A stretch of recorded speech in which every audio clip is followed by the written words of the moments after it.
This is a game that transcends dimensions, a pursuit of truth.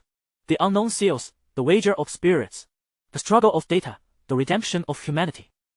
In that virtual world, which connects to reality, consciousness shapes us, consciousness chooses us, and consciousness defines our awareness. Now, cast aside your fears. Discard your selfish thoughts, doubts, and rejections. Liberate your mind. Welcome to the realm of thrills, Chapter 001. We are pleased to welcome you to our project. Scanning has commenced. Please hold on. Scanning complete.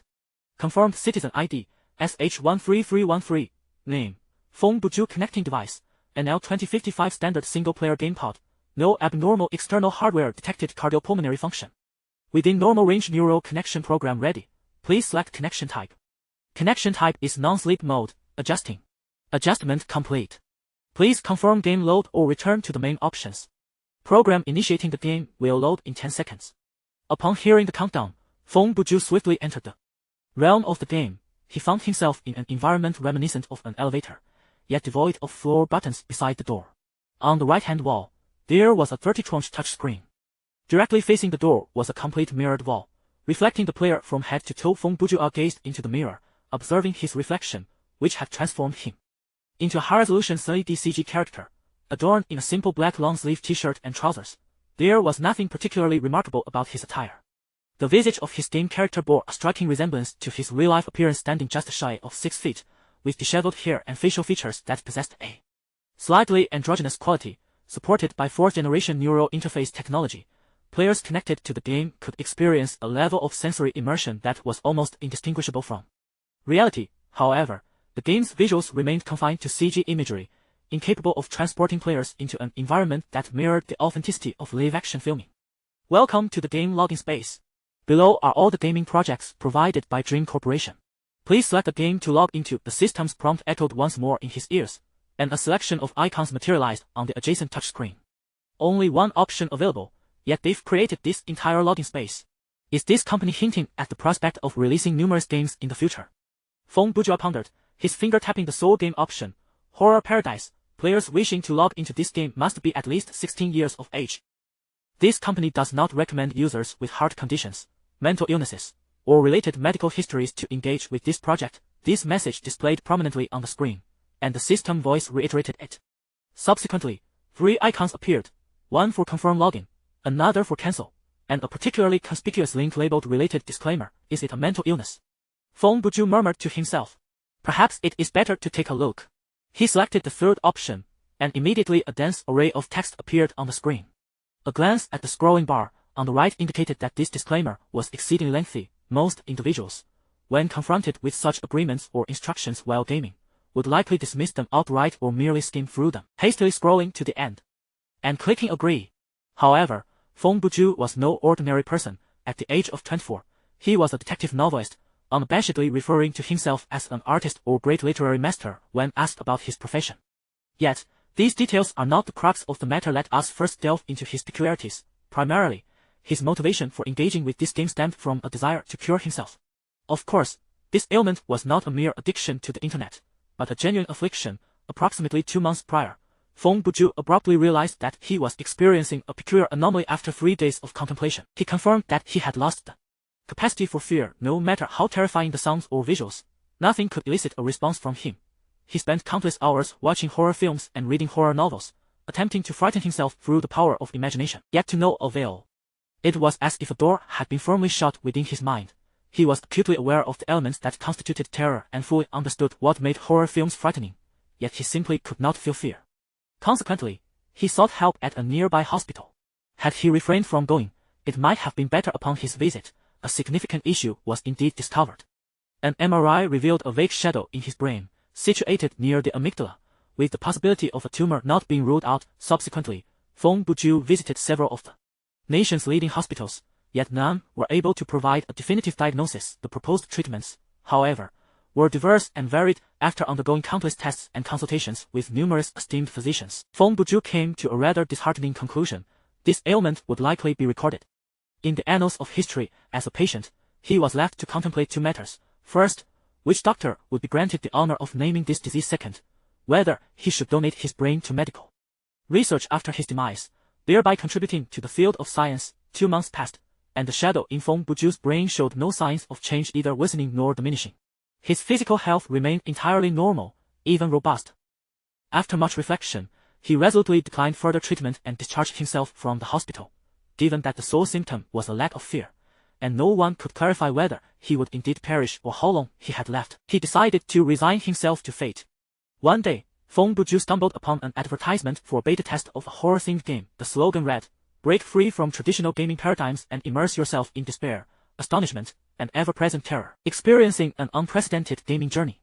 Captivated, he perused the game's description and watched a meticulously crafted promotional video, reputed to have terrified even young children, taking note of the link that offered a new game capsule with a complimentary beta account. Thus, although it may appear utterly absurd, Feng Bujue's motivation for immersing himself in this game transcends mere amusement. Rather, he seeks to be frightened, adopting a mindset akin to grasping at straws.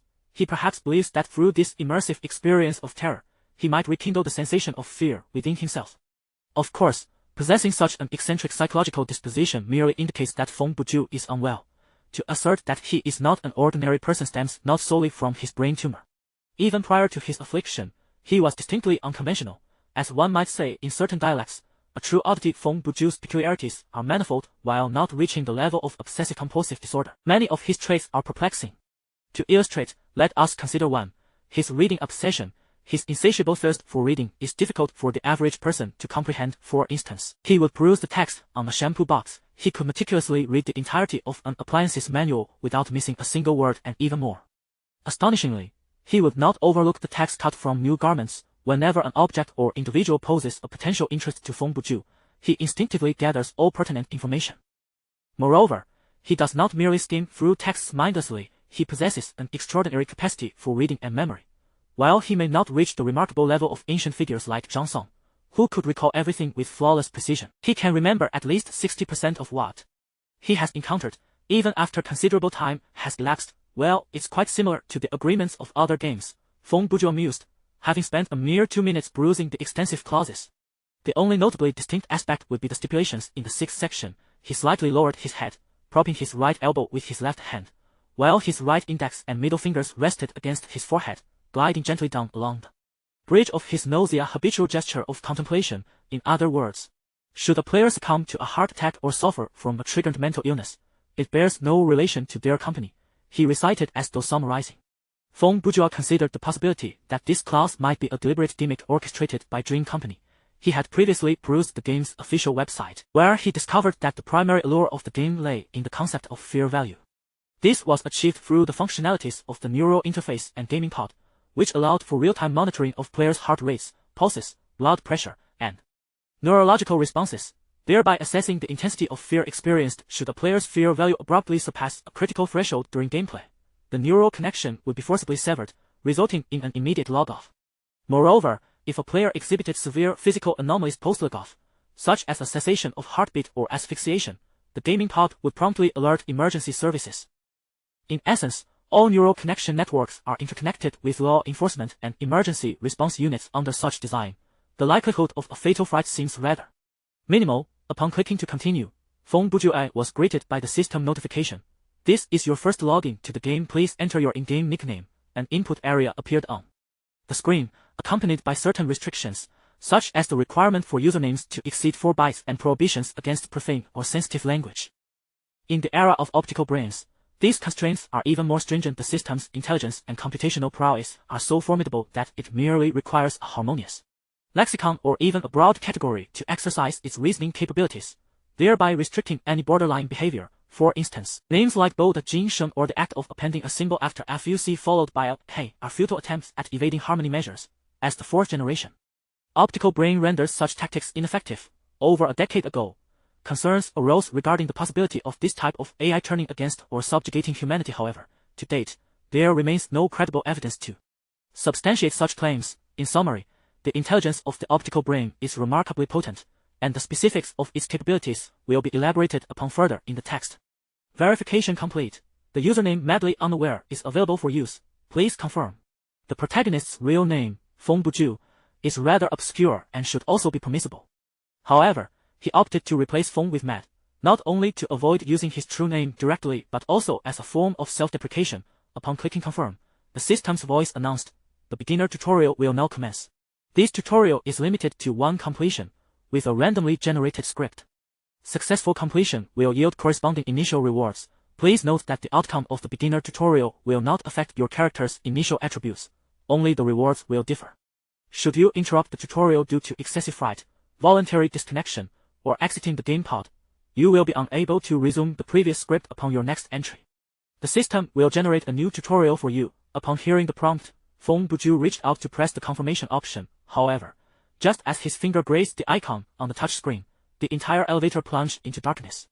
In the next moment, a voice resonated, starkly contrasting with the previous mechanical system's tone. It resembled that of an ancient witch. "Welcome to the thrilling paradise." No sooner had the words left her lips than the elevator chamber shuddered violently. Subsequently, this impenetrable black box began to move, slowly descending into the abyss below. Chapter 002. The abrupt occurrence in those fleeting seconds served as a greeting from the game to the players at the onset of the tutorial. A typical individual, confronted with the sudden and inexplicable darkness enveloping their surroundings, would undoubtedly experience a jolt of shock, particularly upon hearing that chilling voice. At such a moment, the elevator's precipitous descent, albeit brief, would be sufficient to quicken the heartbeat and instill a sense of fright. However, Feng Bujue remained composed and unperturbed, displaying no reaction whatsoever. After a tremor of the elevator, it resumed its descent at a normal pace. At this juncture, a game menu materialized before Feng Bujue's eyes. The game menu is visible solely to the player, incapable of illuminating the surrounding environment, and the act of perusing the menu remains private. Even if another player stands nearby, they remain oblivious to whether one is contemplating options or simply staring vacantly. While the system voice did not activate at that moment, Feng Bujue discerned a textual prompt within the menu. You may open this menu at any time. Your character's attributes, status, equipment, and items can be queried here. He observed that most sections of the menu were shrouded in shadow, and only after that line of text vanished did a portion in the upper left corner illuminate, revealing three rectangular shapes reminiscent of health bars. An arrow then appeared, directing attention to the first bar, which was a vibrant green energy gauge, fully charged. Subsequently, new text emerged. This is your survival value. Displayed as a percentage, the exact value remains concealed. When the survival value reaches 0, your character is deemed deceased. Current survival value, 100, abnormal status, none. The arrow shifted towards the second energy bar, which was also a green energy bar.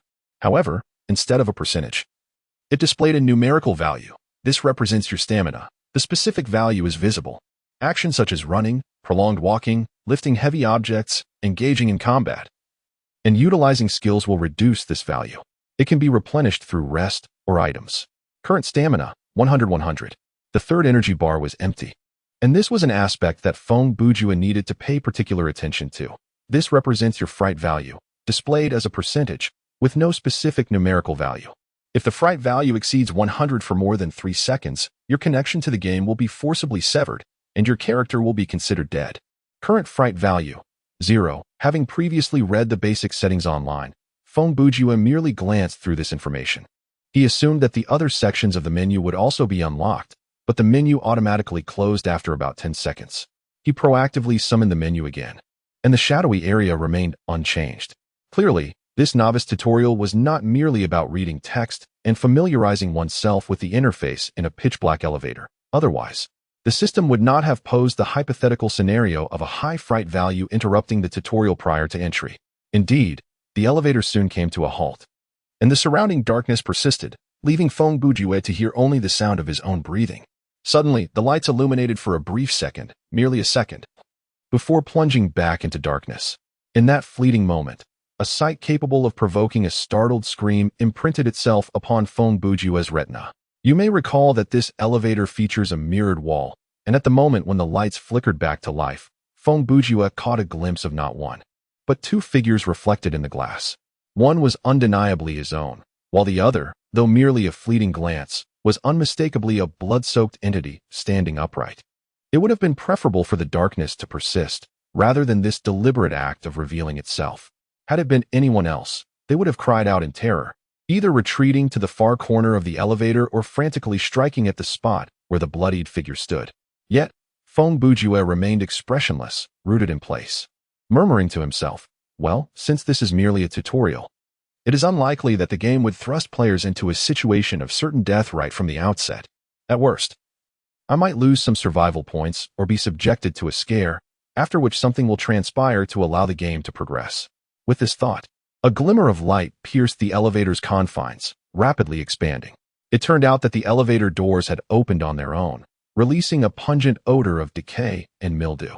Before him lay a straight corridor, its ceiling wooden, with wallpaper adorning both sides, its patterns disturbingly reminiscent of human eyes.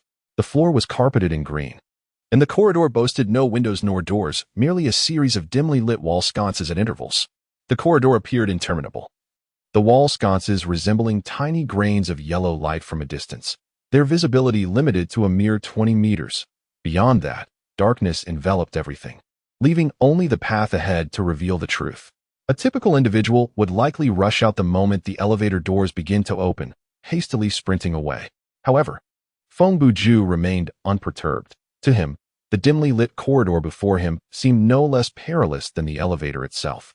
Now that the darkness had lifted, he felt compelled to turn and discern the nature of the shadow looming beside him. Upon turning, Feng Bujue was met with the sight of a bloodied hand. Its fingers curled like claws, lunging towards him. He instinctively recoiled, narrowly evading the attack, and crouched as he dashed out of the elevator, glancing back to finally behold the full visage of the shadow. It was a blood-soaked corpse, devoid of skin, reminiscent of a human anatomical model one might find in a health room. Yet this one was animated and bleeding profusely. As the elevator doors began to close, the ghastly figure tilted its head and grinned, a semblance of a smile that was neither welcoming nor benevolent, its gaze fixated on Feng Bujue. Just as the doors were about to shut, it extended a hand, forcing it through the narrowing gap. Logically, one would assume that fleeing was the only option. Feng Bujue pondered. Yet, this creature did not appear overwhelmingly formidable. Perhaps engaging in combat was a viable alternative. At that moment, the bloodied corpse stepped out of the elevator, unleashing a thunderous roar and striking the wall of the corridor with a sweeping motion. The wallpaper gave way, revealing a sturdy wooden panel that shattered instantly, unleashing a deluge of cockroaches that spilled forth in a manner reminiscent of a tidal wave, enough to fill a sack. Well played, Feng Bujue thought, turning on his heel and fleeing.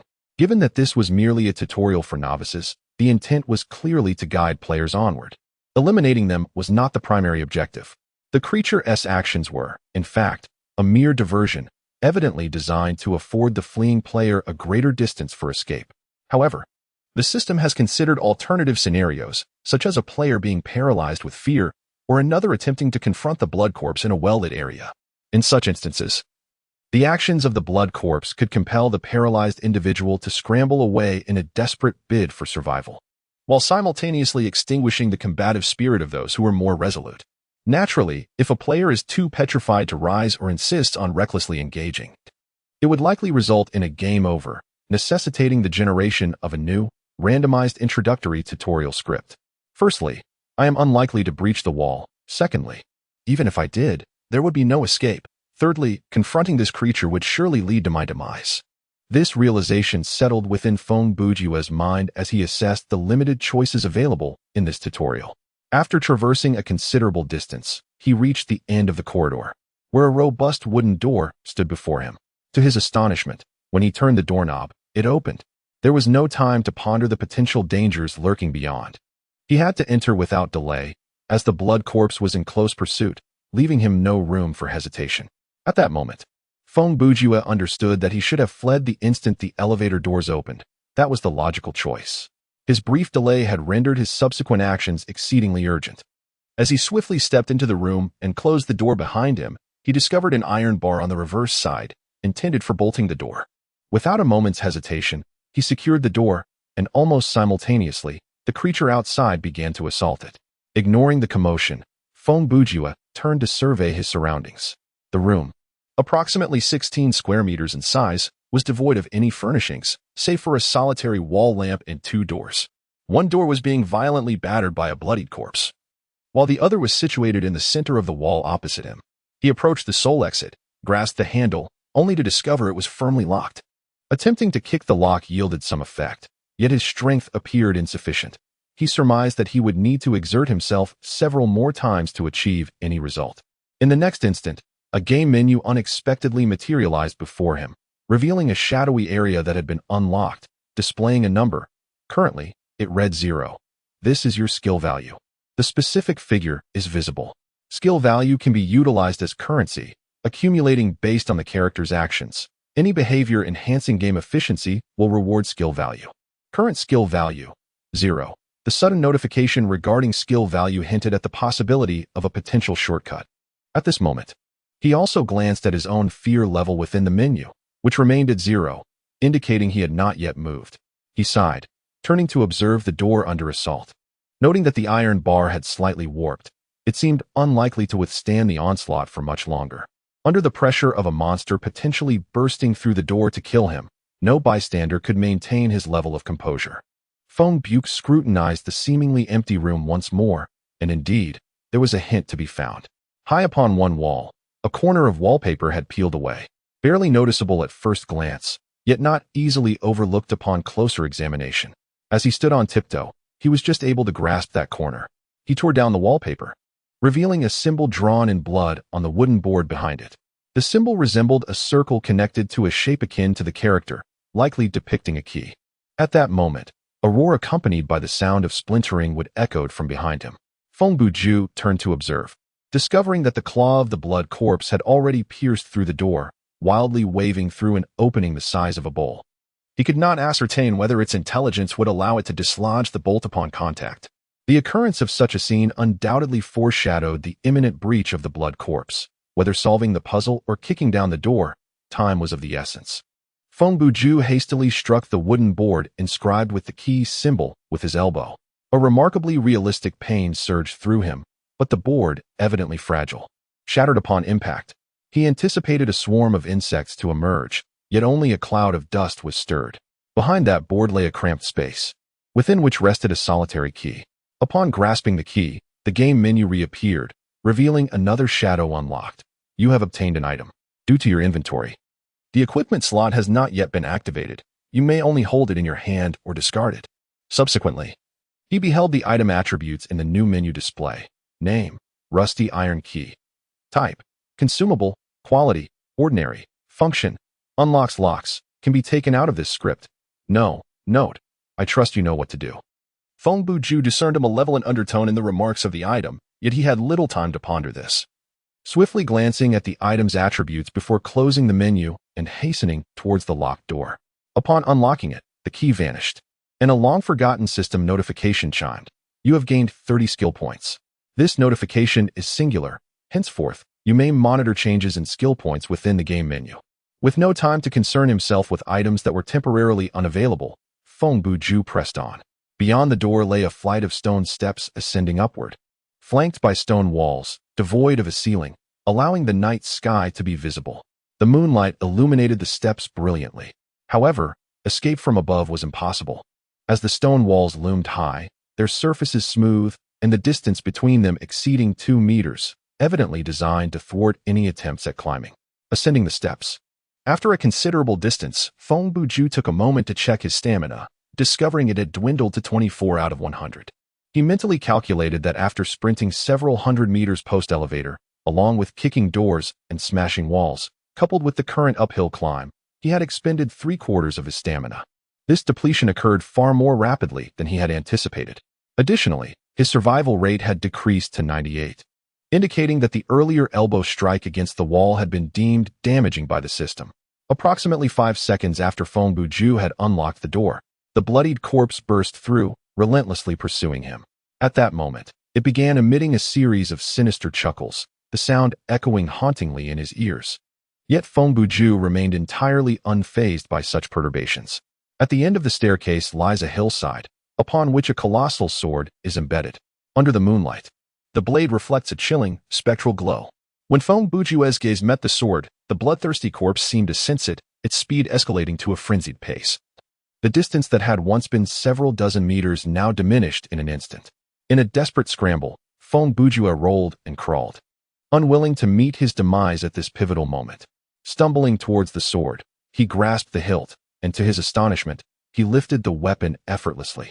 It was far lighter than it appeared. As he turned, the bloodthirsty corpse closed in, its piercing wails drilling into his eardrums, its bloodied claws lunging toward him. Chapter 003. In an instant, Feng Bujue swung his sword decisively. He remained remarkably composed, unaffected by fear. His reactions and movements were not hindered in the slightest. As he leaned back to evade the claws of the blood corpse, he swept his sword horizontally. To his astonishment, he found that slicing through the blood corpse's flesh was as effortless as cutting through tofu. As the creature's pectoral muscles and bones were cleaved apart, blood gushed forth, splattering across Feng Bujue's face, filling his nostrils with a pungent, briny scent and a warm, viscous sensation. This game was astonishingly realistic in this regard, undeniably grotesque.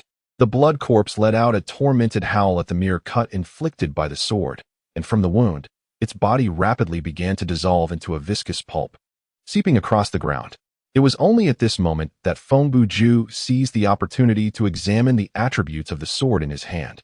Name: the blood corpse must die. Type: weapon. Quality: excellent. Attack power: strong. Attributes: none. Special effect: can dissolve blood corpses upon attack. Can be taken out of this script. No. Notes: this sword is an early masterpiece of the legendary dwarven craftsman Ower Chuanda, acquired by a cunning goblin merchant for a few bottles of a drink known as Erguo II. Half a month later, Ower created Goblin Must Die. After a few seconds of examining the attributes of the equipment, the system prompt resonated. You have completed the novice tutorial. Automatic teleportation will occur in 60 seconds. At that moment, another section of the game menu is unlocked, displaying a countdown of 60 seconds, along with an option for immediate teleportation. He opted for immediate teleportation, and his body transformed into a radiant light, instantaneously whisking him away from the narrative. Subjectively, it felt as if he merely glimpsed the bright light before returning to the elevator, the colossal sword no longer in his grasp, and the stains of blood vanished. The elevator remained unchanged, resembling the initial loading of the game, with bright lights illuminating the space, and the mirror reflecting only his solitary figure. The events of the past several minutes unfolded like a fleeting, illusory nightmare. The script has been completed. Calculating rewards. Experience gained: 70. Game currency: 700. Items equipment acquired: none. Completed accepted quests: 00. Special, hidden tasks completed: 0. Worldview deconstructed: none. Fear value spike: 0 instances. Maximum fear value: 0. Average fear value: 0. Your fear rating is fearless. You have earned an additional reward. Please select later. Skill points gained: 30. Skill points bonus experience: 30. Game currency: 300. Script completion reward: Novice Satchel 1. Settlement completed. Please proceed. The information displayed on the screen mounted on the wall indicated that the system prompted: you have ascended to level 2, increasing your physical capacity limit, now at 200. Simultaneously, Feng Bujue noticed that the specialization section in the menu had been unlocked, revealing a total of 6 specializations. However, 5 of the names were shrouded in shadow, marked with the designation NA, while only the general specialization was illuminated, displaying a specialization level of F. The specializations are a crucial aspect of the player's prowess within the thrilling paradise, and Feng Bujue, having perused the game instructions, recalled that the NA level signifies ignorance, rendering one unable to utilize skills from that category, whereas F denotes a dismal proficiency, bordering on ineptitude, permitting the use of skills from that category with a success rate of merely 20.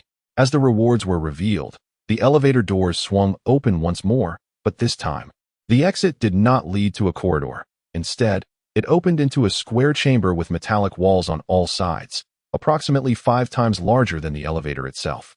Light cascaded from the ceiling, illuminating the center of the room, where 2 cylindrical, hollow glass pillars stood, currently devoid of contents. Feng Bujue found himself at a loss regarding his fright value. Upon quantifying fear into a numerical form, he was astonished to observe 3 zeros. As for the fear rating, it bore little significance to him.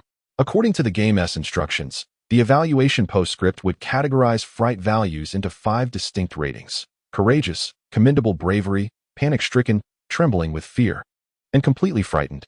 A scenario in which everything is rendered to 0, akin to that of Feng Bujue, is unequivocally impossible. Otherwise, the designers would undoubtedly have introduced a level aptly named Daring to the Extreme. In terms of the beginner's tutorial, Feng Bujue's completion rate is theoretically the finest achievement attainable. as survival and stamina values bear no relation to the scoring. Whether one triumphs unscathed or barely clings to life bears no distinction in terms of rewards. In the reward assessment for Feng Bujue, there exists not a single aspect that could be improved. Yet, he did not exhibit much joy. Instead, he sighed and approached the glass column to his left, where new options immediately materialized before his eyes. Please select the type of satchel. On the virtual menu projection, two styles of backpacks appeared, one designed to be slung over the shoulder, closely adhering to the back, and the other intended to be worn across the waist. After a brief moment of contemplation, he opted for the former. Subsequently, this backpack coalesced from white light, materializing within the glass column. As the white light transitioned from ethereal to tangible, one side of the glass column rotated open horizontally, allowing Feng Bujue to reach for the backpack. Simultaneously, the satchel and equipment slots in his menu were finally unlocked. Your satchel serves as a storage space, with a current maximum capacity of 10 items. Any item that can fit into the opening of the backpack may be stored. Some items may be living entities and can only be placed in the satchel once the player has gained control over them. Important note, players cannot access the satchel. Please refrain from attempting to do so. You may inspect the equipment currently adorning your character through the equipment bar. Anything that can be donned is considered equipment, without restrictions on the type or quantity. For instance, you may wield a knife in your left hand and a baseball bat in your right, while simultaneously wearing brass knuckles on both hands. Your attire does not fall under the category of equipment. It is intrinsically linked to your character's identity and cannot be removed or destroyed. Alterations to your clothing settings can only be made within the login space. An attire can be procured from the marketplace. Although the marketplace is mentioned here, it is important to note that, at present, players cannot purchase any paid items. Beta testers are limited to wearing default clothing while engaging in gameplay. Many contemporary gaming companies exhibit a sense of urgency, rushing to launch their marketplaces even while the game's development is only about 70% complete, offering a plethora of paid items, clothing, skins, and various vibrant hues for sale. Some industry malpractices even see internal personnel selling rare and exceptional equipment on third-party websites. However, the strategy of this dream company diverges significantly. Their marketing approach during the beta phase is entirely focused on the sale of hardware. The game's completion level was already over 95 at the commencement of the beta testing. In this era dominated by fourth-generation optical brain technology, there is no necessity for players to identify bugs. Artificial intelligence suffices for such tasks. Thus, the primary aim of the beta test is to promote the new gaming pod, the NL 2055, specifically designed for the thrilling amusement park experience. Regarding the transactions of virtual items and currency, Dream Company enforces a strict prohibition, not only refraining from launching an official online store, but also rendering the in-game marketplace inaccessible to players. Furthermore, they have disabled the currency trading feature within the game, which complicates any attempts at trading among players. This reflects a confidence that borders on arrogance, as the executives at Dream Company seem to be convinced that once this game enters public beta and is officially launched, it will inevitably succeed. The pursuit of profit is not an immediate concern. During the beta phase, their priority lies in expanding the user base and establishing a positive reputation. Please select your additional reward. 1. A random piece of equipment corresponding to your level. 2. 2,000 game currency. 3. 80 experience points. Approaching another glass pillar. This option appeared before him. Feng Bujue mused to himself. Today is the first day of the closed beta. In the short term, game currency is certainly of no use. As for experience points, he glanced at the menu, noting that he was currently at level 2, with the experience required for the next level displayed as 0200. Therefore, the third reward would equate to 40 of the current experience cap for his level. Given that his level is low, opting for this was not particularly advantageous, so he selected the equipment instead. Upon making his choice, a white light illuminated the glass pillar, and subsequently, a stone materialized. Feng Bujue was momentarily taken aback, his first instinct being to suspect that this was some form of magical stone or similar artifact. However, upon examining its attributes, he discovered: name, stone; type, weapon; quality, inferior; attack power, weak; attribute, none; special effects, none; remarks, a common, irregularly shaped rock, occasionally picked up for use as a weapon. Though it can be freely carried in and out of any scenario, it is often discarded after use, rarely finding a place in one's belongings or remaining in hand for long. In the vast emptiness of the room, Feng Bujue's exclamation echoed. What a ridiculous joke this is. Chapter 004. Disconnecting neural links and unlocking the gaming capsule. Feng Bujue emerged from the capsule, sitting up and catching his breath. It was noon, and the sun shone brightly outside. He resided on the 13th floor of an apartment building, a place requiring rent. And he lived alone. His parents, having no role in this narrative, had departed from this world several years ago, leaving him solitary and forlorn. Their absence spared the author the trouble of inventing additional names, truly a case of life's narrative concluding with a quiet dignity, obscured yet profound. Glancing at the time, Feng Bujue realized he had only played for a mere 15 minutes. In the realm of horror paradise, within a non-sleep mode, the perception of time within the game is perceived at a ratio of 2 to 1 in relation to reality. Thus, he had experienced half an hour within the game. Conversely, in sleep mode, the depth of neural connection alters the time ratio to an astonishing 10 to 1. It is often said that in dreams, time ceases to exist. If a player persists in remaining online, a single slumber could encompass up to 80 hours of gameplay. However, such an endeavor would equate to spending an uninterrupted 8 hours in a dream, inevitably resulting in a headache upon waking. The user manual for the gaming capsule explicitly advised against engaging in sleep mode for over 4 hours, a caution Feng Bujue had undoubtedly read and memorized. At this moment, his departure from the gaming capsule was not due to a need for rest, but rather because he had arranged to play the game with a friend. Today marks the inaugural day of the closed beta test, with the servers opening promptly at 8 in the morning. However, the individual in question found himself preoccupied throughout the day, prompting Feng Bujue to bide his time for his arrival. Earlier, he merely logged in to familiarize himself with the game, not wishing to elevate his level excessively, which might create a dissonance in their gaming progress. One must ponder. What could Feng Bujue possibly be doing during the day? Indeed, he finds himself devoid of any pressing commitments. It was previously mentioned that he is a writer of detective novels, leading one to speculate whether he has ascended to the status of a prolific author who can thrive without penning a single word. Clearly, that is not the case. Feng Bujue possesses a modest renown, yet he is far from being a household name. His works are commendable, consistently published, and publishers are eager to collaborate with him. He belongs to that category of writers who do not amass substantial wealth, but are also not on the brink of starvation. He contributes a 2-page column to a weekly magazine, serializing a detective story, submitting an entire month's worth of content by the middle of each month. Should the quality fall short, it may be returned for revisions, which must be completed by the end of the month. The remuneration for this endeavor is settled on a monthly basis. However, relying solely on this income, he can barely make ends meet in the city of S. Consequently, he is also engaged in crafting a lengthy series of detective novels, the kind that are printed and sold as tangible books.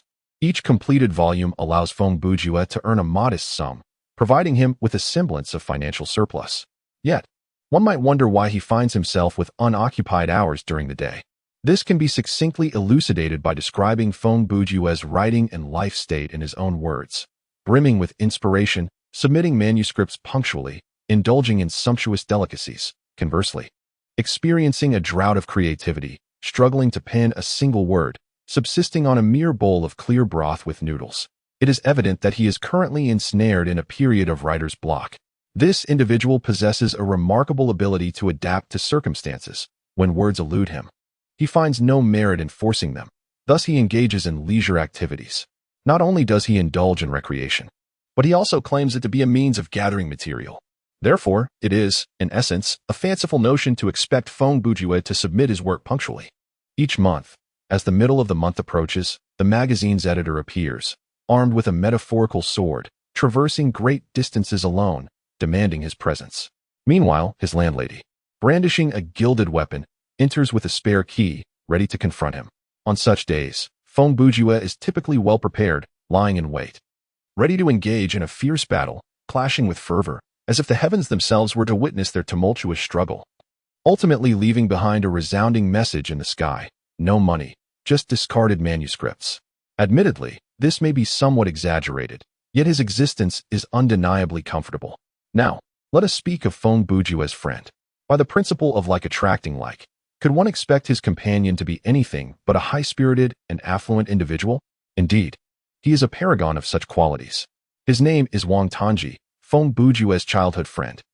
affectionately referred to as Red Pants' brother in the dialect of City S. From kindergarten through to high school graduation, they were inseparable classmates.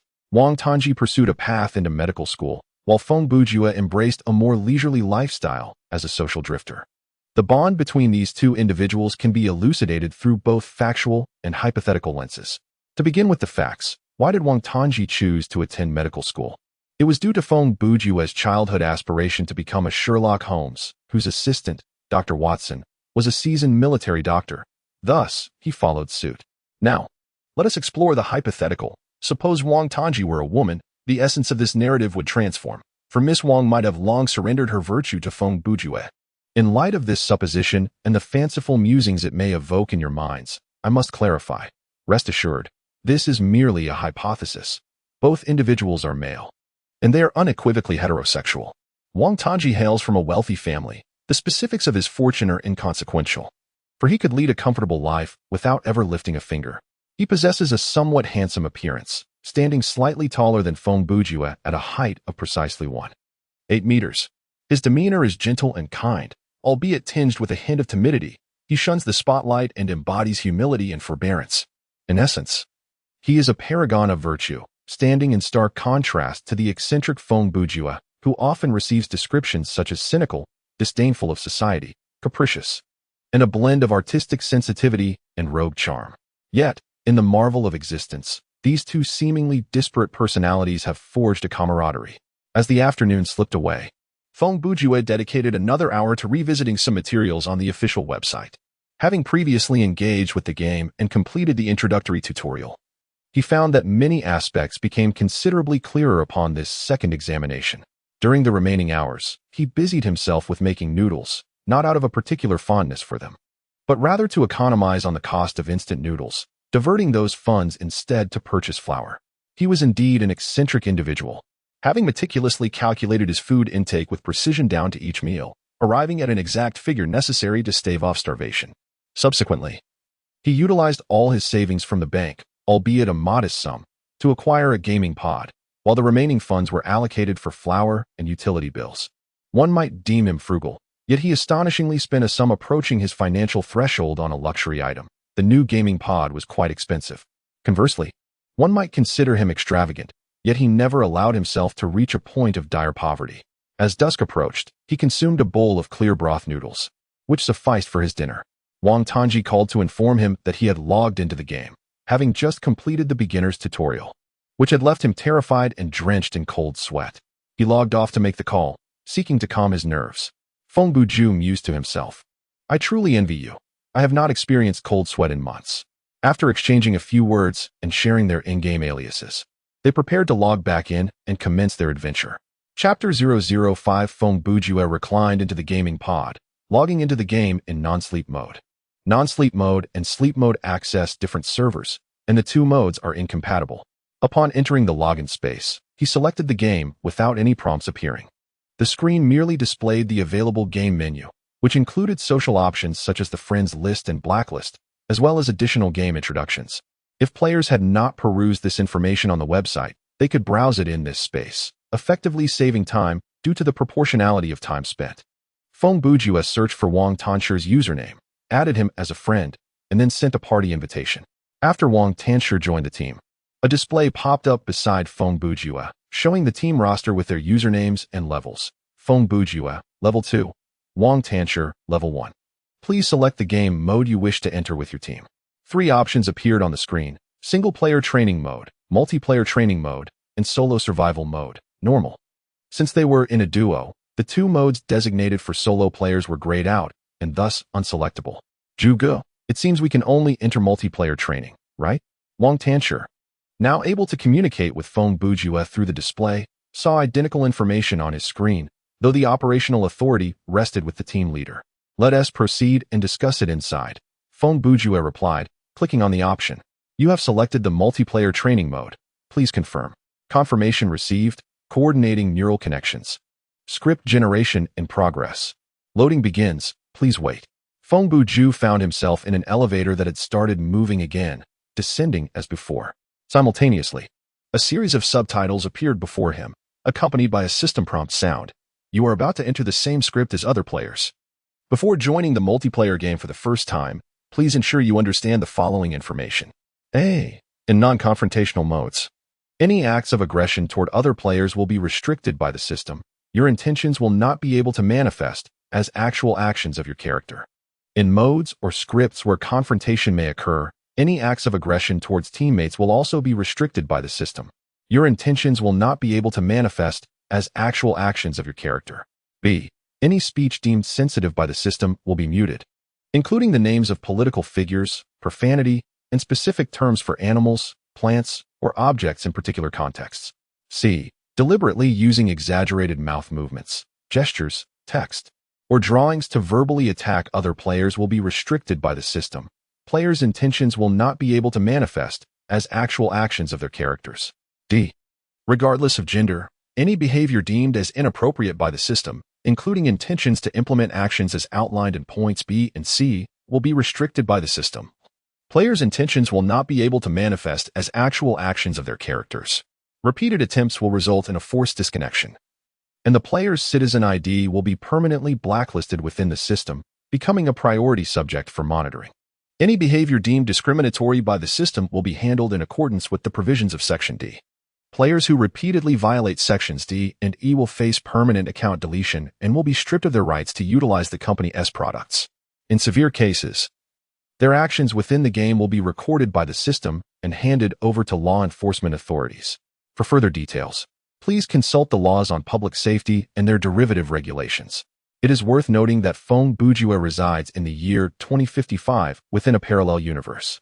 In his world, discrimination of all forms, be it related to disabilities, race, congenital diseases, etc., is rigorously punished. While the latter may not lead to imprisonment, severe offenders may find their citizen IDs blacklisted across various industries and institutions. The former, however, can indeed result in criminal sentences. Feng Bujue has previously engaged with numerous games, including neural connection-based ones, and has encountered similar clauses. As cognitive technology continues to advance, the opportunities for players to exploit loopholes diminish significantly, effectively quashing such behaviors at the conceptual stage. Loading complete. You are currently engaged in multiplayer training mode. This mode does not provide script descriptions, tasks, or worldviews. Completion of this mode will yield only experience points, with no skill points or in-game currency awarded. This mode does not offer any completion rewards or additional bonuses for fear ratings. The game has commenced. Upon hearing the prompt, the elevator door slid open, and simultaneously, an eerie voice pierced the air, emanating from a man with a sharp tone. "Welcome to the horror amusement park." Following this unsettling greeting, he let out a chilling, maniacal laugh. The scene beyond the elevator revealed a corridor, seemingly spacious, with tiled flooring and walls painted a stark white. On one side, 3 doors stood resolutely closed. The ceiling lights functioned normally, casting ample illumination throughout the space. The air was thick with the scent of disinfectant, and the architectural layout unmistakably suggested a hospital. Feng Bujue stepped out of the elevator, and just as he did, the doors behind him closed with a soft thud. The image of the elevator began to warp and fade, ultimately transforming into a solid wall. Turning around, he noticed another elevator door parallel to the one he had just exited. Approaching this new door, Feng Bujue appeared inside, only to be met with a sudden, piercing scream. "Are you out of your mind?" he inquired. Wang Tenshi, taking a deep breath, replied, "Just as I resolved to step outside, your head unexpectedly popped out, giving me quite the fright." "May I ask," Feng Bujue continued, curiosity piqued, "what is the fright value of this sudden scare?" In response, Wang Tenshi examined the menu, a motion that appeared to Feng Bujue as if his gaze had momentarily lost its focus before returning. "I've calmed down now," he stated, "and the fright value fluctuates around 3. Wang Tenshi replied, "However, I am uncertain just how high it soared in that fleeting moment." Was it a sudden surge of fear that then subsided? Feng Bujue mused. "By the way, what color is the fear value displayed in the energy gauge?" A bright crimson," was the response. "Oh, I see. Brother Ju, do you, by any chance, maintain your fear value at a steady 0? Wang Tenshi was well aware of Feng Bujue's condition, yet as a newly graduated intern, he felt utterly powerless regarding such ailments. It was precisely because he was studying medicine that he understood Feng Bujue's illness was largely a matter of fortune. Good luck might ensure 3 decades of safety, while bad luck could lead to demise in a mere 3 minutes. Indeed, Feng Bujue replied calmly. I am entirely relying on you. You must protect me in case of any unforeseen circumstances, Wang Tanji stated. Feng Bujue did not respond to this, but remarked, there are only 3 minutes of preparation time before the script begins. If you do not emerge soon, the system will forcibly eject you from the elevator. Upon hearing this, Wang Tanji hastily stepped out. Before the elevator had fully vanished, Feng Bujue retrieved a stone from his satchel and handed it to Wang Tanji. Take this. Lead the way. Wang Tanji accepted the stone, examined its attributes, and his lips twitched in disbelief. Brother Ju, even if you had picked this up during the tutorial, surely you would not be so reluctant to discard it upon returning to the login space. You are simply envious, Feng Bujue replied shamelessly. Without a moment's hesitation, Wang Tanji tossed the stone to the ground and, in one fluid motion, extracted a 5-inch fruit knife from his satchel. My attributes are quite favorable, he remarked. How is it that you possess such equipment? Feng Bujue exclaimed. Recalling that Wang Tanji had mentioned over the phone that his fear rating during the novice tutorial was one of sheer terror. According to the official guidelines, this level afforded no additional rewards. I found it within the script, Wang Tanji replied. Let me see it first, Feng Bujue insisted. Wang Tanji shrugged and handed him the knife. Name, fruit knife. Type, weapon. Quality, dilapidated. Attack power, weak. Attributes, none. Special effects, none. Can be taken out of this script. Yes. Remarks, at least this thing has a blade. Feng Bujue returned the knife to Wang Tanji, lamenting, it's all about luck. Everything I could find in my script cannot be taken out. Then what about that stone? Wang Tanji queried. It was drawn as an extra reward after the settlement, Feng Bujue replied. Are you frightened now? Well, lead the way. Wang Tanji, somewhat resigned, grasped the small knife and took the lead. From the outset of the game, he felt a twinge of trepidation. After all, he was an ordinary person. No matter how audacious one might claim to be in front of others, when faced with a horror game, fear is an inevitable response. It is entirely natural to feel such apprehension, especially considering that the thrilling Paradise is a neuroconnective game, where the immersive sense of terror is profoundly palpable. 20 meters ahead of them lay a corner, with 3 doors lining the right side of the corridor. On the left, there was merely a barren wall, devoid of any embellishments. Typically, one might expect to find notices about physicians, floor maps, or even health encyclopedias adorning such a space. Yet not a single piece of information was present. As the two ventured forward, having traversed 5 or 6 meters without yet passing the first door, an eerie laughter suddenly echoed through the air, reminiscent of a young girl's giggle. In that instant, countless bloodied handprints materialized upon the stark white wall to their left, nearly covering its entire surface and stretching all the way to the end of the corridor. Simultaneously, both individuals glimpsed a shadow darting in the distance, swiftly disappearing around the corner. Chapter 006. Sleep, sleep, sleep. Brother Ju.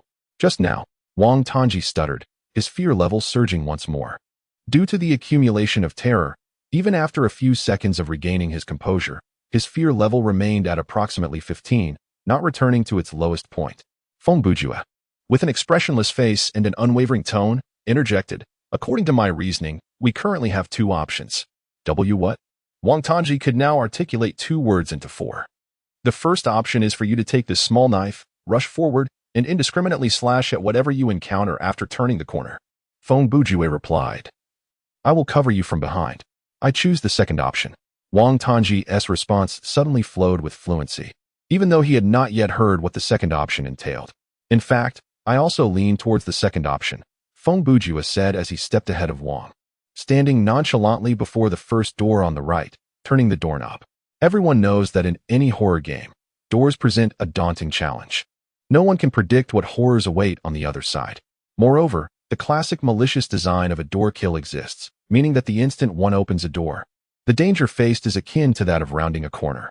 In such moments, most people would cautiously extend their arms to push the door open, crouch down, and keep their bodies as far from the entrance as possible, always prepared to flee. However, Feng Bujue's actions at this moment resembled someone hastily rushing to a restroom stall in urgent need. He strode forward with purpose, his upper body leaning ahead as he pushed open the door and entered. The room was shrouded in darkness, with the faint light from the corridor spilling in through the entrance, revealing a scene that was utterly chilling. This was a modest chamber of approximately 10 square meters, where the cabinet in the corner lay overturned, and the trash can was in a similar disarray.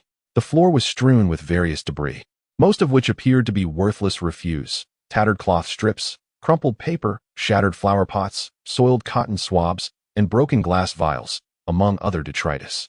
The bed's sheets lay in tatters, and a pervasive stench of blood filled the air. In the areas illuminated by light, bloodstains were nearly omnipresent. The training mode becomes an invisible option once players reach level 5, evidently designed for novices, enabling them to ascend to level 5 with relative safety. As Feng Bujue spoke, he approached the cabinet, repositioning it to rummage through the remnants within. Those veterans who complete the novice tutorial likely engage in the training mode only once, if at all, opting instead to plunge directly into the solitary survival mode. Such players have undoubtedly perused the relevant game instructions beforehand. They are acutely aware that the rewards from this experience-only mode pale in comparison to those obtained in the formal survival mode. Feng Bujue discovered an unopened syringe within the cabinet. He glanced at its attributes and promptly placed it into his satchel. Based on the rewards, the training mode appeared to be even less favorable than the novice tutorial, leading him to conclude that the difficulty of completion was fundamentally akin to that of the tutorial. Provided that players were not frightened into disconnecting, they could achieve success without engaging in puzzles. At this moment, he surprisingly bent down to sniff the remnants of the shattered vial, curious about its scent. In truth, there was no necessity to explore through these doors. They could simply pursue the shadow and continue the game. He estimated that, at most, 20 minutes would be required, enduring several battles that could potentially deplete their survival points. To resolve this narrative. Then why did you come in? Wang Tianji inquired. I mentioned there are two choices, he replied. You didn't even listen before opting for the second. Feng Bujue unfolded the crumpled papers scattered on the ground, examining each under the light. The second choice, he noted, was to engage in puzzle solving. Hey, didn't you just say? Wang Tianji began. I stated that one could complete the game without solving puzzles. I never claimed there were no puzzles to solve, Feng Bujue interjected. However, even if we unravel the riddles, we shall not gain any skill points. He continued perusing the documents, his expression unchanged. Yet he acknowledged that solving puzzles offered at least one advantage. It could diminish the difficulty of completion. In simpler terms, it allowed one to alleviate some of the physical burdens through intellectual effort. As he spoke, he selected a particular sheet of paper, handed it to Wang Tianji, and inquired, "What do you make of this?" "This is." Wang Tianji took the paper and, after a few seconds of contemplation, asked, "A medical record?" Title: The medical record of an unknown individual. Type: related to the plot. Quality: ordinary. Function: unknown. Is it possible to take this script out? No. Remarks: several portions of this document are obscured by blood. This is your area of expertise, Feng Bujue remarked, lifting a remaining stack of papers in his hand. I shall peruse this pile. Wang Tianji cast a fleeting glance and felt a shiver run down his spine. The topmost sheet in Feng Bujue's grasp depicted a bizarre visage. The two ventured into a brightly lit corridor, spending approximately 3 to 4 minutes examining the documents. Wang Tianji scrutinized the medical record meticulously, as numerous sections were obscured by blood, compelling him to infer as he read. In contrast, Feng Bujue skimmed through the pages with remarkable speed, his reading habit enabling him to process information efficiently. The unsettling content failed to faze him, rendering the experience akin to perusing illustrations in a mundane magazine. Have you finished reading? Feng Bujue inquired first. Wang Tianji, still fixated on the medical record, contemplated before responding. This is a male, age 12. Still a child. Feng Bujue stroked his chin thoughtfully. Ah, a young pioneer. No one comprehends the workings of his mind. Ah, leukemia. He has been hospitalized for an extended period. However, Wang Tianji laid down the medical records. Judging by the documents, his time appears limited. He lifted his gaze, his eyes drifting to the far end of the corridor. Perhaps he has already transformed into a specter, Feng Bujue remarked. Not necessarily. There are 3 doors here. We can only ascertain that the first room might belong to the boy referenced in these medical records. Yet we cannot confirm whether the shadow we just observed is indeed him. He extended the stack of papers in his hand to Wang Tianji. There is no need for you to scrutinize them closely. Merely glance at the attributes. After a brief pause, he added, these sheets depict 6 distinct faces, each corner adorned with a number. Name: facial sketches 6. Type: plot-related. Quality: ordinary. Function: unknown. Can this item be taken outside the script? No. remarks, "These drawings are evidently the work of a single artist. This item may be split or stacked, and when stacked, it is regarded as a single entity. I find myself increasingly bewildered," Wang Tanji remarked. Feng Bujue nodded. "That is quite normal. The clues for unraveling the mystery are clearly insufficient." With that, he stepped toward the second room. "Additionally, I harbor another hypothesis, which is also the reason I wish to resolve the mystery before advancing." He pushed open the second door while stating, "I believe that within these 3 wards, we shall at least uncover one formal piece of equipment." Chapter 007. The scene in the second room was even more bizarre than the first. The walls, floor, and ceiling were all adorned with human faces, creating a haunting atmosphere within the otherwise empty space. In the center of the room stood a solitary safe, its presence suggesting a clear riddle to be unraveled. Feng Bujue strode purposefully towards the safe, crouching down to examine it closely. After all, this was merely a training mode, perhaps designed with the understanding that players might struggle to think clearly amidst their fear. His words seemed to imply that he found the challenge rather too simplistic. Wang Tanji entered shortly after, feeling that the faces painted on the walls were alarmingly lifelike, with not a single pair appearing alike. It felt as though hundreds of eyes were watching him, sending a chill down his spine. "Zhuge, shall we move the safe out and examine it further?" Wang Tanji suggested. "It will only take a maximum of 3 minutes." Feng Bujue quickly rose to his feet, retrieving the 6 sketches of faces, holding them close as he began to scrutinize the faces on the walls. Leaning in towards the safe, he was met with a system prompt, requesting a 6-digit numerical code to unlock it. His gaze soon fixated on a particular spot. "Oh, there it is." He approached a wall, tilting his head to the left. The myriad faces depicted in this room serve only to confuse the player's perception. He pointed to the wall. "Look, 6 consecutive faces arranged in a diagonal line, and they match precisely with the sketches we have." He meticulously compared the ghastly faces that were difficult to behold, methodically moving from left to right, from top to bottom, in accordance with the sequence of the 6 faces on the wall, softly articulating the numbers inscribed in the corners of his sketch paper. 4, 1, 6, 3, 5, 2. Feng Bujue returned to the safe, commencing the input of the password. Had he merely opened the door and conducted a cursory glance during his exploration of the first room, he would not have uncovered the clues embedded within the sketches. Consequently, upon opening the second room, deciphering the safe's combination would have proven impossible. He cast a fleeting glance back at the 6 faces. The answer lay illuminated in the brightest area as the door swung open. However, without the sketch's guidance, even the knowledge that this 6-digit code must be sought within the room would yield no results. At that moment, the safe astonishingly clicked open, revealing 2 items within, a key and a card. "A miscalculation indeed," Feng Bujue remarked after examining the attributes of the 2 items. "What SMS?" Wang Tanji, seemingly influenced by his composure, had calmed considerably, his fear level returning to around 3. The key would likely be of immediate use. But this Feng Bujue handed the card to Wang Tanji. "Name, Explosive Fist, Skill Card Attributes, Active Skill. Disappears after 2 uses, Skill Category, Combat, Effect, Causes an explosion upon striking the target, inflicting fire damage, Consumption, 50 Stamina Points, Learning Conditions, Combat Proficiency F, Remarks, Boom. I initially anticipated the reward would be equipment, yet it turned out to be a skill." "Feng Bujue," he said, "well, let us set aside the discussion of equipment and skills for now. How did you know there would be rewards?" Wang Tanji inquired. "Isn't it quite evident?" Feng Bujue replied. "Although this mode offers no additional rewards aside from experience points, the narrative still provides players with 2 distinct methods to complete the challenge to ensure the game's integrity. We are currently pursuing a puzzle-solving approach rather than resorting to brute force." He held the key in his hand and led Wang Tanji out of the second chamber.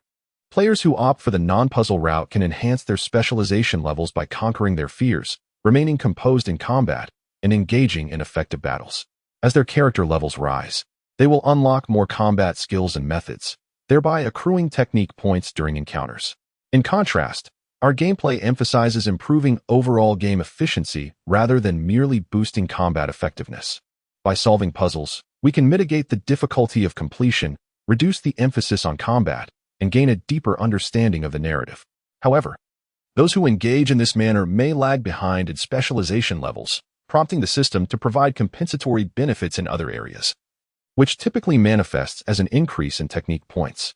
Upon hearing this, Wang Tianji grasped the concept and continued, but the training mode does not yield technique points. Thus, if players choose to solve puzzles, they will receive items directly within the narrative as compensation. Precisely, Feng Bujue affirmed. He tested the door to the third room, and as he anticipated, it was locked. He promptly used the key he held to unlock it. Indeed, it fit perfectly. As the door swung open, the key vanished. In the third room, a pristine cleanliness prevailed, with a desk positioned against the wall, upon which lay a solitary notebook. By the way, how many levels have you unlocked in your specialization? Feng Bujue inquired as he picked up the notebook. My combat and general specializations are both at level F. What about you, Jugo? I have only unlocked the general specialization. As Feng Bujue opened the notebook, he began to read. Under what circumstances did you unlock your combat specialization? I was attacked in the tutorial by several creatures resembling monkeys, and after vanquishing them, the system informed me that I had acquired an F-level combat specialization, Wang Tianji reminisced. However, the general specialization level only appears after the tutorial concludes. I see. It seems I must seek an opportunity to unlock all 6 specializations first, Feng Bujue pondered. He then turned back to Wang Tianji and said, when you obtained the skill, did the skill bar in your menu also appear? Since you meet the conditions, quickly equip that skill card you just acquired. It may prove useful shortly. Just a moment ago, Feng Bujue himself had picked up a skill card for the first time, and upon checking its attributes, the system notified him that the skill bar had been unlocked. Within the realm of the horror paradise, a character's skill bar comprises 12 slots, which can only be adjusted before the script commences, regardless of how many skills a character may possess thereafter. A maximum of 12 can be equipped at the onset of a script. Furthermore, any skill card that has been equipped, whether utilized or not, will bind to the character and cannot be traded thereafter. Thus, if a player acquires a skill card and wishes to sell it, they must place it in their satchel and refrain from equipping it in the skill bar. Once equipped, the card's physical form will vanish, and the skill will transform into a mere set of data within the player's menu. Additionally, there exists a stipulation that skill cards, when treated as items, may only be taken out of the narrative but not brought in. This is to prevent individuals from entering with a plethora of spare cards while already equipped with 12 skills. However, certain exceptions apply. For instance, if a player discovers a new skill card within the narrative that meets the learning criteria while their skill bar is full, they may substitute the newly acquired card for an already equipped skill. The replaced skill must return to the login space for re-equipping. Moreover, some special skill cards exist in item form, such as stones or boxes, which can also be carried in and out of the narrative. Yet, how is it that this skill disappears after being used twice?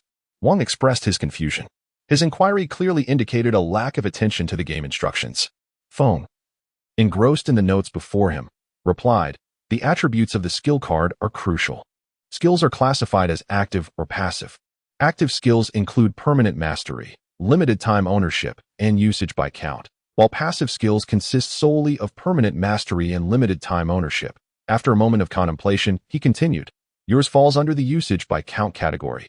Once utilized twice, the skill ceases to exist. It feels rather frustrating. Although Wang Tianji expressed his discontent, he nonetheless equipped the skills as per Feng Bujue's suggestion. This is quite reasonable, Feng Bujue remarked.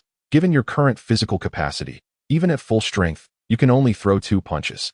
It would be wise to employ such skills only when the opportunity and conditions are favorable. In this scenario, you likely won't need to throw a 3rd punch, and it's quite possible that you may not need to throw any at all. He paused for a moment and added, furthermore, whether it is a permanent or limited version, the requirements for learning and the costs of usage would probably not be so low. They would likely necessitate a higher level of combat specialization and greater physical expenditure. Otherwise, the concept of skills would be rendered too trivial. Imagine a level 50 player with shooting specialization casually acquiring a permanent martial arts skill.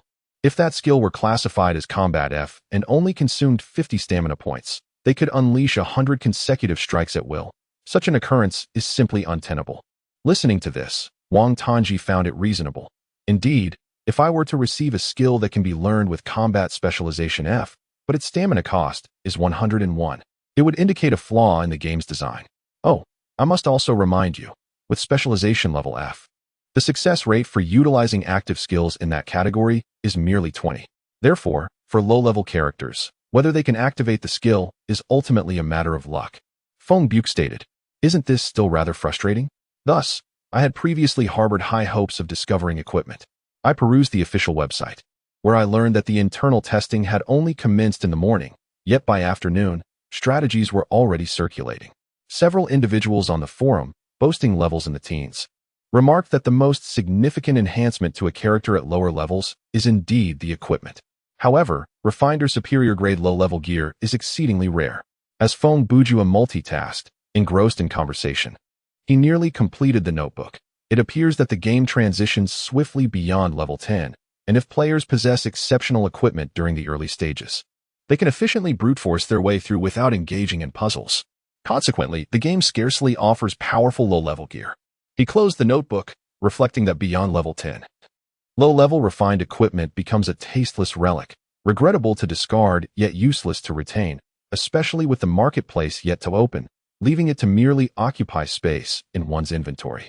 In the midst of their discussion, Feng Bujue suddenly exclaimed, "Ah, I miscalculated." "What is it?" Wang Ten asked, a note of tension in his voice, as he grasped a fruit knife and turned to survey the corridor by the door. However, aside from the bloodstains on the opposite wall, nothing else appeared amiss. "Speaking of which, in the future, when it comes to opening chests or similar tasks, I should have you handle it." "I will merely provide you with the password or method," Feng Bujue remarked. "I thought you were going to say something profound," Wang Ten replied. "Luck is but a fleeting concept, merely a matter of probability. Surely, you cannot expect to always unearth rubbish?" "I truly wish to step outside and find a stone to silence you," he retorted. "All right, I concede my error." Feng Bujue placed the notebook into his satchel and remarked, "Let us be on our way. As we walk, I shall recount to you the essence of this script and the tale it unfolds." Chapter 008, January 10th. Had I not witnessed it with my own eyes, I would never have believed the feats this child accomplished. The spoon levitated effortlessly, contorting into various shapes at his whim. January 13th. He expressed a sensation of being observed by many people, declaring that he felt an overwhelming fear. January 16th. He appeared to have shed his fear, occasionally breaking into a smile, yet he grew increasingly taciturn. January 17th. All test results returned normal. None among the 6 of us could elucidate the occurrences surrounding this child. January 19th. He began to draw. Although his parents insisted he had never displayed any artistic talent in the past, yet he produced remarkably lifelike sketches. January 22nd. He incessantly requested paper and pencils, tirelessly creating art, exclusively rendering human faces, which progressively morphed from ordinary likenesses into grotesque and terrifying visages. January 25th. Faces painted in what appeared to be blood emerged on the walls. We discovered the lifeless body of a sparrow on the floor of his room. His hands remarkably clean, a fact that filled me with unease, reminding me of that spoon. January 26th, to our astonishment, all the windows in the corridor had vanished, leaving only impenetrable walls. The surveillance footage from the previous night captured only a blur, and I found myself at a loss as to whom to appeal for assistance. Perhaps the police? They would think I have gone mad and confine me. On January 30th, Richard vanished, leaving the rest of us in a state of unease. More bloodied faces have appeared on the walls, and this time we haven't even found, I don't know, his body? On January 31st, I must leave this place. I should request a leave of absence until this child succumbs to illness. No, quitting would be preferable. On February 1st, I fear I cannot escape. There seems to be no exit within this building. If anyone happens upon this journal, heed my words. He is terrified of, this section has been obscured. If you have the chance, eliminate him. Do not hesitate. Otherwise, it will be your demise. Feng Bujue and Wang Tanji passed around the corner. The corridor ahead was still well lit, yet this time there were no doors, only stark white walls lining either side. A few dozen meters further, there was another T-junction. The two proceeded cautiously, with Feng Bujue summarizing the contents of the notebook, striving to convey the information in a less terrifying manner, yet still managing to pale Wang Tanji's complexion and raise goosebumps along his skin. What we face is not a ghost, but rather a child endowed with superhuman abilities, mentally tainted after suffering from a grave illness.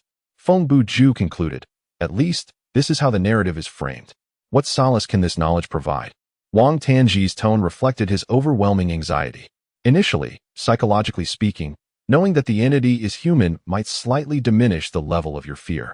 Feng Bujue replied, moreover, The practical significance lies in our understanding that he is indeed a tangible entity, one that we can confront directly. Tell me, do you believe that the individual who penned this notebook, along with the other victims within this narrative, have not attempted anything similar? Wang Tongji's face was filled with alarm. There must be more than just two of them, right? Can they unleash explosive fists? Feng Bujue inquired. Brother Ju, I have a question. What if we fail to discover this skill, or perhaps neither of our combat specialties have been activated, or we haven't engaged in any puzzle solving? What would that entail? He continued. In our encounter with him, we would be faced with a choice, to confront him or to flee. After a moment's contemplation, he added, if we have not solved any puzzles, we would need to assess the situation based on our interactions, such as how much health we lose after sustaining injuries. The difficulty escalates amidst fear and the looming threat of death. However, having acquainted ourselves with the script, I can now confidently assert, given our combat capabilities, fleeing is our only viable option. A direct confrontation would surely lead to our demise. Consequently, I believe, there must be an escape route as a means to complete this narrative. Then does that not imply that our current level of danger is akin to that of having not solved any puzzles at all? Wang Tongji remarked. No, there is a distinction. At the very least, in the second room, you acquired a skill, Feng Bujue clarified. In the third room, we also learned of his weaknesses, thus enhancing our success rate considerably, whether we choose to eliminate him or escape. Let us momentarily set aside the matter of my 20 skill. Did you not mention that the line regarding his weakness was obscured by a smear of blood? The system has orchestrated an exceedingly simple deduction here. By analyzing the context of the notes, we can scrutinize this child's series of actions.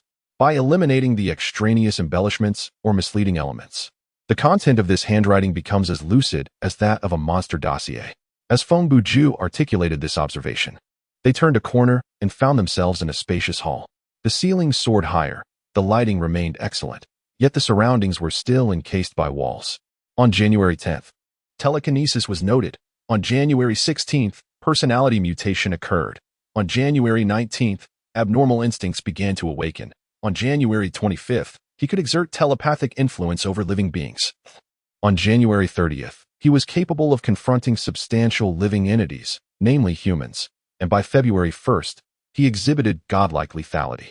Feng Bujue analyzed these developments with a chilling calmness. As for the hints regarding his weakness, they emerged on January 26th, alongside the circumstances we have encountered thus far. He paused momentarily, then declared, he is afraid of sunlight. However, this place is rather before Wang Tongji could articulate the word bright. Feng Bujue interjected. It is sunlight, not artificial light. Feng Bujue elucidated. Upon entering the first room resembling a hospital ward, I felt a profound dissonance. Setting aside the gruesome environment, I noted that both the ward and its corresponding corridor were devoid of windows, which defies the most fundamental principles of architecture. At that moment, I even speculated that this building might be underground. Subsequently, I discovered that the second and third rooms also lacked windows. Why? Feng Bujue paused momentarily. I can comprehend the bizarre phenomena within these rooms. After all, this setting, presumably a hospital within the script, has evidently undergone spatial distortion. Upon opening the door, we might encounter any number of sights. However, after perusing the notes, I realized this serves as a clue. He gestured toward the light above him. These lamps are also indicators. He fears sunlight, yet why the necessity for illumination? There are two possibilities. Firstly, he may require light to navigate, for in darkness, he is as blind as we are. Secondly, he harbors a fear of both sunlight and the dark, for in shadows, something may be watching him. Suddenly, the laughter reminiscent of a little girl echoed once more, not far ahead of them. At this moment, they understood clearly that the source of the laughter was, in fact, a little boy, not a ghost, merely a child who delights in painting with blood. Yet, even with this shift in perspective and the establishment of a psychological defense, Wang Tongji felt his heart racing and breath becoming labored, gripping the fruit knife tightly. His palms already damp with sweat. Feng Bujue then advised, put away the knife. It is utterly unnecessary. Ju go. You have? Yes, I have an idea. Feng Bujue pointed toward a direction in the hall. Use your skill to strike the middle section of that wall.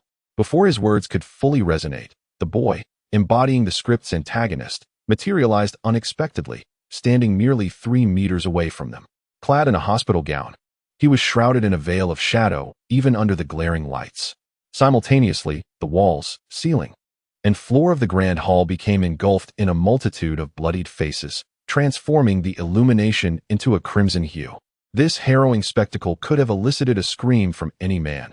However, Feng Bujue exhibited no hesitation, swiftly closing the distance of 1.5 meters towards the boy. Quick, attack the wall. Wang Tongji sprang to his feet and darted toward the direction Feng had indicated.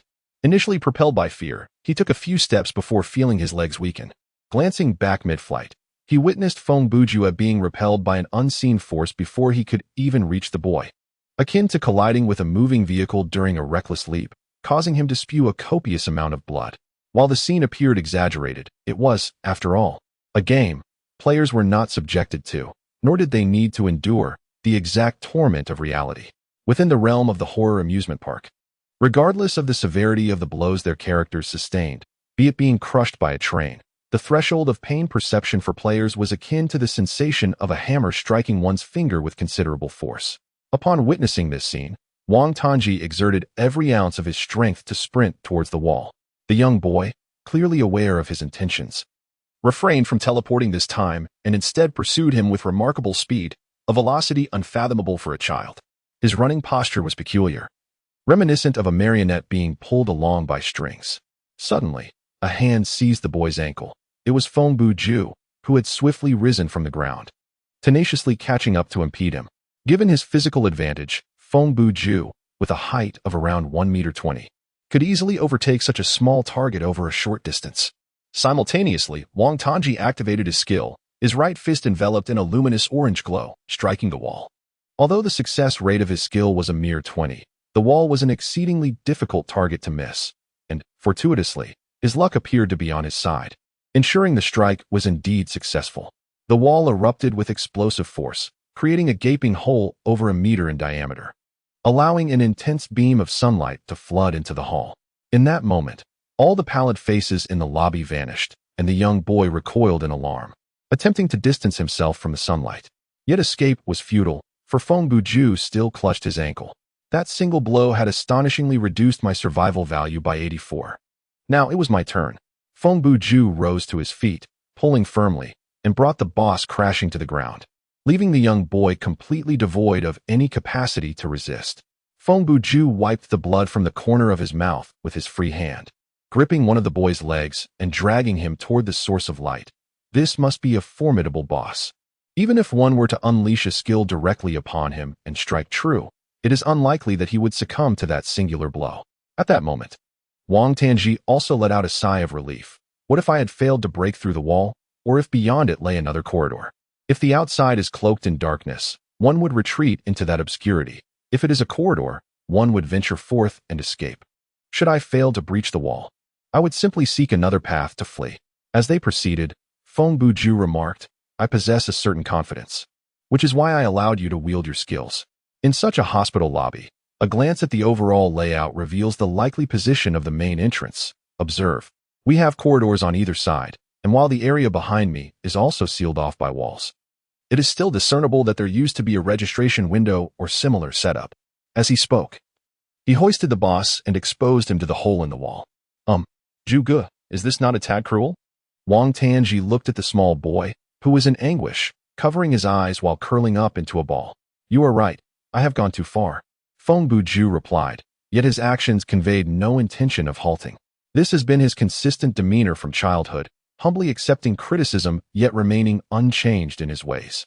I could release him now, allowing him to retreat back into the hospital, while the two of us escape through this aperture, and the script would still reach its conclusion. Feng Bujue remarked, however, I must say, based on my analysis, this is a formidable boss. Even though we have explored the script to a considerable extent, defeating him in direct combat remains exceedingly challenging. Achieving victory and completing the game by vanquishing him should yield significantly greater experience than fleeing. Since when did you start caring about experience points in games? Wang Tongji inquired, intrigued. Feng Bujue shrugged, casting a few more glances at the boss under the sunlight. I now have at least 3 compelling reasons to fully engage with the game thriller paradise. First, as the saying goes, one must invest to reap rewards. I aim to recoup the investment in the gaming pod through the game itself. Second, these random scripts are quite impressive. According to the official description, They are generated by a vast database, combining countless fragments of players' memories. In future team survival modes, there will be intricate stories and settings, allowing me to gather valuable material through gameplay. Third, I will continue my quest to reclaim my fear. At this point, Feng Bujue extended a hand, snapping his fingers, and beckoned. Wang Tanji, understanding immediately, handed over a fruit knife. Let us see what experience awaits us upon defeating the boss, Feng Bujue stated, accepting the knife and thrusting it forward with determination. Chapter 009. The script has been completed, and rewards are being settled.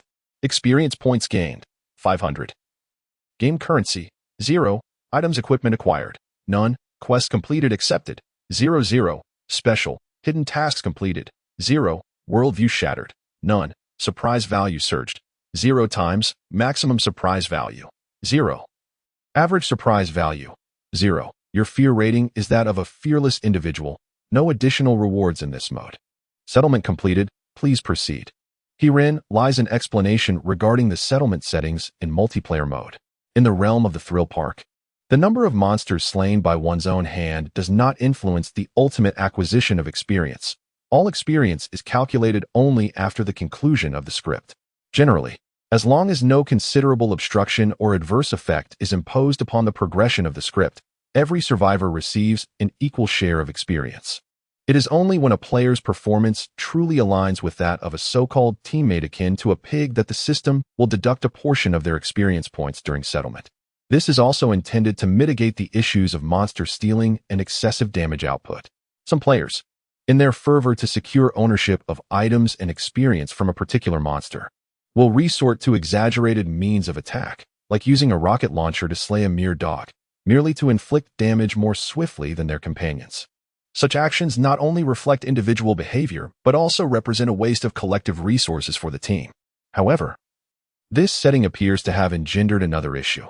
Since the experience remains the same, players who slay numerous monsters merely squander their survival and stamina points, resulting in a diminished enthusiasm for combat.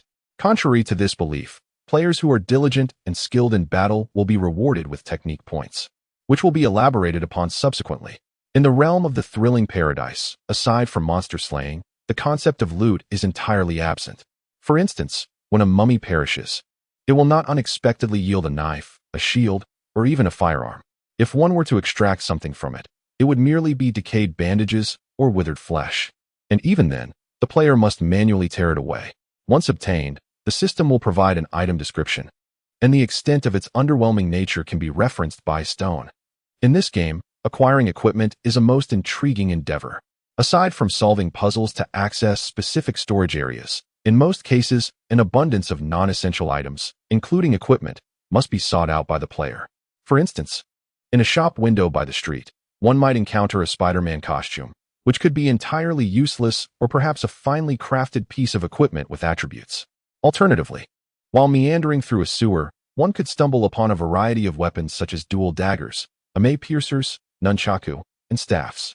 In essence, to acquire equipment within the script, one requires a blend of wisdom, luck, and diligence. Possessing any one of these qualities suffices. The first two cannot be forcibly obtained, while the latter merely entails dedicating more time to exploration, which naturally necessitates combat prowess. Generally speaking, the narrative does not permit players ample freedom to roam, and players must also possess sufficient stamina to venture about. As for acquiring equipment outside the script, during the internal testing phase, such opportunities were virtually non-existent. However, once the public testing phase commences and the marketplace opens, players will be able to purchase items using in-game currency and skill points. The in-game currency, as is customary in most games, can be utilized to purchase items offered in the game as shop or to bid on goods presented by other players at the auction house, as well as for direct trading. Skill points, on the other hand, are a rather rare form of currency.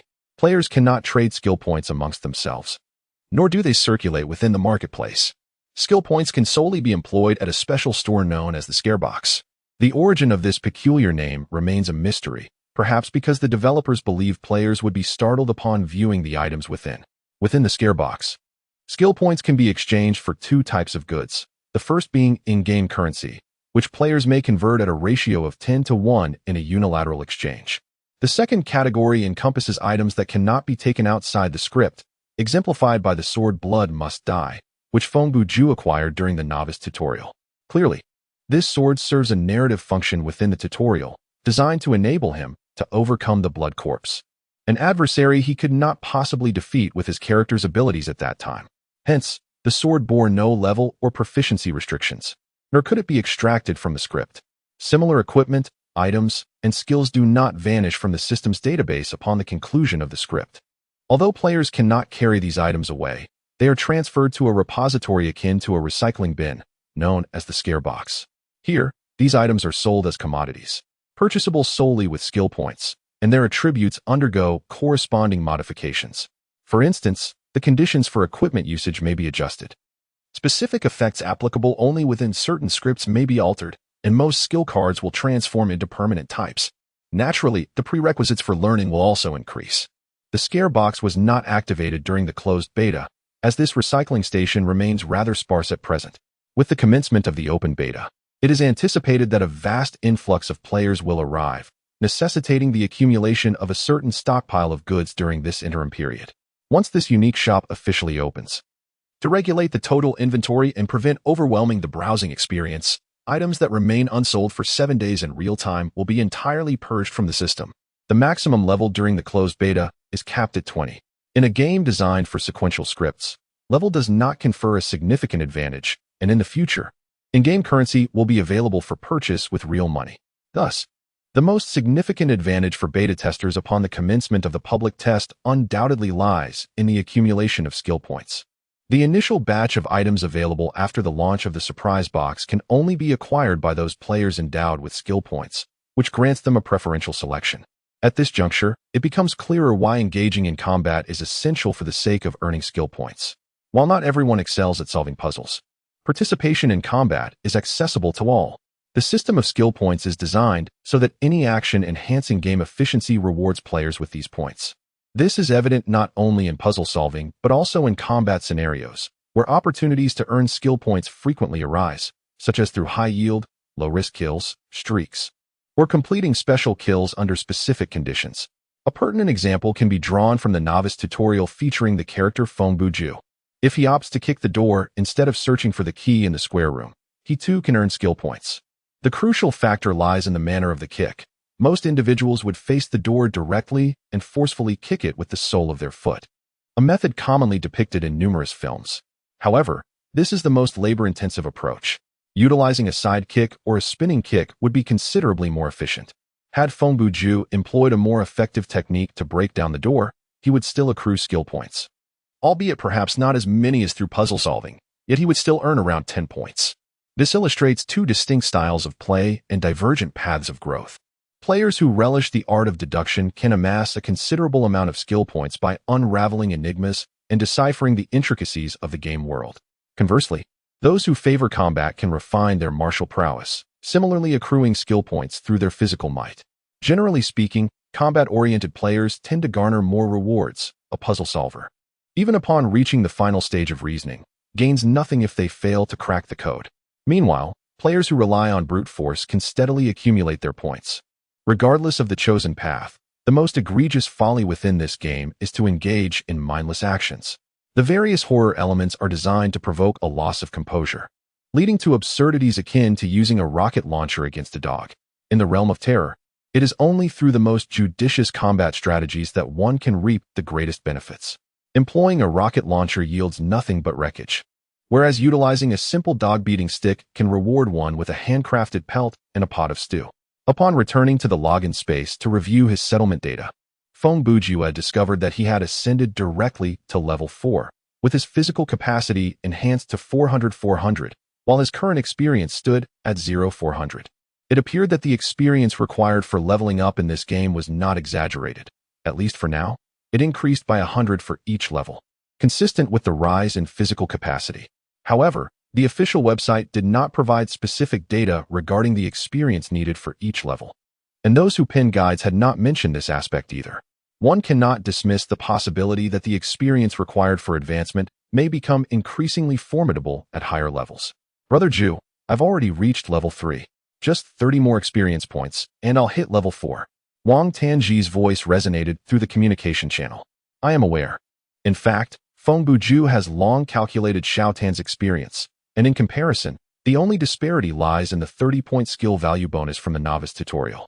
Should we engage in multiplayer training once more, we would undoubtedly reach level 5.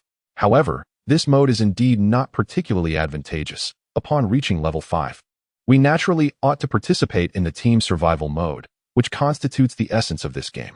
Yet at present, we are severely lacking in equipment. It is not merely quality gear that eludes us, but even the most basic items. Entering a team under such circumstances may potentially hinder others. Team. Hinder others? Who? Wang Tanji exclaimed in confusion. You truly do not pay any attention to the game instructions at all. Feng Bujue elucidated. The team survival mode accommodates a random number of participants ranging from 2 to 6, and one does not simply enter the script directly. Rather, entry is facilitated through a queuing system. If we were to form a full team of 6, it would be inconsequential. However, as we are merely 2 players, unless we encounter a 2-player script, in scenarios involving 3, 4, 5, or 6 players, we will be required to collaborate with others. Should our capabilities prove insufficient, there is a significant risk of perishing during the script progression. Even if others ultimately succeed in clearing the stage, we would only receive experience points commensurate with our prior contributions, without being eligible for the post-clearance rewards. Moreover, within such a mode, there exists the issue of loot distribution. Players without a team relationship will find that the equipment and skills they discover rightfully belong to whoever uncovers them. Unless there exists something that cannot be extracted from the script, which one cannot utilize, no one would readily share the equipment or skills they have discovered. Such is the nature of humanity. Even if some individuals stumble upon a seemingly useless item, which cannot be sold in the marketplace, and can only yield a meager profit of a few game coins when exchanged with the system, they would still be reluctant to offer it freely to other players within the script. One must provide them with something in return to make them feel as though they have gained. Wang Tanji interjected at this point, stating, in essence, we must enhance our character's raw power while we still can. Otherwise, it will become exceedingly arduous after reaching level 5. If the specialization levels remain unactivated, even if someone wishes to bestow upon us their discarded equipment or subpar skills as a favor, we would be unable to utilize them. Feng Bujue replied, it is good that you understand. Now, let us disband the team and embark on a solo survival mode. Is this a preparation to cast me aside for independent endeavors? Feng Bujue chuckled and responded. Our performance in the previous multiplayer training mode was quite extraordinary. Logically, we should not have received such an abundance of 500 experience points. I have been contemplating. This boss was not intended for us to defeat. The likelihood of achieving a kill and completing the script is exceedingly slim. Normally, one would anticipate a conclusion through escape, likely yielding around 300 points. However, since our levels have risen more swiftly than anticipated, it would be prudent for us to each pursue a solo survival mode to attain level 5. Once accomplished, one's capabilities should exhibit a marked enhancement, allowing the unlocking of 1 or 2 specializations, in addition to acquiring a couple of pieces of equipment or skills. Very well. I shall commence with solo play. You can observe my gaming status on your friends list, correct? Wang Tan replied. Indeed, that is possible. Feng Bujue responded. Regardless, whoever completes it first shall wait for the other. Unless unforeseen circumstances arise, we should be able to finish within an hour and reach level 5. After which we can venture into the legendary team survival mode and test our mettle. Chapter 010. Once the two had reached an agreement, they disbanded their team. Feng Bujue could still see Wang Tanji's current status on his friends list, which quickly shifted from idle to in-game. However, the specific mode remained undisclosed. A deliberate choice to safeguard player intelligence from being exploited by others. The social options within the realm of Shocking Paradise were limited to 3 categories: recently played with, friends, and blacklist. Within the narrative, one could neither send friend requests nor add individuals to the blacklist. Such actions were reserved for the login space. Politely declining others has consistently posed a challenge in social networks, a conundrum that Dream Company has endeavored to address with great care. Although the current gaming pods offer the functionality of virtual appearance modification, available independently of specific games, Feng Bujue chose not to utilize this feature, for he held no concern for such matters, and the individual in question was already quite vain. Nevertheless, even with the awareness that the enchanting female players encountered in-game might not truly possess such beauty, the likelihood of female players receiving friend requests was evidently significant. Moreover, The phenomenon of seeking to affiliate with more skilled players, often referred to as riding coattails, would frequently present itself to Feng Bujue in future gaming endeavors. After the conclusion of a scenario, he would often receive an influx of friend requests. This was entirely reasonable, compared to the uncertainty of encountering unreliable teammates. Individuals naturally preferred to engage in games alongside more proficient players, thereby significantly alleviating the challenges faced during gameplay. Whether driven by a desire for companionship, the allure of attractive players, or a straightforward intention to forge friendships, facing rejection remained an inherently awkward experience. The Dream Company has devised a method whereby players may only submit friend requests upon logging into the designated space. Should a request be declined, only the two individuals involved will be privy to this knowledge. Furthermore, by that point, the narrative will have concluded, thus mitigating the likelihood of players acting out of emotional dissatisfaction in a manner that could impede their progress. Only those who have become friends may communicate directly through the screen in the login space, akin to a phone call, although video communication is not permitted, leaving one's facial expressions concealed from view. In contrast, players who are not friends must rely solely on the email functionality for communication. Within a real-time frame of 24 hours, one player may send a maximum of 3 consecutive emails to the other. Should there be no response, the fourth email cannot be dispatched. Each email is restricted to a maximum of 1,000 words and is subject to system monitoring. Threatening or harassing messages will be intercepted by the system, which will then send a notification to the recipient informing them that a particular player has sent a threatening or harassing email, and inquiring if they wish to add this individual to their blacklist. Once a player adds someone to their blacklist, they effectively sever all communication with that individual, ensuring they will not encounter them in any mode of play nor receive further emails from them. If a player is invited to join a team that includes someone on their blacklist, the system will provide an additional alert prior to their acceptance of the invitation. Through this comprehensive set of restrictions, the Dream Company strives to minimize the possibility of players being forced to engage with individuals they fervently wish to avoid. Indeed, the reality remains relatively harmonious. Most players, after experiencing a rejection of their friend requests, typically refrain from further attempts and simply proceed to the next round of the game. Writing an email to mock the other party for being unapproachable merely results in an entry onto the blacklist. As the saying goes, mountains and rivers may meet again, for gaming is not meant to incite dissatisfaction. Feng Bujue did not hasten to commence a new game. Instead, he first assessed his status, noting that his specialization level remained solely at the general category, while the other 5 options were still shrouded in shadows. According to the game's documentation, the 6 specializations comprise combat, shooting, machinery, reconnaissance, medical, and general. Specializations serve as the prerequisites for skill activation and learning, forming the core of a character's strength. Although Feng Bujue did not lean towards a combat-oriented gameplay style, it was undoubtedly essential to have some understanding of specializations. He contemplated unlocking several more in the upcoming narrative, ideally focusing on machinery or reconnaissance. During the beta testing phase, characterized by generally low player combat power, avoiding direct confrontation was the most effective strategy for success. Additionally, he checked the items in his satchel. The stack of sketches, unfortunately, could not be carried out of the narrative, thus they had vanished. The previously discovered syringe remains. Characterized as follows: name, disposable syringe, type, consumable, quality, ordinary, function, to extract or inject liquids. Note, stay away from drugs, cherish life. Feng Bujue's bag feels rather empty, and the login space accommodates up to 30 items. Currently, there is no pressure regarding storage, and he believes this item may prove useful, at the very least. It is certainly more reliable than a stone. Upon reflecting on his current situation, he finds himself lacking in equipment and skills. The solo mode presents numerous challenges, and should he fail to achieve significant accomplishments, progressing beyond level 5 may become increasingly arduous. At that point, the training mode would be closed, and the difficulty of the solo scripts would escalate with each level attained, rendering him a burden to his teammates. Feng Bujue harbors high hopes for the forthcoming script. In his view, the more terrifying the scenario, the better, provided that the rewards correspond proportionally to the level of horror. He would readily accept such terms. Mad Bujue, Level 4. Please select the game mode you wish to join. You have chosen Solo Survival Mode, Normal. Please confirm. Confirmed. Generating script. Loading begins. Please wait.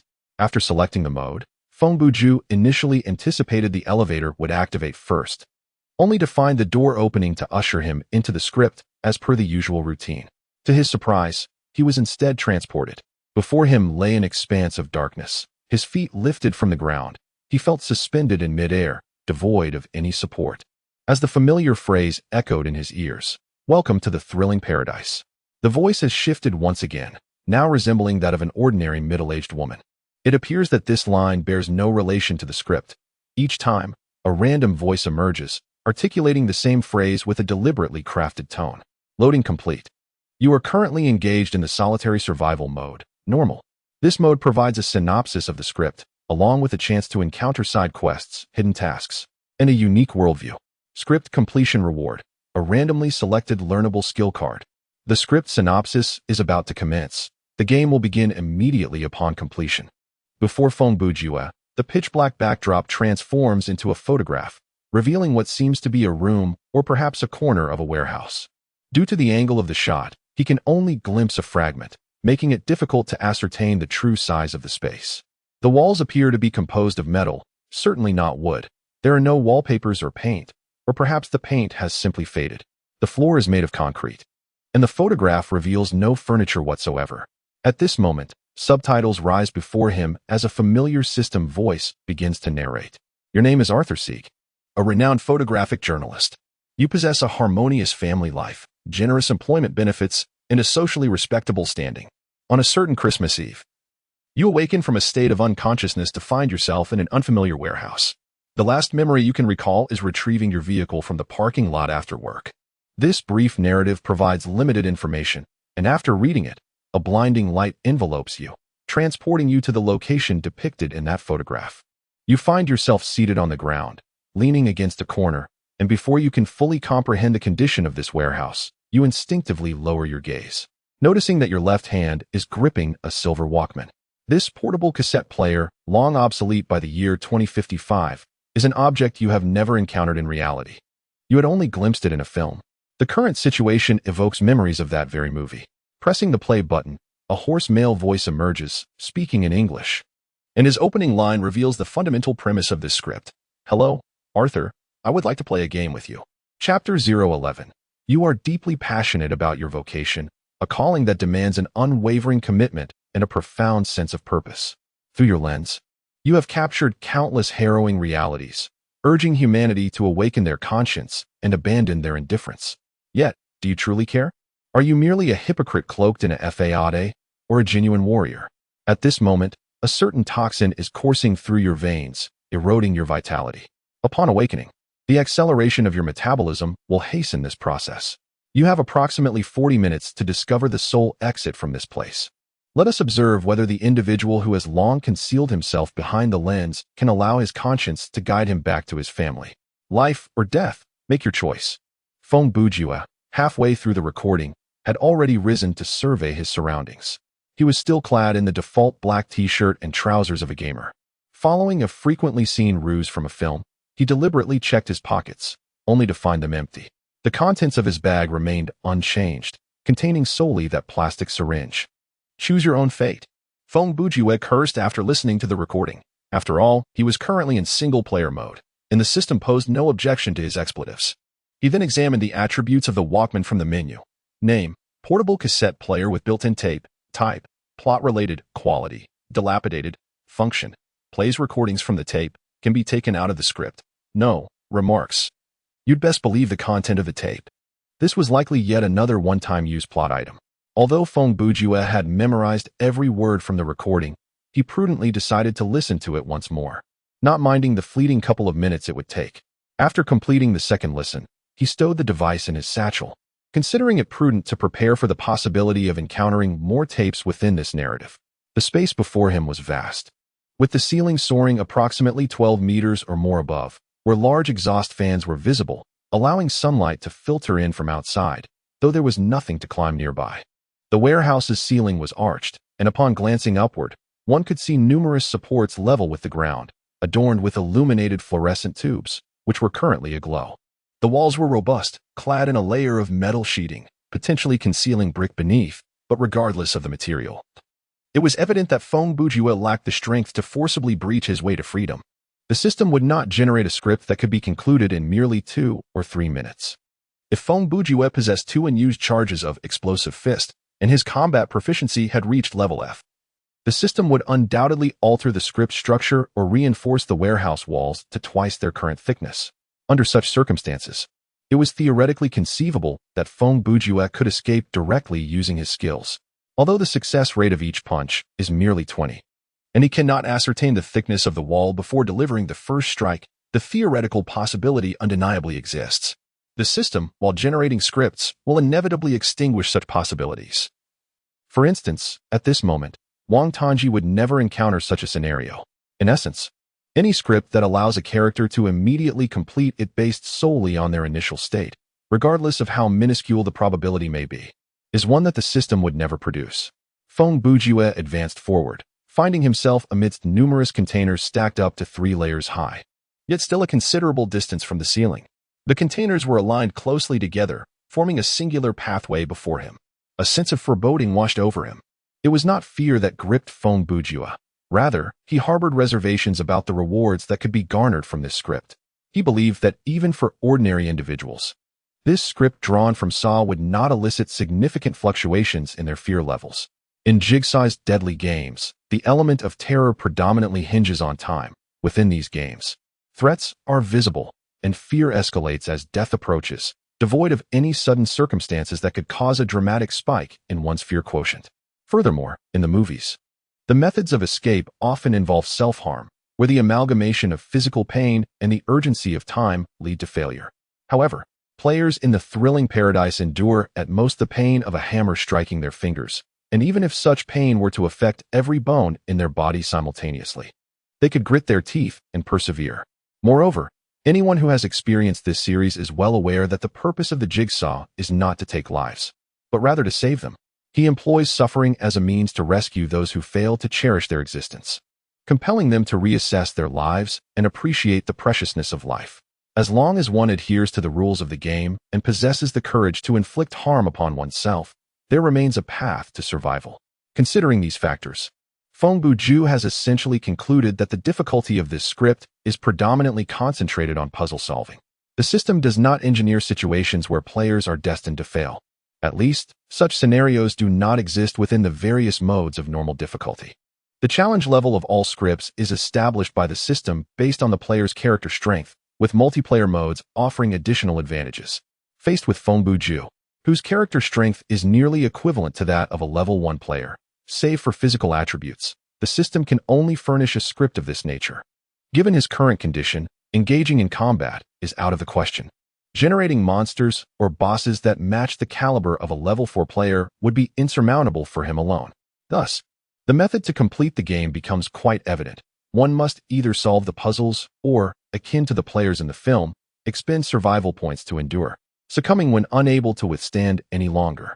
Before long, Feng Bujue followed the pathway formed by the containers, arriving beside a wall adorned with an arrow, indicating a door partially obstructed by containers. A narrow gap remains in front of the door, just wide enough for a person to slip through sideways. Feng Bujue glanced at the survival and stamina values on the menu, both nearly at their peak. However, the survival value would likely diminish with the onset of toxins, while the stamina value was of no concern. He steadied his mind, regulated his breathing, and understood that the moment he opened the door, he would embark on a grisly game reminiscent of a vertical saw. From this moment forth, he needed to concentrate his thoughts. He sidestepped a few paces, pushed the door open, and stepped into a new room. As he opened the door, a distinct click echoed in his ears, indicating that something behind the doorframe had been triggered. Moments later, the new room illuminated. Once Feng Bujue fully entered, the door closed by itself, leaving him uncertain whether this was a part of a mechanism or merely a system correction. In the center of the room stood a diminutive wooden chair, upon which sat a doll clad in a black suit, clutching a newspaper.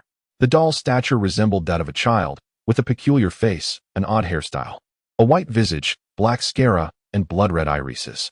Spiraling crimson patterns adorned its cheekbones, while its lips were a striking shade of red. Although this visage might be quite frightening if encountered in the dead of night, at this moment, unless the doll were to leap forth and attack, it posed little threat to anyone present. "Greetings, Arthur. Your presence here signifies that you have chosen not to succumb to despair. Therefore, heed the rules carefully. Upon the opening of the door, the recording within the doll's abdomen commenced playing automatically. You must have already observed a machine in operation. Feng Bujue's gaze shifted to a contraption not far away, roughly the size of a washing machine. Above this machine, there was a circular opening, about the size of a plate, ample enough for a person's head to fit through. From this aperture emanated the sound of some component in motion. As Feng Bujue approached, he discerned that approximately half a meter deep from the opening lay 2 rows of gears, interlocked with remarkable precision, leaving only a narrow gap. These 2 rows of gears were turning inward from both sides, resembling 2 converging waterfalls. Although their speed appeared modest, the torque was formidable with the machine's power. It could easily shred wood and even scrap metal. Just above the opening, near the circular mouth, there was also a countdown timer, set for 5 minutes, which was already ticking away. Beside the timer was a gauge, marked in kilograms, with the needle currently pointing to 0. This machine possessed the capability to crush objects and also to unlock the door leading to the next chamber, provided that one were to toss in a sufficient weight of material. Once an object exceeding 15 kilograms was introduced, the door would swing open. Should you foolishly sever the power supply or await the timer's conclusion, this machine shall cease its operation. Feng Bujue's gaze had already shifted elsewhere. He was in search of objects to cast inside. Clearly, beyond the small wooden chair and the doll, there were other items. The iron cage was welded to the ground, containing a profoundly sedated Tibetan macaque, weighing 10 kilograms. Naturally, the first course of action should be to hurl the doll and the chair within, yet regrettably, their combined weight amounts to merely 7.5 kilograms. Feng Bujue picked up the newspaper held by the doll, where the headline proclaimed, "They are not your dinner." Beneath it, a photograph depicted a small monkey, crouched within the iron cage, gazing outward with an animal's innate expression of distress. The author of this article was undoubtedly Arthur Sieg. You disparaged those poachers as worthless, labeling the purchasers of wildlife products as extravagant executioners. Yet during your travels, masquerading as a journalist, you have indulged in numerous sumptuous feasts featuring the protection of animals as the main course. Your wife's wardrobe contains more than one fur coat, and you have witnessed the slaughter of those creatures, yet remained apathetic. Now, you stand on the precipice of experiencing what it truly means to be an executioner. Will you choose to barter the life of this creature for your own survival? The recording abruptly ceased at this juncture, while Feng Bujue continued to peruse the newspaper, succumbing once more to his old habit of wanting to read through this fictitious report fabricated by the system. Chapter 012. This tactic might still hold some merit against overly affectionate female players. Feng Bujue shifted his gaze from the newspaper, casting a glance at the monkey in the cage. If necessary, I would not hesitate, even in reality. After all, this is merely a game. He set the newspaper aside, seemingly losing interest in its contents. However, since I was provided with a relatively precise weight, it must be considered a hint. He approached the machine, crouched down, and brought his face close for a meticulous examination. After circling the machine, he knocked on its exterior with his fist and delivered 2 forceful kicks. It was evident that the machine's casing was not merely a layer of sheet metal, but rather a robust iron plate, with screws at the joints tightly fastened, impossible to dismantle by hand, and one person alone could not budge it. The surface of the machine revealed no apparent gaps, and the 2 gauges were secured firmly, leaving little hope of discovering any flaws within the machine itself in the less than 3 minutes remaining. Thus, Feng Bujue tugged at the iron cage holding the monkey. It was indeed welded shut, unmoving. He surveyed the room, finding nothing but 4 walls. Returning to the center of the room, he picked up the doll and seated himself on the small wooden chair. The chair was so diminutive that he found himself almost squatting while sitting. To traverse this room without harming the monkey, in addition to the chair and the doll weighing 7.5 kilograms, he needed to find another object weighing 7.5 kilograms. He rested his right elbow on his knee, tilting his head slightly, his index and middle fingers gently tapping against his forehead. The Walkman weighed no more than 2 pounds, and the syringe was even less significant. His clothing and running shoes were bound by system restrictions, rendering them inalterable. A sudden wave of nostalgia washed over him as he recalled that stone, which might still weigh a pound or 2. He chuckled and remarked, "Well, in this room, barren on all 6 sides, only one object remains that can still move." He lifted his gaze to the overhead lighting. It was a suspended fluorescent lamp, approximately a meter in length, encased in a plastic housing and hung by 2 wires from the ceiling. with the electrical cord intertwined in those very suspending lines. The ceiling of this room was considerably lower than that outside, yet it still reached about 4 meters. The hanging lamp did not rest flush against the ceiling, nor was it at a height easily reachable. Rising to his feet, he stepped onto a wooden stool, precariously balancing on his toes, and extended his arm, only to find that his fingertips still fell about a foot short of the lamp. This distance, neither particularly long nor short, was just beyond his grasp. The stool beneath him was quite small. Standing with both feet together was already a challenge. Attempting to leap straight up while reaching for the object above was clearly improbable. Time was slipping away, with only 73 seconds remaining. After gauging the distance, he glanced back at the timer and, surprisingly, broke into a smile, murmuring to himself, "This is quite challenging right from the start. Just to my liking." After a moment of contemplation, Feng Bujue's gaze shifted once more to the doll. It appeared he had devised a plan. He hastily approached and picked up the doll, removing the black suit it wore and holding it in his hand. He then returned to the wooden bench, standing tall, gripping one sleeve of the suit with his left hand and giving it a brisk toss. Although this little suit was merely child-sized, it was sufficient to surpass the fluorescent tube. Feng Bujue raised his right hand, grasping the other sleeve that extended above the tube. The suit now resembled reins attached to a horse's bridle. With both hands firmly clutching either end, he gave a vigorous tug, causing the hanging line on one side of the tube to snap.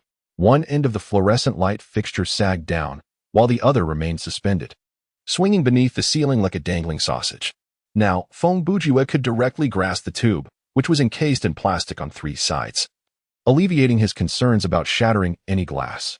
Although the room had succumbed to darkness due to the loss of illumination, locating the swaying tube was not particularly challenging. Once he secured the tube, he applied a bit more force, severing the remaining line, and held the over 1 meter long fluorescent light along with its plastic casing in his grasp. Since earlier, Feng Bujue had been silently counting the seconds in his mind. It should now be approximately 35 seconds remaining. In the darkness, the machine continued to hum with an ominous growl. He did not hasten towards the sound. Instead, he carefully descended from the chair, cautiously using his foot to locate the doll on the floor. Having noted the positions of both items, he counted his steps as he proceeded toward the machine. Approaching the machine was a simple task. By merely relying on sound, he could discern the position of the circular opening with clarity. Feng Bujue tilted his head and retracted it, extending the fluorescent tube into the machine. The 2 rows of gears crushed the light fixture beneath their pressure, forcing it through the narrow crevice. Although a few minuscule shards of glass were ejected during the process, Feng Bujue was well prepared and remained unscathed. Once 3/4 of the tube had entered the machine, he released his grip and turned to face the direction from which he had just come, counting his steps as he moved swiftly through the darkness. He intentionally controlled his stride, wary of inadvertently kicking the object he sought. He had no time to fumble about in the pitch-black environment. Predictably, within 10 steps, he gently brushed against the doll lying on the ground. Time was of the essence. Feng Bujue quickly crouched down, grasping the doll in one hand, while securing a small wooden chair with the other. He then dashed back towards the machine, this time without the need to consider a return journey, allowing him to take large strides. In mere seconds, he arrived at the machine and promptly tossed the doll inside. He had previously noted that the backrest of the wooden chair was slightly longer than the diameter of the circular opening, a detail that lingered in his mind. If he had overlooked this, he would have soon discovered that the chair was wedged at the entrance, unable to fit through. However, such an error was foreign to Feng Bujue. He never made mistakes. Prior to pulling the tube, he had meticulously planned every step he would take in the enveloping darkness. While the machine continued to crush the doll, he grasped the chair's backrest, angled it against the ground, and forcefully stepped down, deforming the seat plank beneath his foot.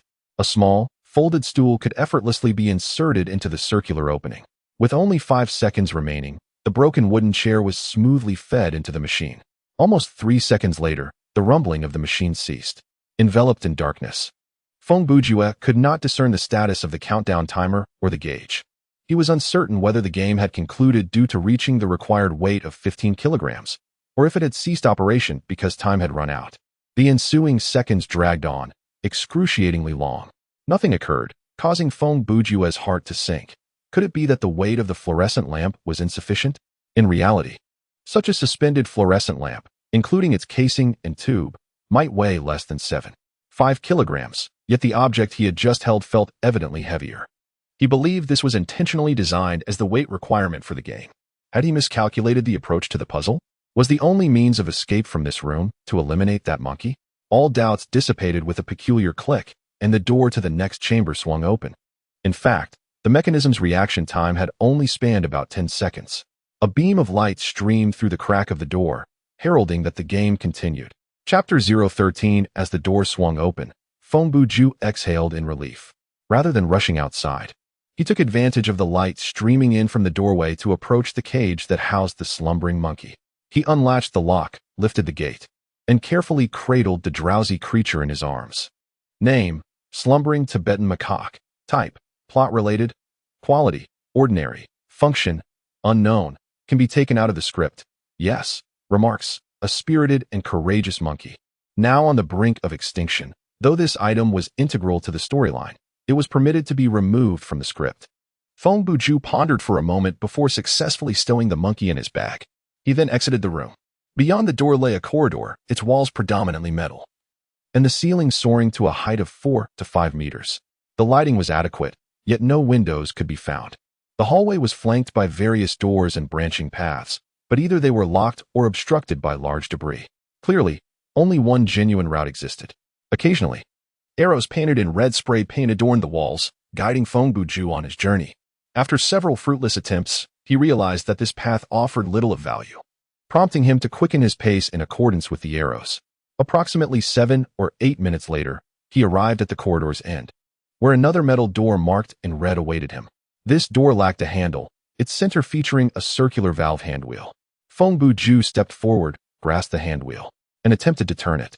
He encountered significant resistance, requiring considerable strength to rotate it.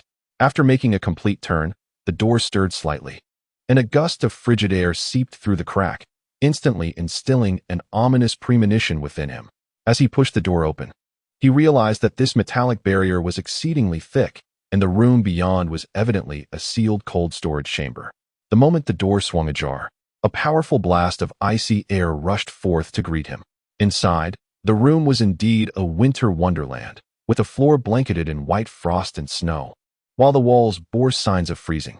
Looking up, he noticed that, apart from the illumination fixtures, 3 large pipes, each approximately a meter in diameter, were positioned in the corners of the ceiling. Just as the door opened, snowflakes began to drift down from the pipes. Fortunately, despite their size, the flurries were sparse and not overwhelming. Taking a deep breath, he exhaled warm air into his palms and rubbed his hands together before stepping into the room. Upon crossing the threshold, he discerned that the floor's depth was peculiar. It was lower than the door's bottom frame, creating a disparity with the corridor outside. Thus, the seemingly thin layer of white frost on the ground was, in fact, a depth of snow reaching up to his knees. As he stepped down, his ankles sank into the soft snow, prompting him to hop a few times in a futile attempt to escape its grasp. Realizing that the only way to avoid sinking was to increase his surface area of contact, he promptly knelt down. He left the door ajar and crawled over to the opposite wall of the room, where another door awaited him. However, this door lacked a conventional handle and was equipped solely with an electronic lock that required a password. The display screen revealed 4 vacant slots for input. On the wall beside the door lock, there was a conspicuously movable iron panel, approximately 10 centimeters in length, square in shape, and adorned with a small handle. As Feng Bujue pulled this panel open, the iron door granting him access to the room closed automatically. Behind the panel lay a very small space, within which rested a cassette tape. The subsequent course of action was decidedly clear.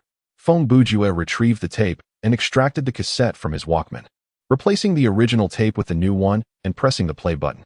Merry Christmas, Arthur.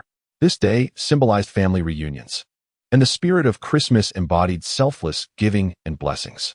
As Feng Bujue listened to the recording, he began a second meticulous examination of the room. He had previously noticed the most striking feature within the space, a wall of metal on one side, adorned with a newspaper that appeared relatively new. This wall had evidently undergone treatment, as the ice surrounding the newspaper was not overly severe. Despite being laden with artificial snow, the room's humidity was not excessively high, and the text on the paper remained quite legible. The most eye-catching headline read, "We are not so different," accompanied by a photograph of a group of homeless individuals gathered around a barrel for warmth, with snow falling in the background and the ground blanketed in white.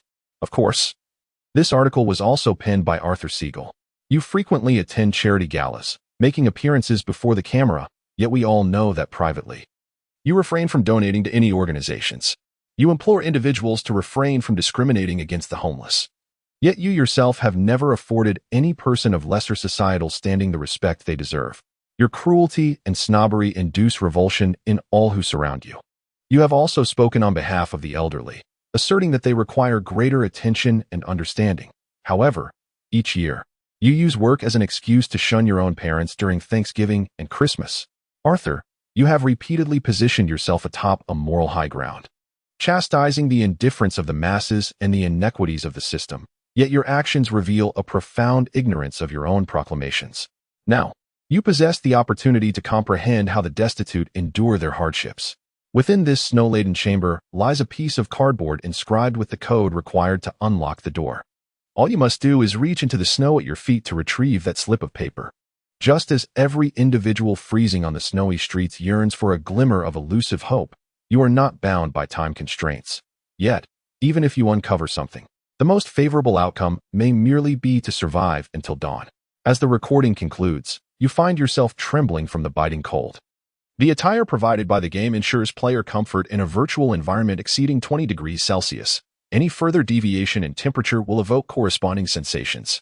In this icebound room, clearly situated below 0 degrees, the 3 pipes affixed to the ceiling continue to accumulate snow at a glacial pace.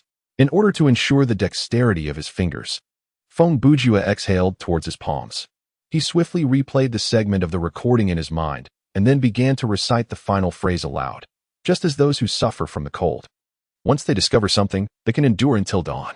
He surmised that this was the soul hint, somewhat obscure, yet undoubtedly indicative of something significant. Feng Bujue rose once more. His legs below the knees had completely frozen. Now, stepping into the snow was of little consequence, as he could no longer feel his feet. He staggered towards the newspaper, his gaze fixed intently on the article and photographs, meticulously searching for any potential clues. He understood that this was the optimal moment for investigation. Physical labor could wait until absolutely necessary. If he impatiently thrust his hands into the snow to dig, then in 5 minutes, even if his fingers remained intact, his body temperature would continue to plummet. Should he descend into that state of lethargy and foggy consciousness preceding frostbite, unraveling the mystery would become an impossibility. What could enable a homeless individual to survive until dawn? Feng Bujue articulated the thought to sharpen his focus. Could it be a few people gathered around a barrel, burning refuse for warmth until the break of day? No, that was not quite right. Suddenly, an image of a bespectacled gentleman flashed through his mind. Ah, of course. The 3 essential tools for a vagrant on the streets: a cardboard box, a dog, and a radio. With this revelation, he set to work. The unfolded newspaper is affixed to the wall at its 4 corners with small pieces of tape. In a meticulous endeavor to preserve the integrity of the central portion of the newspaper, the corners are carefully torn away. A dog is out of the question, unless I were to construct one from snow. As for the radio, it might be considered akin to a Walkman. Regarding the cardboard box, the newspaper has been removed from the wall by me, and although the corners are slightly damaged, it does not hinder my intentions. As previously mentioned, this newspaper is quite new, resulting in its creases being remarkably distinct. Typically, an individual would fold a newspaper no more than twice, yet this one bears numerous folds, undoubtedly indicating it was once transformed into some other object. I meticulously reconstruct the newspaper according to its creases. My hands are yet to become numb, but they remain affected by the frigid environment. In fact, a special status labeled Frozen is displayed next to my survival points in the game menu. Despite the missing corners, I managed to fashion a diminutive box that aligns perfectly with the creases. Holding it in my hand, I scrutinize it from various angles until I finally discover a sequence of letters and numbers where several edges overlap. It is improbable for all letters on a single newspaper to adhere to the same format. Occasionally, variations in size and style emerge, particularly in titles or captions, differing from those within the main text, alongside the issue of uppercase and lowercase letters. Feng Bujue discovered a sequence of letters and numbers, all rendered in the same font and style, with the letters entirely in uppercase. When spread across the newspaper, they occupied various layouts and positions. However, once folded together, they formed a neat little segment. FM 27. 3MHC. Feng Bujue muttered, "Is this the frequency for amateur radio stations?" As he spoke, He adjusted his Walkman to the radio reception mode. All frequencies emitted static, including FM 27.3, yet he was convinced of this frequency's authenticity. He turned up the volume, patiently waiting. Indeed, after approximately 40 seconds of static, a hoarse voice articulated, 9, 5, 2, 7. Following this, the static resumed. Feng Bujue hurried to the door, inputting the code while exclaiming irritably, "What a ridiculous password! Does it imply that lowly beings and dogs are forbidden entry?" As anticipated, the code was correct, and the door swung open. Feng Bujue tumbled out of the room, rolling into the corridor where he found himself shivering on the ground, performing 2 full rolls before rising to execute over 20 straight-arm squats. During this ordeal, he glanced at the status on the menu, noting that his survival value had diminished to 67. Fortunately, the freezing condition dissipated swiftly in the temperate environment. Regardless, emerging in this manner was certainly preferable to lying on the ground, futilely scraping through the snow in search of a scrap of paper. Feng Bujue's luck in gaming had always been dismal, and endeavors akin to searching for a needle in a haystack meant he would have to scour every inch of the room to locate that elusive piece of paper beneath the snow. After surpassing the second level, he did not immediately turn off the Walkman. Soon, he discerned the pattern of the frequency, approximately every minute. The 4-digit code would be recited on FM 27.3, while other frequencies remained a continuous cacophony of noise. Once his body temperature stabilized, he pressed onward. He speculated that the narrative did not account for the duration Arthur Sieg would require to reach a hospital after his escape and receive medical attention. The initial recording indicated that he had 40 minutes to locate an exit, lest he succumb to the toxins within his body. However, the status of poisoned had never appeared on his menu, and at that moment, he could not ascertain whether the decline in his survival value was due to the recent frigid conditions or the insidious effects of the toxins. In any case, this was not a manifest symptom of poisoning, but rather a plot device. Simply put, he must complete the scenario within 40 minutes, or face game over. Having already expended over 20 minutes, he had navigated the second level with commendable speed, adding the 5 minutes consumed in the first room, along with the time spent fleeing. He estimated that upon reaching the third game, he still had about 15 minutes remaining. The system undoubtedly accounted for the possibility of players choosing to shovel snow during the second level, which would undoubtedly lead to further delays. Thus, considering the element of time, it was reasonable to conclude that the game he was about to confront would likely be the final one. If he succeeded, he could bring this narrative to a close. Chapter 014 On the Path to the Next Room.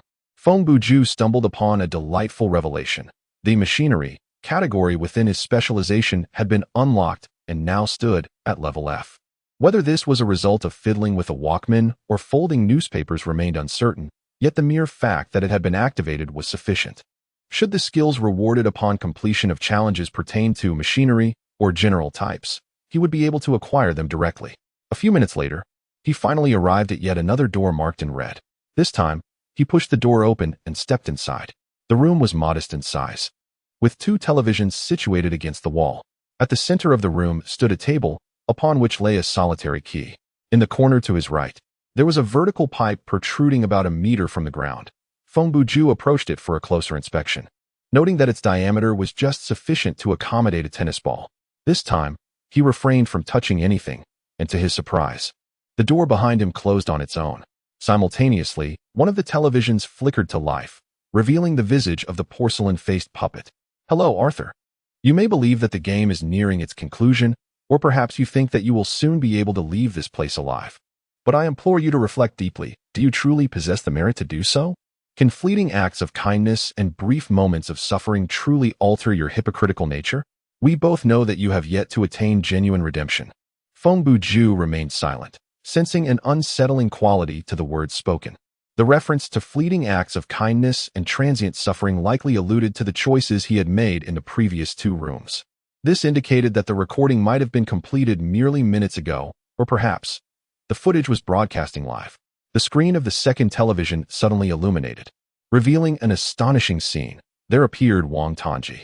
In the footage, Wang Tongji was traversing a corridor, visibly injured, with traces of blood adorning his body, and his gait was oddly unsteady. In the arena of fame and fortune, one encounters numerous scoundrels who feign camaraderie.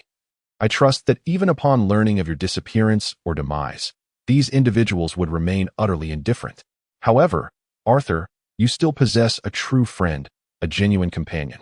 The doll stated. John is currently engaged in a perilous game, yet his destination is a dead end, the sole object that can facilitate his escape and simultaneously aid your departure from this place is the key upon the table.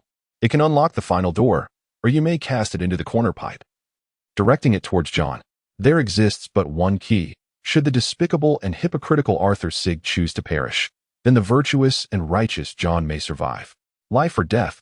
Make your choice. Feng Bujue stared at the television screen, lost in contemplation for a full 2 minutes. He pondered the nature of Wang Tongji in the second television. Was this merely a fabricated image conjured within his own script, or had he truly glimpsed another player's survival mode script? If it were the latter, then this system displayed an extraordinary acuity, capable of intertwining the narratives of two distinct players at a singular moment. He pondered to himself, it appears that the answer must await the conclusion of the script before I can inquire with Xiaodan. For now, I can only speculate, unable to verify. At this moment, Feng Bujue could not help but marvel at the brilliance of this narrative. The character of Arthur, as portrayed, is indeed no virtuous soul. The preceding trials have not altered that fact, but were merely a prelude. Based on this storyline, the ultimate choice is of paramount importance. Should Arthur sacrifice John in favor of his own escape, he would thereafter endure a lifetime of moral condemnation, living in perpetual anguish, as his selfishness and hypocrisy would be magnified, tormenting his psyche.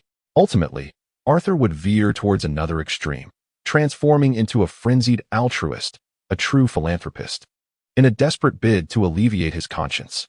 This is the essence of redemption, allowing the player, after undergoing trials, to learn to respect and cherish life, fostering gratitude for the remainder of their existence. Conversely, should Arthur choose to embrace death, permitting his dear friend John to survive, it would signify a sacrificial form of redemption. Feng Bujue shrugged, approached the table, grasped the key, and gazed at the last tightly shut door, murmuring to himself, "Thus, it seems my script concludes in failure." He walked over to the pipe, and without further contemplation, cast the key inside. Subsequently, the screen of the second television flickered off, and the puppet in the first television spoke once more. "An admirable choice, Arthur. Fear not, for death is the transcendence of the soul." It seems this is indeed not a recording. The door. Feng Bujue turned his face and pointed towards it, stating, "It leads to a dead end." The puppet on the television slightly turned its neck, remaining unresponsive. "Your choice of words is quite intriguing, and remarkably precise. I almost fell for it." Feng Bujue remarked, "The item that can aid him in escaping is also the one that can assist me in departing from this place." He chuckled. "If I were to use the key to unlock the door, I would indeed meet my demise, wouldn't I?" The puppet continued to remain silent, uncommunicative. "You mentioned that I could use it to open the final door, yet you never asserted that doing so would ensure survival. I would merely depart. Nothing more," Feng Bujue noted. "And the most crucial hint is, the despicable and hypocritical Arthur Sieg chooses to perish, while the kind-hearted and upright John survives." He spread his hands. "It took me a few moments to comprehend that this does not present a contradiction. At this moment, John has acquired the key, enabling his survival, while the despicable hypocrite Arthur has already succumbed. Standing here is Arthur Sieg, who is willing to sacrifice himself for his friend, having passed the trial, a commendable individual, whose soul has been elevated. Am I correct?" At last, the puppet spoke. "Excellent. You have discerned the rules of the game, yet this leads me to question the outcome of the trial. Are you truly merely a set of scripted data generated by the system?" Feng Bujue narrowed his eyes and approached the television. "Is it not significant for you whether my choices are merely a foregone logical conclusion? Does it matter whether my passing is based on conscience or cunning?" He crouched before the television, adopting the same tone as in the recording, and lowered his voice. "The final choice of this script is not merely a matter of life and death, but rather a game concerning the ID, ego, and superego.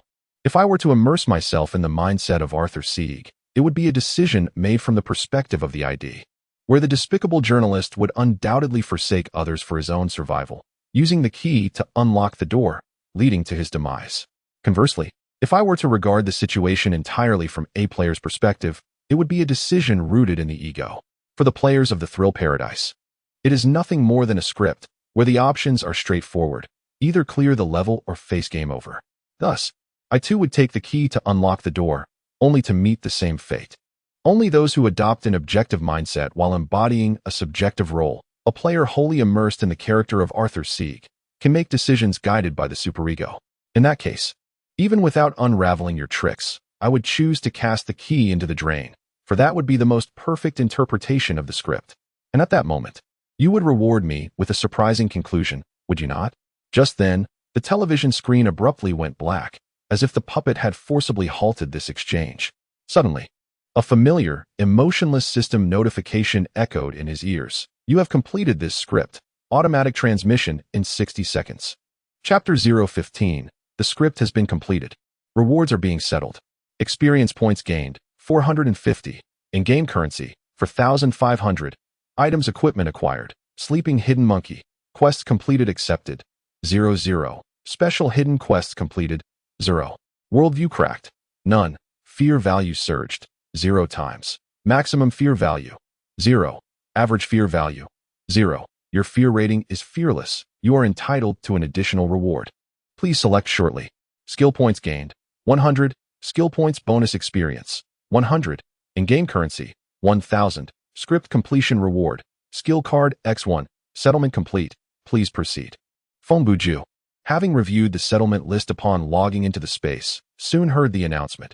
You have reached level 5. Your physical limit has increased, currently at 500. His experience now stood at 150,500. In terms of experience, the disparity between solo survival mode and training mode was not substantial.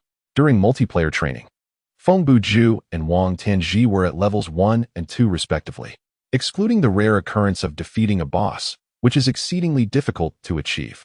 The experience gained from completing that script would amount to a maximum of around 300, far from the 500 he currently possessed.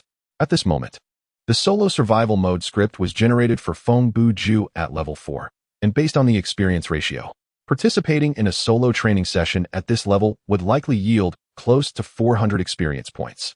At this moment, one can discern the substantial rewards of the survival mode. In contrast to the training mode, which merely offers experience points, Feng Bujue now additionally acquires skill points along with the corresponding experience and in-game currency. Not to mention the completion rewards and supplementary bonuses linked to the fear rating. However, there was one aspect of the settlement data that left Feng Bujue rather perplexed. Previously, he had extracted the item, disposable syringe, from the training mode, yet the settlement list indicated no items or equipment acquired. Conversely, this time, the monkey was indeed accounted for. He was quite certain that the game materials he had previously reviewed had never mentioned such a scenario. Of course, this was somewhat expected. The official game description serves more as advertising and educational content, rather than detailing every specific intricacy. The unresolved mystery felt like a fishbone lodged in his throat. Particularly regarding this seemingly trivial issue, failing to comprehend it left him quite uncomfortable. He was disinclined to peruse the forums, for information regarding system-related matters could often be inaccurate. Thus, he directly contacted online customer service through the screen in his login space to inquire. The representative was indeed stumped by this question, taking quite some time to provide a response. Items categorized as consumables, such as medicines, bandages, synthetic materials, and mechanical parts, if of common quality or below, would not be displayed on the settlement list when obtained and extracted during the script. The same applies to items of inferior quality. Upon hearing this, Feng Bujue understood. It was likely that many such items would be present in the team script. If, in the future, there exists a character with an excessively large satchel who, after indulging to the point of excess, in the final 60 seconds of a countdown, collects an assortment of seemingly useless items such as stones, branches, weeds, bricks, and sticks, and then hastily brings them out of the narrative, the system's tally would necessitate a lengthy entry to catalog these trivial objects. Thus, the current setting was established. Upon grasping this concept, Feng Bujue was compelled to examine the monkey he had acquired within his satchel. However, when he attempted to retrieve it, the monkey was nowhere to be found. Instead, he discovered a card resembling the size of a tarot card. Simultaneously, a system notification appeared before him. Upon completing a narrative, players may receive plot-related items that can be extracted from the storyline. Such items are typically associated with secondary quests or relevant objects that, for various reasons, such as players overcoming challenges through their own abilities, were not utilized within the main plot. When these extractable narrative items successfully enter the login space, They will transform into puzzle cards and be incorporated into the card system, currently not available. After reading the system notification, Feng Bujue shifted his gaze to the puzzle card in his hand. Although it had a paper-like texture, it felt rigid and unbendable. The edges of the card emanated a soft white glow, and both sides bore the same design, indistinguishable from one another.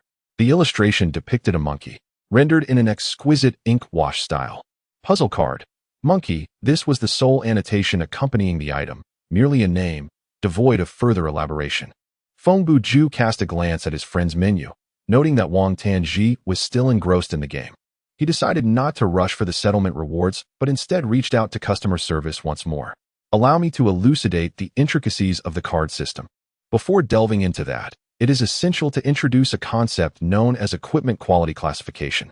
The information provided to players on the official website is as follows. Trash. This utterly worthless item is exceedingly difficult to operate. Worn, old and defective, yet still better than having nothing at all. Ordinary. This equipment functions adequately. Utilizing it wisely may prove beneficial. Superior.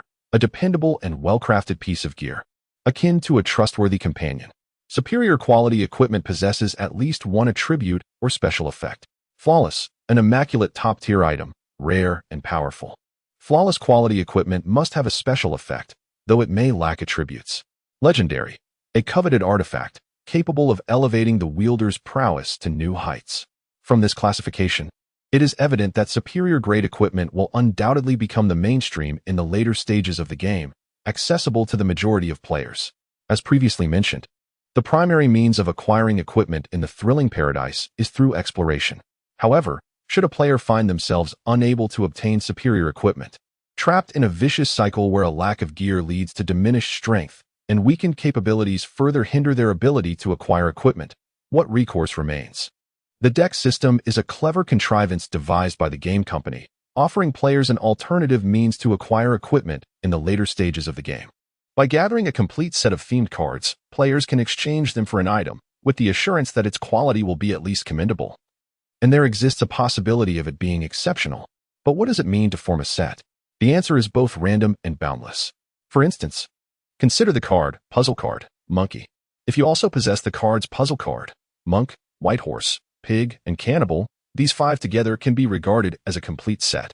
Similarly, if you own the cards puzzle card, rat, ox, tiger, rabbit, dragon, snake, horse, goat, rooster, dog, pig, along with the monkey, these 12 cards can also constitute a set.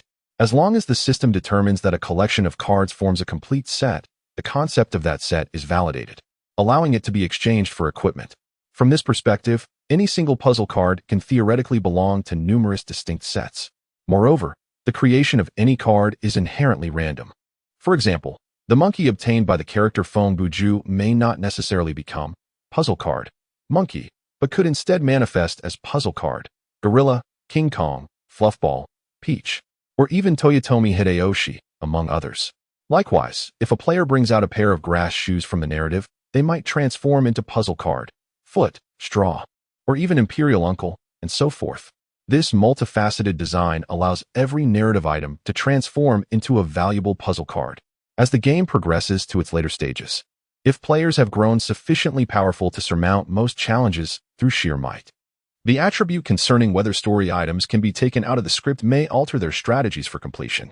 Consequently, players lacking equipment may opt to engage in solo survival mode, solely completing the main storyline while disregarding all side quests, thereby retaining all obtainable narrative items, which will then serve as puzzle pieces upon exiting the script. Naturally, it is implausible for players to collect desired items and then intentionally end their game to escape. Obtaining a deck necessitates at least the minimum condition of completing the story. Regardless of the mode, death mid-game allows for the retention of equipment. But all narrative items acquired within the script remain there, a measure designed to prevent one player's demise from hindering the progress of others in team mode. That summarizes the situation. Feng Bujue has also concluded his inquiries, finishing his communication with customer service. He then navigated the menu, converting the puzzle pieces into data stored within the login space. Subsequently, he prepared to claim his completion rewards and additional bonuses. From the outset, he held little expectation regarding the horror rating of this particular script, as its terror factor was rather mediocre. However, he was quite concerned about the extra lottery opportunity. The random skill from the completion reward would undoubtedly be one he could utilize, likely either a universal specialization or a weapon specialization. As for the additional reward tied to the fear rating, he would have to select his equipment once more, for after traversing the script, he remained unarmed. Feng Bujue stepped out of the elevator and entered the spacious metallic chamber. Just like last time, 2 hollow glass columns stood within. He initially approached the rewards for passage, retrieving a random skill through a virtual menu. As a skill card gradually materialized from the white light within the glass column. Feng Bujue maintained his composure while extracting the card. However, upon reading the skill description, a piercing scream erupted once more in the chamber. What a scam is this? Chapter 016, Title, Hasty Repairs, Skill Card Attributes, Active Skill. Permanently Mastered, Skill Category, Machinery. Effect, temporarily elevates an item of junk or ruined quality to ordinary quality for 3 minutes. Consumption, 100 stamina. Learning requirement, Machinery Specialization F. Remarks. It is widely known that the esteemed founder of the illustrious Rotten Apple Company, the pioneering goblin inventor and entrepreneur, Mr. Steve Chuentier, once toiled as a mechanic in his youth. His epitaph reads, "Only a novice would attempt to restore something to perfection." To ensure greater comprehension of this sentiment, he had the company's logo, a bitten apple, engraved upon his gravestone. Feng Bujue has always had a rather unfortunate streak in gaming, and the acquisition of this skill is a testament to that. In the lower levels, skills like Explosive Fist, with minimal learning conditions and consumption and limited uses, can significantly aid players. However, Hasty Repairs falls into that category of skills that, after a player reaches level 20, feels expendable, even if the skill bar is not yet full. The effect is rather lackluster, and the consumption is quite substantial. The most disappointing aspect is that its target is limited to mechanical constructs. Had this skill applied to all equipment, it might have held some value. For instance, if a player were to find a rusty iron pipe of ruined quality and had ample stamina, they could use this skill to temporarily elevate it to ordinary quality, thus slightly enhancing its potency. The harshness of reality is undeniable. This skill can only be applied mechanically. At this moment, Feng Bujue found himself pondering the various scenarios in which this skill might be utilized. If he were to stumble upon a malfunctioning chainsaw, expending 100 points of stamina to operate it for 3 minutes could be deemed worthwhile. Theoretically, this skill should also enable the restoration of faulty vehicles. Imagine himself in optimal condition, boarding a derelict car and timing it just right, using the skill seconds before its expiration. This vehicle could potentially function normally for nearly 15 minutes. However, these are merely conjectures. It remains uncertain whether vehicles would truly be affected by this skill, as large entities like cars are not classified as items, and players cannot inspect their attributes. Regardless, holding on to this ability would not yield any monetary gains during the public test phase. So Feng Bujue decided to acquire the skill, adding it to his repertoire. He then approached the second glass pillar, where a system prompt emerged. Please select your additional reward. 1. Randomly draw one piece of equipment corresponding to your level. 2. 5,000 game coins. 3. 200 experience points. Without hesitation, Feng Bujue opted for the equipment, as the latter two options were entirely unnecessary at this stage. Furthermore, he could hardly believe that at level 5, he possessed nothing but a non-combat skill and a plastic syringe. Could he really draw a second stone? A radiant light converged, transitioning from ethereal to tangible, as a white silhouette of an item gradually emerged from within the glass pillar. Still in the process of formation, Feng Bujue could sense that this time there was potential. Just look at the outline, undoubtedly a weapon. Name, Mario S. Plumber Wrench. Type, weapon. Quality, fine. Attack power, moderate. Attribute, fire. Special effect, when striking the head of humanoid or semi-humanoid creatures, there is a high probability of inflicting severe damage. Remarks, the owner of this wrench is quite renowned. He claims to be a plumber, yet he never repairs pipes. Instead, he merely traverses in and out of them, leaping about. His days are consumed by battling malevolent forces, rescuing kingdoms, and searching for princesses. At times, he disguises himself as a frog, a raccoon, or even the bodhisattva of the earth. Occasionally, he unleashes fireballs or hurls hammers. But he never, please take note, he never employs this essential tool of a plumber. Thus, the wrench grew furious, ablaze with indignation, determined to prove that it too could partake in combat. This worldview is rather peculiar. After perusing the attributes, although Feng Bujue scoffed, he felt quite pleased, regardless of how bizarre the remarks were. The other attributes of this equipment were commendable. Upon returning to the elevator, Wang Tongji's communication request appeared on the screen. As Feng Bujue accepted it, he simultaneously sent a team invitation. So, have you reached level 5 yet? Wang Tongji replied, just enough experience. What about you, Zhuge?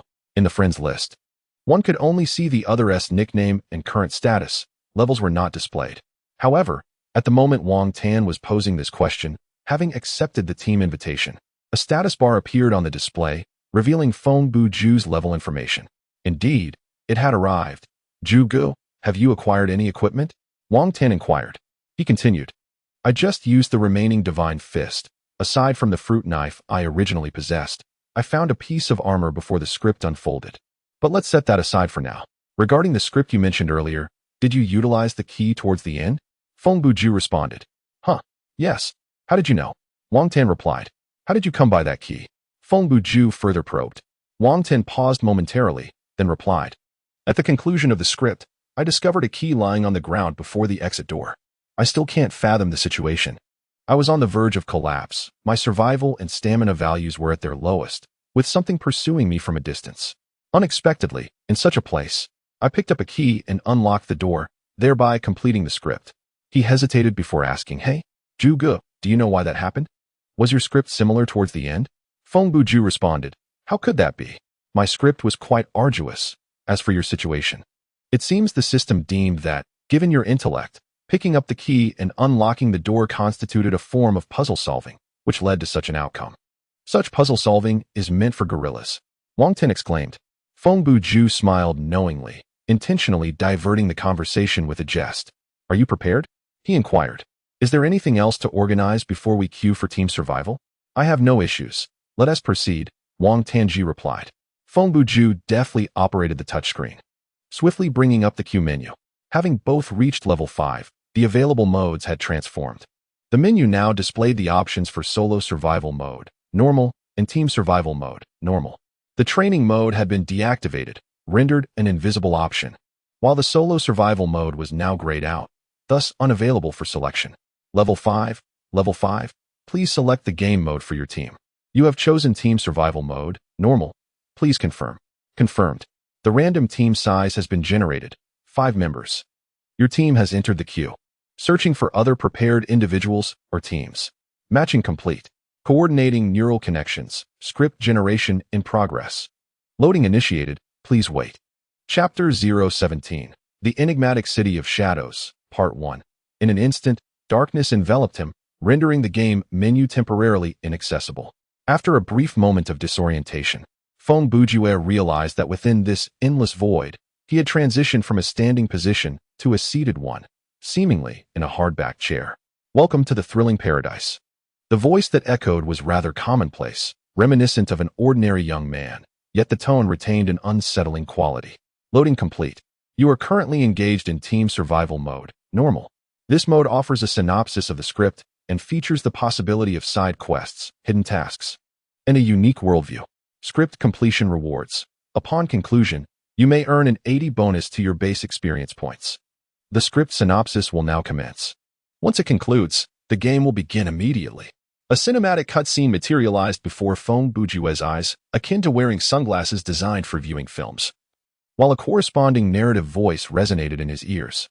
This is a modern, bustling metropolis, akin to all first-tier cities in today's world, with towering skyscrapers, a dense flow of vehicles, an overloaded population, and murky air quality. As the voice narrated, the visuals played out in a fast-forward manner, revealing nothing more than ordinary street scenes. Until one fateful night, the sun descended, never to rise again. The drifting clouds intermittently revealed the dim glow of the moon, casting its light upon this desolate, lifeless city. The scene before Feng Bujue swiftly darkened until it was enveloped in complete darkness. Moments later, a glimmer of light returned, reminiscent of the dim brightness characteristic of a moonless night. The city still bore some sources of illumination, yet it was far from the vibrant glow one would expect from a bustling metropolis under the cloak of night.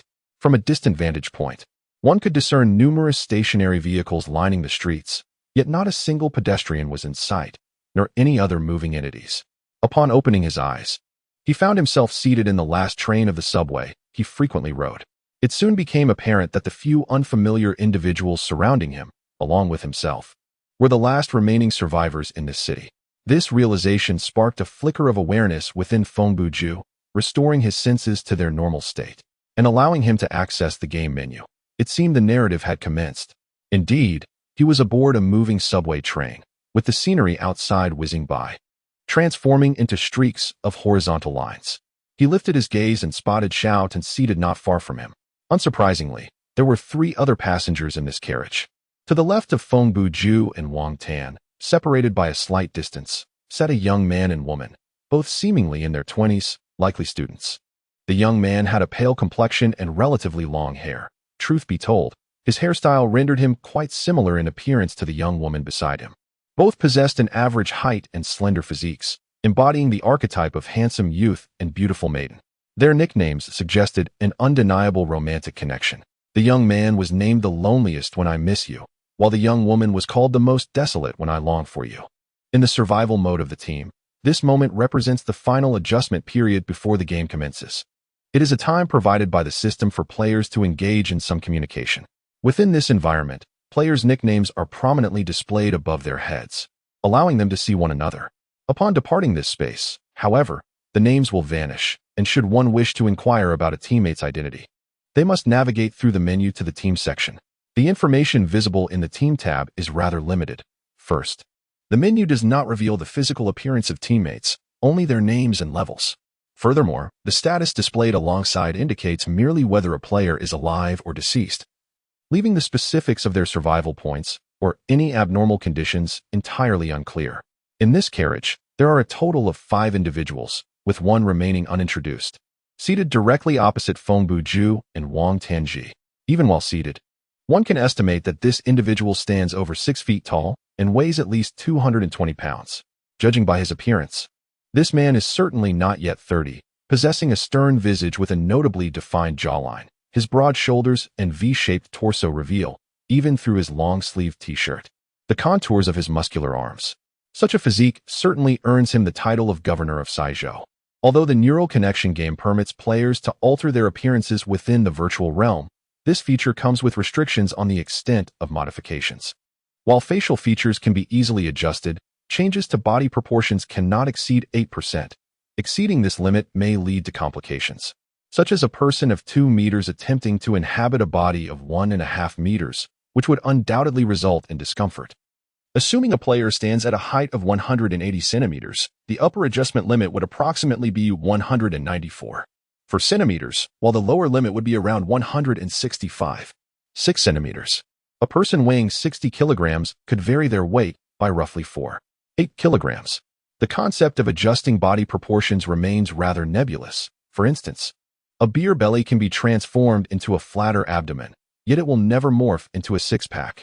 Therefore, aside from facial features, this robust individual before us in reality is likely still quite muscular, leaving open the possibility that he has not altered his appearance at all.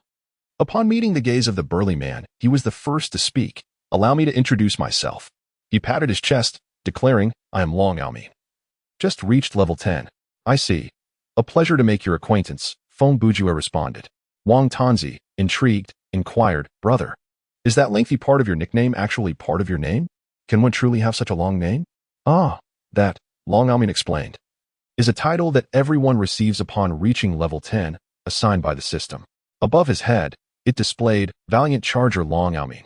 Feng Bujue evidently understood this setting, which is why he had remarked that he recognized it. "It seems quite formidable," Wang Tanji remarked with sparkling eyes. Feng Bujue interjected, "What do you mean by seems formidable? How do you articulate such a notion?"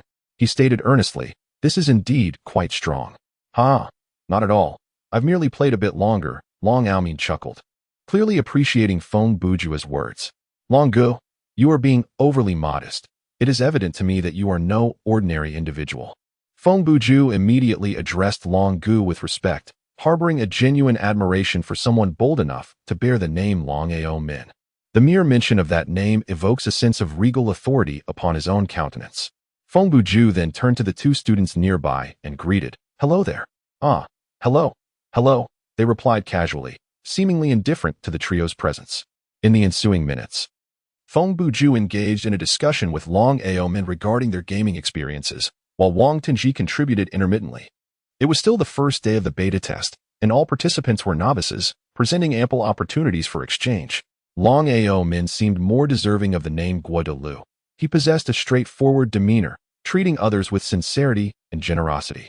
His authentic nature was palpable, and he offered insightful suggestions without adopting a condescending attitude despite Feng Bujue and Wang Tenji's lower levels. Meanwhile, the couple nearby was engrossed in their own world, exchanging affectionate gestures and whispers, appearing quite enamored. One might wonder, isn't this game supposed to prohibit affectionate actions? It is crucial to note that the earlier text mentioned restrictions against inappropriate conduct, while this couple's interaction was entirely consensual. Naturally, their actions remained within the bounds of propriety, limited to tender kisses and embraces, never crossing into more intimate territories. In a harmonious society, the game firmly restricts any further advancements in such behaviors. Before long, the subway gradually slowed down until it came to a complete halt. The lights outside the station remained illuminated, yet an eerie silence enveloped the surroundings. Broken only by the sounds of the subway itself, even the usual announcements were conspicuously absent. As the doors opened, an unsettling darkness fell over the carriage, extinguishing all the lights within. The lonely girl gasped in surprise, softly calling out, while the solitary young man beside her was momentarily taken aback, though he refrained from vocalizing his shock, merely trembling slightly. "Ah!" The piercing cry that shattered the silence was emitted by Xiao Tan. Once he had let out his exclamation, Feng Bujue sighed. "If it weren't for the system holding me back, I would have truly liked to plunge a wrench into your throat." He shook his head as he stepped off the train. Although the lights within the subway carriage had extinguished, it was not as if one could not see it all. The platform lights were functioning normally. Xiao Tan's outburst had undeniably been an embarrassing spectacle, eliciting disdainful glances from both the lonely girl and the solitary young man. Long Aomin, suppressing laughter, followed Feng Bujue out of the carriage with a forced smile. Moments later, the five of them arrived on the platform. Feng Bujue surveyed his surroundings before speaking. "I will go check the front of the train. Perhaps there is a driver there. Maybe we should stick together instead of venturing off alone," Long Aomin suggested. "Oh, come on. Why bother looking for a driver? That would be a hassle and a waste of our time. Isn't there a level 10 boss here? Let's just follow him up to the surface. Whatever we encounter, we can deal with it. After all, if we fight to the end, we will reach our goal," remarked the solitary young man. Feng Bujue observed the team dynamics and noted that the levels of loneliness and solitude were rated at 7 and 6, respectively, higher than those of him and Xiao Tan, granting him a sense of authority. Surprisingly, Feng Bujue agreed to this. He then turned to Long Aomin and inquired, "What are your thoughts, Brother Long?" "Not an issue. You may follow my lead. Should we encounter a situation requiring combat, simply lend a hand." Long Aomin replied with alacrity, stepping onto the escalator. "Come, follow me." As he paused on the escalator step, he retrieved a shield from his pack and equipped it on his right wrist. "Zhuge, what is going on?" Wang Tenji whispered to Feng Bujue. He was well aware that Feng Bujue was not one to alter his course of action based on another's words. Furthermore, the suggestion from that solitary young man was hardly remarkable, raising doubts about its validity. "It's nothing. I merely felt that the likelihood of this subway having an operator was low, and I thought it prudent to investigate and confirm," Feng Bujue replied quietly. "Since there is opposition, yielding on such a trivial divergence is of no consequence." As they spoke, they had already ascended the escalator to the upper level. Yet the five of them remained within the confines of the subway station. They would need to proceed up another level to reach the surface. Upon disembarking from the escalator, they were greeted by a signpost directing them towards various exits and notable landmarks above ground. However, this was of little consequence to them. They merely sought the nearest exit, eager to venture outside and ascertain the true state of the city. At that moment, the system's voice prompt echoed in the ears of the crowd. Main quest activated, Chapter 018. The Enigmatic City, Part 2, following the prompt from the system voice. Feng Bujue revisited the game menu and discovered that the quest log had finally been unlocked. This marked his first formal engagement with the main storyline. Previously, the training mode and the solo survival mode were confined to enclosed structures, with limited narrative frameworks and minimal choices in plot direction. Thus, the system refrained from unnecessarily generating quests.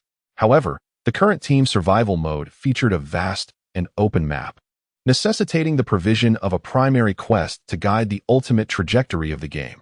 Otherwise, players might struggle to comprehend their overarching objectives. Upon expanding the quest log, Feng Bujue encountered a new window that prominently displayed the task at hand. The description of this main quest was succinct. Search the city, discover the Gate of Demons. The enchantment of the fantasy setting was palpable.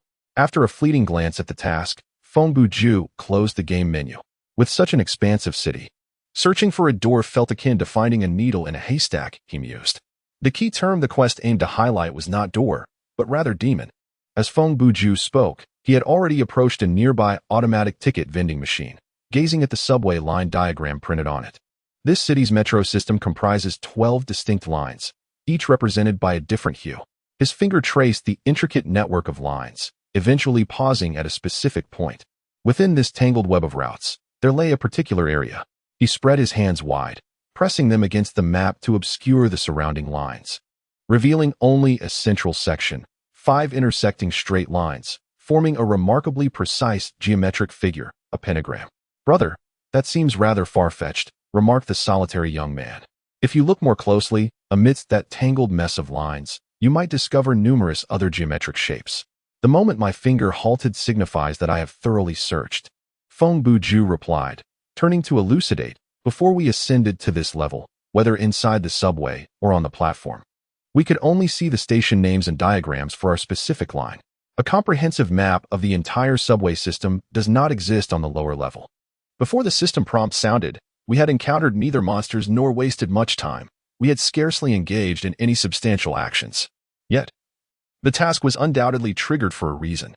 If there were no conditions for activation, we would have received it while seated in the subway. The system had no need to deliberately wait until we ascended a level to provide the notification. Thus, the only possibility I can conceive is that within this layer, there exist certain elements absent in the layer below, whose information may guide us towards the so-called demonic gate mentioned in the task. As he spoke, he turned slightly and tapped the subway map printed on the ticket machine with the palm of his left hand. The subway comprises merely 12 lines, whereas the streets above are countless, numbering in the thousands. If this subway map is devoid of meaning, then the city map is even less significant. Unless we can procure a tourist map marked with a landmark labeled Demonic Gate. He inhaled deeply. In summary, if no one presents constructive objections that contradict this inference, or if their opinions lack a solid basis for support, I kindly request that you accompany me to explore this area depicted in the map. If I am mistaken, we shall recalibrate our thoughts and discuss further. If I am correct, I shall earn skill points, and we shall all happily complete the task." Feng Bujue concluded his monologue, leaving everyone in stunned silence. Wang Tenji, however, remained notably composed, for he had witnessed such scenes countless times throughout his life. Feng Bujue's deductive abilities are a derivative of his cultivated reading habit. He is an astute individual, having scored 138 on the Binet test at the age of 16, with a balanced cognitive function of 69 in both hemispheres. Compared to those extraordinary geniuses scoring above 140, he remains classified within the realm of normalcy. Yet, his skills in observation, memory, comprehension, and reasoning are exceptionally refined, far surpassing those of ordinary individuals. As Sir Arthur Conan Doyle articulated through the voice of Sherlock Holmes, a distinguished detective possesses not only profound knowledge and experience, but also, more crucially, the art of accurate reasoning. In the narrative, Holmes tirelessly advocates his method of deduction, and it is evident that Feng Bujue is a fervent admirer.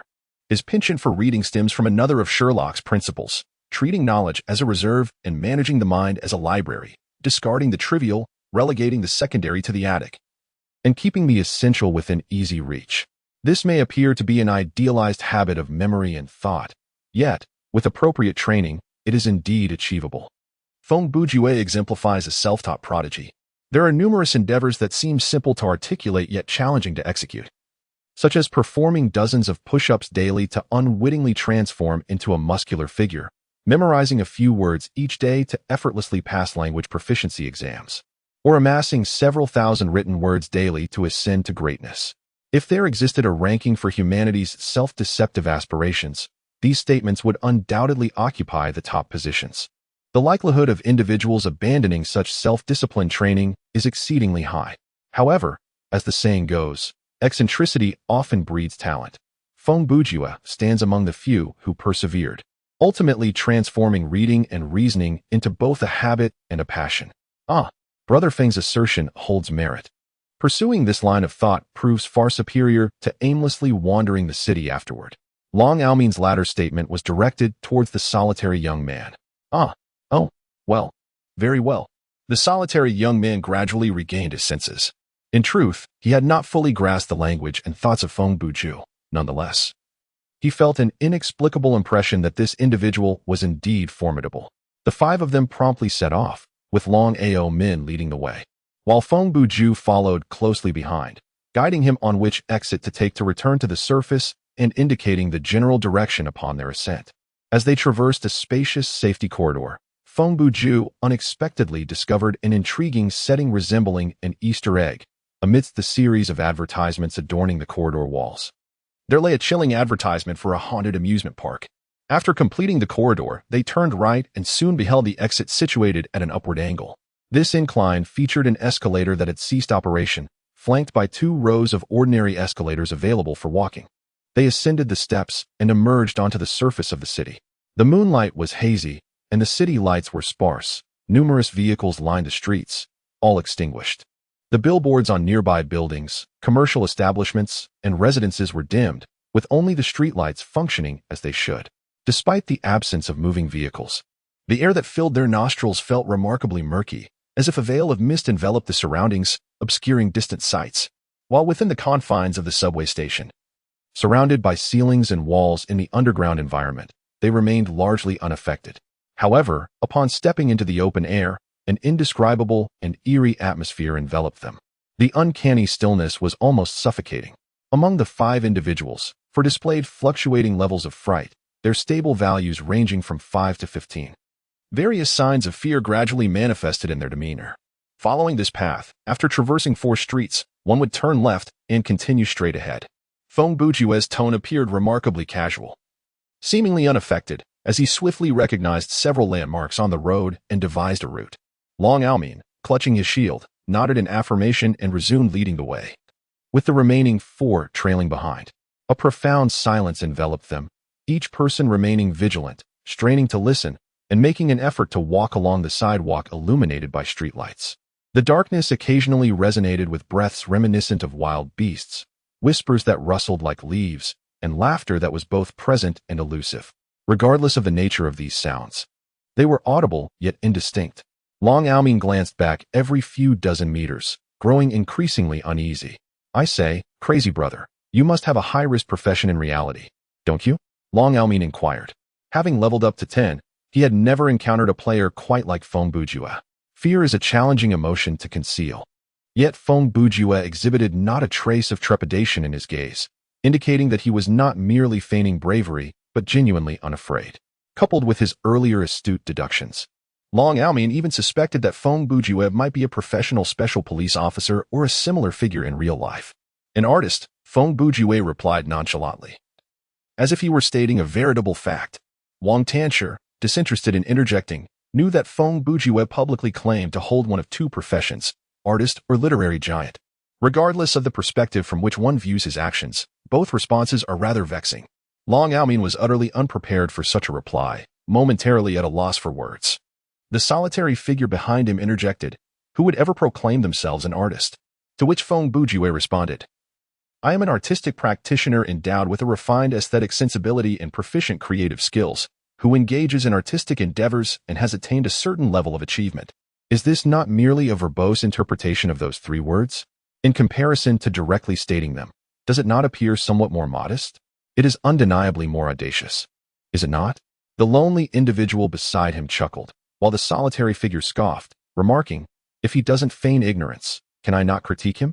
At that moment, Feng Bujue abruptly halted, swiftly retrieving a Mario's wrench from his satchel. Just as the oppressive atmosphere had begun to lift, troublesome entities emerged.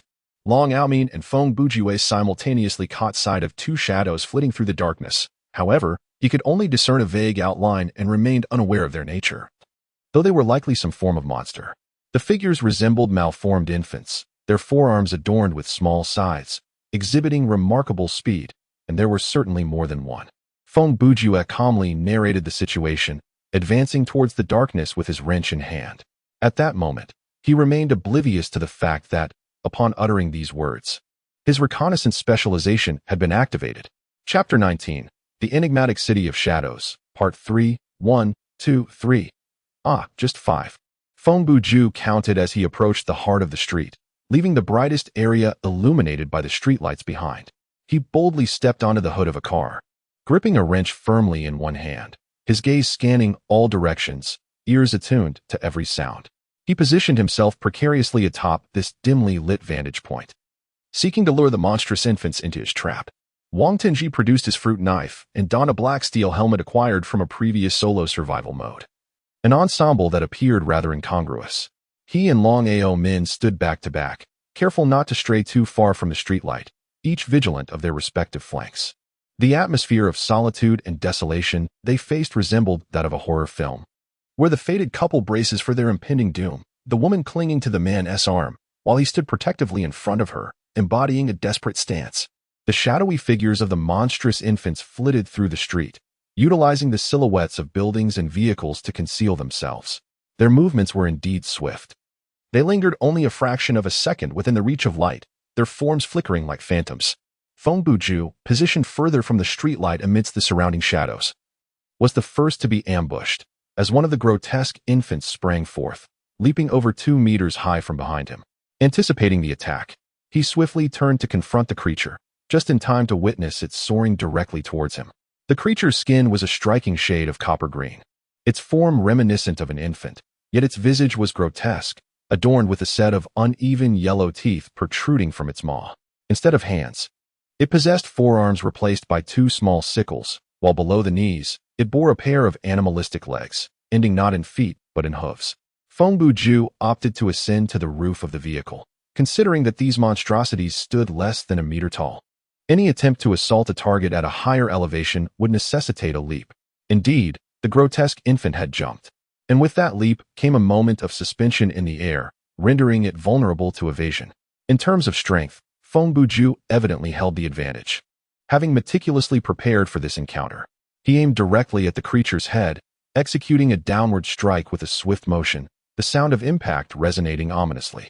The visceral nature of the blow was akin to a watermelon hurtling toward your face, only for you to strike it mid-air, causing it to explode. However, this watermelon was filled with putrid liquid, viscous pus, and semi-congealed slime, splattering in a grotesque eruption, propelled toward you by inertia. Feng Bujue found himself in this very predicament, drenched in the foul liquid, the stench all too palpable. To articulate it artistically, he emanated an aura of darkness and mystery. To put it plainly, he reeked of decay. Although the grotesque infant met its demise at Feng Bujue's hand, for more lurked nearby, their numbers seemingly dictated by the count of players present, yet they were not programmed to target different players individually. Except for Feng Bujue, everyone else stood beneath the glaring lights. Those familiar with horror films are aware that monsters tend to target those who are isolated. Therefore, the other 4 disregarded the others and converged solely on the relatively dimly lit Feng Bujue. In this predicament, he indeed felt a twinge of anxiety. Yet he remained devoid of any palpable fear. His mind retained its composure, leading him to dismiss the notion of retreating to the streetlight. At this moment, he had grasped the speed of these monstrous infants. He understood that if he descended from the rooftop, within 5 seconds, if 2 of them lunged simultaneously, one of their sides would surely cleave his leg. On an equal plane, these diminutive yet swift creatures posed a formidable challenge. Feng Bujue estimated that with his current strength, he could manage a one-on-one confrontation upon reaching the ground, but facing 2 would undoubtedly result in injury. After a mere 10 seconds, the second monstrous infant launched itself at him, while he remained oblivious to when the other 3 might spring into action.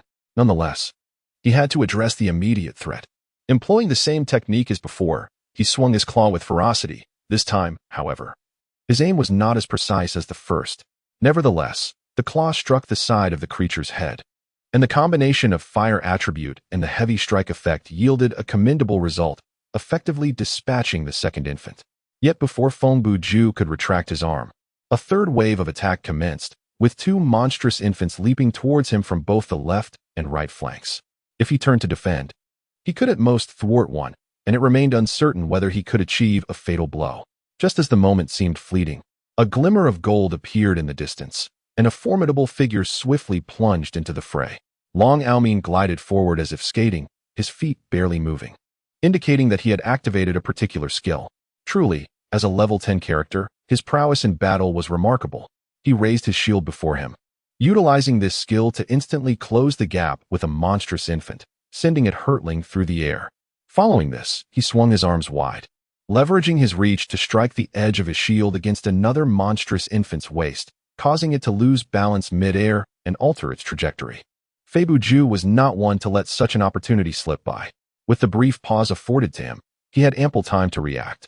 He swung his wrench and incapacitated the injured monstrous infant in one decisive blow, instantly splattering foul liquid everywhere. Observing that he had dealt with one, Long Aoming hastily made his way toward the monstrous infant he had previously struck. Upon reaching it, he knelt and pressed down with his shield.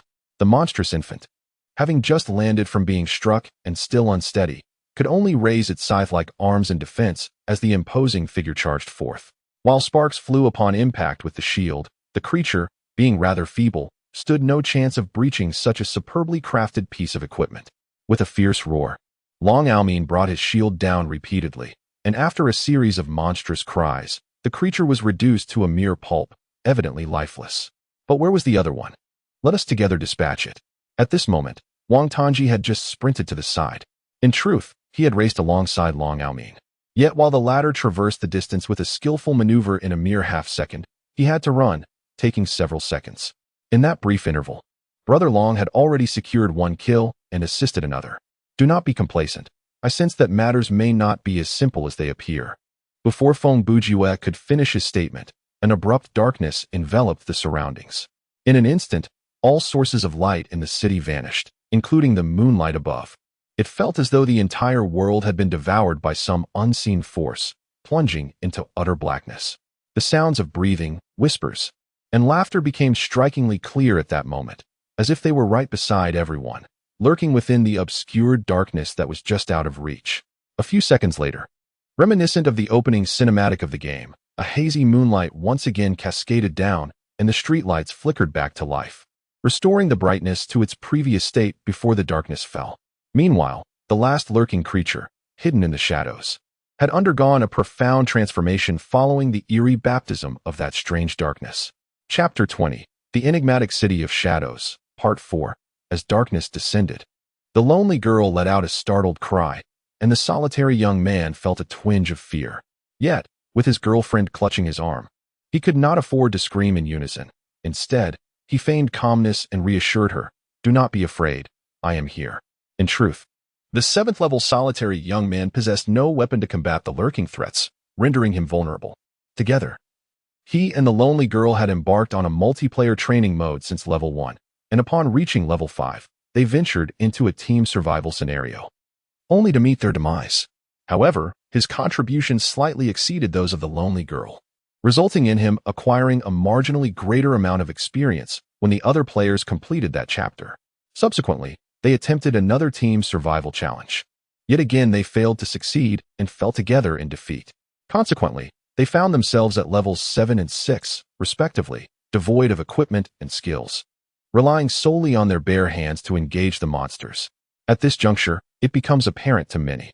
The reason Dragon Aoming was assigned to this team was due to a deliberate arrangement by the system, among the hundreds of players queuing at that moment. Why was it precisely this group of 5? The system had deemed the solitary young man and the lonely girl as relatively weaker players based on their prior performances. To lend them a helping hand, the system incorporated Dragon Aoming, a formidable player at level 10, into the team, simultaneously, to maintain the overall challenge. The system also recruited 2 lower-level players who had demonstrated impressive proficiency in clearing challenges, thereby reducing the team's average level. Thus, a combination of 5 individuals emerged, their collective levels summing to 33, with an average level of precisely 6, perfectly aligning with the script's difficulty of levels 6 to 7. To put it more plainly, this was an opportunity crafted by the system for those ensnared in solitude and loneliness to grasp onto one another, hoping they might successfully navigate the script together, lest they succumb too frequently and develop a psychological scar from their repeated failures. What was that just now? Long Aoming inquired, his words escaping him without forethought. As he did not anticipate receiving an answer, the bizarre circumstances unsettled him, prompting a desire to gauge the opinions of others. Unexpectedly, Feng Bujue responded in a calm tone, earnestly stating, "There are 3 possibilities. I will explain them to you shortly." Wang Tanji, this time, refrained from shouting, but his face had turned ashen, his voice trembling as he stammered, Should we be doing this? In the subway? Turning off the lights is one thing, but under this ominous sky, they can actually turn off the lights. It's meant to terrify. The frightening entity lies over there, Feng Bujue remarked expressionlessly, gesturing towards the direction behind Wang Tanji. Little Tang stiffened, turning his neck to look back, while Long Aomin and the distant figures of solitude and loneliness also caught sight of what Feng Bujue indicated. Before them, the final grotesque infant had ascended to the roof of a bus, issuing a chilling wail. Its appearance had transformed, its skin had turned black, its eyes emitted a green glow, and its teeth elongated into sharp fangs. Although its overall size remained unchanged, the scythe in its hand and its beast-like legs had nearly doubled in length. As the monstrous creature stood upright, it approached a height of nearly 1 meter and 60 centimeters, its scythe-like arms extending far beyond the reach of an average human. Wang Tan's throat tightened as he swallowed hard, glancing down at the fruit knife in his hand before shifting his gaze to the creature's deadly appendages. A wave of inferiority washing over him. It felt as if he had evolved right after consuming a peculiar sweet treat. At that moment, Feng Bujue descended from the vehicle, wielding a pair of pliers. "I will draw it down from the front. You all wait for the opportune moment to strike from the side," he instructed. Long Aomin advanced, unable to maintain the levity that Feng Bujue had exhibited in such dire circumstances. Regrettably, Long Aomin's tactical maneuver failed to materialize. It was possible that this grotesque infant could comprehend the player's dialogue, or perhaps its intelligence was far superior to what they had anticipated. The creature disregarded Long Aomin entirely, crouching before leaping with such force that it left 2 indented hoof prints on the bus roof, soaring high into the air and tracing a parabolic arc. It soared over the heads of the 3 and lunged towards the figures of solitude and loneliness, situated a considerable distance away beneath a street lamp. At this moment, Long Aomin yearned to unleash the skill he had previously used to assist Feng Bujue, yet he found himself utterly powerless. The skill, Lightning Charge, was a unique ability bestowed upon him by his title, Valiant Charger, which required a hefty expenditure of 30% of his stamina and boasted a cooldown period of a full hour. Setting aside the various intricacies of the title system, it was clear that the only ones capable of rescuing solitude and loneliness were themselves. As the creature descended from the heavens, its scythe-like arms slashed towards the 2 with deadly intent. Standing in the heart of the street, the trio charged towards the impending danger. Yet the monstrous infant resembled a projectile hurled from a catapult, its exaggerated leaping ability rendering it nearly impossible for mere pedestrians to pursue. "Run this way. Lower your heads," Feng Bujue bellowed, undoubtedly directing loneliness and solitude to respond appropriately. This was indeed a prudent strategy, whether they retreated or sought refuge to the sides. At least one of them would meet their demise upon the creature's descent. Remaining stationary or attempting to intercept the attack would likely result in a swifter demise. The only viable option for the 2 was to crouch low and dash forward, seizing the fleeting moments while the beast was airborne and turning back to close the distance to Feng Bujue and his companions, thus preserving their chances of survival. In such a critical moment, a commanding voice imbued with confidence proved to be remarkably effective. Those gripped by helplessness and fear often complied without a second thought. As anticipated, loneliness immediately grasped solitude and rushed forward upon hearing the command. As the monstrous infant descended from above, the 2 deftly slipped beneath its feet, maneuvering to its rear. The scythe struck only air, and in its frustration, the creature pivoted and gave chase, closing the distance to the fleeing duo in mere seconds. Alas for the creature. A robust man, running in the opposite direction, had arrived just in time, swiftly positioning himself in front of the infant. A gray metal shield stood firm like an iron wall, blocking the creature's path. The reinforced scythe-like arms swung swiftly, emitting a continuous hissing sound as it struck. Yet this onslaught merely sparked against the surface of the shield, leaving no discernible scratch behind. The monstrous infant seemed to gradually slow its pace and reduce its force. Name, Shard of Ultron. Type, Armor. Quality, Superior. Defense, Strong. Attribute, Refraction. Special Effect, None. Equipment Requirement, Combat Specialization E. Level 8. Note: this is a remnant left after the destruction of a certain iteration of Ultron, originally no larger than a thumb. It has been reforged with secondary adamantium to create this shield. It appears to possess slightly greater strength than other mass-produced variants of such shields. Yet numerous experiments have indicated no significant data discrepancies to substantiate this theory. The attributes of this shield are formidable, and compared to Feng Bujue's clamp, its utility in the early stages of the game is evidently more pronounced. The creature's assault gradually ceased, seemingly understanding that if it continued to slice at this rate, its scythe-like hand would likely become dulled. The monstrous infant abandoned its attempt to breach the defenses of Long Aoming, seeking instead to exploit its speed to circumvent this formidable adversary and confront others. However, it had squandered too much time. A man clad in a black helmet, wielding a fruit knife, had stealthily maneuvered behind it. Due to the ineffectiveness of his weapon and his own timid nature, Wang Tongji hesitated to act impulsively. He stealthily crept around a vehicle, positioning himself behind the creature before raising his weapon and plunging it directly into the infant's cervical spine. It remains uncertain whether this choice of attack, which could incapacitate without necessarily being lethal, is typical of those with medical knowledge. A ghastly shriek erupted as dark, purulent blood gushed forth, splattering Wang Tongji's face. Remarkably, the creature continued to struggle, refusing to succumb. At that moment, a pair of pliers lunged from the side, ruthlessly piercing into the infant's left eye socket. Chapter 021, The Enigmatic City of Shadows, Part 5. This battle cannot truly be classified as a fierce conflict, for none of the 5 players suffered any loss in their survival value. However, the aftermath revealed the inherent capabilities of each team member. In simple terms, there were 3 players capable of overcoming challenges, and 2 who were nearly useless burdens. Wang Tongji found his face and clothing splattered with the foul blood expelled by the monstrous infants.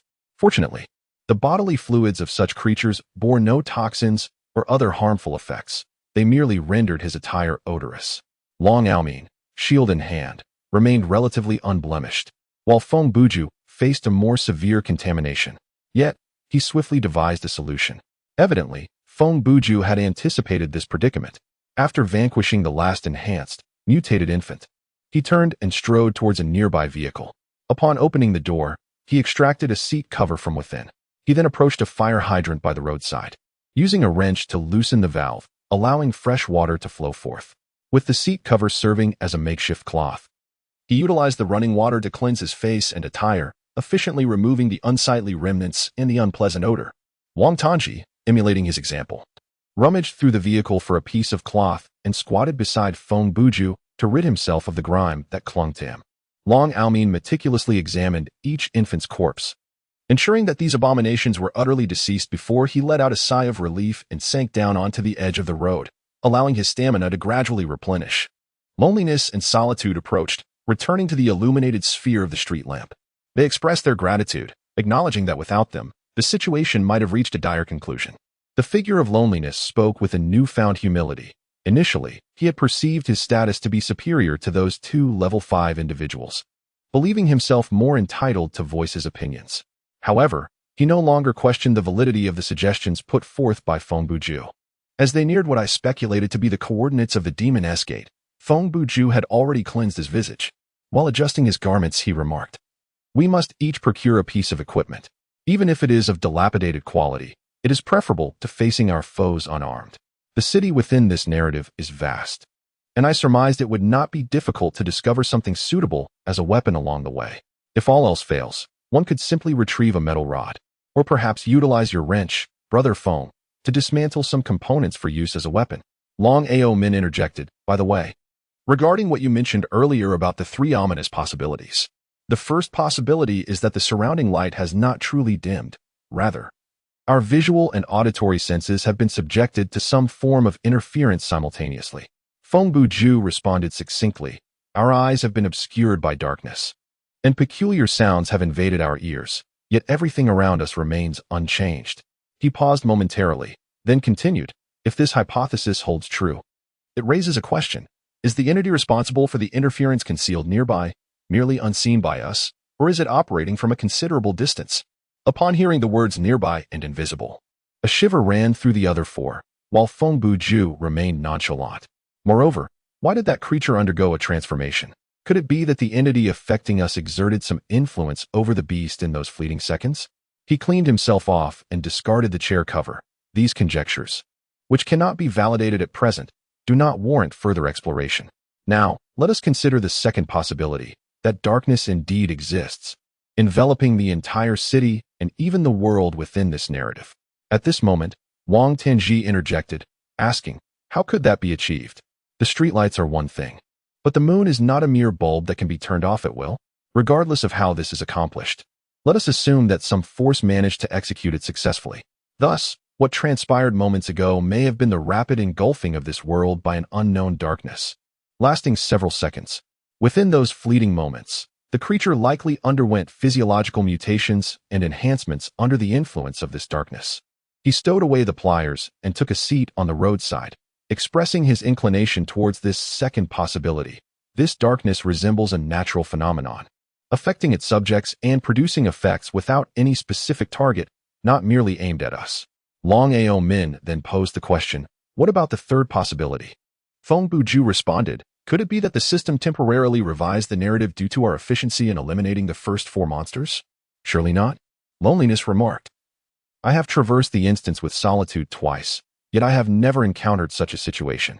Even when the team encounters monsters and dispatches them swiftly and effortlessly, the difficulty of the script has never abruptly escalated. Solitude added, we have previously encountered players of a similar caliber to Dragon, and the monsters at the outset of the script were almost annihilated in an instant. Thus, I initially suggested that with a level 10 player leading, we could bulldoze our way through. He spoke the truth. However, in that earlier script, the level 10 player had no intention or action to specifically protect them, resulting in their eventual demise. Indeed, I too believe the third possibility is quite slim, Feng Bujue replied thoughtfully. The reason he contemplated this hypothesis was largely due to the predicament he faced during the previous solo survival mode. At that moment, he quickly dismissed this possibility. This is my first time in a team survival mode, and I am not well acquainted with the actual circumstances. Therefore, this possibility can be disregarded. Wang Tianshi had also tidied himself up by this point. He rose and stated, the first 2 possibilities will be verifiable in due time, correct? If we follow what Brother Ju said, then regardless of which scenario it is, as long as the script progresses, darkness will descend once more. That makes sense. Long Aomin stood up, his stamina having partially recovered. We should resolve the equipment issues for solitude and loneliness before we encounter monsters or the darkness descends again. Feng Bujue rose and remarked, the route I intend to take will lead us past a police station. Once we arrive, we shall enter and conduct a search. Perhaps we might discover firearms, batons, and if fortune smiles upon us, body armor, masks, and shields may also be within our reach. His tone suggested an eagerness that bordered on impatience as he continued, I've longed to experience the sensation of wielding a firearm in my hands. Long Ao Min felt a chill creep into his heart upon hearing these words. Feng Bujue's demeanor resembled that of a deranged killer devoid of the means to commit his violent fantasies. After a brief discussion among the group, they set forth once more towards the police station that Feng Bujue had mentioned. Although the oppressive darkness enveloped them, and they remained unaware of the myriad of lurking monsters hidden within the shadows, there was still a flicker of anticipation regarding the police station that Feng Bujue had described. It is worth noting that in the early stages of the game, firearms were indeed a rarity. Should they be fortunate enough to find a powerful weapon such as an assault rifle or submachine gun, even if they were to perish midway through the narrative, it would still be deemed worthwhile. Chapter 022, The Enigmatic City of Shadows, Part 6. After a leisurely stroll of approximately 15 to 16 minutes, the 5 individuals arrived at the entrance of the police station. This edifice sprawled over an area of roughly 500 square meters, with the main entrance facing the street, while a side entrance led to the parking lot. Feng Bujue first inspected the side entrance, which was a driveway ending in a towering wall, its entrance secured by a movable iron gate, rendering further passage impossible. Peering into the darkness beyond, he surmised that this route would prove unfruitful. Upon returning to the front entrance, he found Long Aomin had completed his examination. The main door, crafted from sturdy wood and designed as double doors, stood resolutely closed, seemingly obstructed from within by some object, resistant to even the slightest push. Feng Bujue subtly shook his head, indicating the side entrance was impassable.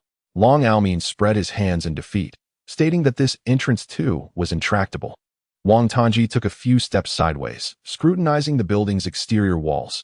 The windows were fortified with iron frames, suggesting that gaining entry would require considerable effort. Before he could finish his observation, his expression shifted abruptly. Did any of you hear that? Feng Bujue, having certainly heard it, swiftly commanded. Step back, as he hurriedly grasped Wang Tongji's shoulder and pulled him away. Long Aomin, along with the solitary and the lonesome, immediately retreated. Just as Feng Bujue and Wang Tongji had taken a few steps back, a resounding thud echoed from behind them. Turning to look, they witnessed the wall adjacent to the police station's main entrance being forcefully breached from the inside, as a towering creature emerged, its massive form looming ominously. Had Wang Tongji remained in his stupor for a few more seconds, he would have found himself crushed beneath the debris. Well, what I just heard was the sound of footsteps rushing towards the wall. Wang Tongji's complexion was ashen, his voice not particularly loud. At this moment, he had already passed the stage of being startled, growing increasingly numb to various situations that would typically elevate his fear level to around 50%. His fear had essentially lingered around 35% for quite some time. Like every minor boss that bursts through a wall, the creature made its entrance with a roar. Feng Bujue indeed recognized this entity as a blood corpse. This blood corpse was evidently far more robust than the one Feng Bujue encountered during the novice tutorial. Its physique noticeably larger. Moreover, unlike the previous one that merely created a hole by smashing its hand against the wall, this creature had obliterated a section of a concrete wall entirely. Splendid.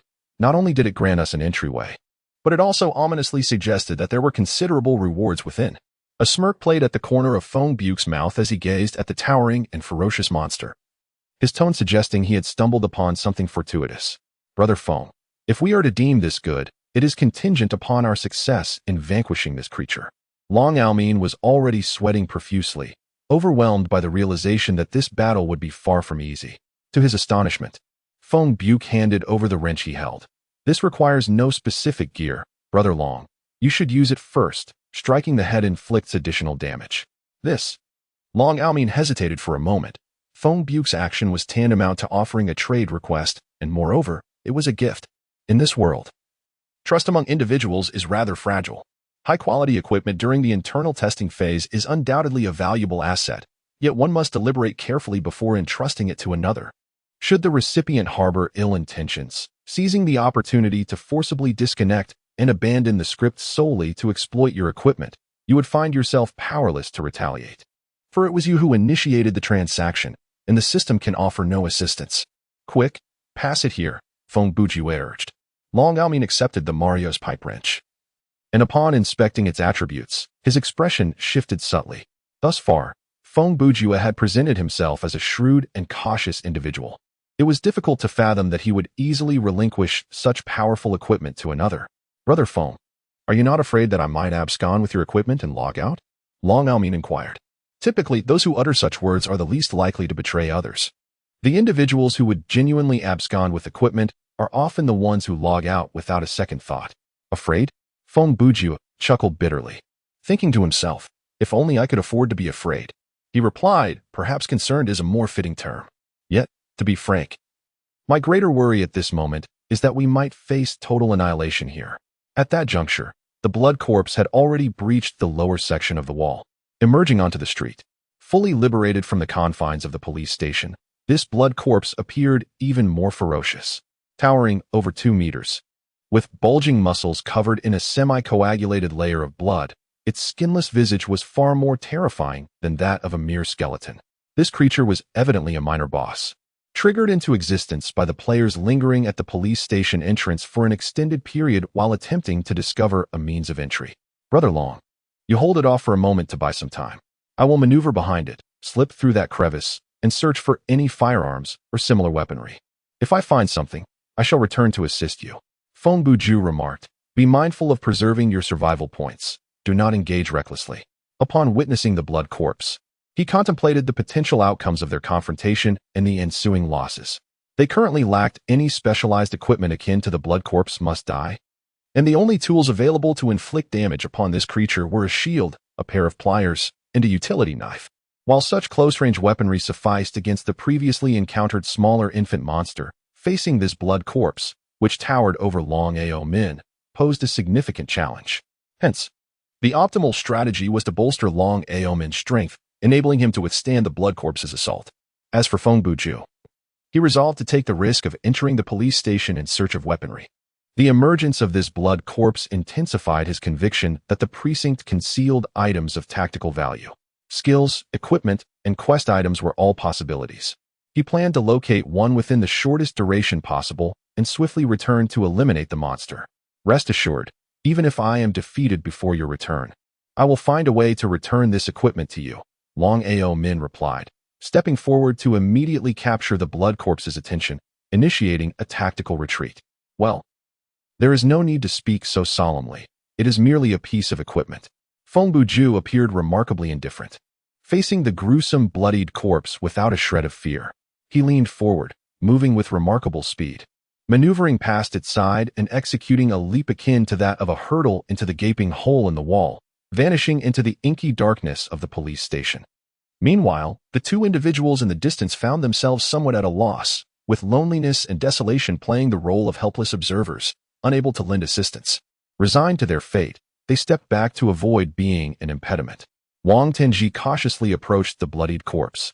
Noting that the creature's attention was primarily fixated on Long Aomin, he awaited the opportune moment to strike, planning to deliver a swift cut to the corpse and retreat immediately, ensuring he would not be severely harmed by the boss in the process.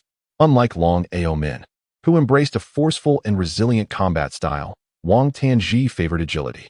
His strategy revolved around evasion and maneuverability, striking when least expected, alternating between offense and retreat, with an emphasis on attrition. This approach was ill-suited for blunt weapons or shields. Instead, bladed instruments were his ideal choice.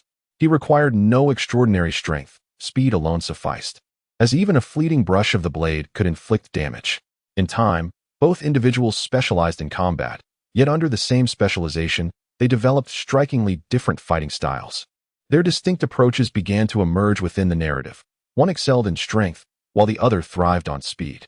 As the game progressed, players' abilities continued to escalate, leading to unimaginable disparities among those with the same specialization, shaped by their individual interpretations of combat. Moreover, there exist various specializations, such as the combination of combat with shooting or combat with medical skills, along with countless skill combinations. One could assert that the characters within the realm of the horror park embody boundless possibilities.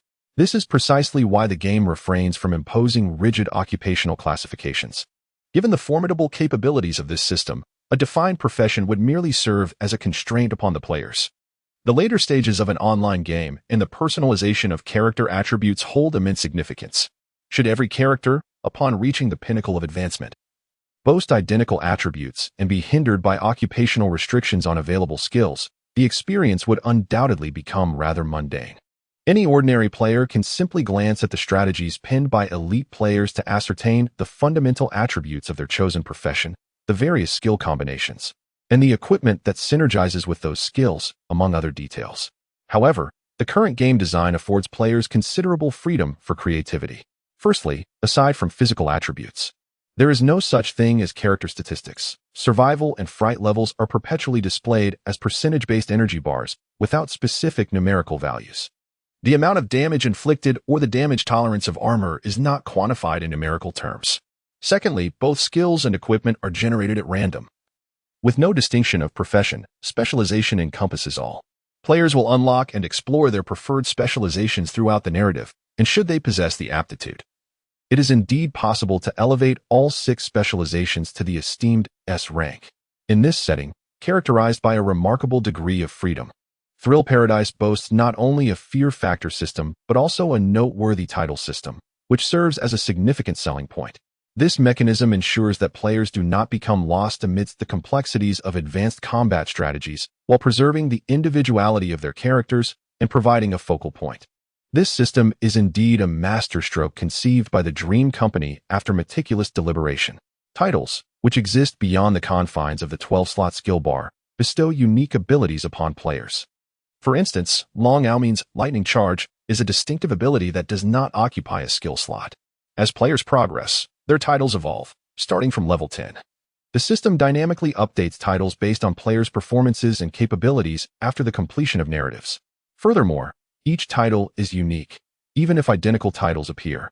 The special abilities associated with them may differ. These special abilities need not always be active skills. They can also manifest as passive enhancements or even subtle, invisible bonuses. By the time of the public beta, titles and scripts above level 20 have become akin to trademarks. While entering team survival modes, players often regard their teammates' nicknames as inconsequential. They typically prioritize observing their teammates' titles, which immediately reveals their strengths. Titles such as Valiant Charger, Reckless Boxer, and Precise Marksman are straightforward and easily understood at a glance. Certainly, titles serve as a reflection of one's prowess. Upon reaching level 40 or above, aside from the previously mentioned titles, one might encounter distinguished appellations such as Eastern Evil, Western Poison, Southern Emperor, and Northern Beggar.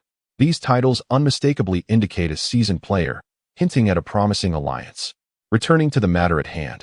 While Long Aomin and Wang Tanshi were entangled with the Blood Corpse, Feng Bujue was cautiously navigating through the shadowy precincts of the police station. Chapter 023. The Shadowy Maze, Part 7. The police station was devoid of electricity, rendering the lights extinguished. However, it was not a complete void of visibility. Moonlight streamed through the iron bars, penetrating the glass and illuminating the space through the street-facing windows, casting a faint glow over certain areas. This meager illumination was sufficient to prevent Feng Bujue from being utterly engulfed in darkness, yet the majority of the surroundings remained shrouded in obscurity. Upon entering the precinct, Feng Bujue hastened his pace, primarily to evade the potential return of the bloodied corpse that might unexpectedly assault him, and also because this part of the building was relatively brighter, with light filtering through the gaps in the walls, illuminating a section of the corridor ahead.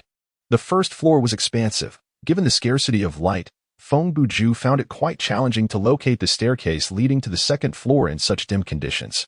He groped around the shadows, turning doorknobs and searching tables for any unlocked drawers, yet he could not uncover anything of tangible utility. As his vision was limited, his other senses sharpened in compensation. Soon, he detected a potent and acrid scent, blood. Following the trail of the odor, he arrived at a darkened corner of the wall. Reaching out to touch its surface, which was sticky to the touch, as he traced his fingers downward along the wall, he encountered something that felt like bones? Decayed flesh? Was the head twisted off? At that moment, Feng Bujue realized he had stumbled upon a corpse. The upper portion of the body was missing, and what he touched was a section of the exposed vertebrae. I had presumed the city to be devoid of both the living and the dead. Yet here lay a body, revealing that this police station indeed harbored mysteries. Feng Bujue pondered quietly. The discovery of the corpse did not frighten him. Rather, he calmly continued his examination. His intention was not to ascertain the gender of the deceased, but to identify the profession through the attire. It did not take long for him to notice the shoulder epaulets on the uniform, leading him to realize it was a police officer's outfit. Eagerly, he commenced a search of the body. Within moments, his hand grazed a holster, but alas, it was empty. Following the arm down to the hand, he indeed found a pistol in the right grasp. Name, M1911A1 pistol. Type, weapon. Quality, ordinary. Attack power, medium. Attributes, none. Special effects, none. Equipment conditions, shooting specialization F or mechanical specialization F. Remarks, this is not a film set. So remember 3 things. First, disengage the safety before firing. Second, be mindful of recoil. Third, do not forget to load the ammunition. Feng Bujue stowed the firearm in his satchel and continued to search the corpse. At the waist of the deceased, he discovered a flashlight. Elated, he picked it up and attempted to switch it on, only to be met with darkness. Upon inspection, he realized the glass had shattered. With a sigh, he lamented that he had hoped for the flashlight's utility over the pistol, for he understood that this corpse served as a significant clue. Now that he possessed the gun, he questioned why the head had been severed. Clearly, the bloodied corpse could not have been dealt with using mere gunfire. If a flashlight were available, Feng Bujue could hasten the search for weapons. However, shrouded in darkness, he could only continue to grope around blindly. Ultimately, he unearthed a keyring from the pocket of a corpse, but no other useful items came to light. Given the pressing nature of time and the dwindling endurance of those outside, Feng Bujue had no choice but to hasten his return. Even if this handgun proved ineffective against the blood corpse, possessing a firearm was certainly preferable to being unarmed, considering it was a weapon designed for ranged attacks. The deceased officer alone could not manage the blood corpse with this gun, yet upon his emergence, Feng Bujue would be accompanied by 2 others, equipped with knives, guns, shields, and clamps, providing a greater assurance in their endeavor to subdue the blood corpse. Outside the police station, Long Aomin was nearing his limit. Though his blocking technique was commendable, successfully deflecting each claw strike of the blood corpse with his shield, his vitality had plummeted from full to 64 within these 3 minutes. The ferocity of the blood corpse's attacks was simply overwhelming. During this interval, Long Aomin had fought while retreating, sustaining minimal direct hits, primarily buffered by his shield. The issue lay in the fact that the Aochuang fragments possessed a defensive attribute of refraction, granting enhanced resistance against ranged attacks and beam weapons, but offering little protection against such brutal melee strikes. When the claws of the blood corpse lunged at him, the shield could ensure that Long Aomin's body remained intact while absorbing some of the impact. However, the residual force had to be endured through his dwindling vitality. The blood corpse exhibited remarkably low intelligence, relying solely on its massive hands to strike, utterly oblivious to employing its feet or elbows, rendering its offensive methods exceedingly monotonous. It is indeed a stroke of fortune, otherwise, 5 of Long Aomin would have already perished. Moreover, this blood corpse seems fixated on a single target, relentlessly pursuing its assault. Regardless of how Wang Tongji attempts to distract it, the creature merely swats him away after sustaining a few cuts, at times even ignoring him entirely. This emboldens Wang Tongji, allowing him to take risks and launch attacks during perilous moments. Of course, his efforts yield little success, wielding a fruit knife against such a monstrosity. It is a miracle the blade hasn't snapped. Long Aomin seizes the opportunity to strike with his pliers, landing a few hits on the blood corpse. Though only once did he manage to strike its head. Although his blows possess greater force than Wang Tongji's feeble knife swipes, Long Aomin has far fewer chances to attack, often relegated to evasion and defense.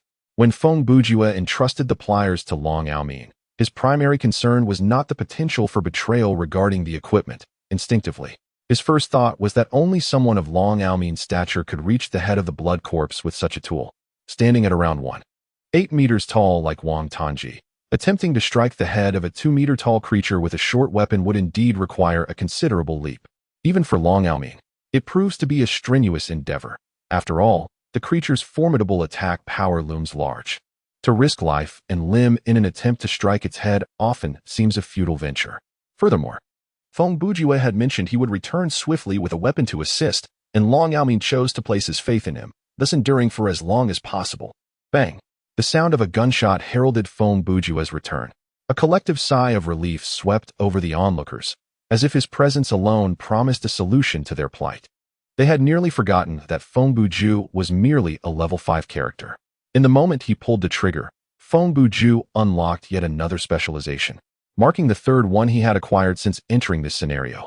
This is the distinct nature of team survival mode, where the need for combat becomes increasingly prevalent. The incorporation of numerous gaming elements significantly broadens the narrative scope, particularly for lower-level players who find ample opportunities for growth. After participating in a team mode, even without achieving victory, one is bound to gain something. At this moment, Feng Bujue possessed 5 F-level specializations: General, Equipment, Reconnaissance, Melee, and Shooting, with only the Medical specialization yet to be unlocked. The blood corpse let out a piercing howl toward the heavens. Evidently, this shot had inflicted considerable damage, as it turned its head and altered its target. Feng Bujue's shot struck the blood corpse's back. His preparation for the shot had been meticulous. He raised the gun with both hands, aligning his gaze with the barrel, and firmly aimed along a straight line.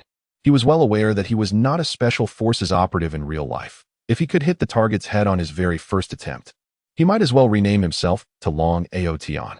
Thus, he chose to aim for the back of the blood corpse, where the target was larger and easier to hit. After all, this was a game, and the system applied adjustments to these purely technological weapons to ensure that players could wield them effectively. Consequently, the first bullet he fired successfully struck the right side of the blood corpse's back. Following that shot, Feng Bujue immediately grasped the meaning of the second note in the equipment description. Indeed, the act of shooting is not something that an untrained civilian can undertake casually. Take, for instance, the widely recognized Desert Eagle. If one is not informed to keep their wrist firm and ideally straighten their elbow to allow the shoulder to absorb the recoil, they might find themselves injuring their wrist after just one shot.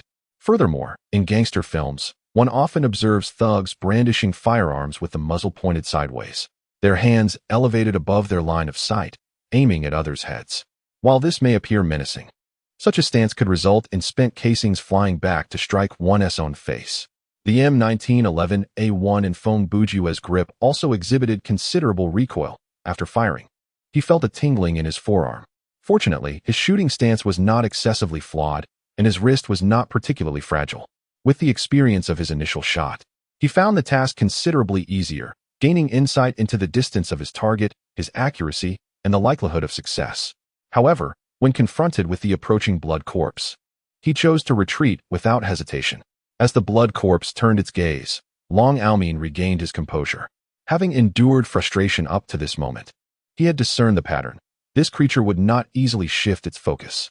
Since it was now pursuing Feng Bujue, it would not pay him any heed until he launched his next attack. A long-suppressed fury erupted within Long Aomin as he leapt forward, wielding a pipe wrench with ferocity. Striking down upon the blood corpse's occiput, the dull thud echoed, a sound of metal piercing flesh to reach the skull. A portion of the blood corpse's rear cranium was shattered, revealing a grotesque wound with a narrow fissure in the exposed skull. Yet, the creature's rampage showed no signs of abating. Rather, it grew increasingly ferocious.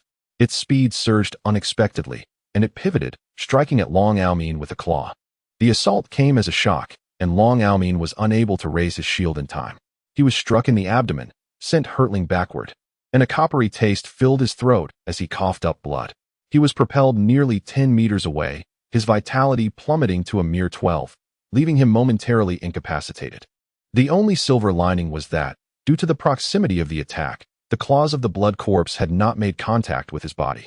When it had swung its limbs, only its arm had collided with Long Aomin, sparing him from grievous wounds. Otherwise, he would have been subjected to the debilitating effects of blood loss. The blood corpse cradled the wound at the back of its head, emitting pained wails. Moments later, it glared menacingly at Long Aomin, unleashing a primal roar that echoed the fierce intimidation of a beast confronting its prey. It was evident that the damage inflicted by the earlier strike had been considerable, instilling a sense of peril within this minor boss. Witnessing Long Aomin's collapse, the duo of solitude and loneliness understood the gravity of the situation.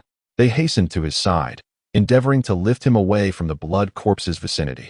However, the blood corpse was not inclined to allow their escape. It advanced towards the three, its strides heavy and relentless. In a moment that none anticipated, a figure appeared like a bolt of lightning, swiftly maneuvering to the creature's flank.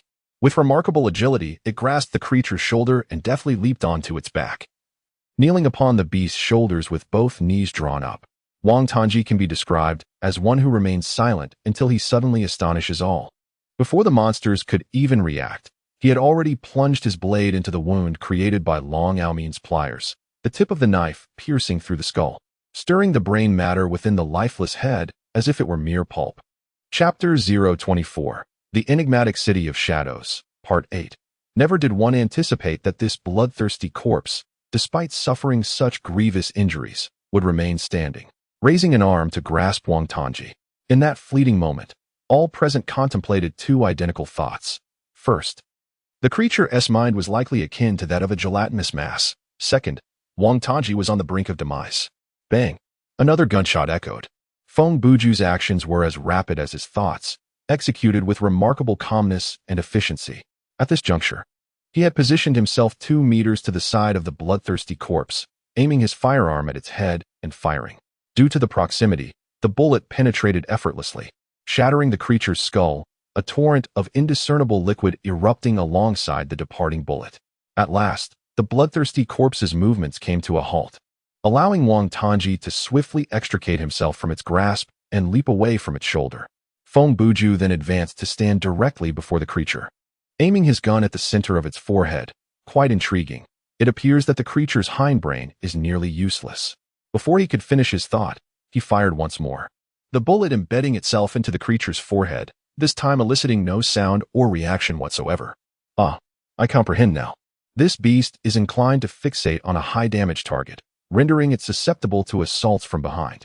While its head is undoubtedly its weakness, the system has deliberately designated its most lethal vulnerability at the front, endowing it with formidable attack power and substantial vitality. As Feng Bujue mused, the bloodthirsty corpse collapsed. In truth, for him, vanquishing the creature was of little consequence. Understanding the most efficient method to eliminate such a monster held far greater significance. At this moment, Long Aomin finally regained his composure. He was still able to stand and walk, though his complexion appeared rather dire. While others were unaware of the exact amount of his remaining vitality, they all understood that his condition was exceedingly precarious. In comparison, Wang Tangji's loss of vitality seemed rather trivial, although given his own vitality, even a single blow from that blood corpse at 90 capacity would likely result in his demise. Just as everyone thought they had vanquished the minor boss and could finally take a breath, darkness descended once more, accompanied by an array of terrifying sounds echoing in their ears. The fear levels among the group surged, and an unsettling thought crossed their minds.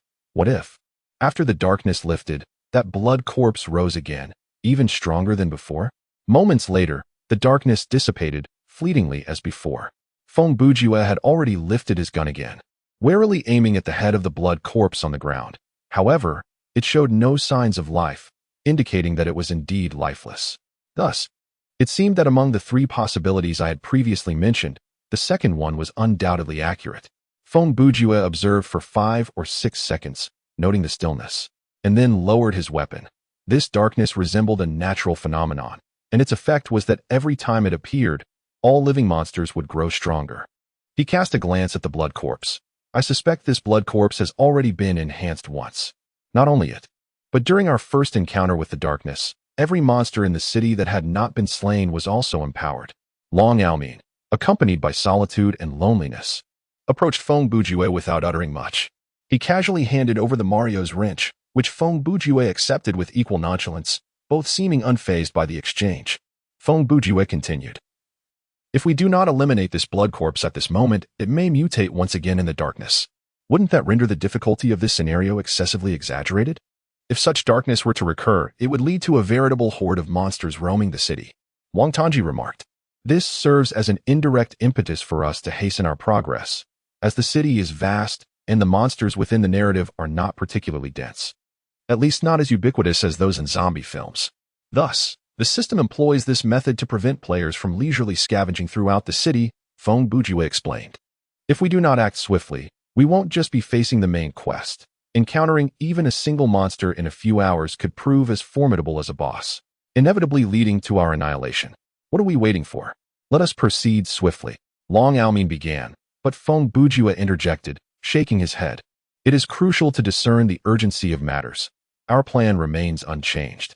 He turned to gaze towards the police station, stating, now that this monster has been dealt with, there will undoubtedly be rewards following such a battle. We should first search for equipment within the police station to adequately arm everyone, and additionally, we must ensure that Brother Long receives some survival points.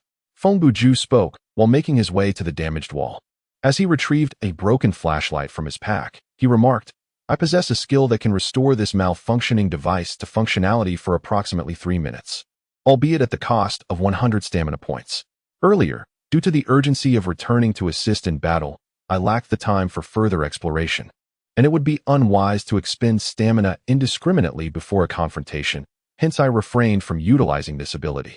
Considering the limited light sources within and the singularity of the flashlight, I propose that I venture inside alone. Should I discover a more reliable source of illumination, I shall return to gather everyone and proceed together in our search. He turned to address them. Of course, if anyone wishes to accompany me now, they may do so, but they must follow my lead, with their vision confined to the area illuminated by my light. No need for that. We shall wait here. Are we to fear that you might hoard the equipment? Long Aomin chuckled heartily, settling down cross-legged on the ground. This gives me a chance to rest a bit and regain some stamina.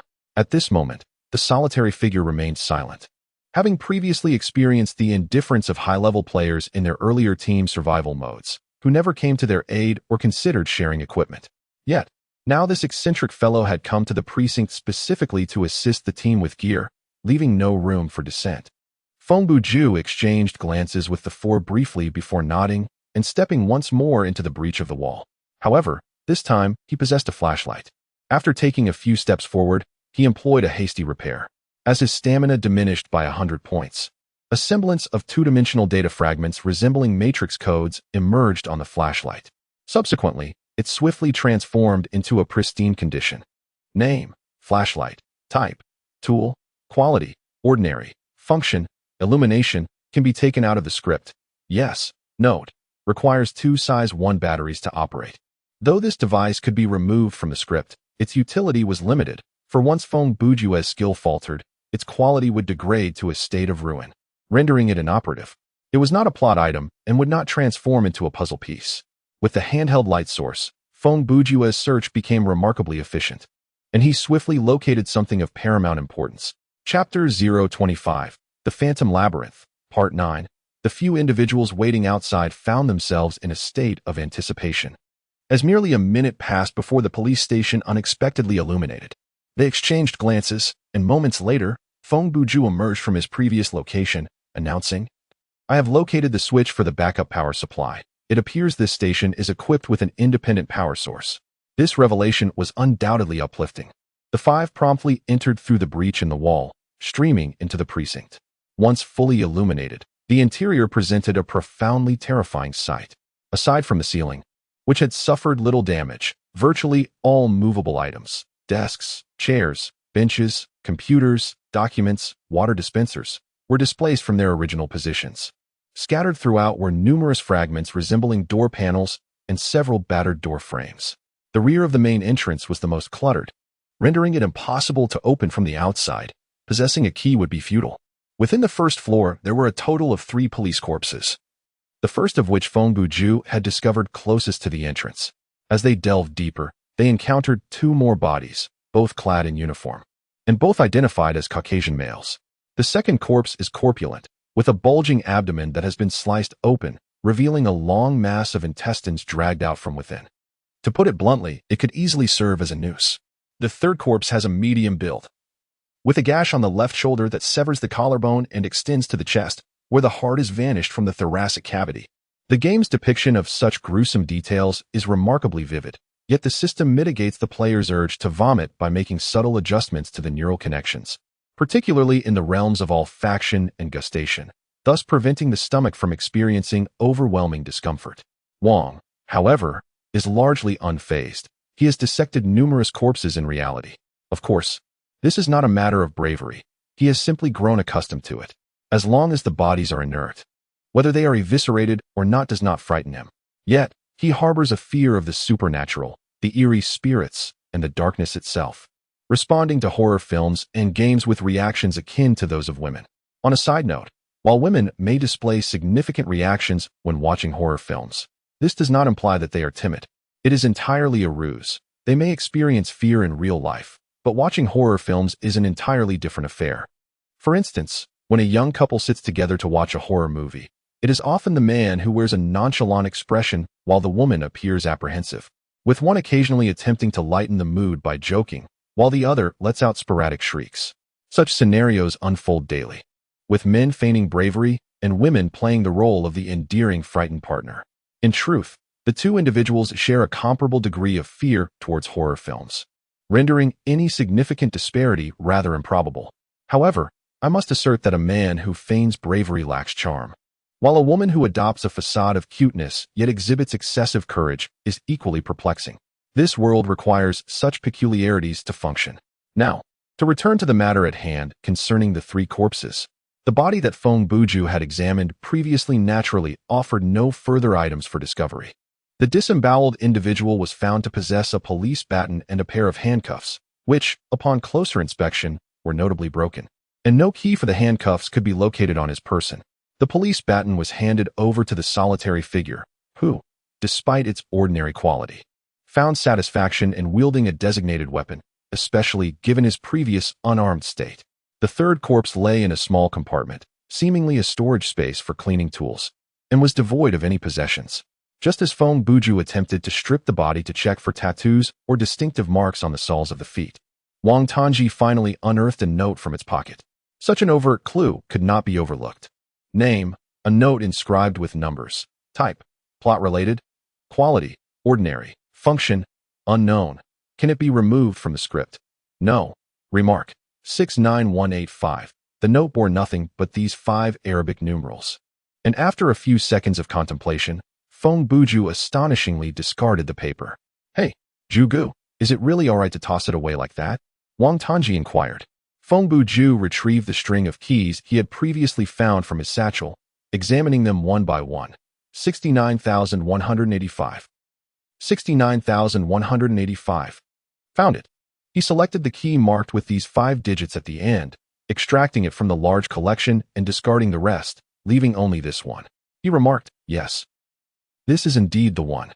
Once the key was isolated in his grasp, a new item prompt appeared in the menu. Name, key of fire, type, plot-related, quality, superior, function, acts on the fire seal. Is it possible to take out of this script? No. Note, a key imbued with magical energy.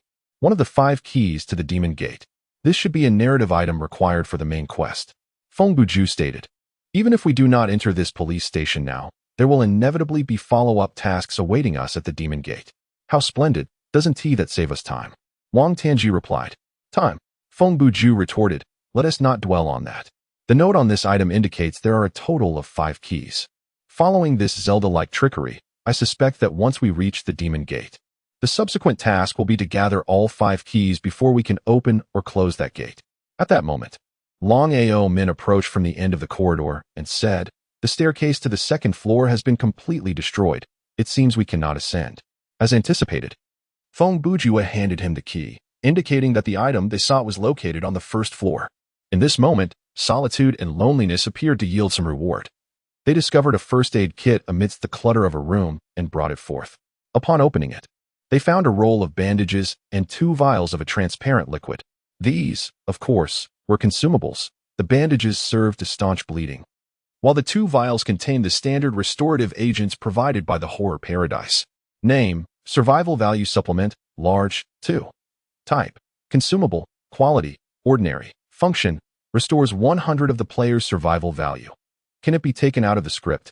Yes. Note, maximum stack limit is 5.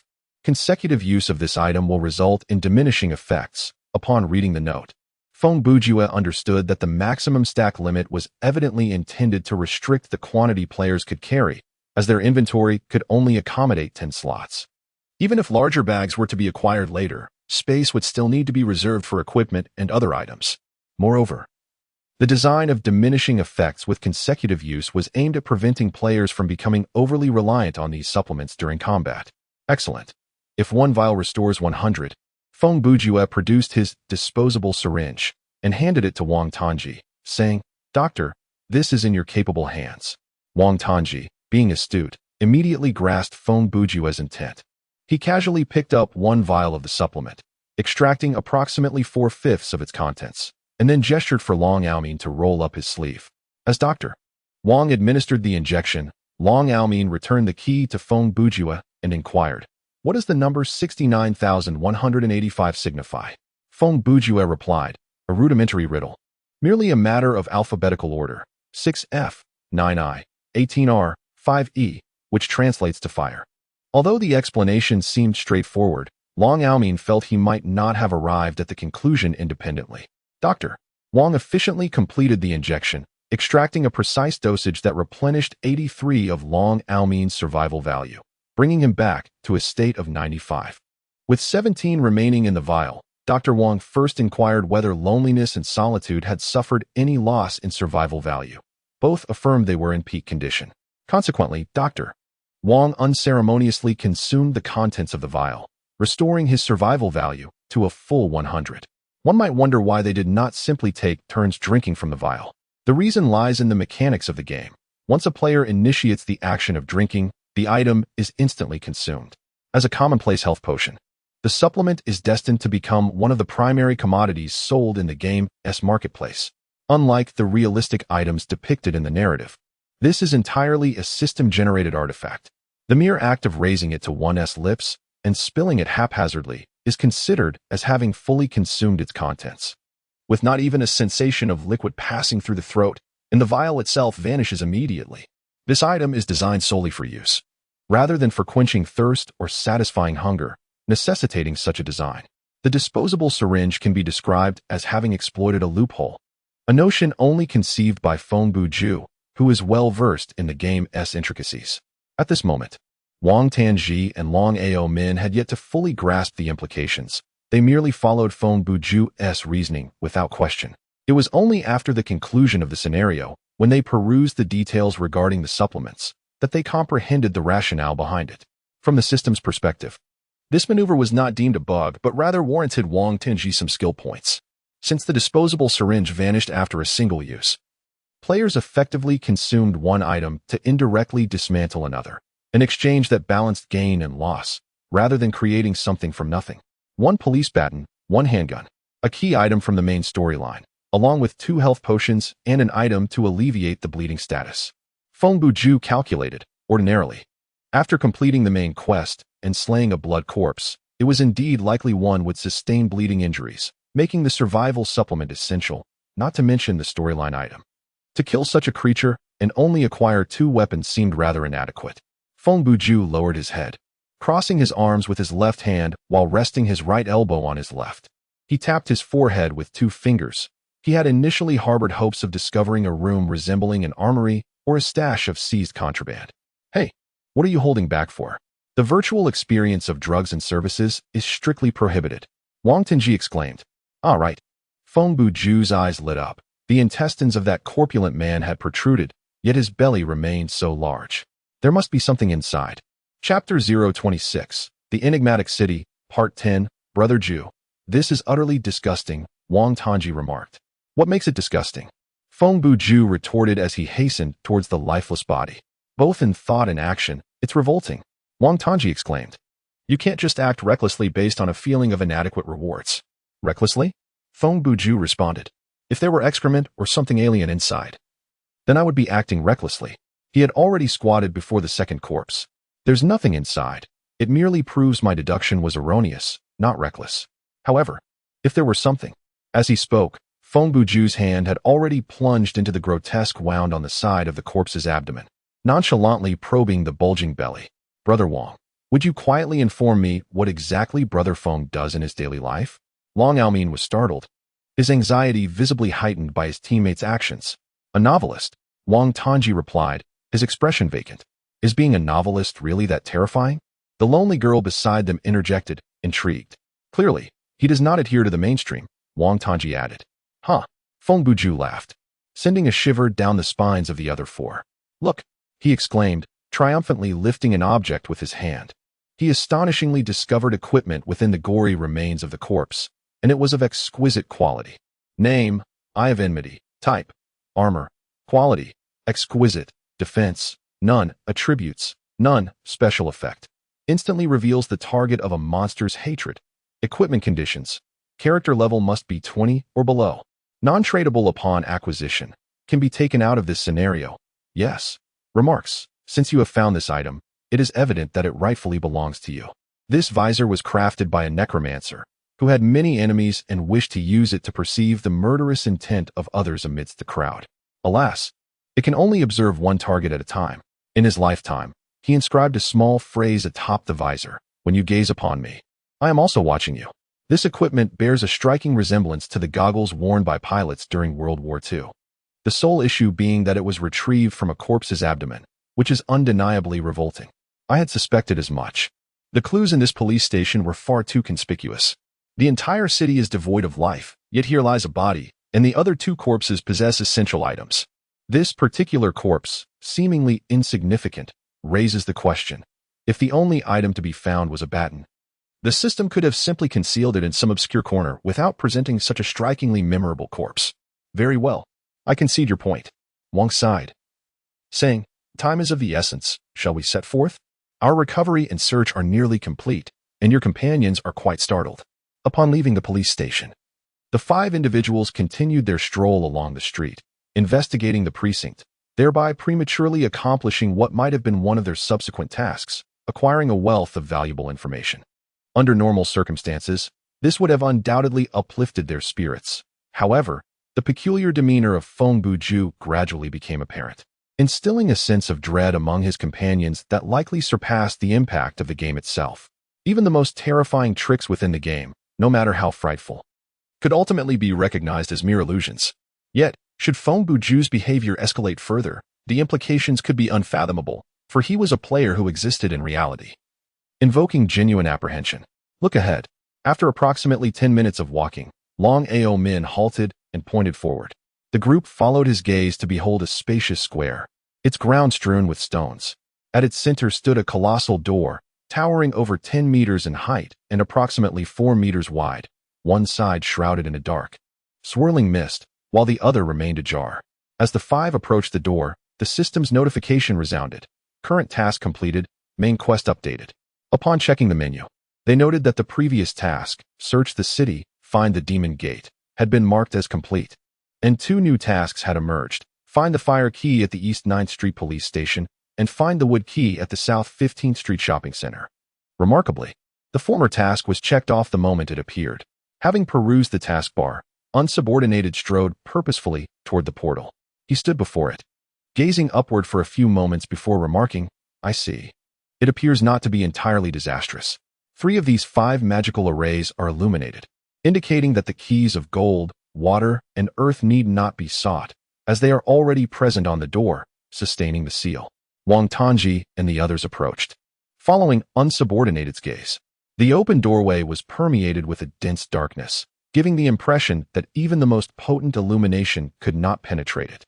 Within the confines of the doorframe, near the top, were 5 magical arrays of varying colors, arranged in the pentagonal formation of a pentagram. Each array was adorned with arcane glyphs, and at present, 3 of them were aglow. Unsubordinated produced the fire key, holding it aloft in his palm, arm extended, and approached the doorway. However, after a brief pause, there was no response. He retracted the key, stating, "It seems we must await the acquisition of both keys before the next task update reveals the method for restoring the seal." He paused momentarily, then continued, "Time is of the essence. The interval between the first and second descents of darkness was approximately 30 minutes. 18 minutes have elapsed since the second darkness subsided. If the interval remains consistent, we would be wise to reach the shopping center within 12 minutes and vanquish the monsters therein. Otherwise," upon hearing this, Dragon Outyin had already surged forward, leading the charge. "Quick, follow me." Though lacking in profound foresight, he was capable of deducing the immediate situation. Should they encounter enhanced monsters once more, he would undoubtedly be the one to engage them in a deadly confrontation. Having been terrified by that bloodied corpse earlier, he was reluctant to meet his demise at this juncture. Under the guidance of Long Go, the 5 of them jogged southward. In the square where the Gate of Demons was located, a city map displayed directional signs and street names, rendering further instructions unnecessary. Long Ao Min swiftly pinpointed the location of South 15th Street. In a mere 5 minutes, they covered a kilometer and arrived at the entrance of a shopping center. This distance was neither too long nor too short. A physically fit individual in real life could easily achieve this feat, albeit requiring at least 2 minutes to catch their breath afterward. Remarkably, there was electricity. Long Ao Min was evidently the type capable of running a marathon in reality, completing the kilometer with seemingly effortless ease. Here, it is imperative to introduce a new concept, non-explicit attributes. This refers to an omnipresent quality that cannot be fully quantified, even within a virtual realm. Taking Long Ao Min as an example, as a player with superior physical fitness in real life, his energy expenditure after performing the same task differed from that of other players. When compared to the physically weakest female player, loneliness, Long Ao Min expended significantly less energy after running this distance, although the difference was merely around 10 points. Such subtle distinctions persisted well into the later stages of the game. In essence, if their energy capacity limits were identical and they maintained the same speed until exhaustion, Long Ao Min would be able to run further than loneliness. This phenomenon exemplifies the disparity in non-explicit attributes. To illustrate further, consider the comparison between an individual well-versed in firearms and another who has never encountered a gun in reality. Both have attained an exceptional proficiency in shooting. Classified as Level A, Proficiency Level A, Mastery, with a chance to intuitively comprehend skills within this category, achieving a 100 success rate upon activation of such skills. When they execute an identical skill aimed at the same target, the individual experienced in firearms may exhibit slightly superior damage and accuracy, albeit to a degree imperceptible to the player, known only to the system which discerns the precise variance. As the game progresses, the player's overall capabilities will flourish. approaching the extraordinary agility reminiscent of characters in The Matrix after reaching level 30, at which point the subtle distinctions and non-tangible attributes will become increasingly elusive. If one were to define this concept, it could be articulated as transforming talent into a form of resource, thus bestowing certain advantages upon the player. Similar to the previous police station, locations pertinent to the main quest will possess elements not found elsewhere, such as unique lighting and remnants of bodies, as Feng Bujue remarked. What shall we do next? Wait for the monsters to charge at us? Wang Ten asked. Surely the system would not be so mundane as to employ the same tactics repeatedly, Feng Bujue replied. Let us proceed. Do not expect another blood corpse to burst through the wall. There must be other creatures within. He took the lead toward the entrance. A large glass door that slid open, and boldly stepped inside. The shopping center sprawls across an expansive area, making it nearly impossible to gauge its size by mere observation. The interior is brilliantly illuminated, with elevators, escalators, and even vending machines, all functioning seamlessly. However, numerous shelves have suffered varying degrees of damage.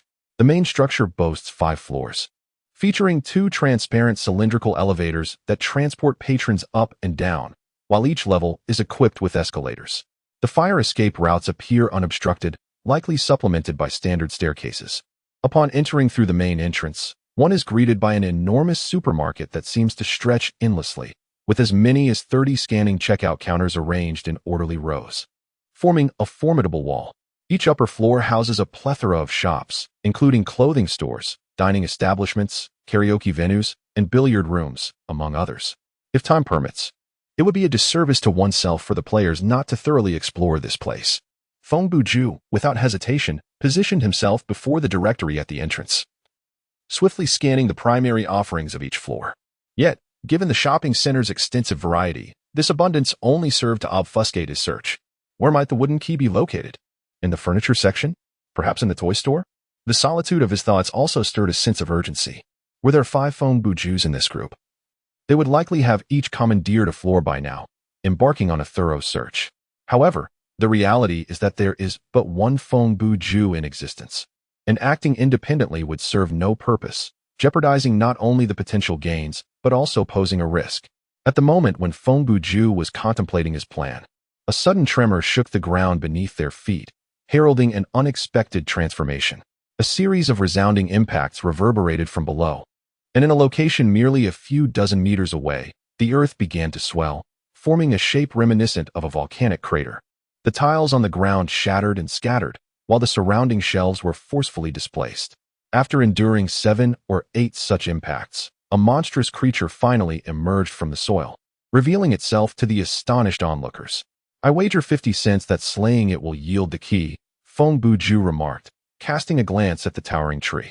The creature's half-buried body revealed a charred trunk, more than 2 meters in diameter, with branches extending from its apex like withered claws, devoid of foliage.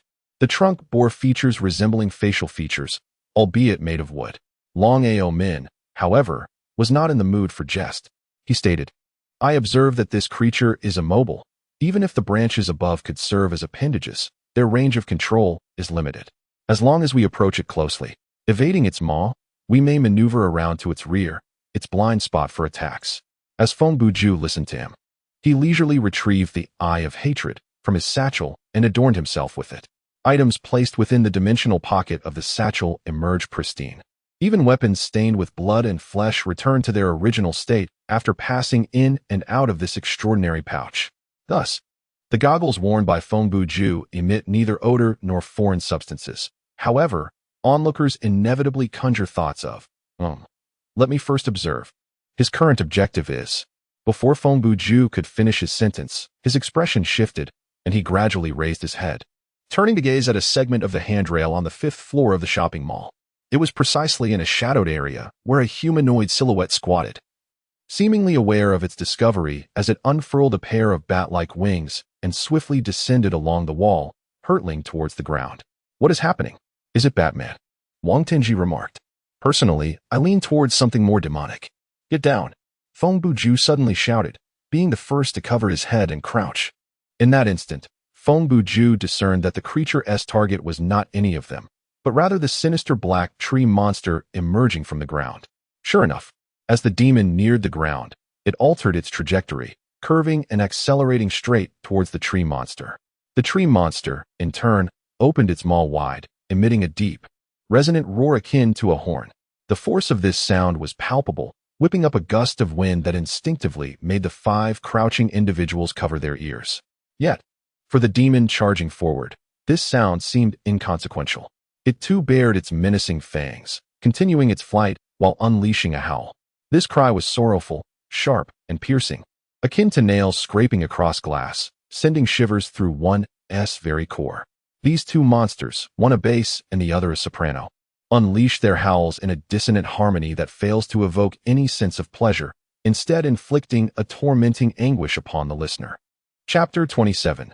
The Enigmatic Maze of Shadows. 11. 2 bizarre monstrosities, each wielding a distinct power, clashed in a cacophony of howls that intertwined and erupted in midair, transforming intangible sound into palpable harm. The demon's corporeal form was rent asunder, akin to a creature being devoured by ravenous piranhas. Its once imposing physique was gradually stripped of its flesh, exposing the osseous structure beneath its ashen hide. Reduced to a mere skeleton, it crashed to the earth, shattering into fragments. Conversely, the arboreal behemoth was now marred by countless erosive lesions that spread from its trunk to the uppermost boughs. These disfigurements resembled incurable wounds, inflicting ever-increasing damage upon the sylvan entity. As the situation seemed poised to culminate in a mutually assured annihilation of both combatants, an untimely darkness descended. An all-consuming and pervasive blackness enveloped the quintet, rendering them sightless. This impenetrable gloom defied all illumination, negating the proximity of any light source, whether indoors or out. On this occasion, the oppressive darkness was not accompanied by the usual chorus of complex and terrifying sounds. This was clearly unrelated to their attempts to block out the noise. As moments later, a distinct whisper resonated in each of their minds. "Meddlesome, inferior deity, you shall suffer the consequences." As the pronouncement concluded, the darkness dissipated, and the world was once again bathed in light. The group rose to their feet, directing their gaze towards the withered tree, eager to witness the extent of the creature's impending transformation. Feng Bujue was the first to notice the anomaly. The tree appeared to have gained no strength whatsoever. On the contrary, the wounds it had sustained became increasingly conspicuous, its branches disintegrating into ash. "Are you the lowly deity mentioned by that voice?" Remarkably, Feng Bujue approached the creature and addressed it. The other 4 had yet to comprehend the situation when the tree monster spoke. "Human, seek the key to restore the seal." "We have already found the key of fire." Feng Bujue inquired. "What has transpired in this city? Who is the architect of all this chaos? Where's the key of wood?" He posed 3 questions in quick succession. Sanity, one of the servants of the Master of Time, betrayed his master and was thus stripped of his divine power, banished into the endless river of time.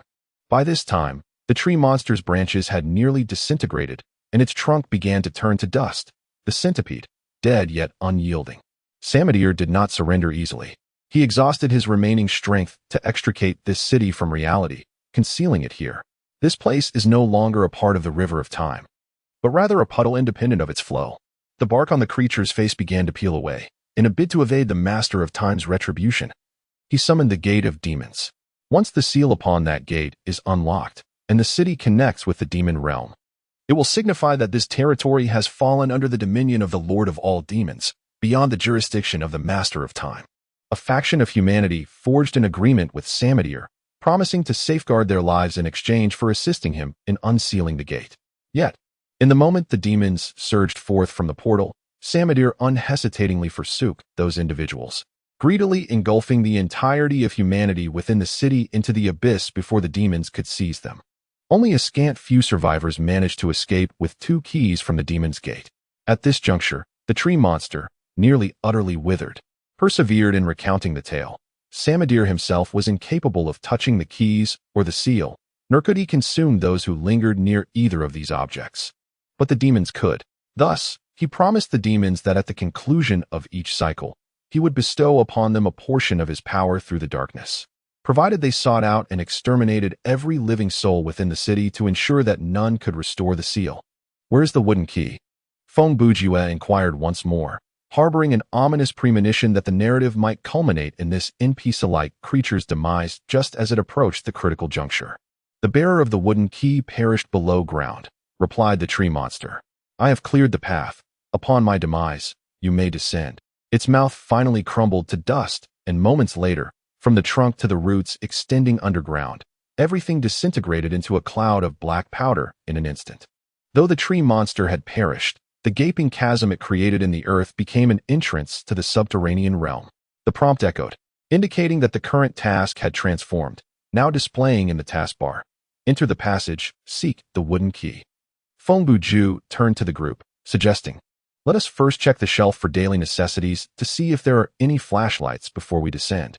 The others, still reeling from the recent narrative, stood momentarily bewildered. After a few seconds, Wang Tanji was the first to inquire, Zhuge, what is the situation? Could you elucidate?" Feng Bujue had already proceeded towards the first floor, where daily goods were sold. Following that confrontation and the words spoken in the darkness, I realized that this tree, unlike the other monsters we have encountered thus far, does not belong to the same category. As the four followed closely behind him, they listened intently to his account.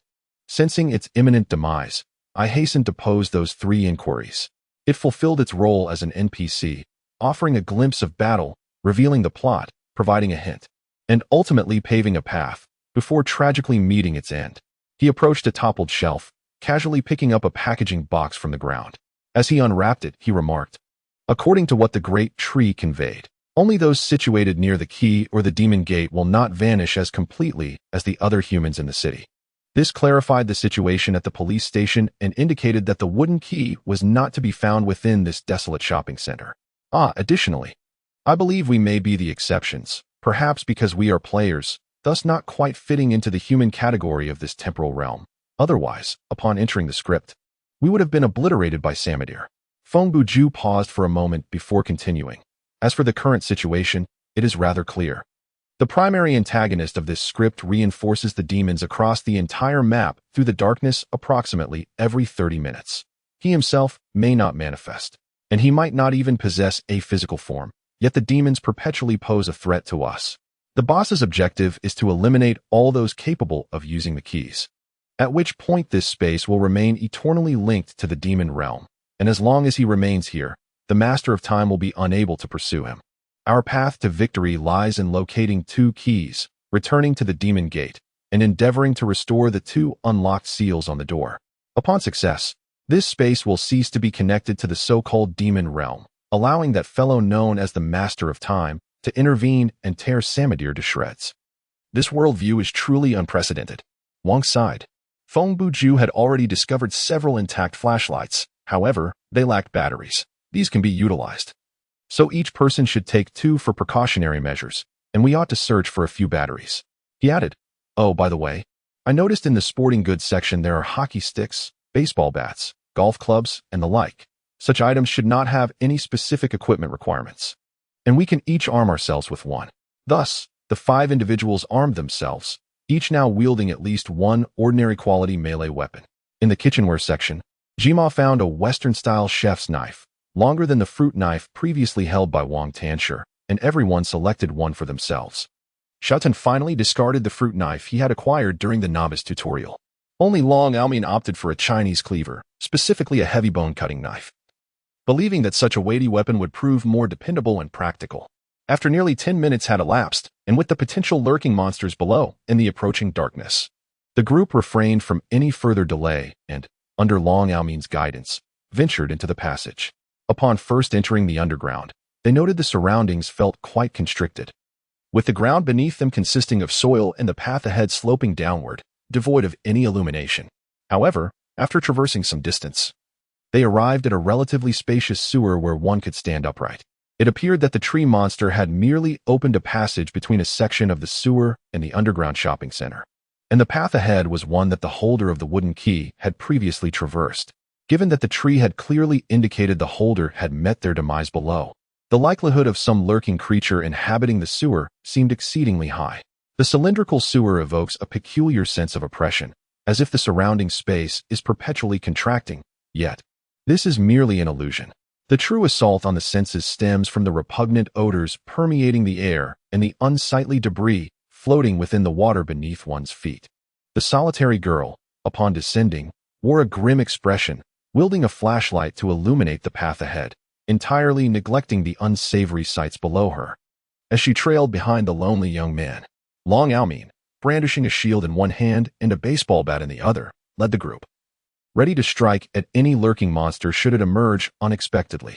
If the bat failed to vanquish the foe, he would swiftly resort to a kitchen knife for the finishing blow. Feng Bujue and Wang Tianji positioned themselves in the middle of the formation, ever prepared to assist Long Aomin. This segment of the sewer possessed only a single passage. The left side of the entrance had been obscured, leaving only a few crevices and small conduits through which water continued to flow, thus minimizing the likelihood of a creature attacking from behind, allowing the lonely and the solitary to traverse safely at the rear. The group advanced for several minutes when Long Aomin abruptly halted, exclaiming, "Look, there!" Pointing ahead, he indicated a corpse.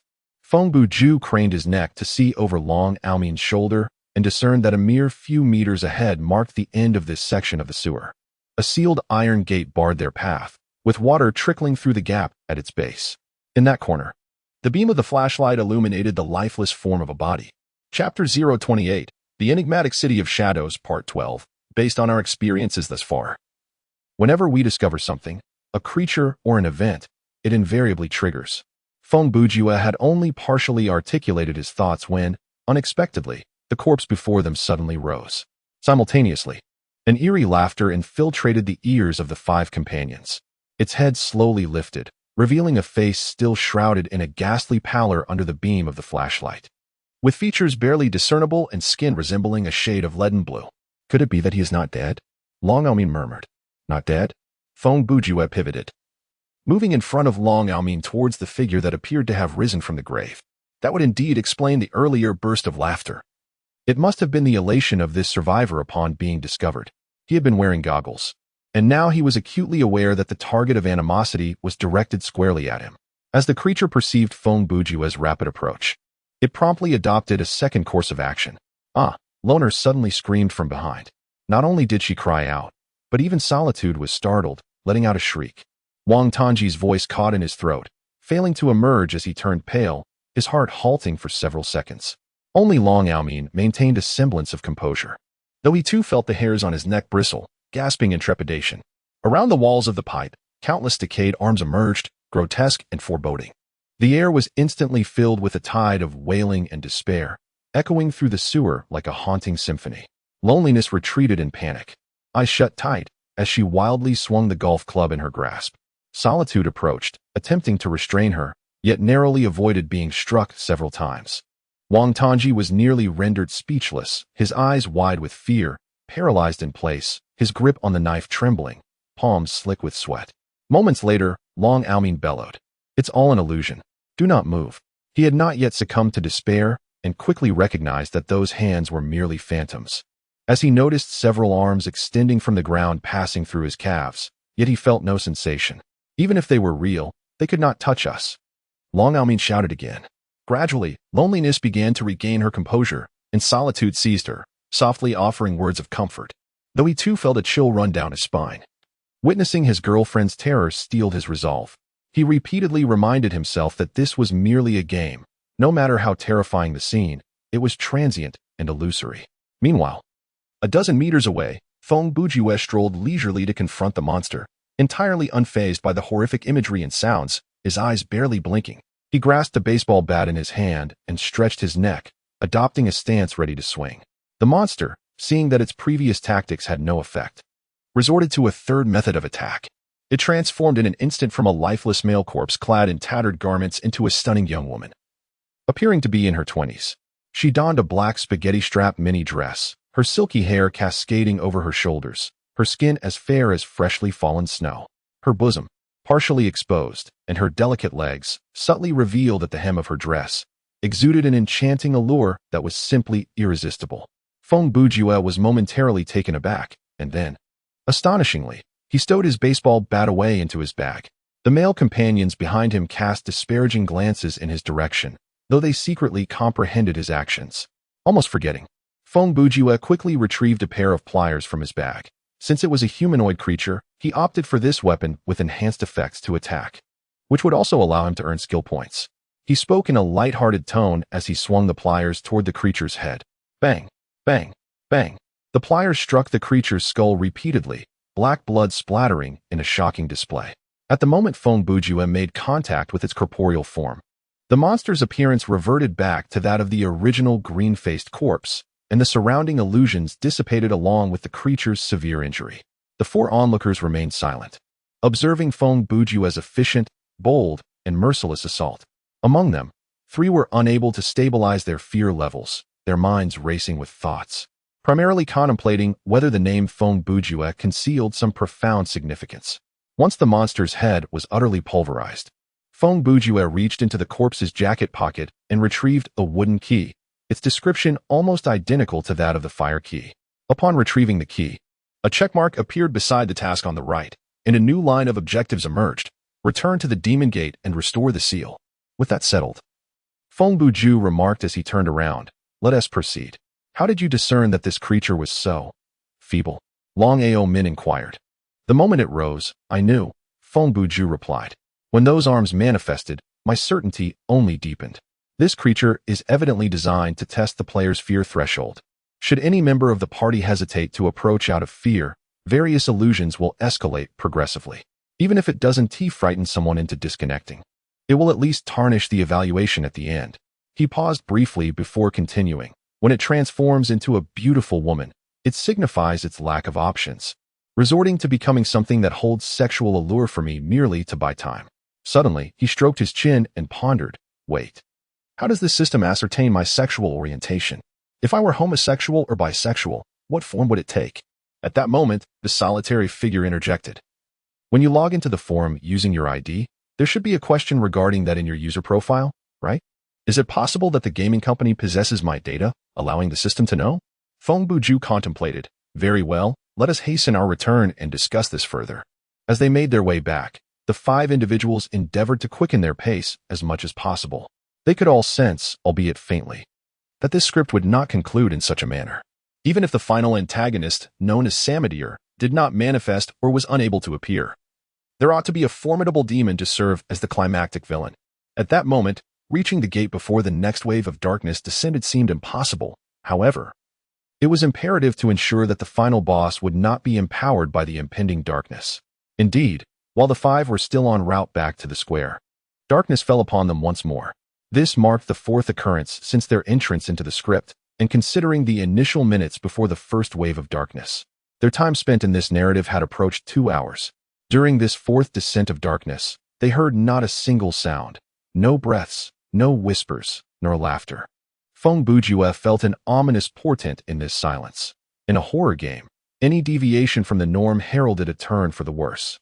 3 minutes after this darkness subsided, they returned to the square, and even Long Ao Min was slightly out of breath.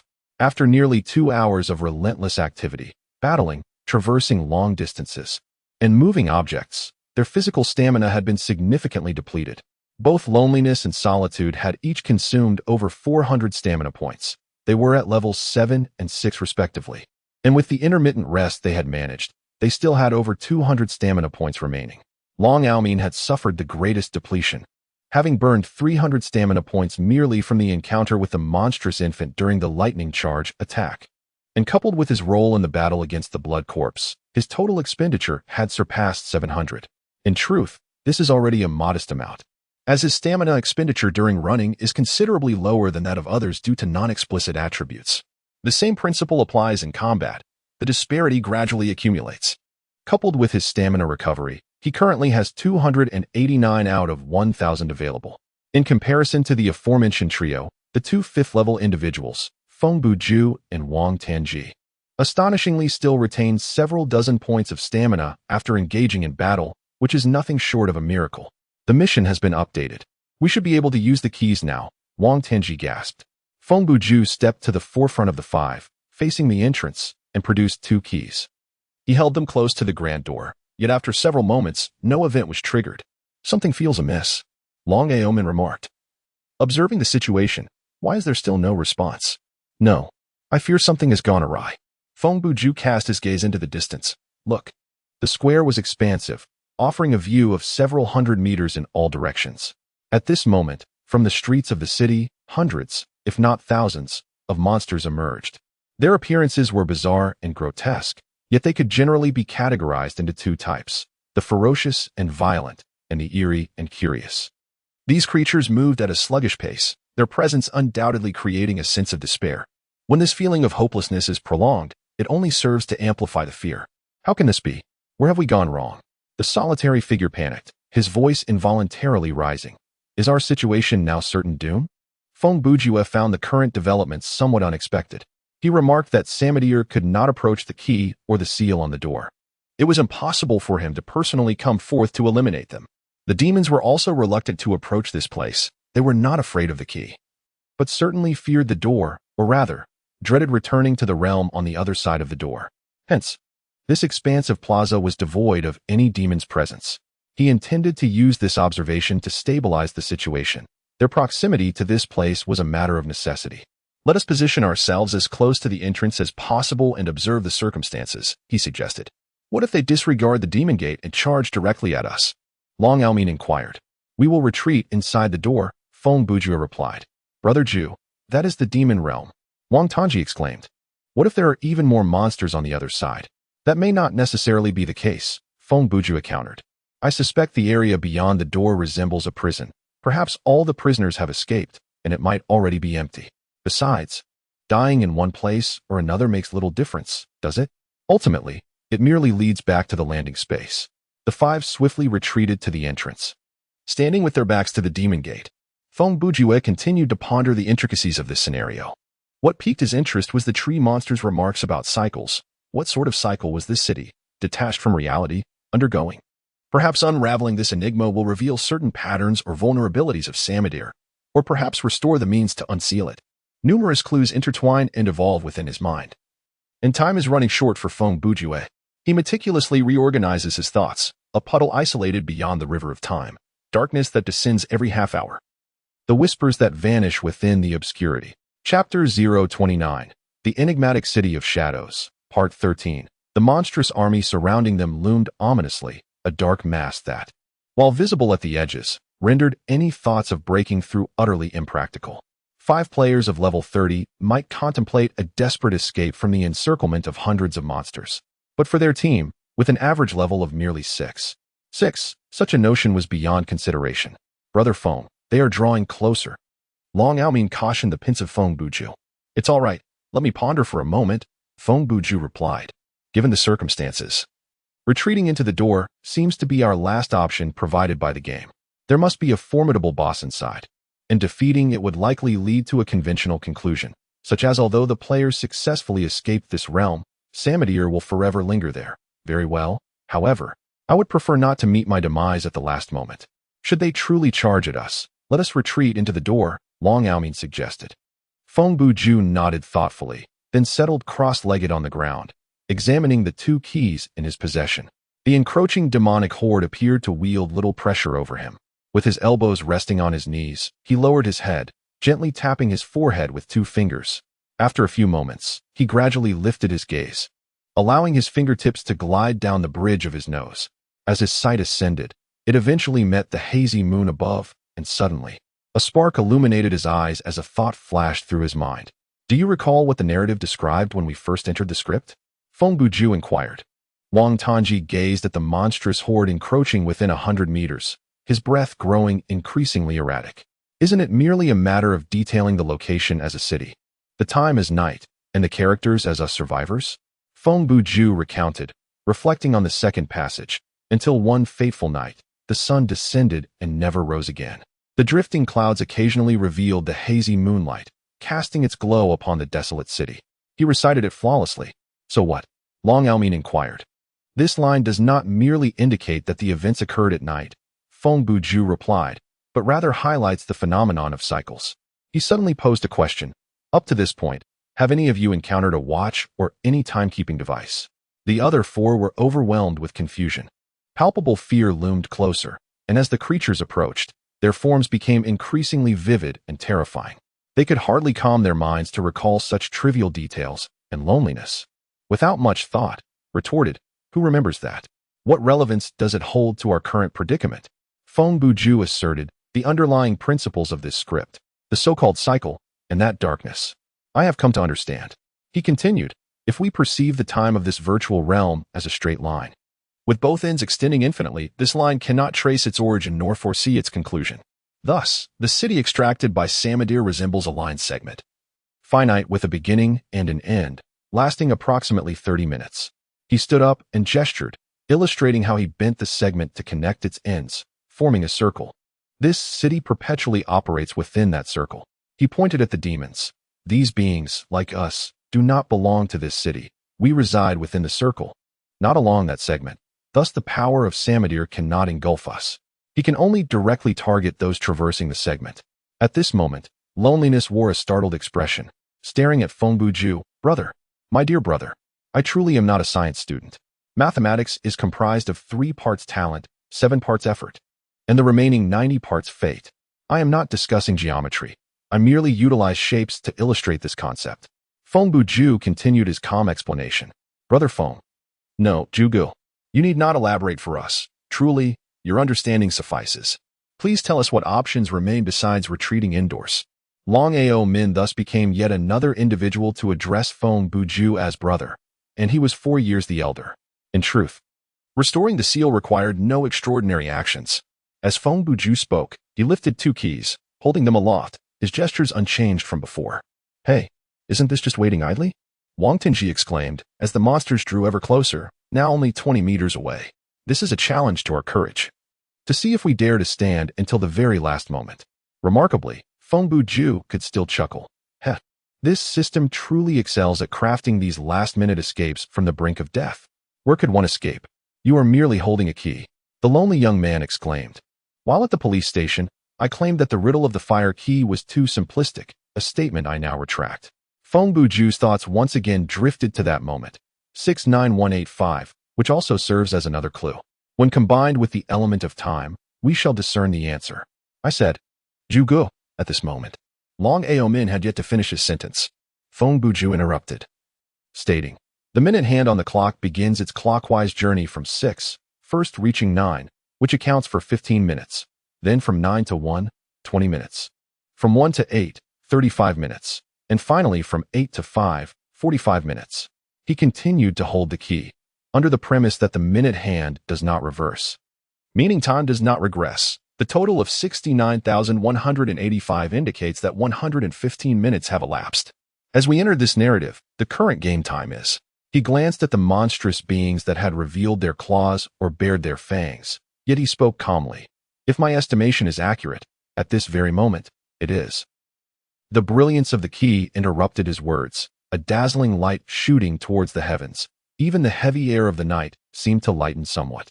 2 keys whirled upwards, embedding themselves in the vacant pattern above the door, activating the divine light array, restoring the magical formations of fire and wood. The pentagram reappeared, and the door began to close slowly. The monstrous creatures, gripped by an overwhelming terror, emitted heart-wrenching roars and scattered in a frenzied rush, retreating from the square with a swiftness far surpassing their arrival. What transpired? Long Ao Min had already raised his shield, preparing to confront an impending attack. Yet he could scarcely fathom such a dramatic turn of events within such a brief span.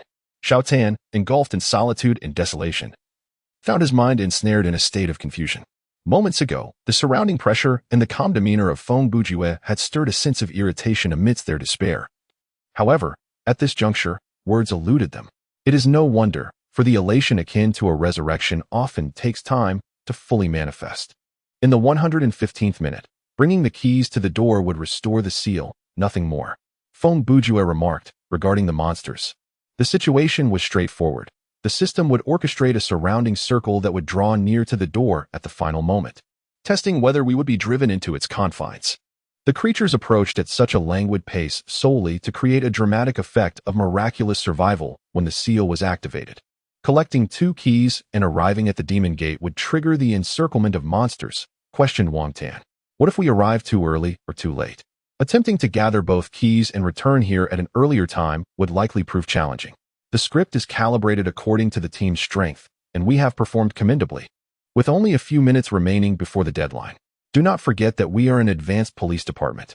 If we discover any tasks, we can save the time required for a round trip. Taking an extra round on that stretch would consume those few minutes.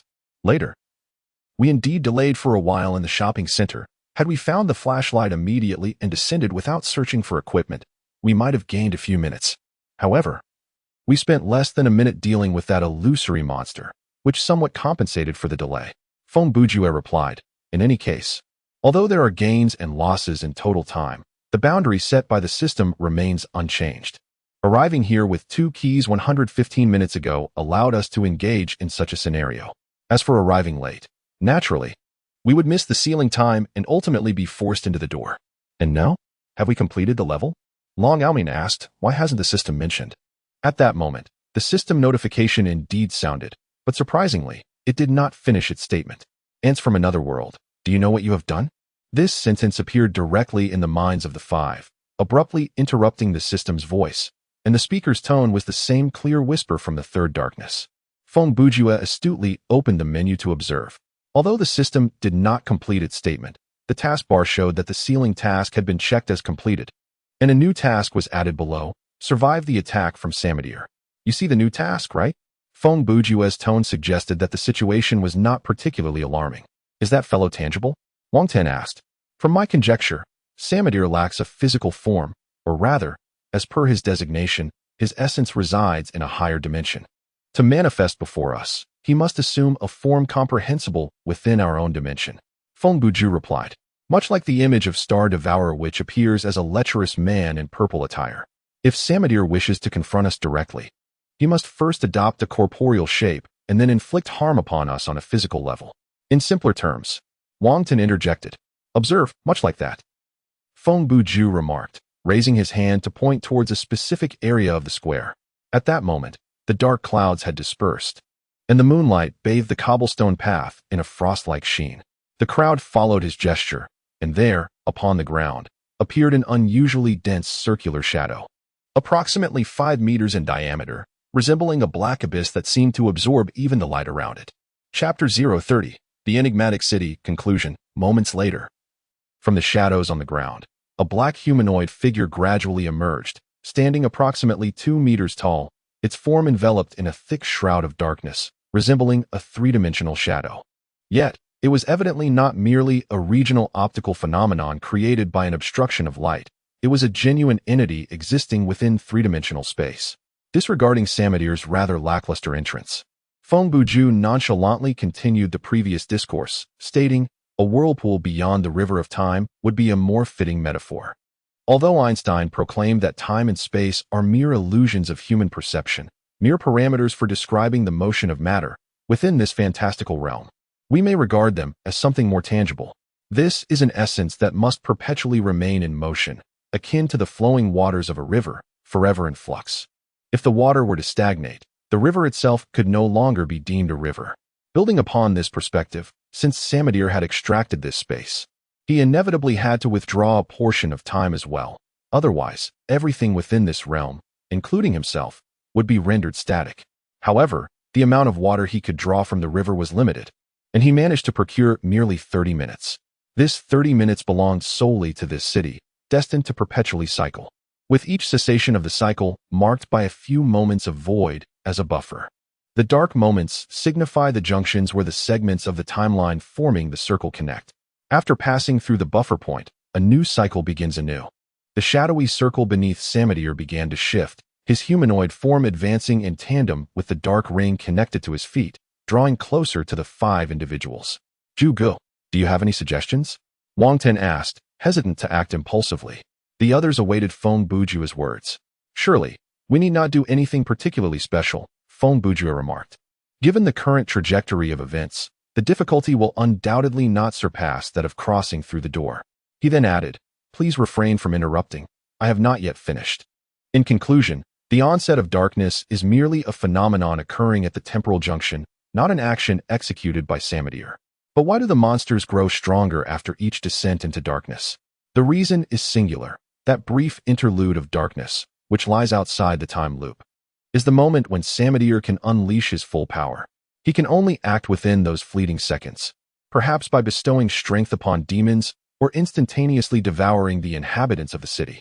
Of course, prior to our arrival, he had already consumed everyone in the city, and we, as so-called otherworldly visitors, remain beyond his grasp. Are you implying that this Sameteer before us is not formidable at all? At least, weaker than the boss we might encounter after traversing the Demon Gate? Long Almin inquired. To illustrate, it is akin to us being encased within a balloon, diminutive like ants, while Sameteer exists outside, possessing strength comparable to that of a human. The interior and exterior of the balloon represent two insurmountable dimensions. He cannot pierce the balloon, but can only grasp blindly with his hand against it.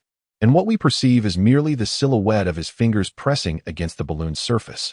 Feng Bujue stroked his chin and remarked, "Yet, personally, I believe. Even so, his current strength is certainly not as feeble as you suggest. At the very least, he could easily eliminate us." "Hey, why are you so nonchalant while saying all that? Run." The solitary young man pulled the lonely girl along, intending to flee. However, before they could take more than a few steps, a system notification echoed. Worldview has been cracked. Player, Feng Bujue, awarded 240 skill points. The team can now review the world rules of this script in the task menu's expansion options. If I don't seize the moment to speak it out, how can I claim these skill points? Feng Bujue stated. Regarding the cracking of the worldview, it must be articulated for the system to recognize it. The shadow, transformed from Sameteer, had approached within approximately 10 meters of Feng Bujue, who still had no intention of fleeing. Moreover, did I not mention that there is no need to perform any extraordinary actions, since the Gate of Demons is already closed? At that moment, the shadow suddenly accelerated, and the humanoid figure within the black vortex expanded exponentially, transforming into a colossal black hand that swiftly descended upon Feng Bujue. Yet, at the very last moment, that enormous hand froze mid-air, motionless. From the name alone, Feng Bujue slightly lowered his head and stepped out from beneath the looming hand with ease. The master of time must be someone who is never late. Soon, the shadow of Sameteer began to shrink dramatically, as if a tremendous force from the opposite side of that pool of darkness was pulling it in. One day, you will pay the price. It won't be long. Ah, this is rather ominous. Uttering such lines typically signifies that this villain will inevitably reappear, Feng Bujue remarked with a smile. The part of the shadow protruding from the ground thrashed about wildly like a beast trapped in a quagmire, before being completely drawn back in. Subsequently, the black circular shadow on the ground began to diminish gradually, vanishing entirely after a little over 10 seconds. Travelers from another world, I express my gratitude for your deeds. Once this place is purified, I shall return to the source and allow the waters to flow anew in the river of time. A voice distinct from Sameteer resonated in the minds of all present, its tone reminiscent of the wise elders often encountered in games. You have received a reward from the Lord of Time. Please check the settlement screen, the system voice then announced. Current task completed. All main quests have been fulfilled. You have completed this script. Automatic teleportation will commence in 180 seconds. The automatic teleportation time in team mode is relatively lengthy, likely considering that players might need to communicate. Wang Tanji immediately sat down on the ground, his taut nerves finally relaxing, and the tension dissipated. Loneliness and solitude also sighed in relief. The sensation of having lived to see the conclusion for the first time was truly exhilarating. Long Almin maintained a semblance of composure as he sheathed his weapon and shield. With a minute still to spare, he addressed Feng Bujue, saying, "Brother Feng, it seems your title has reverted back to its original form. I have yet to resolve a lingering question." Feng Bujue inquired, "What is it?" "It pertains to the concept of time," Long Almin replied. "As you mentioned, since our entry into this narrative, we have not encountered any clocks or timekeeping devices. How, then, did you ascertain the duration between the two periods of darkness?" "I recall you stating, upon our arrival at the Demon Gate, that it was approximately 30 minutes, because I was keeping track of time," Feng Bujue responded. "The moment we entered this scenario, I noticed an anomaly. Where are the digital clocks in the subway station? Upon reaching the surface, I found no timekeeping instruments either. After the onset of the first darkness, I began to count the minutes, and when we arrived at the police station, I calculated the second darkness to have occurred roughly 30 minutes later. Indeed, I was curious. Without any clocks, how did you measure time?" Long Almin asked. "By counting," Feng Bujue replied. "I mentally counted. 300 beats equate to 5 minutes. In a non-active state, one can count their pulse as a substitute. Did you not observe me resting my right hand on my left during much of the time? That serves as the body's intrinsic timer. In that state, my pulse registers at 77 beats per minute. He is acutely aware of his pulse rate, having spent a considerable amount of time in the hospital undergoing countless examinations, thus becoming well-versed in his body's various indicators. The pulse meter provides a level of precision that surpasses my own manual counting, allowing for a sort of mental ease, as it negates the need to consciously regulate the counting frequency. By alternating between this device and my own counting when my focus wanes, the calculated time remains remarkably close. Should you wish to test this, I suggest dedicating half an hour or an hour at home to the endeavor, during which you may engage in other distractions. It is merely a task that requires patience. No need to elaborate. I understand now. Thank you for the guidance. Not only Long Aomin, but both loneliness and solitude listened intently, their gazes upon Feng Bujue, as if he were some fantastical creature. Wang Tanji, having known Feng Bujue for many years, had grown accustomed to such scenes. If someone were to tell him that aliens had invaded Earth, he would likely remain skeptical. However, if someone claimed that Feng Bujue himself was an extraterrestrial, he might just entertain the notion. Enough said, everyone. We are about to teleport, so let us part ways here, declared Feng Bujue. Loneliness and solitude exchanged a few words of gratitude before bidding farewell to the other three, swiftly dissolving into white light as they exited the script. Long Aomin did not teleport immediately. Once the two had vanished, he spoke up. Brother Feng, Brother Wang, shall we add each other as friends? His suggestion was not born out of a desire to seek favor. It was simply too premature for such aspirations. Today marks merely the first day of the closed beta test. Regardless of whether one is a professional player, an ordinary gamer, or a casual enthusiast, the disparity in levels among them is unlikely to be significant. Although Feng Bujue appears to possess the potential of a high-caliber player, it remains uncertain whether he will consistently log in the future. Long Aomin's desire to add this individual as a friend stems primarily from the fact that Feng Bujue unhesitatingly entrusted him with a finely crafted piece of equipment. While the equipment itself may not hold extraordinary value, in this day and age, unconditionally placing one's trust in a stranger is a daunting challenge. For this reason alone, the friendship request is warranted. As for Wang Tenji, it is evident that he is queuing alongside Feng Bujue. Hence, Long Aomin cannot possibly add only Feng Bujue as a friend. Furthermore, judging by his performance in the battle against the Blood Corpse, while this individual may lack courage, his skills are commendable. Even if he does not reach the heights of a top player, he is unlikely to be a hindrance. Alright, let's continue our conversation in the login space. For now, I shall check the settlement results, Feng Bujue replied. The three exchanged greetings before departing from the script. Just as all the players had left, the ominous demon gate unexpectedly trembled once more, as if some unknown entity on the other side had collided with the magical barrier. In a flash of white light, Feng Bujue found himself back in the login space. The system notifications rang out in succession. You have reached level 11. Your stamina limit has increased, currently standing at 1,111. The title system has been unlocked, and you have acquired the title of Cold-Blooded Headshot Maniac. Subsequently, he directed his gaze towards the display screen mounted on the wall, which now revealed the settlement results following the completion of the script. Chapter 031, Script completed. Rewards being settled. Experience points gained, 1,500. In-game currency, 15,000. Items equipment acquired. Eye of Hatred, M1911, a one-handgun, Western-style kitchen knife, baseball bat. Flashlight 2. Quests completed accepted. 5-5. Special ending reward. Gift of the Master of Time. Please claim later. Special hidden tasks completed. 0. Worldview cracked. Time loop. Fear value surge. 0 occurrences. Maximum fear value. 0. Average fear value. 0. Your fear rating is fearless. You may claim an additional reward. Please select later. Skill points gained. 300. Skill points bonus experience. 3,000. In-game currency. 30,000. Script completion reward. 80 base experience bonus. 1,200. Settlement completed. Please proceed. To illustrate the settlement content based on previous settings, the flashlight contains batteries. The gun is loaded. These trivial items are all below exquisite quality consumables, and they do not occupy inventory slots when contained within tools or equipment. The pipe wrench is not part of this script's rewards and will not be settled. Similar items will not appear in the settlement menu. The rewards for cracking the worldview are indeed extravagant, Feng Bujue thought. Excluding that 240, I have only gained 60 skill points throughout the entire script. Brother Ju, we VE struck gold. Wang Tanhua exclaimed excitedly in the team channel. I can't believe I've jumped straight to level 10. He has also acquired over 20,000 game coins.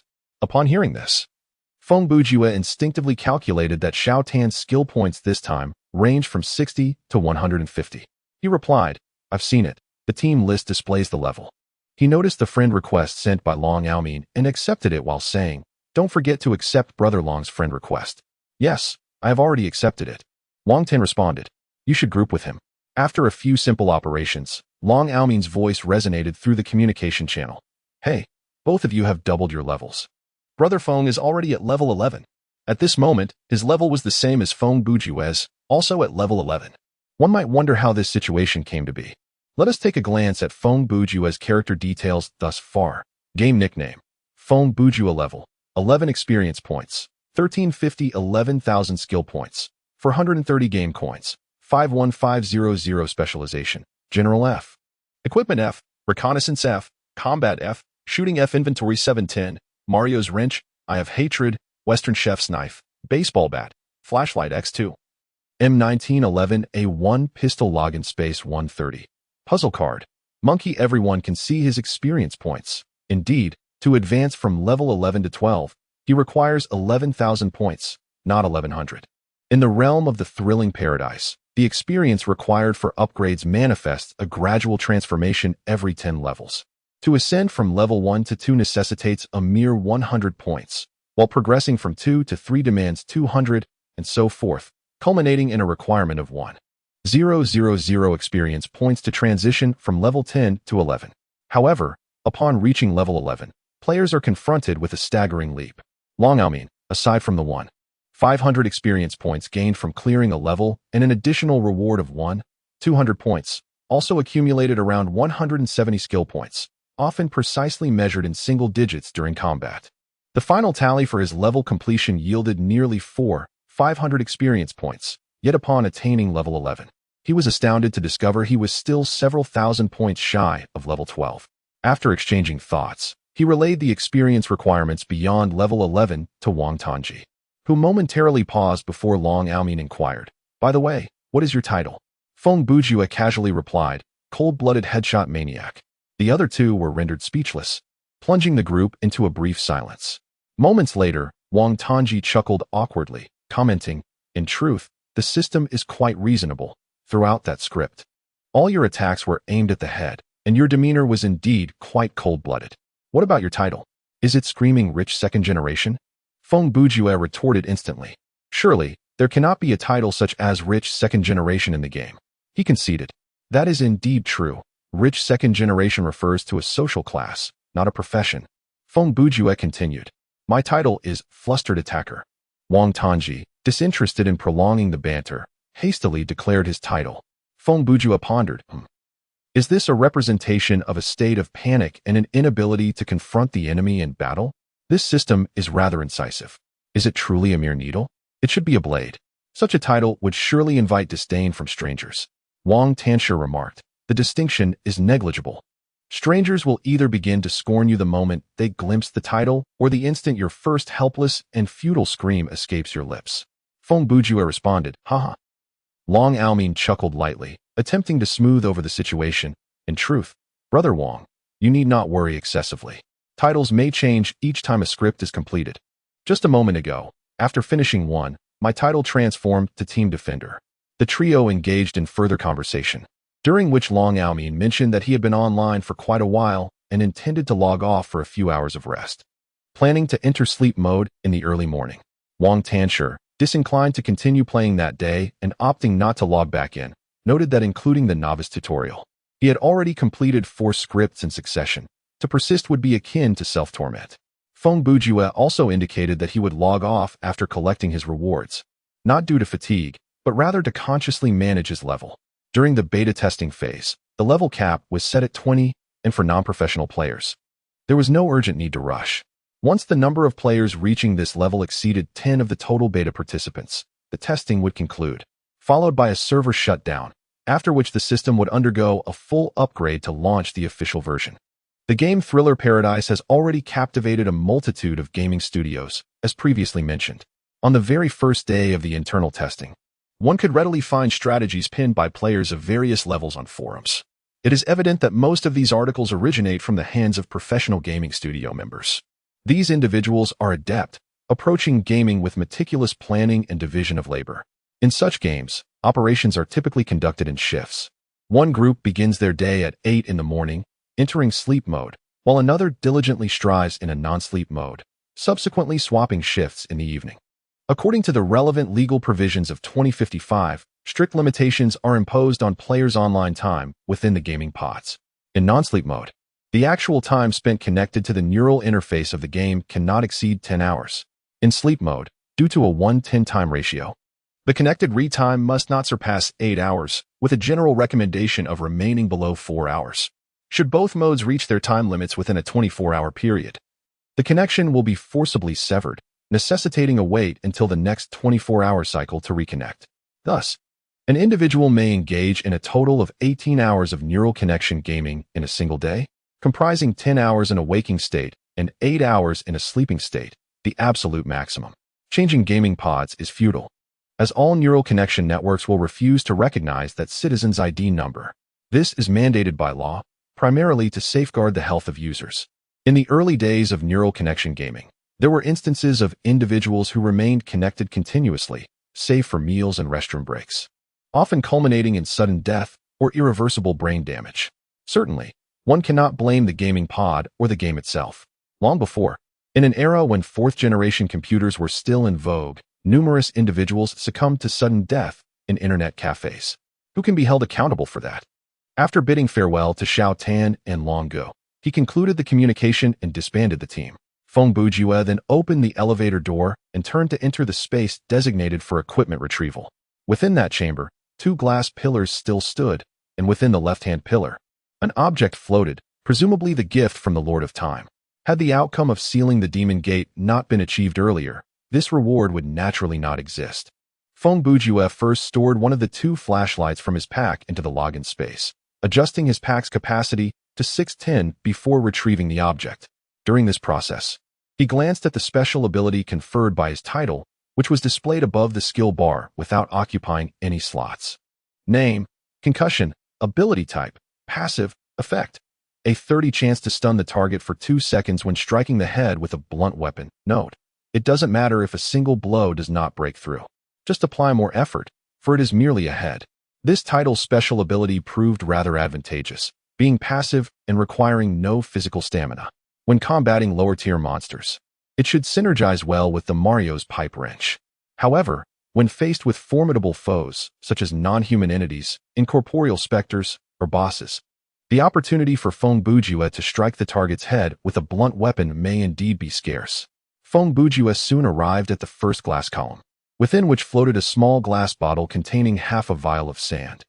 Name, slow quicksand. Type, consumable. Quality, fine. Special effect, shattering this container will reduce the speed of all monsters within a radius of 100 meters to 1/10 for a duration of 1 minute. Note, this bottle contains some inferior dust of time. Should you find yourself besieged by a multitude of monsters, this item may aid in your escape. This indeed constitutes a precious consumable with strategic value. Xiao Tan and Long Go each possess one as well. Feng Bujue mused, moving on to the second glass column. Please select your additional reward. 1. Randomly draw 1 piece of equipment corresponding to your level. 2. 50,000 game coins. Maximum. 3. 4. 400 experience points, upon reaching level 11. The worth of this fear rating was unmistakable. Among the trio of options presented by the boldness attribute, game coins capped at 50,000, equipment set aside for the moment, and the current experience cap of 40 for leveling up, was undeniably enticing. Theoretically, as long as Feng Bujue's ailment persisted, he would merely need to navigate 2 scenarios and emerge unscathed at any level to effectively ascend. However, precisely for this reason, Feng Bujue was even more reluctant to opt for experience points. He harbored concerns that his eternally static fear value might draw the game company's attention, leading them to suspect he was utilizing cheats. Thus, he preferred to maintain a low profile, as he had no desire to advance too swiftly. Once again, he opted to select his equipment. Although he currently possessed an ample array of weapons, both ranged and close combat, he found himself lacking in defensive gear. He hoped to acquire a reliable piece of armor. Chapter 032. After the selection was complete, a brilliant white light converged within the glass column. ultimately revealing a pair of remarkably vintage football boots. Name: Dance of the Jazz. Type: Armor. Quality: Fine. Defense: Weak. Attribute: None. Special effect: Enhances maximum running speed while significantly reducing stamina consumption during prolonged walking or running. Remark: These boots belong to an unparalleled winger, the inaugural European Footballer of the Year, and an exceptional dribbler. Throughout his illustrious career spanning over 30 years, he was never issued a red or yellow card. Another athlete, famously known as the King of Football, once remarked that he was the one who taught us how to play the game. The item is indeed commendable, and there are no equipment prerequisites. Feng Bujue mused. Even if he acquires more formidable foot armor in the future, this could fetch a handsome price. Upon equipping the boots, he received a system notification. When the equipped item includes a fashion accessory, you may select your preferred appearance from the menu. Feng Bujue examined this feature, which indicated that players could choose to display either the default appearance of the boots provided by the system or the appearance of the equipped item. He anticipated that when the shop eventually opened, a plethora of fashionable accessories would become available. He believed that at that time, numerous players would adorn themselves from head to toe in eccentric attire purchased with real money, opting to display their preferred styles rather than the actual equipment. However, during the closed beta phase, when the shop was not yet available, it was more common for players to choose to display their equipment. This, in essence, is a manifestation of vanity. Individuals possess an innate desire to showcase possessions that others lack, finding a considerable sense of fulfillment in the envious and resentful gazes of onlookers. Having organized his surroundings, Feng Bujue felt a disconnection from his neural pathways. Emerging from the gaming pod, he realized that approximately 2 hours had elapsed in the realm of reality.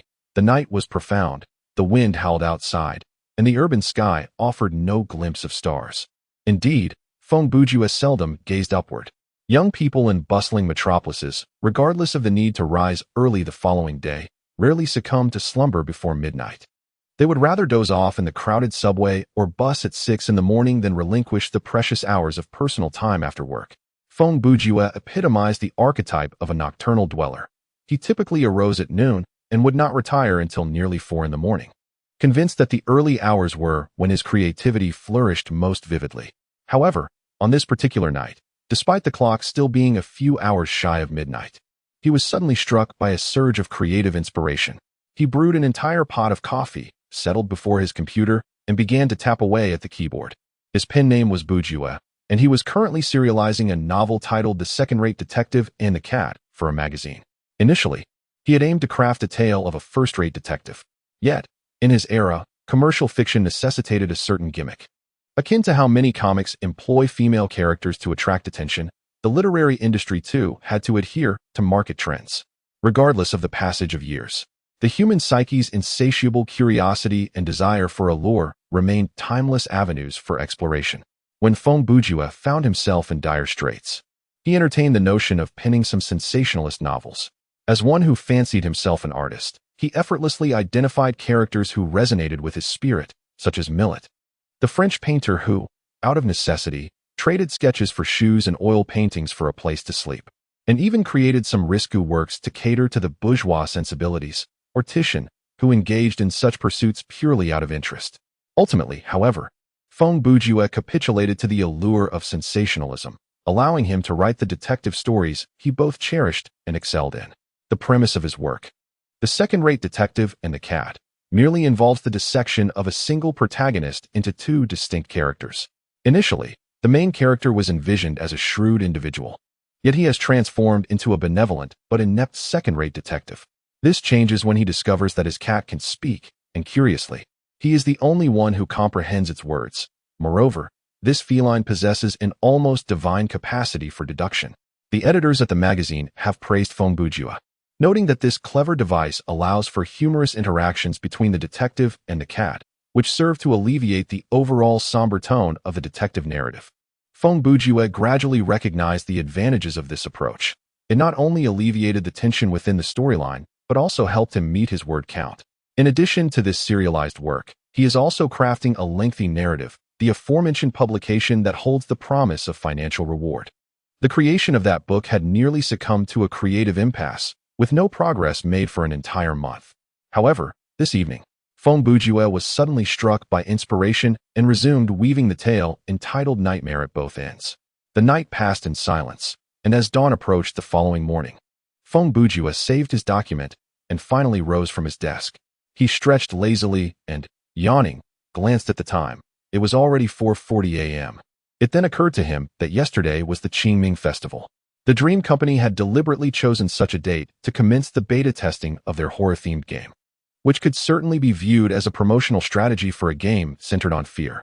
Given the hour, the breakfast stall outside the community should have already opened. With his mind still immersed in the myriad narratives of his novel and devoid of fatigue, he decided to venture out for some sustenance before returning to sleep. He grabbed his keys and some coins, his only form of currency, and descended the stairs. 15 minutes later, he was on his way back, carrying scallion pancakes and deep-fried dough sticks. Upon returning to the community, he noticed several elderly residents gradually emerging for their morning exercises or hurrying to queue at the community hospital. Feng Bujue seldom interacted with his neighbors. At this hour, he was usually sound asleep. For him, the day truly commenced at noon. By the roadside, a small black and white cat meowed as it passed before him. Feng Bujue halted, locking eyes with the feline for a few seconds, confirming that indeed its gaze was fixated on the breakfast he held. Feng Bujue approached the wild cat, which bore no collar around its neck, and crouched down before it, softly inquiring, "Do you eat fried dough as well?" The cat emitted a soft meow, seemingly unperturbed by the presence of a stranger, as if in response to his question. In these recent days, he had subsisted solely on plain noodle soup. As he spoke, he tore off a small piece of scallion pancake and offered it to the feline, remarking, "This is the only delectable item I could procure with my last few coins." The cat leaned forward slightly, sniffing the morsel he had presented, before promptly devouring the piece of pancake. It licked its tongue, meowing once more, indicating that it desired more. Feng Bujue tore off another piece of the pancake for the creature, noting its unattractive appearance and lack of any distinguished breed. How audacious it was to directly solicit food from a stranger and audaciously demand more. While he jested, he instinctively prepared another piece of scallion pancake and quickly offered it again, exclaiming, "Go rummage through the trash bin seriously, you rascal." Speaking of trash bins, he unconsciously glanced up at the 3 categorized refuse containers situated in front of the apartment building. The tall, cup-shaped bin stood approximately 1 meter and 40 centimeters high, tapering towards the base. Should the cat wish to leap inside to scavenge, it would need to do so when the bins were relatively full. Otherwise, it risked jumping in and being unable to escape, potentially meeting a grim fate if inadvertently tossed into the garbage truck, effectively sealing its doom. Sighing softly, Feng Bujue tore a piece of bread in half, scattering it onto his palm before extending it toward the feline before him. "You wild cats have your struggles too," he mused. "I heard that during winter, in our little community, there was a cat that sought refuge beneath a car, warming itself by the residual heat of the engine. Alas, come morning, the unsuspecting car owner started the vehicle and tragically crushed it." He gently stroked the little cat's head, finding solace in sharing thoughts he could never voice to humans. "You stray cats have an average lifespan of merely 3 years. While I may succumb to an unknown brain ailment at any moment, today we share this moment." He took a bite of the remaining half of the bread and mumbled indistinctly, "We could share this bread, perhaps in another life. We could be brothers." "Is that you, Xiaofeng?" A familiar voice called from behind. Turning, Feng Bujue encountered his landlady, Aunt Lu. Aunt Lu, who had retired 5 years ago, was married to Mr. He, a retired cadre. Though her manner of speaking could be somewhat brusque, she was fundamentally kind-hearted. Residing in the same building as Feng Bujue, Aunt Lu owned 3 properties, one on the opposite side of the community, which she had rented out, and 2 within this building. Disliking the superstitions surrounding the 13th floor, she chose to live on the 8th, while the other unit was long-term rented to Feng Bujue. "Indeed, it is you. I was worried I might have mistaken you for someone else," Aunt Lu remarked, carrying a basket of vegetables, likely just returned from the market. "What a surprise to see you coming downstairs so early today." She shifted her gaze to the little calico cat, and the topic of conversation followed suit. "I say, Xiaofeng, it's not that Aunt Lu is criticizing you, but how can you possibly feed a feral cat? If you feed it today, tomorrow there will be 5 or 6 more lurking about, and won't that just trouble the other neighbors?" This made sense. Feng Bujue pondered for a few seconds before replying. "It seems there is only one solution." With one hand holding breakfast and the other cradling the filthy wild cat, he decided to bring it home and care for it. Aunt Lu was taken aback. You really are quite the independent thinker. Haven't you consulted me about this? Look, in our community, even dogs can be kept, and this cat won't be going outside. Feng Bujue forced a smile, attempting to appear endearing. You truly intend to keep it? Aunt Lu initially thought Feng Bujue was merely speaking casually. Suddenly, her expression shifted as she examined his face, and then the cat. Hey, I must say, you two do bear a striking resemblance. Her gaze lowered slightly, and this cat is male as well. The corners of Feng Bujue's mouth twitched. Aunt Lu, your use of also here is somewhat misplaced. I am male. I want to quibble with you over semantics.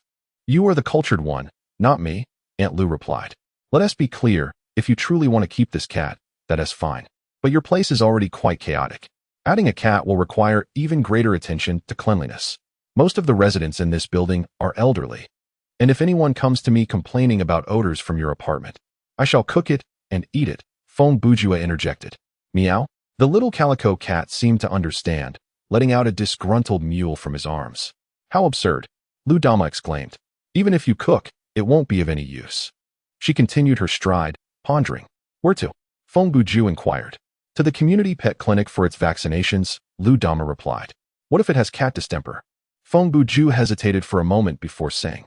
Well, you see, I'm rather tight on funds lately. When have you ever not been? Lu Dama interrupted. All right, I shall cover the expenses for now. Just reimburse me when you pay your rent. Just as she took a step forward, she paused again.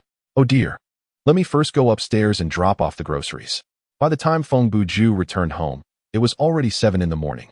Not only had he brought back a cat, but also a sandbox, cat food, plastic bowls, toys, and a plethora of other items. In our next life, let's not be brothers, he mused as he held the little calico cat up to his eyes. You would be better off reincarnating as a woman and repaying me with your corporeal form. Meow. The calico cat lazily yawned, casting a disdainful glance at Feng Bujue. As he busied himself with unpacking, he pressed the button on the answering machine, which chimed, You have one new message. Following the robotic voice was a beep, and then Wang Tanji's voice emerged. Ju-gu, ignoring my calls again? It's a day off, so I'll swing by your place this afternoon and bring some meat for you. You're home, right? It's settled then. At that moment, the little tabby cat leapt beside the telephone, playfully pawing at the buttons and then sniffing them curiously. After a brief moment, it seemed to lose interest and gracefully bounded onto the sofa to recline. This notion seemed to imply that he was idly lounging at home every day. Feng Bujue murmured to himself with a hint of irritation, yet, in truth, he was indeed quite idle. Chapter 033 At 2 o'clock in the afternoon. The intercom at the front door chimed, rousing Feng Bujue from a heavy slumber, leaving him in a haze of irritation. Although he had already bathed his cat at the pet clinic that morning, he had been preoccupied at home for over half an hour before he could finally relax. He had not even changed out of his clothes before collapsing into bed, and by this time, he had only enjoyed a mere 6 hours of rest. Groggily, he made his way to the door, picking up the intercom receiver and asking, Who is it? It's me, Wang Tanji, came the reply. Bao Darren has arrived too. Has the door opened? Feng Bujue pressed the button to unlock it, yawning as he inquired. It has. Come up and we shall talk. A little over a minute later, the two ascended in the elevator. Upon reaching the corridor, they rang Feng Bujue's doorbell. Peering through the peephole, he opened the door without greeting them, turning instead toward the sofa. Wang Tanji and the gentleman known as Bao Darren were not put off by his demeanor. They casually closed the door behind them and placed a pizza and a dozen beers on the coffee table, while they proceeded to Feng Bujue's kitchen in search of plates and chopsticks. Hey, Ju-gu, is that a cat? Wang Tanji quickly noticed the little calico cat dozing in the corner of the sofa. Did you not see the sand tray in the corner? I'm keeping it. Feng Bujue, still bleary-eyed, twisted open a bottle of beer and gulped it down as if it were mouthwash, swallowing it with a satisfying sigh. When did you start raising a cat? Wang Tanji inquired, stealthily inching closer to the little calico. This morning, Feng Bujue replied. Feng Bujue let out a burp and remarked, Do not be deceived into thinking it is truly asleep. Cats are remarkably vigilant creatures. Though they appear to slumber for countless hours, the slightest rustle in their surroundings will cause their ears to twitch, indicating their alertness. Just as Xiao Tan was about to seize the little tabby, it suddenly opened its eyes, darted forward, and with a swift turn, slipped behind the sofa. Xiao Tan, leaning forward, lost his balance and stumbled awkwardly. Why have you suddenly thought of raising a cat again? Bao Qing, carrying a plate and napkins from the kitchen, waved his hand, urging Xiao Tan to settle on the sofa before taking a seat himself. His name is Bao Qing, and he is merely a few months older than the other two, yet he is regarded as their elder. The three of them have been classmates from kindergarten through high school, and Bao Qing has been affectionately dubbed Bao Ren since primary school. Ironically, he is not at all dark-skinned, nor has anyone in his family ever held an official position, and throughout his academic years, he never once served as a class leader. Who would have foreseen that Bao Ren would indeed become a respected figure in adulthood? At 25, he is a civil servant working within a government institution, and he has a daughter who is 2.5 years old. In stark contrast to these two bachelors, he embodies a greater sense of maturity. Bao Ren's defining trait has always been his melancholic demeanor, which has only intensified since his marriage, leaving him with a perpetual expression of discontent. That cat and I share a connection, Feng Bujue replied. It is all about fate. Both of the others employed the character when posing their questions, for they were well aware that Feng Bujue had raised cats in his childhood. At that time, the elderly lady next door had a female cat, which gave birth to 4 kittens. She gifted one to Feng Bujue, who cared for it for 13 years. The little cat grew into an old feline and eventually passed away, while the child matured into adulthood, personally laying the old cat to rest. Did you name it? Wang Tanji asked with excitement. Azus, Feng Bujue replied with remarkable calmness, as if the name had been premeditated rather than spontaneously uttered. Uft. Bao Ren immediately spat out a mouthful of beer, exclaiming that even if he wished to keep Xiao Tan out of the naming process, he could have at least concocted a more conventional name, something like Kyul or Mike. Feng Bujue snapped his fingers. Azus. To his surprise, the little tabby turned its head and meowed. See, it feels completely natural, Feng Bujue remarked, pointing at Azuz's feline face. I must post this online, Xiao Tan declared, retrieving his phone. Wait, Feng Bujue said, setting down his beer. He approached the window, drew the curtains aside, and swiftly scooped up Azus, who had failed to escape in time. Feng Bujue cradled the cat under its armpits, lifting it so that its face was turned away from him, extending his arms towards the sunlight, mimicking the iconic scene from The Lion King, and reciting a line unrelated to the moment, my son. On the day of your birth, every corner of Lordaeron echoed your name. Arthas, Feng Bujue intoned solemnly in a deep voice. Meanwhile, Wang Tanji aimed his phone at the bewildered little cat, capturing a 360-degree view of the scene. What are you up to? How old are you this year? Is this a daily manifestation of adolescent malaise? After being scolded by Bao, the two settled back onto the sofa, while Azus slipped onto a cushion to continue his slumber. How come you have the time this week? Feng asked. My wife took our daughter back to her parents' house, Bao replied, savoring a sip of beer. Is it a permanent arrangement or merely temporary? Feng inquired further. Nonsense. How could it possibly be permanent? My mother-in-law merely wishes to meet her granddaughter, Bao nearly choked. You look as if you've been liberated, Feng remarked. Wang interrupted them, picking up the remote control. What's the theme for this week? A marathon of terrible films, Feng responded. Huh. Wang turned to him. Indeed, that is correct. We discussed it last time. So many infamous bad films have withstood the test of time, establishing a low benchmark in cinema, and yet we have never watched them. Very well. Let me see, Wang said, browsing the available streaming options on the television.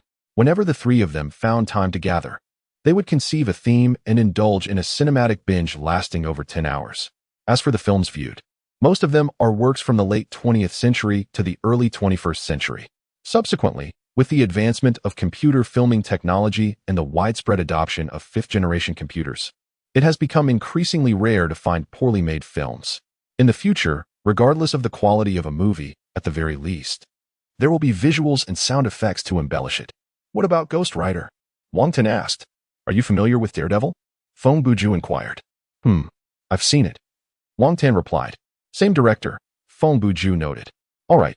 Wang Tan continued to search. Look at this, The Twilight Saga, Breaking Dawn, Part 2. Wow. This series actually has 7 installments. By 2055, 2 more had been added. I haven't seen a single one, Bao Ren shrugged. I recall this film garnered 7 out of 10 golden raspberries that year. 20 years later, it was deemed one of the 3 most dominant bad films of the early 21st century, Feng Bujue stated. I'm quite curious about the other 2, Bao Ren remarked. Please don't tell me they are additional installments from this series. No, they are Battlefield Earth and Jack and Jill, the latter sweeping all the Golden Raspberry Awards in 2012. Feng Bujue replied. I've only heard their names, but have yet to witness them. How about we watch these three today? Whatever, they agreed. 2 hours later. Are you all alright? Bao Darren asked, glancing at the credits rolling up the large screen.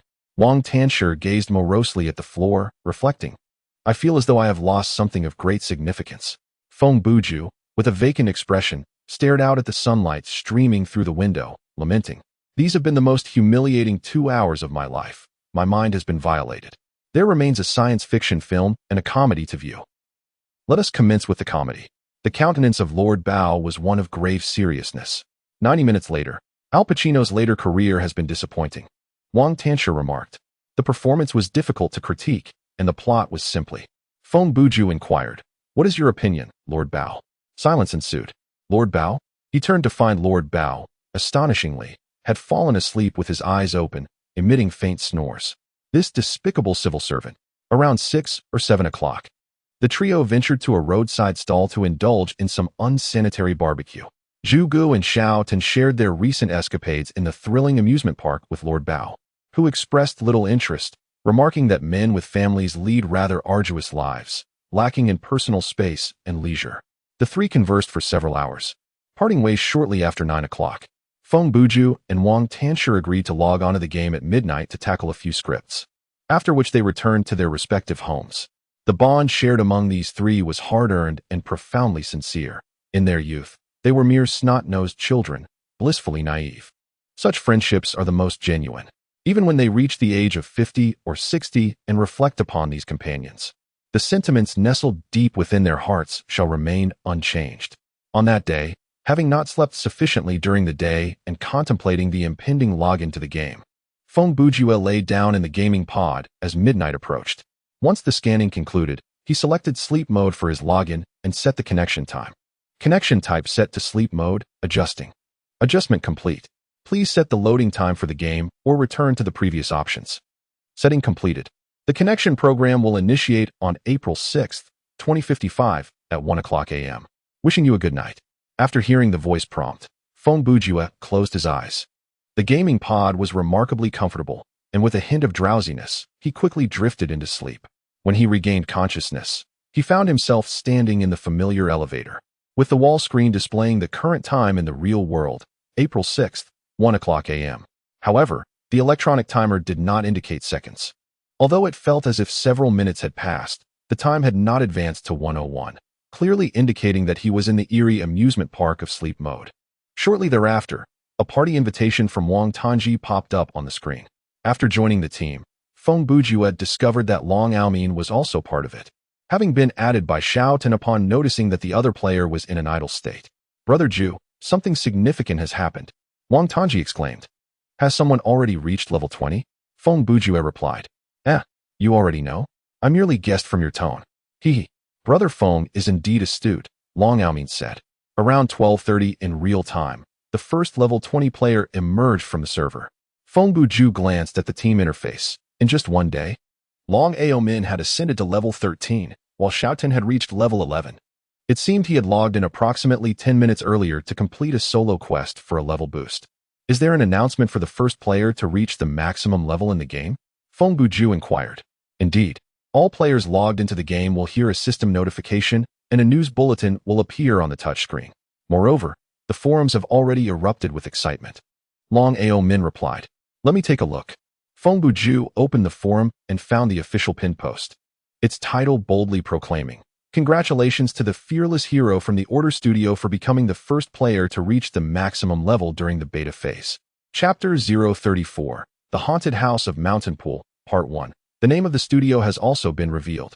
It seems that Dream Company does not reject the involvement of professional teams and skilled players, Feng Bujue remarked. This is not particularly good news for players like us, who lack the support of an organization, Long Aomin replied. If the gaming company imposes no restrictions on these studios, the upper echelons of the game may very well be controlled by a select few. For instance, they could negotiate to manipulate the prices in the market for top-tier equipment, monopolizing certain high-level game resources or intelligence, and so forth. It is also possible that Dream Company believes the balance of the game, Thrilling Paradise, is impeccable, and that the profit margins for studios are inherently constrained by the system, making your hypothetical scenarios technically unfeasible. Feng Bujue interjected. Of course. These matters are not for us to fret about. They are beyond our control. He paused and inquired. By the way, Brother Long, there is a question I am uncertain whether it is appropriate to ask. Are you a professional player? Haha. What is inappropriate about that question? Being a professional player is not a disreputable profession, Long Ao Min chuckled. I actually admire professional players. However, I am not one, he replied. I am merely an enthusiastic gaming aficionado. Long Ao Min spoke the truth. In reality, he is a law enforcement officer named Long Li Wen. Despite the presence of the character Wen in his name, he is undeniably fierce and resolute when executing missions, embodying the spirit of a fearless warrior. In the past, he was merely a step away from transferring to the Special Police Unit. However, fortune is often accompanied by trials. During an operation to apprehend a criminal, he sustained an injury of moderate severity.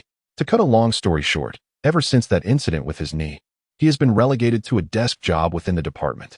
Although this does not impede his daily life and, in a certain sense, has even led to a promotion, returning to the front lines is no longer a feasible option.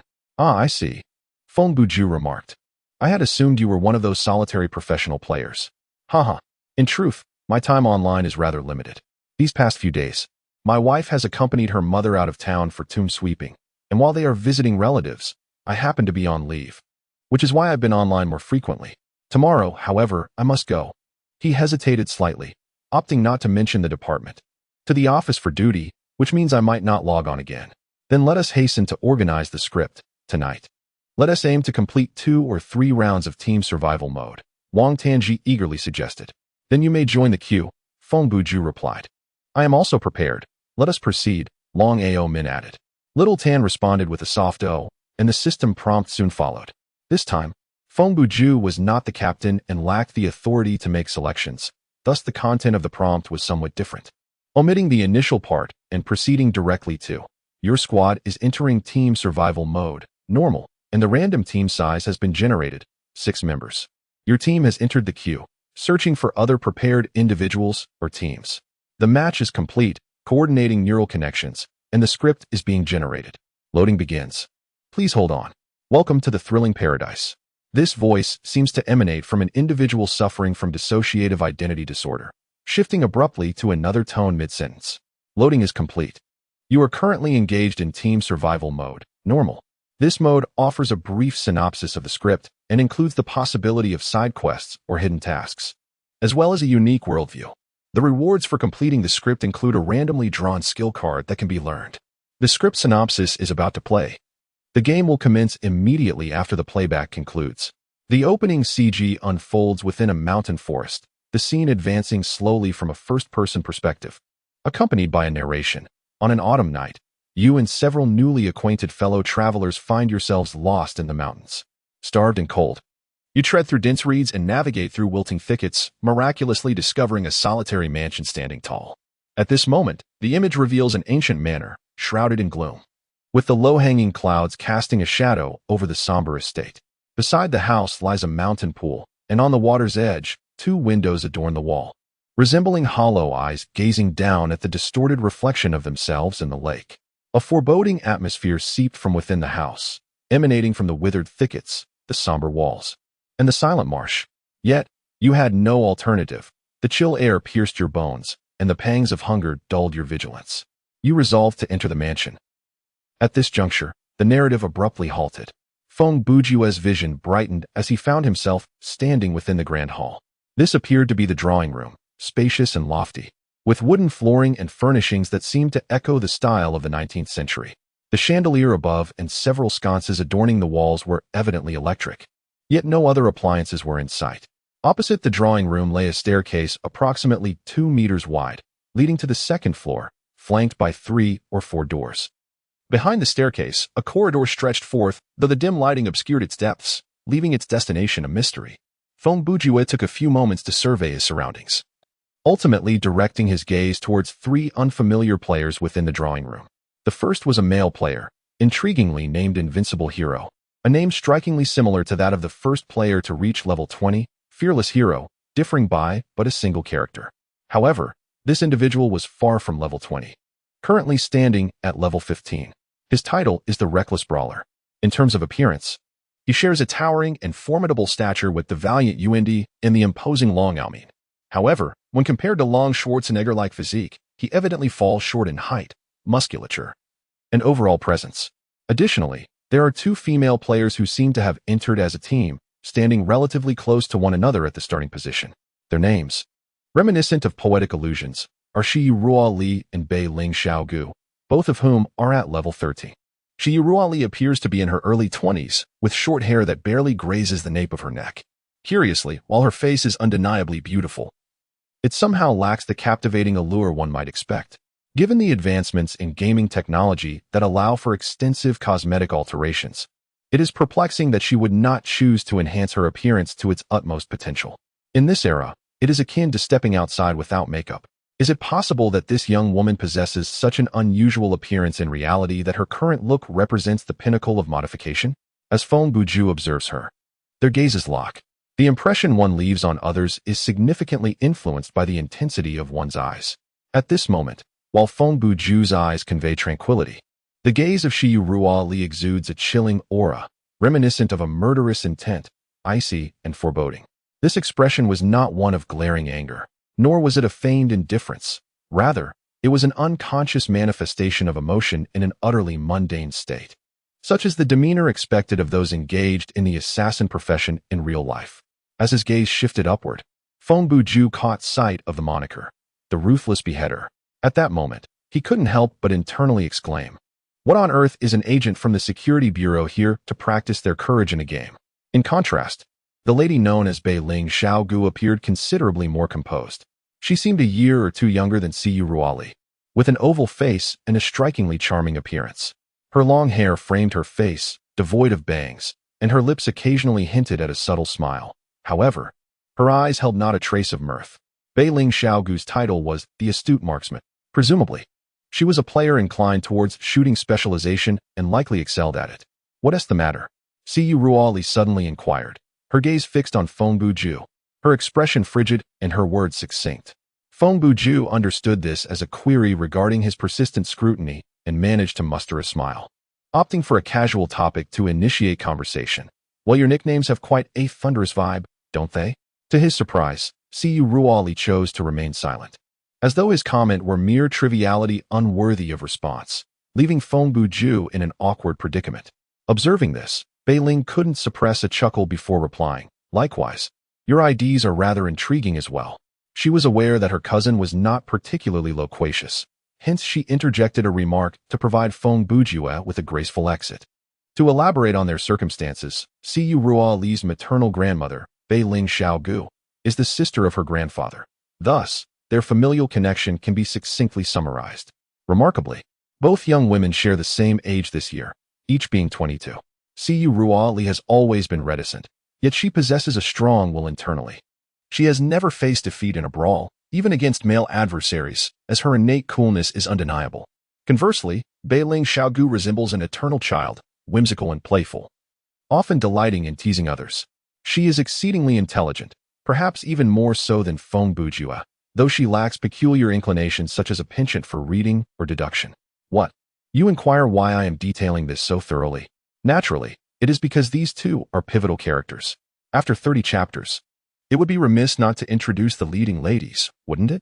Are you secretly yearning for some plot development involving the system's transformation and the protagonist?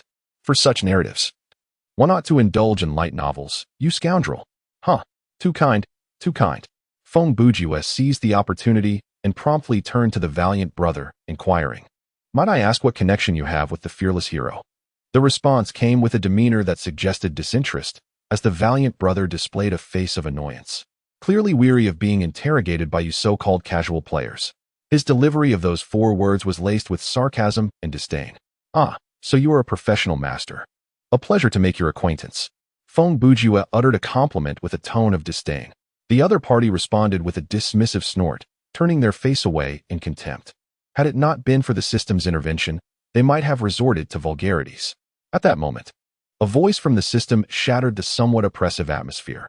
Main quest has been triggered. Chapter 035, The Haunted House at the Mountain Pool, Part 2. Subsequently, the taskbar displayed the following mission: explore the mansion and find a way to escape. After reading it, Feng Bujue wasted no time and turned to open the grand door. This door was constructed of two solid wooden panels that swung outward, grasping the handles on either side. He twisted them until they creaked ominously. However, it was evident that the door was firmly locked and would not yield easily. The indomitable hero scoffed. Amateurs will always be amateurs. How could this door possibly be opened? Creak, creak. Wang Tanji joined Feng Bujue's efforts. Wielding a kitchen knife and thrusting it haphazardly into the gap between the door panels while simultaneously tugging at the handle. His actions were a clear indication of his support for Feng Bujue. Are you jesting, young man with the title of Panic? I've told you. The indomitable hero retorted. Bang, bang, bang. The two intensified their efforts, each grasping a handle and pulling with all their might against the stubborn panels. I say you two. The indomitable hero was at a loss for words. Crack, crack. With two resounding snaps, both handles broke off, rendering the door impossible to open even with a key. Hey, what on earth are you doing? The indomitable hero exclaimed, momentarily feeling an inexplicable surge of fright. Thud, thud, thud. They began to ram their shoulders against the now handleless door in a chaotic frenzy. After 2 or 3 minutes of commotion, Feng Bujue turned around, adjusted his collar, and cleared his throat. It seems that it truly cannot be opened. The valiant warrior let out an inward roar of frustration, yet he restrained himself from uttering such profanity, choosing instead to exclaim with fervor, "Nonsense! Did I not say this from the very beginning? You merely speak without action," Feng Bujue retorted. "Yet I have substantiated it through practical demonstration. Why don't you endeavor to prove the feasibility of withdrawing mid-quest and the subsequent system penalties?" The valiant warrior bellowed. Is it indeed some supernatural force that seals the door? Feng Bujue pondered aloud, stroking his chin in contemplation. At that moment, the warrior felt a surge of ire rising within him. You observed the unfolding scene for a brief moment before silently turning away, heading toward the dark corridor on the first floor. Since someone had already demonstrated through action that the door was insurmountably sealed, she decided to no longer indulge in this farce.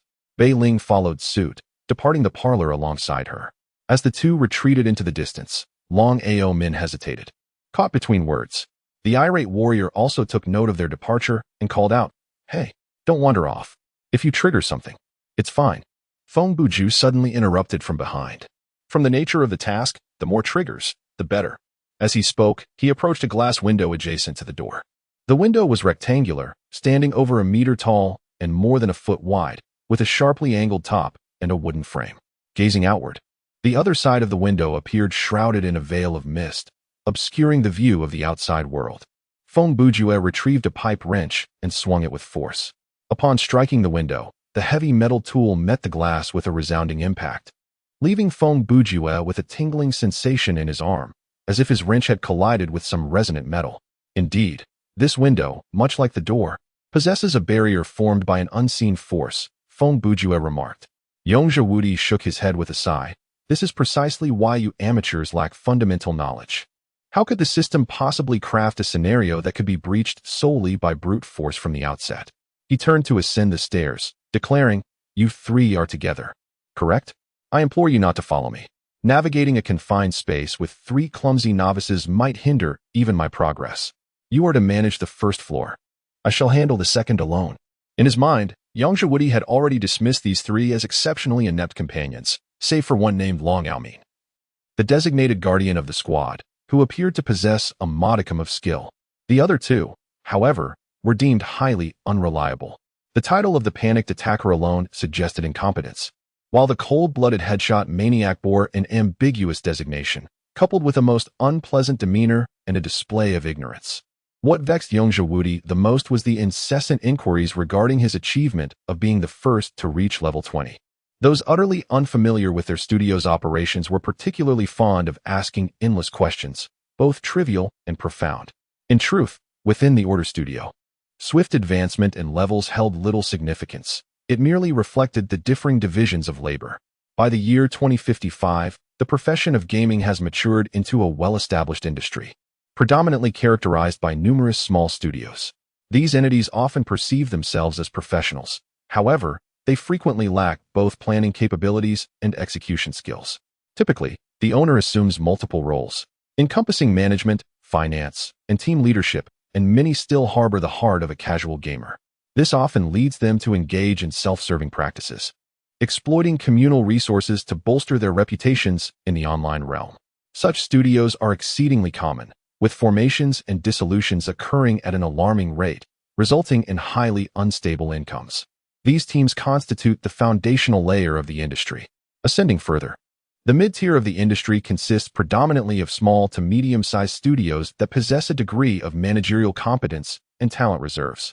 The distinguishing factor for some of these smaller teams lies in the presence of 1 or 2 star players, individuals who are exceptionally skilled in specific game genres. Within competitive gaming teams, a couple of such luminaries can often uphold the entire studio's reputation.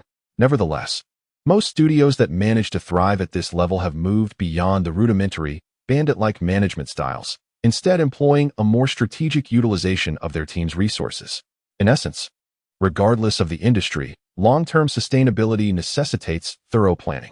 A gaming team devoid of a coherent strategy is, in principle, no different from a group of amateur players haphazardly gathered together. They merely possess more time to engage in games. At the pinnacle of this industry reside elite studios, akin to establishments such as Order. They have a dedicated management team responsible for coordination, while the gaming group is organized into sub-teams for various tasks. Within the primary 6-person team focused on leveling up, each member possesses clear expertise and designated roles. Resources and intelligence are shared in real time within the studio, ensuring that all members prioritize providing equipment and skills to the leveling group. Players like Unbeatable Hero, who venture out solo, are all tasked with specific objectives. For instance, the level of Unbeatable Hero is of little importance. His main mission is to enhance his combat specialization and gather intelligence. The cultivation of other specializations is inconsequential, as is the possession of equipment, which can later be improved through team collaborations within the studio. Currently, the priority is to obtain first-hand information, and Unbeatable Hero is responsible for testing the practical effects of advancing his combat specialization. Thus, whenever Unbeatable Hero is questioned by strangers about the studio's affairs, he feels a surge of irritation. Firstly, this constitutes a trade secret that he is obliged to keep confidential. Secondly, even if he could divulge information, he lacks the interest or necessity to explain himself to others. Well, just be cautious, Unbeatable Hero, remarked Feng Bujue with a congenial smile. Upon hearing this, Unbeatable Hero suddenly shuddered, a peculiar sense of foreboding raising his alarm. It was as if Feng Bujue's words foretold impending misfortune. He glanced back at the 3 individuals in the living room, dispelling the strange thought from his mind, and ascended the stairs alone. As he watched the figure fade around the corner of the 2nd floor, Long Aoming spoke. Brother Feng, why feign ignorance? A look of bewilderment crossed his face. You cannot possibly be unaware of the system's meticulousness. The door and window are clearly inoperable. Even if you wish to test them, there is no need for such dramatics. One must embellish the act to convince him of my ignorance. Feng Bujue replied. Only then will he react in this manner, shedding us as burdens to act independently. Brother Ju, you do not intend to resort to treachery behind our backs, do you? This game forbids us from attacking our own. Wang Tanji remarked, having assisted in attempting to dismantle the door, not out of a desire to play along with Feng Bujue's ruse, but because he genuinely believed the door could be opened. I do not wish him harm. I merely think that in a script like this, operating separately is more efficient. Feng Bujue responded. The 2 young ladies have conveniently excused themselves. However, this fellow is likely not one to consult us on our course of action. He paused. In his view, he ranks highest in level and is a professional in gaming. Thus he believes he ought to wield the most influence within the team. If I were to propose separate exploration, he would most likely oppose it immediately. When I attempted to open the door, he even tried to prevent the other 2 from straying, indicating his original intent for a collective approach. At that moment, Feng Bujue crouched beside a wall, seemingly observing something. This is for the best. He has departed on his own. He gently swept away the cobwebs and dust from the wall with his palm. Let us search separately. We shall reconvene here once we receive a notification indicating a change in the main quest. Xiaodan exclaimed in surprise. Are we really going our separate ways? As I mentioned earlier, working independently tends to be more efficient, Feng Bujue replied, his gaze still fixed upon the wall. Do not fret, in such a grand house. It is practically a given that it is haunted. It is unlikely that we will encounter any grotesque creatures. Therefore, this narrative primarily revolves around scaring people and solving puzzles. The only tangible threats are likely to be traps. Just be vigilant. Before he could finish, the system notification resounded once more. Side quest activated. The three of them glanced at the task menu. The original main quest remained, but a new task had appeared below. Find all 6 segments of the Ghost Palace. Current progress 1-6. Chapter 036. The Haunted House and the Mountain Pool, Part 3. What does Haunted Palace mean? Wang Tanji inquired. Are you going to ask next? Can it be eaten? Feng Bujue responded. I have outgrown the age of asking such questions for the sake of being cute. Besides, I am quite serious at the moment. Wang Tanji retorted. Take a look for yourselves, Feng Bujue said as he rose to his feet, allowing Xiao Tan and Long Ge to see what he had been inspecting while squatting. Upon closer examination, they discovered inscriptions on the wall, seemingly carved with a blade. All in English. However, players could access the game menu to find translations. It appeared to be a short English poem, reading, In the depths of the verdant valley, angels halt to guard. Once stood a magnificent palace, radiant and soaring towards the heavens. In the realm of thought, it stood tall and proud. The 6-winged angels had yet to unfurl their wings, gracefully descending upon the resplendent palace. What on earth does this mean? Wang Tanji pondered, utterly perplexed. Perhaps this piece is titled Haunted Palace and consists of 6 stanzas? Long Aomin speculated casually. They both felt that with Feng Bujue around, he was bound to know the answer. So they decided to inquire with him. However, to their surprise, when they turned around, they found that he had vanished. Zhuge? Wang Tanji scanned the surroundings, taking a step to the side to glance at the staircase leading to the 2nd floor. Where did he go? Did he slip away without us noticing? Long Aomin glanced around but found no trace of the individual and could only helplessly shrug, saying, He mentioned earlier that we should proceed separately. He must have quietly slipped away while we were engrossed in this segment.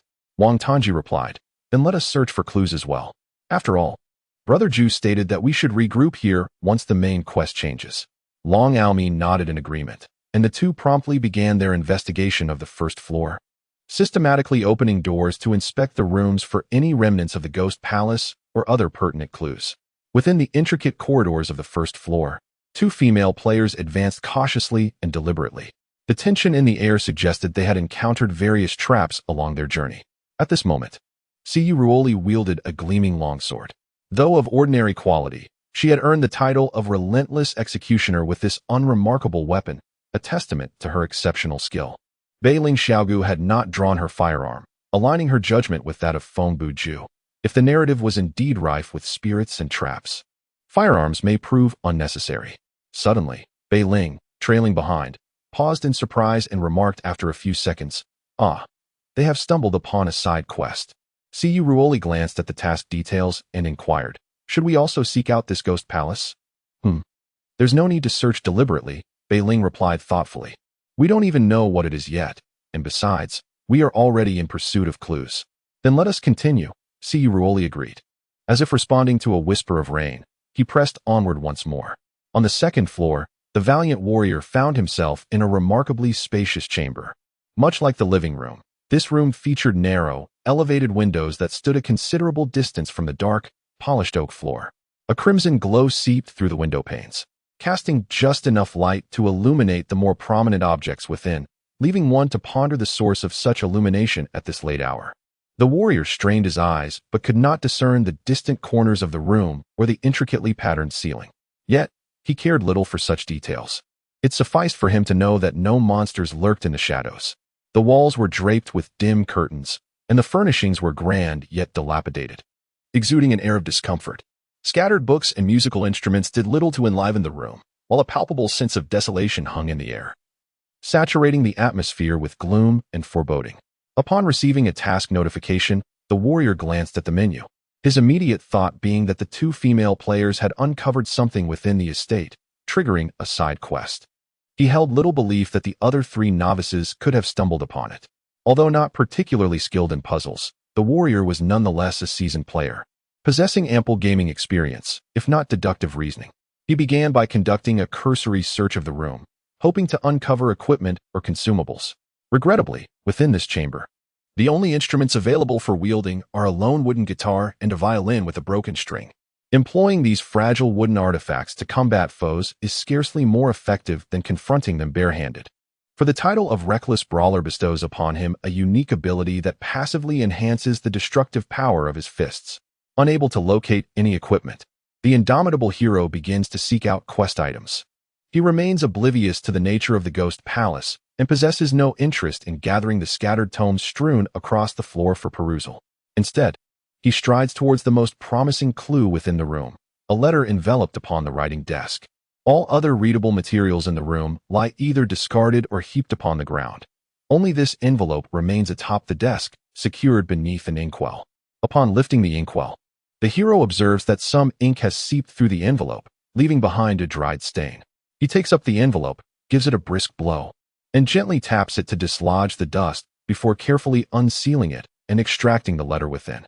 The letter, however, is incomplete. Numerous passages are obscured by ink blots, and the remaining portions are rendered unclear. The salutation and closing remain invisible, yet from the discernible content, it can be inferred that the correspondence was penned by the master of this grand estate to a friend. The writer laments that he suffers from a dire illness due to a certain curse, tormented by a fraying mind. He yearns to see his dearest friend, his sole companion, expressing a hope that this confidant might visit for a brief respite, believing that such a presence may bring about a respite from his affliction. The letter's lines indeed reveal signs of mental turmoil. Certain passages seem to stem solely from the writer's trembling hand or a disordered stream of consciousness that renders them perplexing. Although the valiant one could discern no clear meaning, he nonetheless folded the letter and took it with him. After casting a final glance around the room, he turned to depart. In the depths of a pitch-black stone tunnel, the sudden illumination of a flashlight pierced the darkness, revealing a small stretch of the path ahead. Upon witnessing the scene before him, Feng Bujue began to murmur, "The issues with this house are quite severe. Is this a demon's castle? A spatial distortion accompanied by teleportation?" In truth, just moments prior, he had not intended to stealthily slip away from Xiao Tan's and Long Go. He had merely approached another wall in the living room, wishing to observe a painting hanging there up close. Chapter 037, The Haunted House at the Mountain Pool, Part 4. In the living room on the first floor, several paintings adorned the walls, most of which resembled the works of a deranged mind, filled with chaotic and obscure illusions. However, one painting stood out as less abstract. It depicted the interior of a narrow, elongated rectangular tunnel, its walls low, smooth, and pristine white, devoid of interruptions or embellishments. The path ahead appeared to slope downward, resembling, no, it was strikingly akin to a grave. Intricate details suggested that this cavern lay deep underground, with no visible exit within the artwork, nor any source of artificial illumination. The artist had, through an unknown technique, infused the canvas with a chilling, ghostly light that seemed utterly incongruous with its surroundings. Feng Bujue gazed at the painting for approximately 5 seconds, his gaze seemingly frozen, as an inexplicable force rendered him speechless and immobile. In the next moment, darkness enveloped him, obscuring all sight. Before long, as his ability to move returned, he retrieved a flashlight from his satchel and, upon illuminating his surroundings, discovered he had been transported into the very tunnel depicted in the painting. He was uncertain of the mechanism behind this transfer and whether Xiao Tan and Long Gu had witnessed his departure.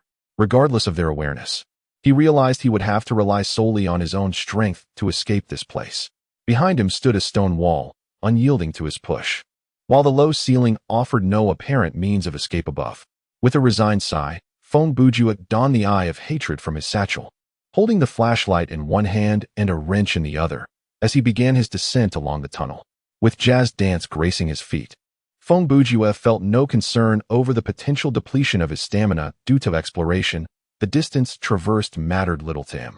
With a stamina value of 1100, coupled with equipment designed to mitigate exhaustion during movement, he could effortlessly glide through the corridors as if performing a cosmic ballet. Even if the expanse beneath him rivaled that of a vast demonic castle, he was confident in his ability to explore the entirety of the map. After approximately 10 minutes of navigating the tunnel, Feng Bujue's flashlight began to flicker intermittently. He shook it gently and tapped the body twice, pondering, could the battery be low? That seems implausible. I hardly used it in the previous scenario. A poor connection? Even less likely. After all, it bore the inscription "Made in China," a testament to its quality. Suddenly, an eerie whisper echoed from ahead. "Let me out." The voice emerged from approximately 10 meters in front of him. Feng Bujue diverted his gaze from the flashlight, peering into the darkness, but at that moment, the beam extinguished entirely, plunging him into an abyss of blackness. The flashlight flickered once more, illuminating a solitary white figure standing ahead, a woman, by the looks of her frail form. She was battered and emaciated, her white garment stained with blood. The brief glimpse afforded by the fleeting light left Feng Bujue unable to discern her features. As the illumination vanished once again, the darkness enveloped him anew, leaving only the haunting image seared into his retina. Shortly thereafter, he heard another mournful cry. "Let me out!" In the darkness, the sounds of a human body making contact with the wooden boards emerged. Friction and impact mingled with the creaking of hinges. Additionally, a distant and mournful wail echoed, as if someone was lamenting deep within the copper corridor of the cellar. Approximately 30 seconds passed, and the flashlight returned to normalcy. Its flickering ceased, casting a steady beam of light. After experiencing the earlier scene, Feng Bujue remained unfazed and sighed in relief, realizing that the flashlight was not malfunctioning. It was merely a consequence of the narrative. At that moment, another system notification sounded. Side quest progress updated. Feng Bujue took a glance and noted that the quest, find all 6 segments of the Ghost Palace, had progressed to 2-6, likely indicating that others had discovered another segment of text, although the specifics were not visible in the quest log. Meanwhile, on the first floor, Wang Tanji and Long Ao Min were crouched by the kitchen fireplace, gazing at the second segment of the Ghost Palace inscribed on the brick wall with a substance resembling cold dust. The banner of Wang shines brilliantly in gold, fluttering atop the hall. All of this is but a tale from the past, a gentle breeze caressing, a day of beauty and serenity. Along the white palace walls, a faint, fragrant darkness wafts away. I cannot comprehend this at all. After reading it, Wang Tanji almost completely forgot the content. He approached the fireplace, tilted his head back, and peered inside to inspect the condition of the chimney. Emerging with a face smeared in soot, he remarked, "Alas, it's too narrow. I definitely cannot crawl out." Initially, Long Ao Min seemed to disregard his statement, and Wang Tanji paid little mind to it as well. A mere few seconds later, Wang Tanji turned his head and discovered that Long Ao Min's expression was quite peculiar. His eyes were wide open, and his mouth moved incessantly, as if he were fervently speaking. Yet, Wang could hear not a single word. This bizarre scene sent a chill down Wang's spine, and he soon realized something unsettling. His own voice had also been rendered silent. The ensuing spectacle, terrifying for those directly involved, would likely amuse onlookers. 2 individuals, utterly ignorant of sign language, flailed their arms expressively, attempting to convey meaning through exaggerated gestures and lip movements. Yet neither could comprehend what the other was attempting to articulate. One might aptly summarize the absurdity of the situation with phrases such as, "Are you unwell? Do you have medicine?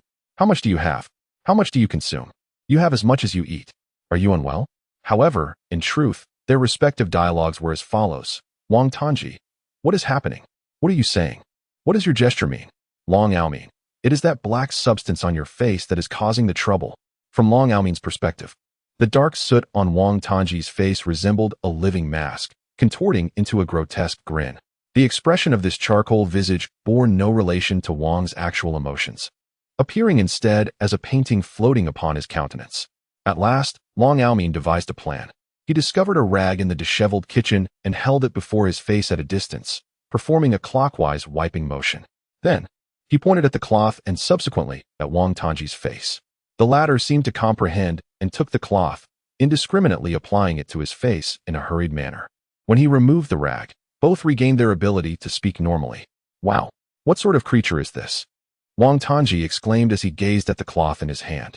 The dark visage, seemingly imprinted on the rag, retained the complete human facial form that had shifted from Xiaotan's face to the cloth. At that moment, Xiaotan's face appeared immaculate, devoid of any grime or soot. Although the significance of this peculiar system setting eluded him, Long Ao Min realized that this seemingly harmless and not particularly frightening dark mask, aside from reflecting the system's mischievous intent towards players, had little justification for its presence here. However, he deemed it prudent to incinerate it. Long Ao Min took the mask and found 2 flint stones beside a stove. Chapter 038, The Haunted House at the Mountain Pool, Part 5. Feng Bujue continued his descent along the tunnel, undaunted by the earlier terrifying sights. He advanced with an air of normalcy, unfazed by any pressure. Before long, he arrived at the tunnel's end, finding himself in a narrow, damp cellar. Within the cellar stood a heavy iron gate, which was not surprising, for in a more distant era, such cellars beneath grand houses were often repurposed for nefarious purposes, serving as dungeons, and now they had transformed into a resting place for spirits. The floor and the walls of the corridor were meticulously sheathed in copper, while the weighty iron gate creaked ominously upon being pushed open. At the center of the cell lay a coffin, and even from several paces away, the beam of his flashlight revealed that the lid was not securely fastened, nor was it placed properly. Feng Bujue boldly pushed open the iron door and stepped inside.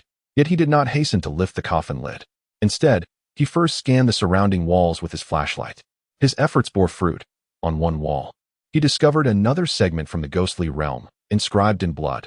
Yet the demon cloaked in sorrowful robes has slain the noble king. Let us mourn, for dawn shall no longer grace him. An immeasurable desolation. The splendor that once enveloped his abode, like flowers in full bloom, has now faded into the shadows of yesteryear, destined to be buried by the passage of time. Is this the fifth segment? Feng Bujue murmured softly after reading it. The system notification sounded. Side quest progress update. The taskbar now read: locate all 6 segments of the haunted palace. Current progress 3-6. Feng Bujue approached the coffin, holding a flashlight in one hand and forming a fist with the other, as if to knock. He rapped 3 times on the coffin lid. Hello, Miss Madeline. Are you still there? It was unclear how he had come to know this name. As time passed, the fear meter of the fearless hero gradually increased to around 15, stabilizing at this value. His panic did not stem from encountering any tangible monsters, but rather from having searched for a while without finding a way to exit the second floor. Each corridor, every room, and the paintings, sconces, and decorations on the walls felt both unfamiliar and oddly reminiscent. This building exhibited a pronounced spatial anomaly. Its interior dimensions were far more expansive than they appeared from the outside. The length of the corridors seemed to shift constantly, and counting the doors on either side would yield a different number each time. Moreover, the fearless hero had yet to successfully reach the end of any corridor. Whenever he approached the terminus of a segment, he would invariably encounter a new turn or intersection. In terms of physical exertion, the energy expenditure for general walking was negligible. Only after extended periods of ambulation did a noticeable decline in stamina occur. This bore a striking resemblance to the conditions of reality. If one were to embark on a trek lasting beyond 20 minutes, a mild sense of fatigue would inevitably set in after 40 minutes. A distinct soreness would manifest in the legs, and beyond an hour, a pause for rest and recuperation would become imperative. This observation pertains to the average individual, rather than a seasoned athlete. Such weariness accumulates gradually, becoming increasingly pronounced over time. Under the relentless assault of fear, the reaction of our intrepid hero accelerates. Upon witnessing his stamina deplete at an alarming rate, he eschews the prudent choice of rest, instead opting to hasten his pace. He is no longer engaged in exploration, but rather in a desperate flight. An overwhelming psychological compulsion grips him, suggesting that if he does not act swiftly, he may find himself ensnared in something far more sinister. As his energy wanes, the shadows may well harbor ominous threats. His breath comes in ragged gasps, and he glances at the game menu, noting that he still possesses nearly 1,000 stamina points. He is not running, but merely briskly walking. This should not be the case. He halts, resting his hands on his knees to steady his breath, swallowing hard.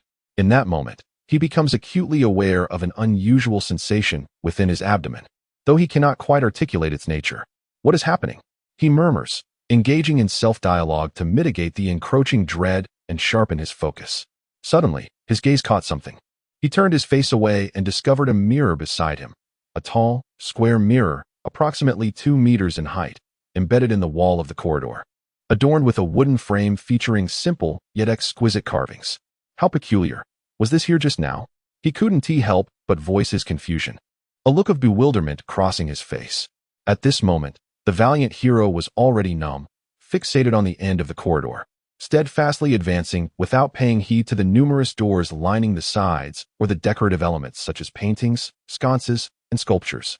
However, this corridor was not particularly wide, and it was the first time such an object as a mirror had appeared, especially one of such considerable size. He had no reason to overlook it. When he first noticed the mirror, the hero was positioned sideways to its surface, bent over with his hands resting on his knees. Yet, as he diverted his attention to the mirror, he instinctively straightened up and turned to face it directly. This movement startled him so profoundly that he nearly lost his breath. The reflection in the mirror bore an uncanny resemblance to his own self. But the version of him within the glass had his entire abdomen exposed. There were no garments or skin covering his midsection, revealing a mass of intestines at a glance. The hero gasped sharply, his face draining of color as he stumbled back several steps, leaning against the opposite wall of the corridor. He stared wide-eyed. His breath halted for nearly 10 seconds. An illusion. This is merely an illusion.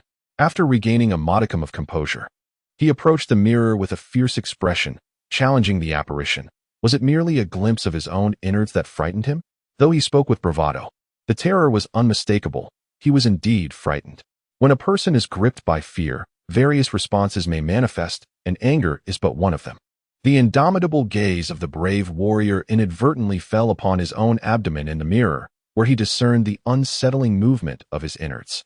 Upon closer inspection, he was taken aback by some peculiar details.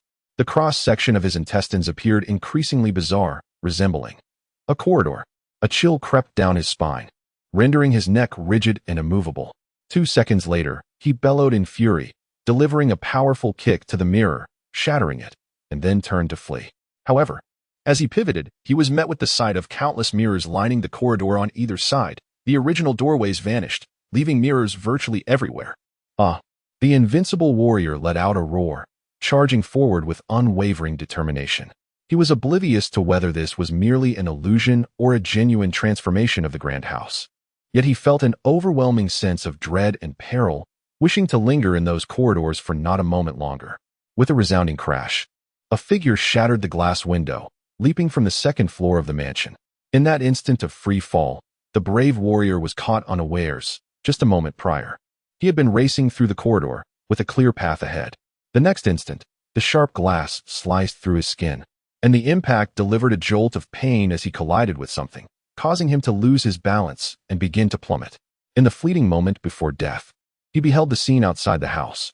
The stone walls, replete with mold, encircled by withered trees, and the grotesque, colossal black reflection in the stagnant mountain pool exude an eerie and foreboding atmosphere.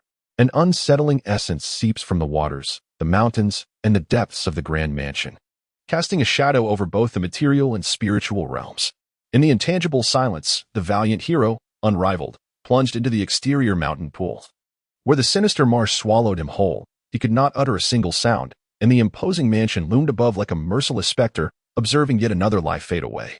Ultimately, the only image etched in the eyes of this professional player was that of a waning blood moon sinking in the sky. Team member, unrivaled, deceased. One storyline item transferred. The system notification resonated, startling Wang Tongji and Long Aomin. Could it be? A level 15 professional player has perished just like that, Wang Tongji exclaimed, hastily opening the game menu to check the team section for confirmation. Indeed, the player's name had turned gray, with the status beside it now reading deceased. At this moment, Long Aomin and his companion had explored numerous rooms, but found little of substance, aside from a few incidents involving sudden floor collapses and traps brimming with spikes. There were neither clues nor rewards. If we were to act independently, those perilous encounters could have proven fatal, Long Aomin remarked, then added, I wonder if Brother Feng would also face danger if he ventured alone. Do not worry about Zhu Ji's words. Since he proposed to act separately, he must have considered the risks involved. Wang Tongji remarked, by the way, while idly browsing the game instructions during my login, I noticed that if a player carrying a storyline item perishes, their belongings will randomly respawn near a teammate. Long Aomin, having experienced numerous team scripts, replied with a nod of understanding. Yes, I am aware. Let us search for them now. The two immediately began to search diligently, but as fate would have it, while they did not uncover the letter, they discovered a fragment of a poem from the Ghost Palace beneath a pile of clutter on the floor, in the joyful valley where travelers roam. Through two bright windows one can see elves dance in merriment to the harmonious melodies of the lyre, surrounding the throne of the monarch, his majesty. With regal grace and grandeur, a sovereign of the realm, exuding extraordinary majesty. Side quest progress updated. Find all 6 fragments of the Ghost Palace. Current progress 4-6, Chapter 039. The Haunted House at the Mountain Pool, Part 6. The dining room was expansive, dominated by a long table so lengthy that those seated at either end could only converse by shouting. Scattered across the white tablecloth were several empty plates and forks, alongside 3 or 4 toppled candlesticks. Above the table hung a chandelier, grander than the one in the living room, though it remained unlit. The illumination of the dining area relied on the wall sconces. The wooden chairs were haphazardly arranged, with a few lying on the floor, already ensnared by cobwebs. When Siyu Ruali received the system notification, she paused momentarily before resuming her search, her expression remaining as frigid as ever. It was Bei Ling Xiaogu who first spoke up, remarking, "That formidable-looking fellow has perished." Formidable? Siyu Ruali questioned. "What gives you that impression?" His level was relatively high. He was a professional player, Bei Ling replied. Siyu Ruali lifted a corner of the tablecloth with her sword. Continuing her search without interruption, casually responding, "Our levels can also rise. We can claim to be professional players as well." "Cousin, you're being contrary again," Bei Ling said with a sidelong glance at Siyu Ruali, murmuring, "Now that professional players have fallen, aren't you concerned at all?" At that moment, Siyu Ruali retrieved an envelope from beneath the table, simply uttering 4 words. Plot item. Title, The Stained Letter. Type, plot-related. Quality, ordinary. Function, unknown. Can be taken out of the script. No. Remarks. Portions of the letter's content are obscured by ink stains and are illegible.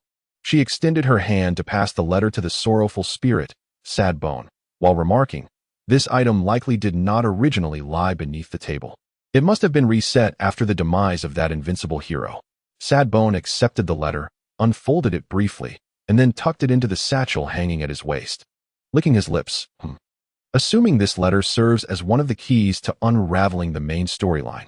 One possibility is that the bearer of this letter will attract a concentrated assault from some unknown force within this room, placing them in a perilous situation. So, did even the professional players perish? Siyu interjected. Indeed, but it is rather peculiar, Sad Bone replied. There were 4 of them. Why did only one succumb? And he was the strongest among them? There is no need for why. The voice of Feng Bujue suddenly resonated as he entered through the doorway. Clearly, we were acting independently. Both Siyu and Sad Bone turned to face him, and Feng Bujue continued. Moreover, given that he has already fallen, the title of strongest is certainly questionable. His level surpasses yours, and he is a professional player, Siyu countered, echoing Sad Bone's words in an attempt to persuade him. My level can also increase. I too can claim to be a professional player. Does that equate to strength? Feng Bujue casually replied. Bei Ling stifled a laugh, nearly bursting into audible mirth. Siyu's expression subtly shifted. How long have you been here? Just arrived? What's the matter? Feng Bujue responded, for he had not overheard the previous conversation, only catching Bei Ling's final remark. Siyu fell silent for a moment before asking, "Did you discover the side quest of the Ghost Palace?" "Indeed," Feng Bujue affirmed.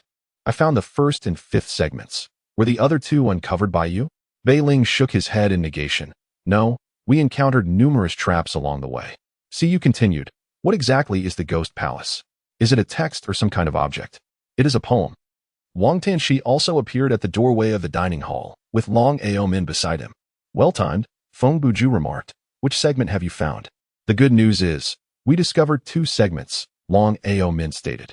"The bad news is, we cannot recite them from memory," Wang Tianxi declared, wearing an expression of pride rather than shame. "Perhaps I could paraphrase a few lines that I remember," Feng Bujue suggested. The 2 of them chattered excitedly, exchanging fragments of dialogue.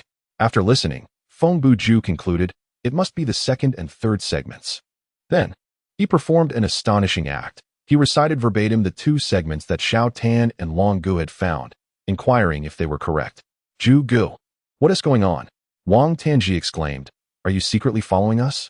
"This room was born from my memories of reality. In truth, I am a serial killer. And this is one of my strongholds." Feng Bujue calmly stated, "What you see as the Ghost Palace is merely something I scribbled on the wall during my idle moments."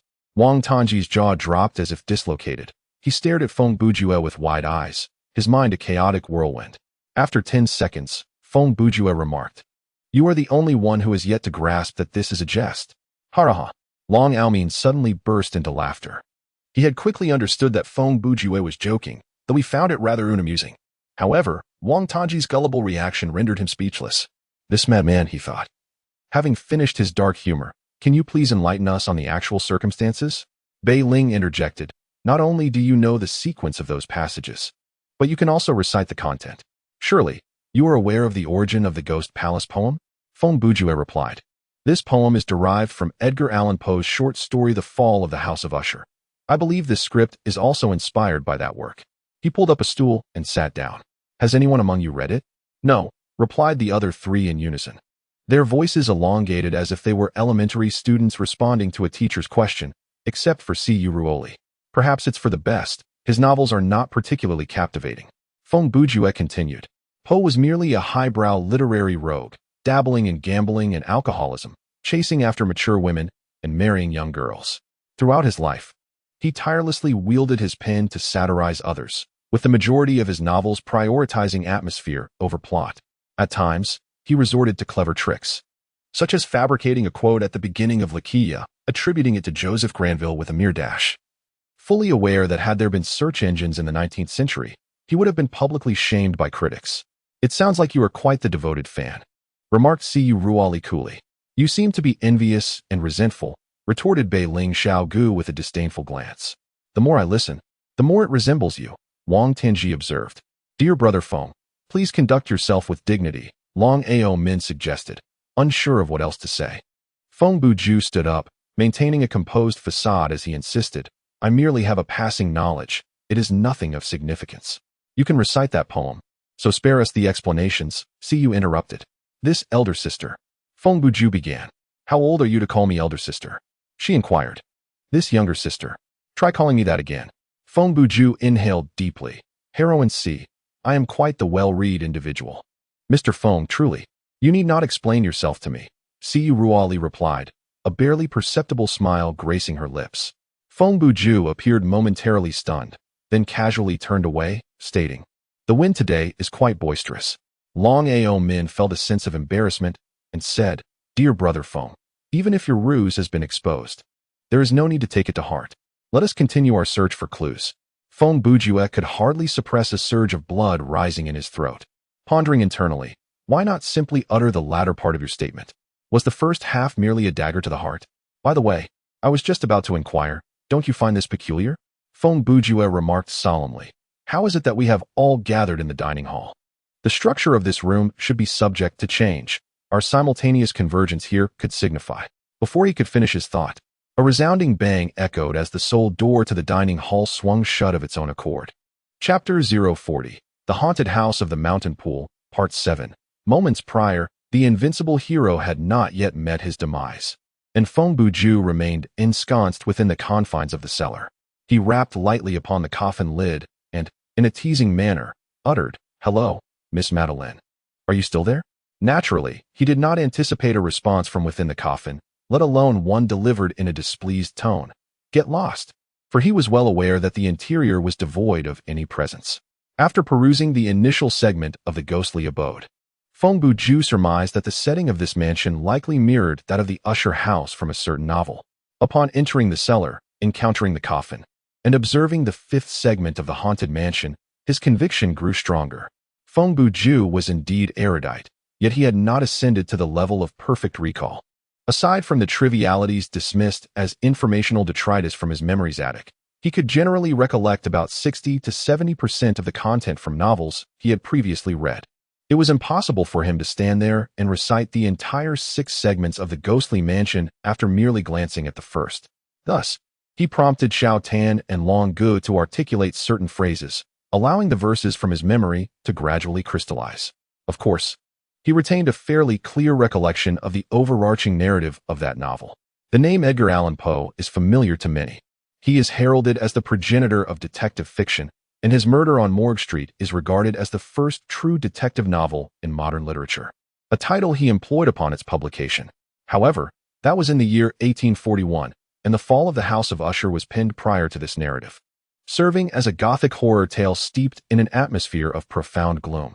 The plot unfolds as follows. The protagonist's old acquaintance, Roderick Usher, belongs to a lineage plagued by a mysterious hereditary ailment, and the mansion wherein he resides seems ensnared by an enigmatic curse.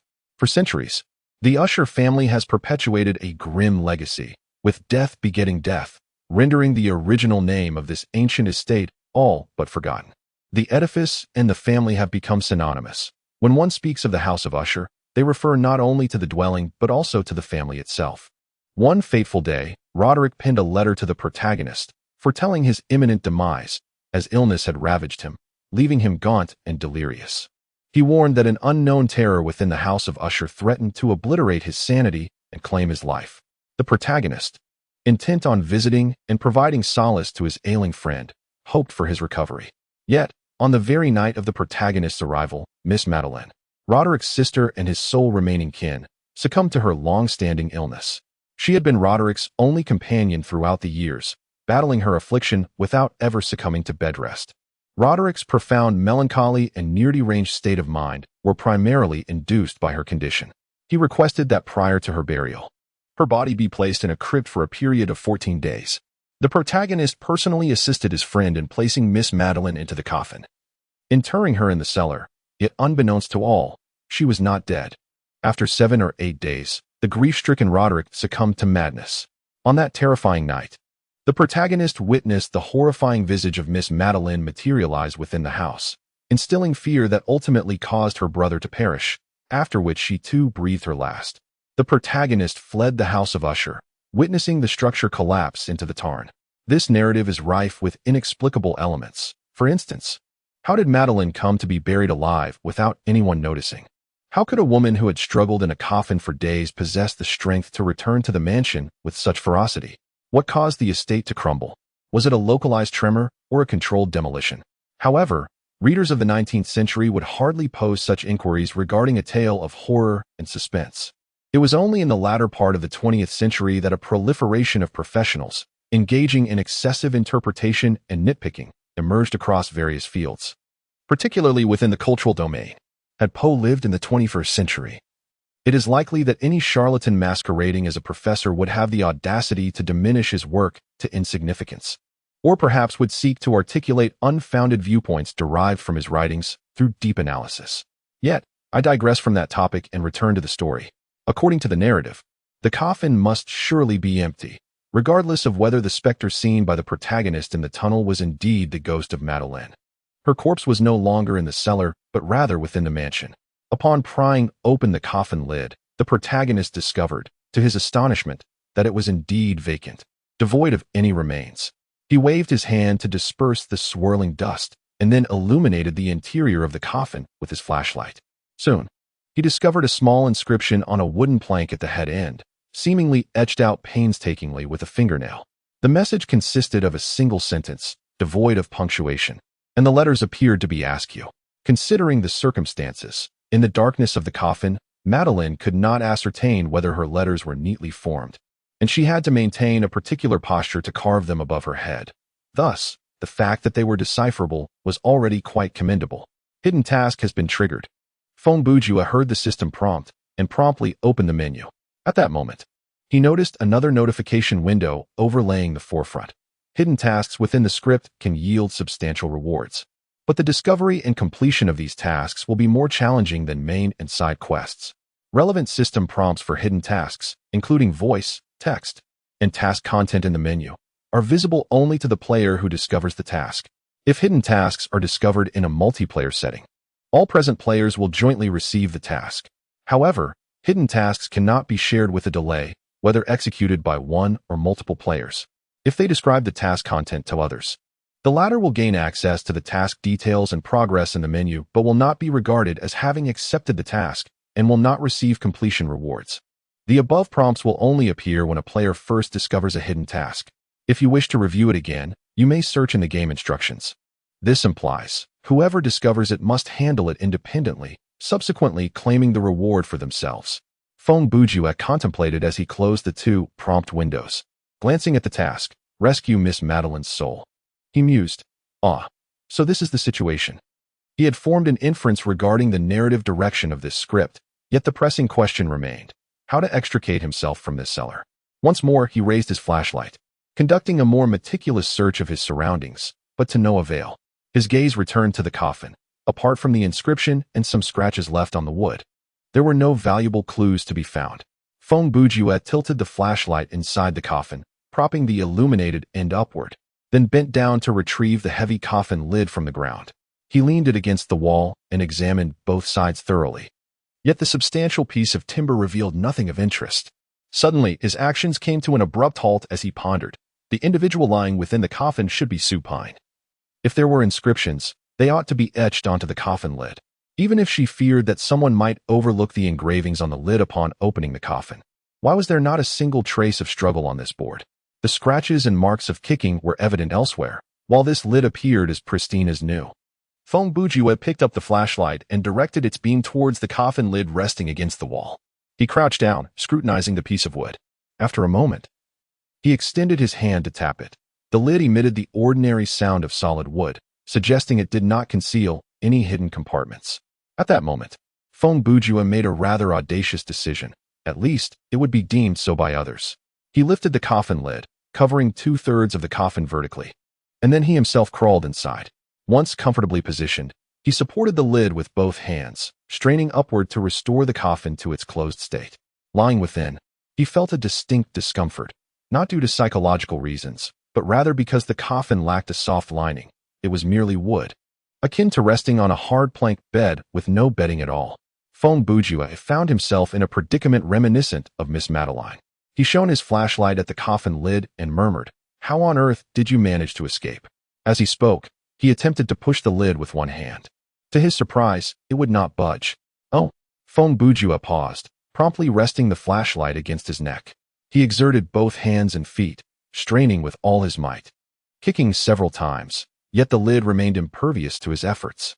After a flurry of exertion, just as he intended to pause for breath, he noticed that the piece of wood directly before his face began to bulge slightly, gradually transforming into the visage of a human face. The gender of this face was indeterminate, and its voice resembled that of an old crone. It addressed Feng Bujue, asking, "Dying soul, do you wish to exit from here?" "Yes," Feng Bujue replied, curious to discern what tricks this coffin specter might possess. "What will you offer me?" inquired the lid. At that moment, a system prompt echoed. "You may sacrifice a piece of ordinary or higher quality equipment for the monster to transport you back to the space outside the cellar." "Oh, I can sacrifice, can I?" Feng Bujue contemplated, realizing that he also had the option to refrain from making such a sacrifice. He pondered, what if the player possesses no qualifying equipment? Surely, one cannot be eternally ensnared here. There must be some alternative. "Coffin, I have nothing to offer you," Feng Bujue replied. Suddenly, the visage transformed dramatically, eyes and mouth grotesquely agape, assuming a frightful countenance that would surely startle any ordinary individual. Yet, it was merely a face, slightly protruding from the coffin lid, incapable of reaching the person within, limited to mere intimidation. "Then you shall remain trapped here forever, perishing in fear and hunger. Even if your fingertips are ground to the bone, and your toes and knees shatter, it is impossible to break free." With a snap, Feng Bujue retrieved the M1911A1 pistol from his satchel and disengaged the safety. "Allow me to introduce you to," he said, pressing the barrel against the center of that ghastly face, "some intriguing trinkets born of the Second Industrial Revolution. The weapon you wield poses no threat sufficient for your escape. A mere scar or two is inconsequential," the coffin lid retorted. "I am aware of your ability to transform and self-repair, but what of the coffin surrounding me, above me, and beneath me?" Feng Bujue countered. "Ha ha ha." The face upon the coffin lid actually laughed, and simultaneously, the inscriptions etched by Madeline above his head and the markings on the surrounding wood vanished. "As long as I so desire." "Oh, I see. Regardless, the task has been accepted, and the secrets of the coffin have been unveiled, so the details of the engravings may be deemed unnecessary, correct?" Feng Bujue remarked, sheathing his weapon. "Now, do you wish to reconsider?" The coffin lid proposed. "Perhaps you could offer me that weapon from earlier, and I shall grant you passage." Without hesitation, Feng Bujue retrieved a Western-style kitchen knife and a Mario-themed pipe wrench from his satchel. "You have two choices. First, send me back to the Grand Hall and conclude this delightful conversation." With that, he raised his hand and struck the coffin lid, leaving a deep gash. "Second, I shall dismantle you for firewood." Moments later, Feng Bujue found himself back in the Grand Hall, though not in the initial sitting room, but rather in a corridor. On the wall beside him hung a painting, not of the cellar, but of an ugly and abstract visage. He lingered not, merely confirming that his survival and stamina levels remained ample before continuing his exploration. Chapter 041, The Haunted House at the Mountain Pool, Part 8, Brother Ju. This is, Wang Tanji stammered, still shaken. If I don't interrupt you, are you prepared to continue like this indefinitely? Feng Bujue remarked. Long Aomin turned his head and asked, Brother Feng, how is it that you can articulate muted phrases? It is evidently because my utterance of such profanity bore no derogatory intent in my mind. Thus the system did not directly suppress this action. However, the term itself is rather unrefined, hence it underwent censorship, Feng Bujue elucidated. That said, it seems rather untimely to dwell on this matter now, doesn't it? The sounds of shattering light bulbs and the cascading shards of glass resonated incessantly as the wall sconces around the dining area burst all at once, plunging the room into darkness. Almost before the echoes of these noises had settled, Feng Bujue retrieved a flashlight from his pack, flicked it on, and directed the beam upward towards his face. Why bother? One could simply turn it off without all this fuss, he mused, while adorning himself with the eye of hatred. In the enveloping darkness, Xiao Tan and Long Gu observed the unfolding beam of light and instinctively turned their backs to Feng Bujue, gradually retreating to his side. Concurrently, they each extracted a flashlight from their bags, illuminating a fan-shaped area ahead of them. On the other side, Ziyu Ruoli and Bailing Xiaogu naturally possessed their own means of illumination. Ziyu Ruoli produced an antiquated lantern, though its appearance was worn. Its properties were remarkable. Name: constant soft glow lantern. Type: tool. Quality: dilapidated. Function: illumination. Special effect: never extinguishes. Remark: this lantern was once a formidable magical artifact. Yet after sustaining significant damage, it was never restored. It can only illuminate a radius of approximately 5 meters, and twisting the switch does not regulate its brightness nor extinguish it. Fortunately, it retains the characteristic of having infinite fuel. She placed the lantern directly on the long table, and as the item description indicated, it remained perpetually lit, casting a spherical light within a 5-meter radius. Bailing Xiaogu, on the other hand, retrieved a yellow miner's helmet, activating the circular light at its front while holding it in her hand, perhaps deeming it uncomfortable or unsightly to wear atop her head. The group hushed their breaths, attuning their senses to any threats that might approach within the tranquil darkness. Suddenly, a series of faint chimes echoed from above. Everyone turned their gaze upward, only to observe the large glass chandelier above the dining table being pulled askew by some unseen force, targeting none other than Feng Bujue. In an instant, the steel cable above the chandelier snapped, sending an object the size of half a washing machine hurtling toward Feng Bujue, whose immediate instinct was to dive beneath the table. However, another individual's reaction and movement surpassed his own, and by more than a mere step. As if dancing in the rain, she lightly stepped upon the chair and gracefully leapt into the air. Her movements were agile, yet her figure retained the delicate grace unique to women. The blade was as cold as ice, and her gaze mirrored that chill. With a swift draw, the sword moved like a startled swan, powerful as thunder. She deftly severed the descending chandelier, cleaving its metallic frame in two. The object then plummeted as if bereft of strength, shattering the glass into countless fragments upon impact. She floated down with an ethereal lightness, brushing aside a stray lock of hair that had fallen across her forehead with one hand. While the other held the sword poised and ready, her breathing remaining remarkably steady. Indeed, she exuded an air of formidable authority and striking elegance. Xiao Tan and Long Gu were utterly astonished. The memory of Feng Bujue's reckless assault on the Qing corpse from the previous day suddenly appearing woefully trivial in comparison. This merciless female avenger, with her superior skill and ferocity, made him seem utterly pedestrian. The contrast between their combat prowess was akin to comparing Qin Jiaxin to Feng Zhichun, simply unwatchable. There's no need for thanks, she preemptively stated as Feng Bujue opened his mouth to speak. He swallowed the heartfelt gratitude for her timely intervention, thinking to himself, it was fortunate he had refrained from uttering it. Such words were fit for mere supporting characters in martial arts films. Clearing his throat, he ventured, See you, could you possibly illuminate that lantern a bit more? That's not feasible, she replied curtly. Could you at least show it to me? Feng Bujue inquired. Why would I? See you retorted. I possess a skill that allows me to repair malfunctioning tools and devices in a short span of time. Feng Bujue remarked that if that lantern were of ordinary quality or lower. Before he could finish his sentence, Siyu Ruali deftly lifted the lantern from the table and promptly presented it to him. Dilapidated. She favored brevity, and he naturally understood. Upon receiving the equipment, he employed the skill, hasty repair, only to be met with a system notification. Skill use failed. Feng Bujue did not dwell on this, for failure was quite normal. His proficiency in apparatus was currently at grade F, with a skill activation success rate of merely 20. His previous success in repairing the flashlight had evidently been a stroke of luck. This time, fortune did not favor him as he attempted the skill twice more. Ultimately achieving success on the third try, expending 100 stamina points, but requiring 300 to accomplish it. Once the lantern was restored to ordinary quality, it suddenly illuminated, casting brilliance throughout the entire restaurant. This establishment was quite expansive, arguably the largest among all the rooms traversed by the guests. At that moment, from the farthest corner, they discerned a figure, perhaps more accurately, a ghostly apparition. It was a middle-aged man clad in a classic black suit, his skin pallid, eyes sunken, with sharply defined features.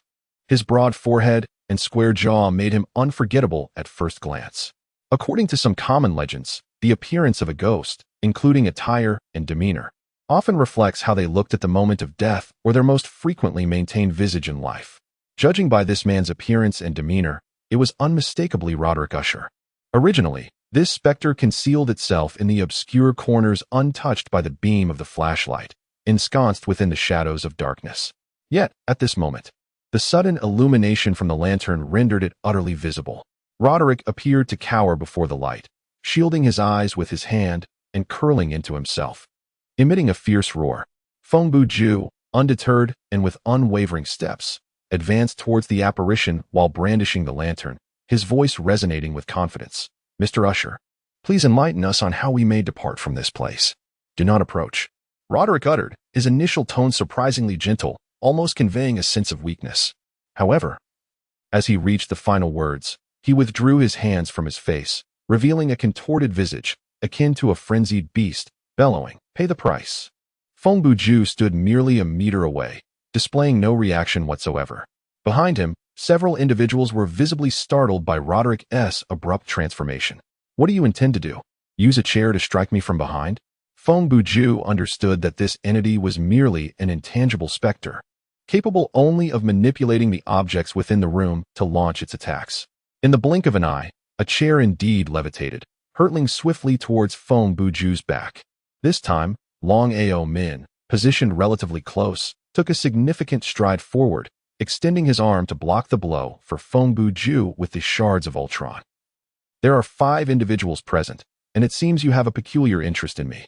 Feng Bujue's tone was aggressive. "Where's Madeline's corpse? Is it alongside your own?" Roderick let out a furious roar, causing the plates, cutlery, forks, candlesticks, and various scattered items on the dining table to levitate simultaneously. Without hesitation, Feng Bujue retrieved the slow sand from his satchel and swiftly hurled the bottle to the ground. This item could only decelerate monsters within a radius of 100 meters by a factor of 10. It could not physically hinder the movement speed of objects.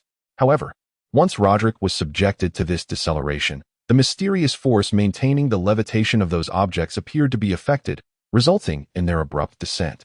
To draw an analogy, the telekinetic manipulation of these spirits resembled riding a bicycle. If the motion were slowed down by 10 times, it would not merely be a reduction in speed, but rather a fall. Feng Bujue raised the lantern before him and directed the flashlight at Roderick. Confronted by this incorporeal specter, he had no means of attack and could only attempt to exert some influence using the light that the adversary feared. Roderick emitted a muffled, prolonged sound, turning slowly as if to shield his eyes from the illumination while attempting to flee. Yet, his movements were excruciatingly sluggish, rendering his efforts futile.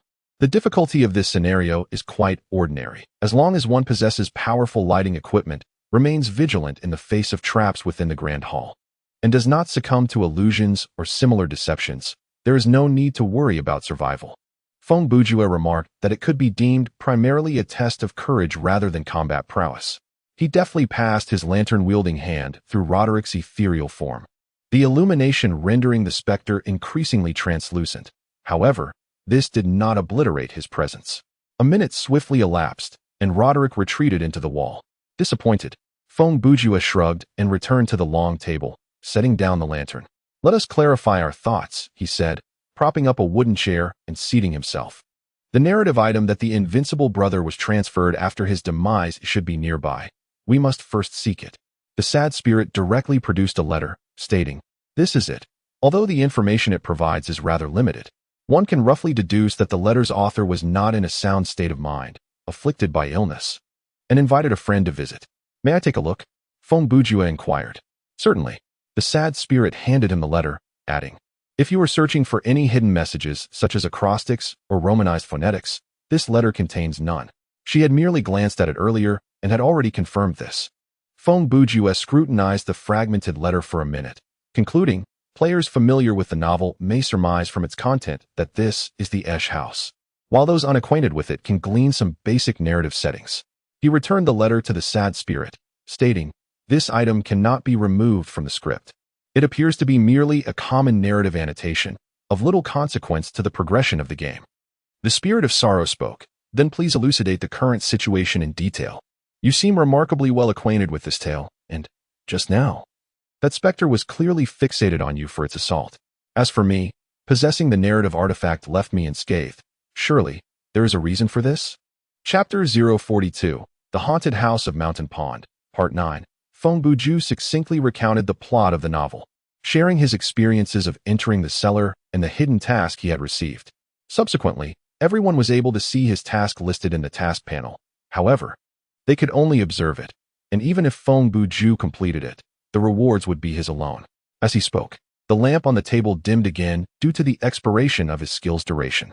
Nonetheless, Ciyu and Bei Ling remained engrossed in his narrative, listening intently. After Feng Bujue conveyed all that he knew, he concluded with a summarizing tone. "Therefore, based on my analysis, the plot of this script should unfold as follows. This family has been afflicted with Huntington's disease for generations, and the house itself harbors a supernatural force akin to a curse. Roderick, this overly attached brother, had long succumbed to schizophrenia, which led him to bury Madeline alive, fully aware that she was not dead. He subsequently endured the torment of this act, causing his mental state to shatter completely. On the fateful night at the story's conclusion, his sister, empowered by the house's mysterious forces, returned to the manor, terrified him to death, and ultimately succumbed herself. Madeline's spirit is likely trapped alongside her corpse in some corner of the manor, which harbors a profound hostility towards us, the living. From a gaming perspective, the main quest is to uncover the patterns or weaknesses of this manor and then escape. The side quests are evidently optional, merely testing our thoroughness in exploring the map.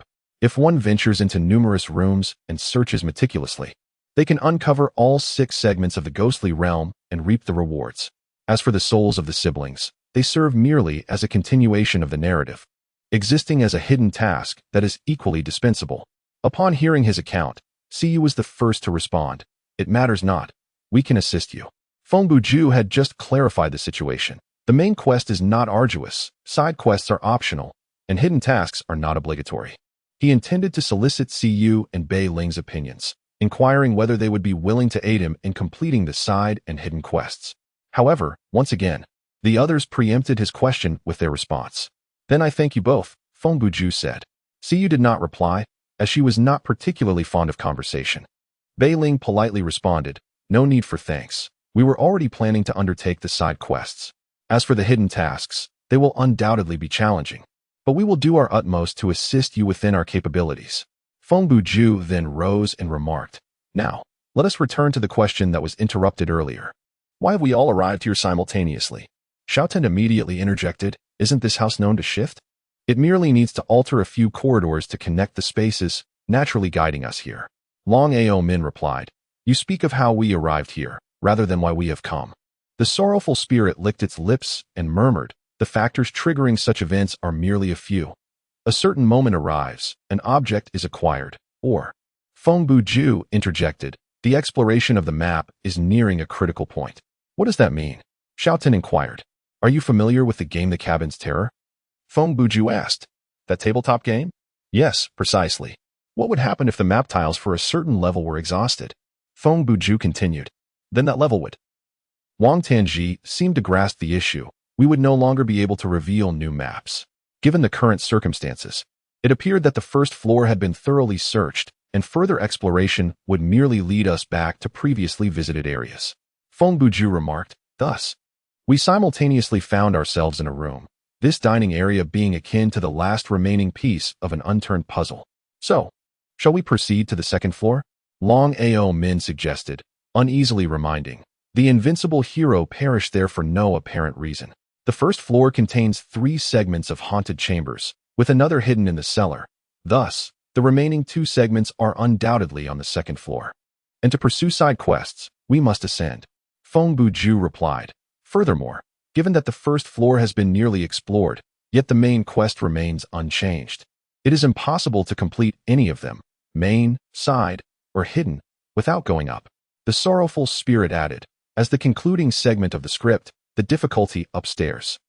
Or rather, the curse's power above is evidently stronger than here. The trap on the second floor is undoubtedly more perilous, replete with illusions and elements of horror far exceeding those of this place. Thus, it is only the valiant who venture forth alone that meet their demise. Upon hearing this, Xiaoten remarked to Feng Bujue, Zhuge, listen, splitting up is a recipe for disaster, isn't it? Wu Diji's fate is merely a consequence of his insufficient strength. Feng Bujue averted his gaze, displaying an expression that suggested the winds of today were particularly boisterous. After traversing several corridors for over 10 minutes, the 5 companions discovered a staircase leading to the second floor. The wooden ladder exuded a musty odor, creaking ominously with every step. In his anxiety, Xiaoten inadvertently exerted too much force, snapping off a decayed handrail, startling himself in the process. Upon reaching the second floor, Long Ao Min once again assumed the role of the trailblazer, his new title, Squad Defender, bestowing upon him the passive skill Squad Guardian. For each additional ally by his side, his defensive capabilities would increase by 10. Although the metrics of attack, defense, and health in the thrilling paradise do not display specific values, this does not impede the calculation of such enhancements. In simpler terms, Long Ji's resilience is now a remarkable 40% stronger than when he was alone. At this moment, even if confronted by the formidable blood ghoul, he would not be easily thrown aside. Feng Bujue and Wang Tanji followed closely behind Long Ao Min, with Beiling Xiaogu and Siyu Rua Li bringing up the rear.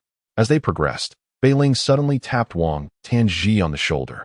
Startled by her action, his face drained of color due to his taut nerves, though luckily he restrained himself from crying out. Hey, Xiaotengu, what's the matter? Let us deliberate together. Shall we exchange an item? Wang Tan said.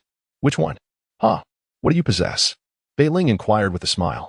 As Little Tan walked ahead, he began to enumerate the contents of his pack. Well, I have a Western-style chef's knife, a baseball bat, and something slow. Feng Bujue, striding in front of him, covered his face with his hand and shook his head, a myriad of words transforming into a sigh within his heart. This fool. Beiling, amused by Little Tan's antics, burst into laughter and quickly interrupted. All right. Are you really going to tell me everything? Wang Tan was taken aback. Huh? Yes, it is you who wishes to exchange items with me. Why should I disclose mine? Even Long Ao Min, at the forefront of the group, rolled his eyes and muttered under his breath, this kid is truly a talent. Do not bully the young, Siyu coldly remarked from the back. Beiling stuck out her tongue and then said to Little Tan, I apologize. I was merely jesting. Who would have thought you would actually divulge it? Wang Tan, surprisingly, was still defending himself against Siyu's earlier comment. I am 24 this year in Chinese age. Feng Bujue finally could not contain himself. He turned back and glared at Little Tan, saying, recently, I have noticed your emotional intelligence has become quite invigorating. Huh? Little Tan felt quite perplexed. Beiling tugged at his sleeve. All right, let us speak seriously. She handed him a miner's hat and said, I would like to exchange this for your flashlight. Little Tan glanced at the attributes. This item was indeed an equipment piece, simultaneously serving as a source of illumination. Name, Miner S helmet. Type, armor. Quality, common, defense, moderate. Attribute, none, special effect. Equipped with a lighting function, requires battery consumption. Equipment requirement, universal proficiency F or machinery proficiency F. Note, a piece of safe and reliable armor. The miner's lamp at the front is also quite practical. How about this? Sad Spirit remarked, noticing that you weren't wearing any armor either. You could trade your flashlight for this. It's not a loss for you. Is it? Xiaoten glanced at her and replied, but isn't it obviously a disadvantage for you? The yellow color doesn't suit me. And it looks rather silly on girls, she said with a mischievous smile. I think it would look quite fitting on you. No thanks. I already have a piece of headgear, Xiaotan responded, retrieving another new flashlight from his satchel during their time at the mall. Feng Bujue had suggested that everyone should carry 2 flashlights, and Xiaotan had kept all his belongings in his satchel. He handed it to Sad Spirit, saying, I have 2 flashlights. I can just give you one. Sad Spirit blinked her big eyes, staring at Xiaotan's face for 3 to 5 seconds. Hey, if you don't tell me, doesn't that mean I could get an extra piece of equipment for free? Wearing something silly. You can keep it for yourself. Xiaotan replied with a smile. Upon hearing this, Sad Spirit suddenly understood the meaning behind the phrase natural airheads are all black. She accepted the flashlight, returned the miner's helmet to her satchel, and said with a complicated mood, Thank you, her face revealing no trace of joy. Serves you right, see you added, timely delivering a cutting remark from behind. It seems something is amiss. Long Aoming suddenly halted, realizing an anomaly. Had we not just passed through this place? After our ascent, we found ourselves in a corridor identical to this one. Feng Bujue interjected, stating that we had turned left once and right twice, with varying lengths of straight paths after each turn, yet it was evident we were not merely going in circles. Was it an illusion, or? Long Aoming only articulated half of his thought, eager to hear Feng Bujue's perspective. It must be an illusion, Siyu Ruali interjected from the back of the group. At that moment, she stood before a tall mirror, observing her reflection. Everything appeared perfectly normal, her attire and gear unchanged, save for the unsettling revelation of her intestines visible at the abdomen. In an instant, mirrors adorned both sides of the corridor, a jarring transformation devoid of any signs of spatial distortion. Feng Bujue also turned, casually selecting the nearest mirror, facing its surface as he remarked, indeed, clearer than an MRI. He stepped closer, scrutinizing intently.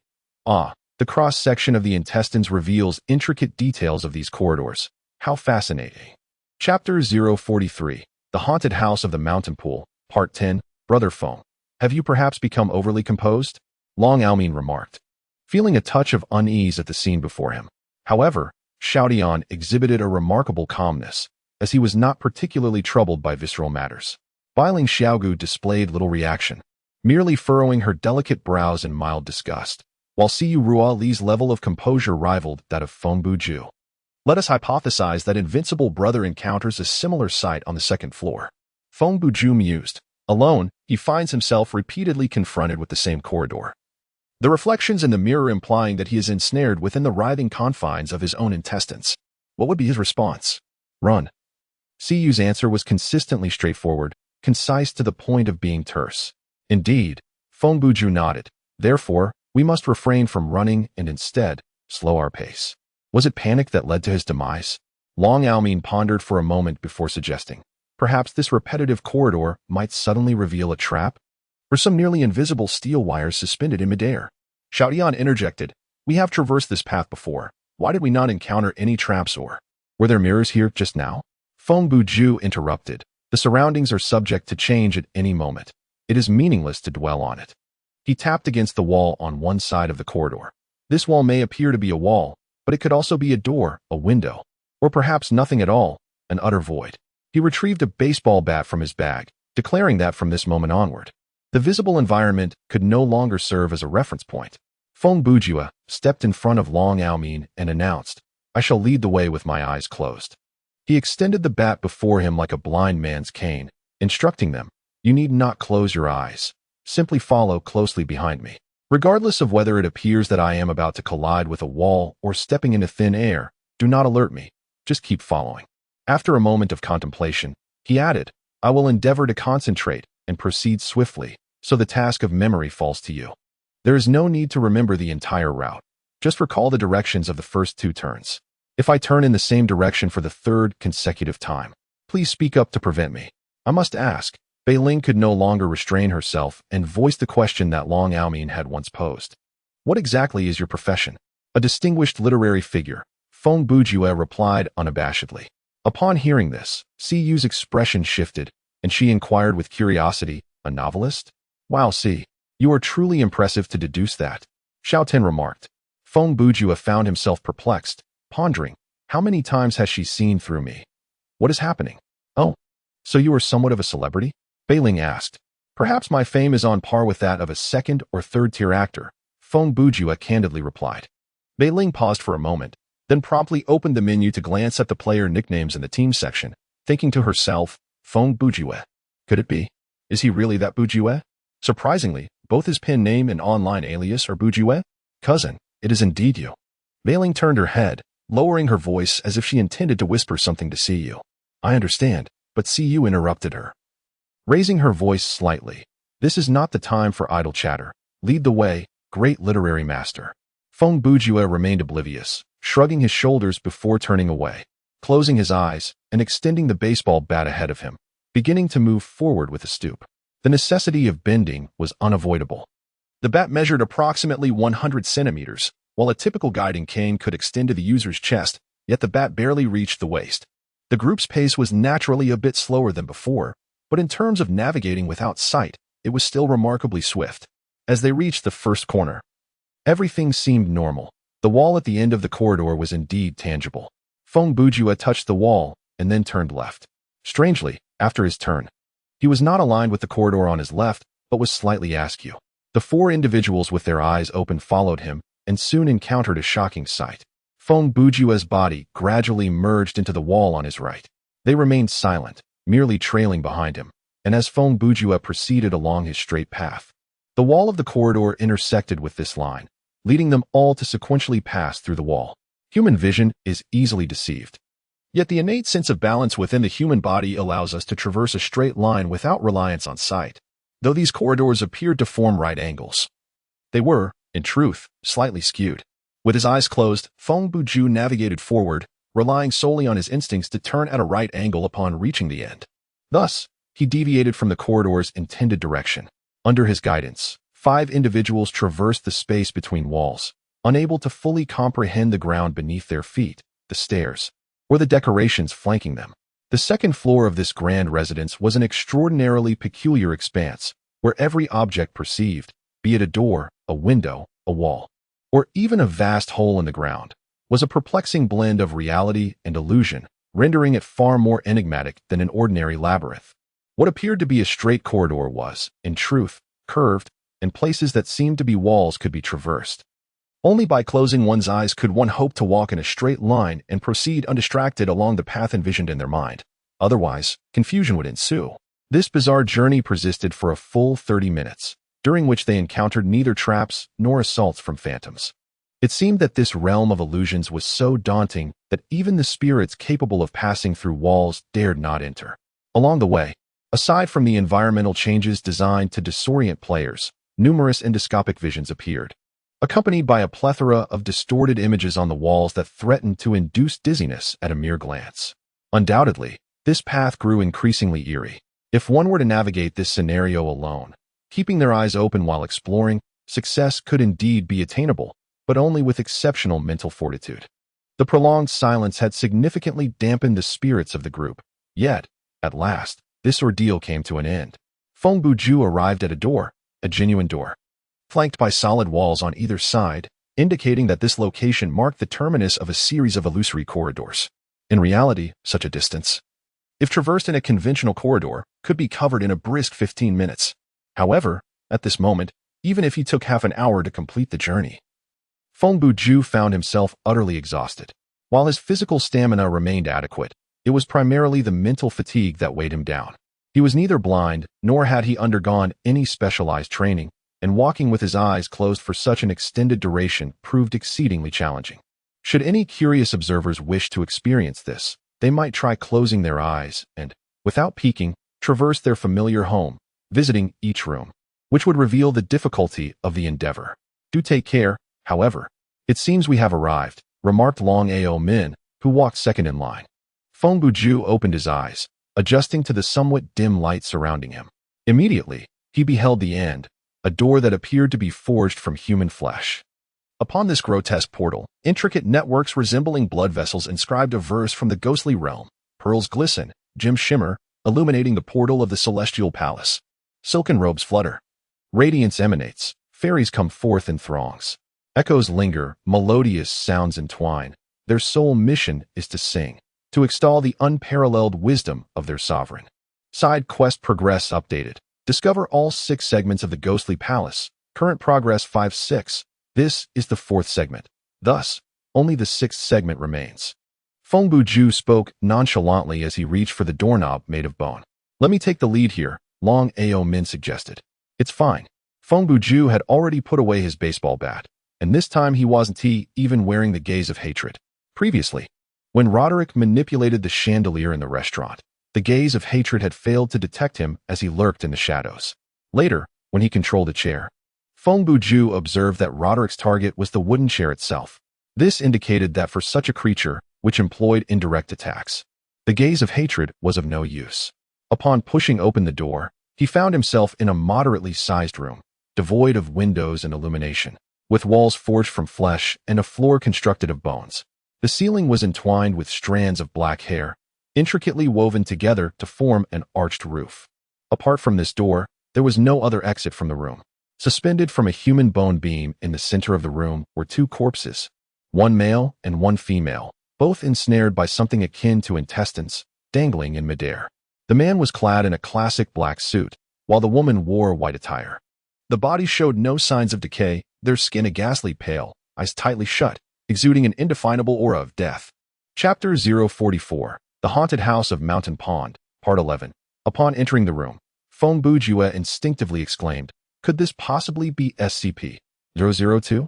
What on earth is that?" Long Ao Min inquired, perplexed. Wang Tongji suddenly interjected, "Whatever you do, do not ask him. He will ramble on for hours." Feng Bujue disregarded him and replied, "It is a collection of science fiction concepts collaboratively created by enthusiasts on online platforms." "Remarkable. You encapsulated it in a single sentence," Wang Tongji exclaimed, astonished. "I remember when you explained it to me. It took you a full 3 hours. Well, at the time, you appeared so earnest that I was curious how far this charade could go." Feng Bujue chuckled, already stepping into the room composed of flesh and blood.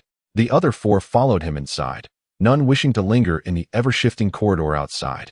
Assuming this was the epicenter of the curse afflicting the Usher estate, Feng Bujue strode directly towards the 2 corpses.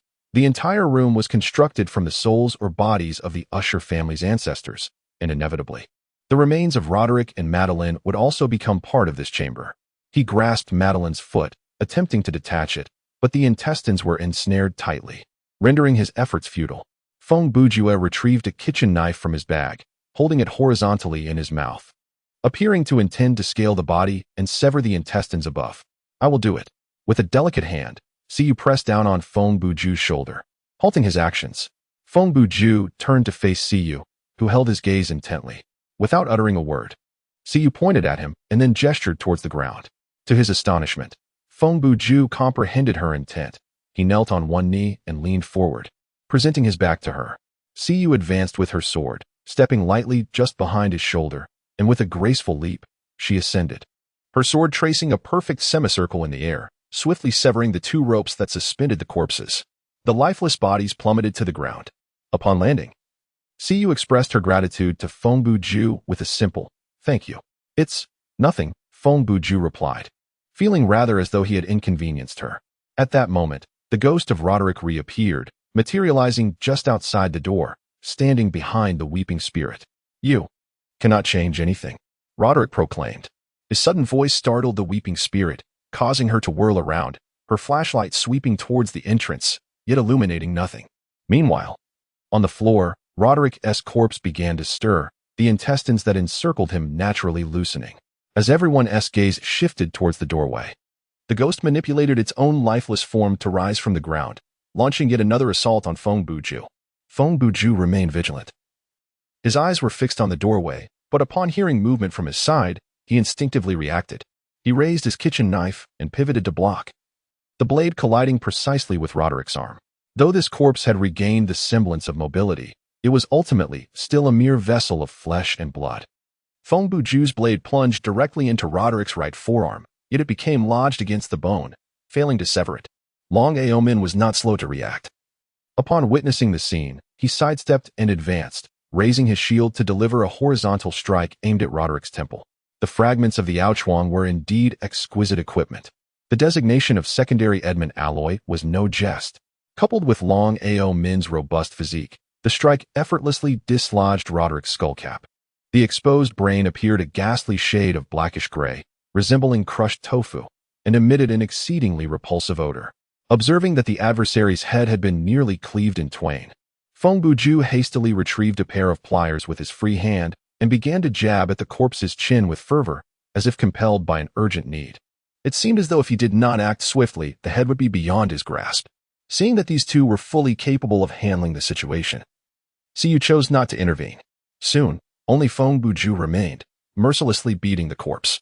With a kitchen knife in one hand and pliers in the other, he struck the lifeless body as if it were mere meat, continuing until Roderick's form was reduced to a bloody pulp, his innards spilling forth, and the major bones of his limbs shattered beyond recognition. Finally, he paused to catch his breath and remarked, "Phew, it should not rise again."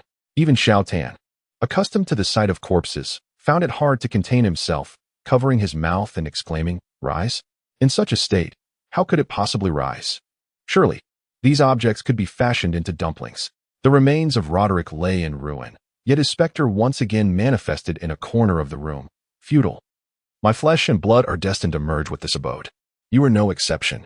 As the last words faded, the door of the chamber closed of its own accord, and the flesh upon the walls began to writhe, revealing gaping maws adorned with sharp, protruding fangs, each large enough to devour a face whole. "Hey, Ju, what shall we do now?" Wang Tanji brandished his chef's knife, uncertain of what to strike. Should he attack the meat wall? If a tongue or some such appendage were to emerge from the wall, I would not engage.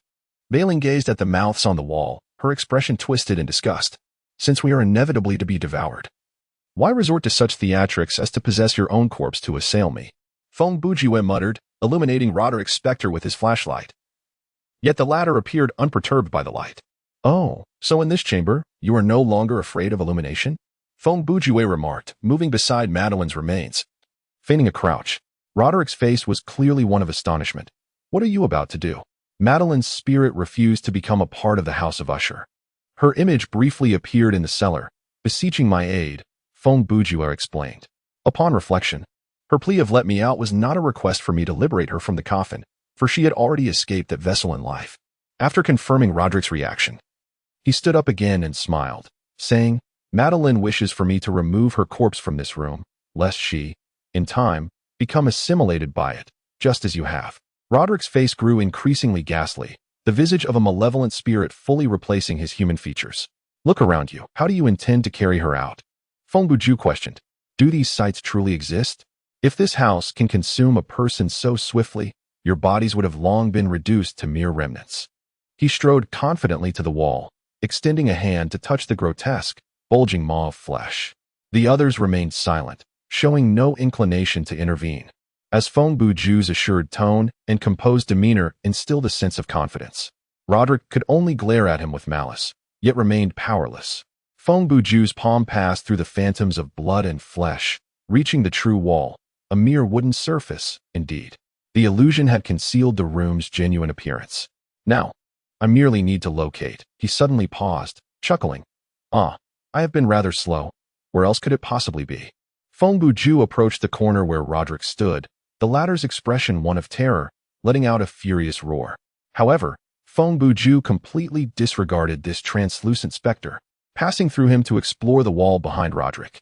A few seconds later, Feng Bujue raised his hands to just above his waist, palms facing forward, and with a determined effort, he opened a window.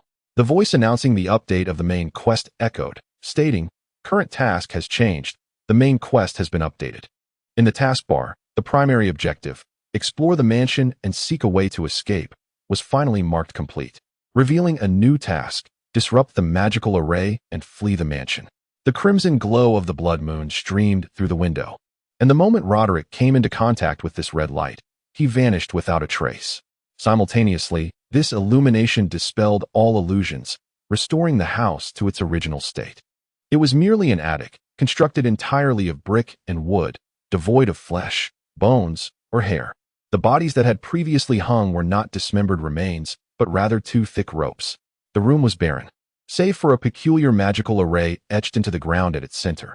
This could potentially be a randomly generated design from the game, the authenticity of which remained unverified. At this moment, The only truly terrifying entity in the house was the dismembered corpse that had just been shredded by Feng Bujue. The other four finally exhaled in relief, with Wang Tansher wiping the cold sweat from his brow, remarking, "I was on edge for so long, only to discover this place poses no real danger." Feng Bujue approached the magical array on the floor, carelessly etching marks upon it with his knife. This room could be likened to the head of the entire mansion. The deceased members of the Esh family would be sent here after death, akin to being fed to the mansion like provisions. He glanced at the nearby fragments of flesh. Their bodies would vanish, while their souls would merge with the house, transforming into various bizarre entities. Perhaps those grotesquely contorted sculptures and unsightly portraits serve as reflections of certain family members. After he marred the magical array, he sheathed his weapon and stood up, stating, "Furthermore, upon entering and witnessing these two corpses, I found myself engulfed in confusion. The inscription he knows etched by Madeline on the coffin may not refer to Roderick after all. How? Could it possibly refer to the protagonist of that novel?" Long Almin inquired. "No, the protagonist is clearly innocent, yet," Feng Bujue replied. "Aside from the two masters, there were others in the Esh house." Regarding this, the book contains merely a couple of sentences, recalling a stealthy, silent servant and a sly-looking family doctor who displayed panic upon seeing the protagonist. "Are you implying that the Esh family members might also be victims?" Bailing interjected. Feng Bujue glanced around, seemingly searching for something, and replied absently, "Perhaps the Esh family has attracted the attention of some peculiar religious sect, thus becoming subjects of experimentation. No, rather sacrifices. After their demise, they would be offered to this house. Who knows what this house truly is?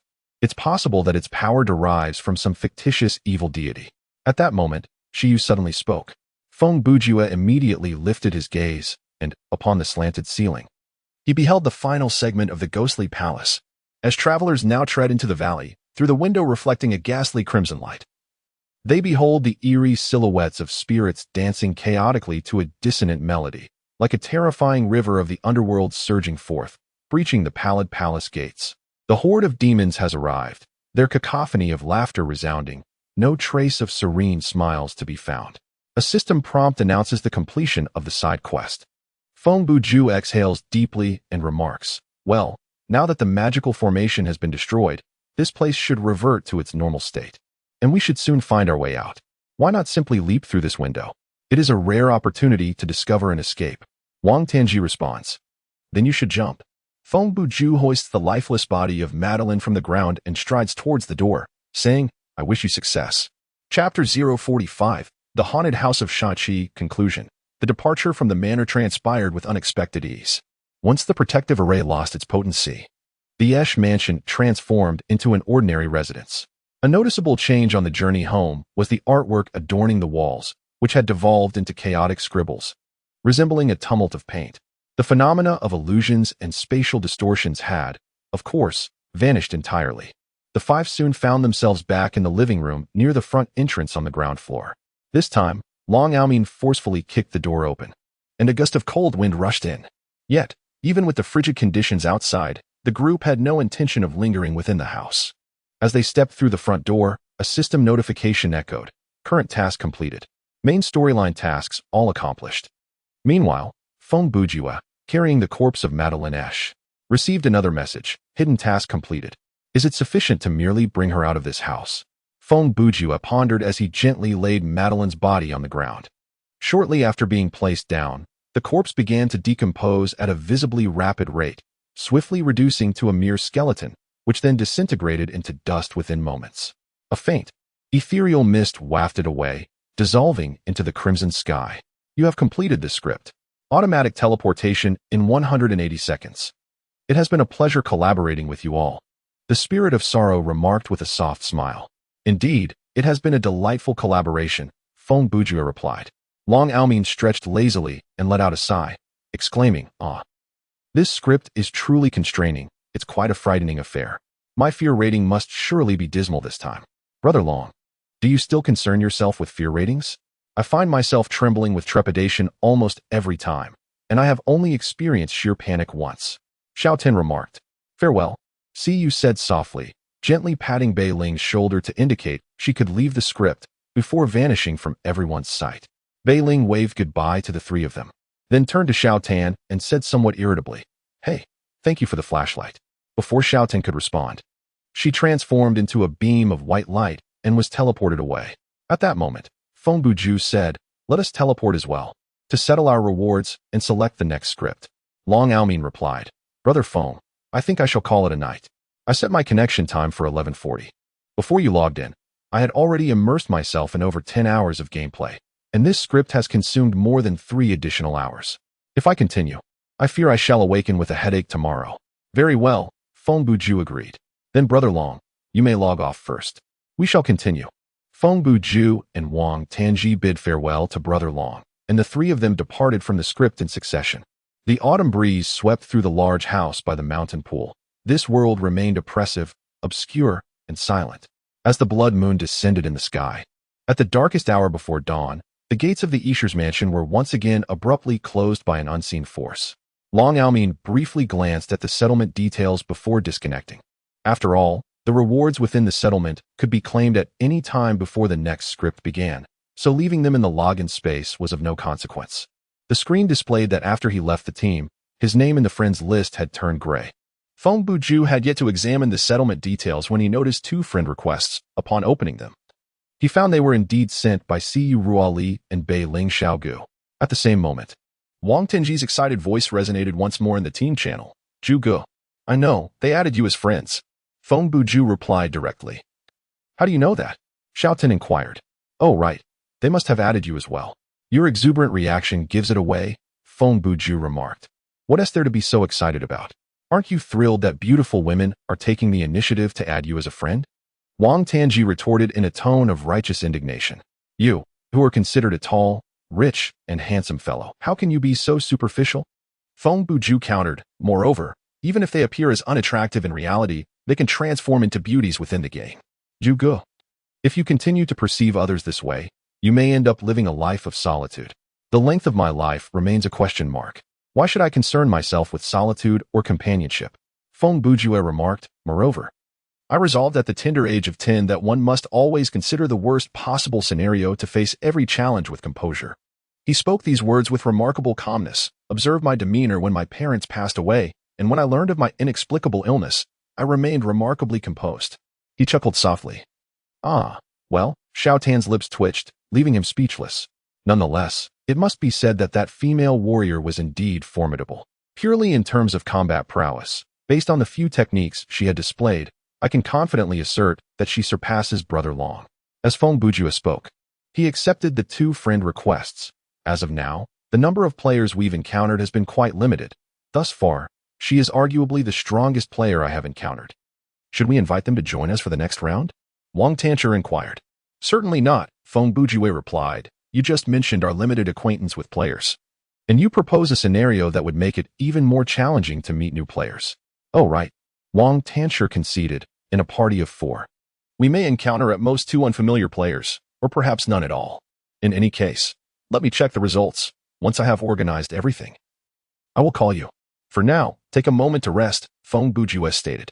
"Understood," Wang Tanchi replied. "I also need to review the results." Simultaneously, in the login space of Siyu Ruali, she was engaged in a conversation with Bei Ling Xiaogu. Bei Ling remarked, "Cousin, it shows here that they have all accepted the friend requests."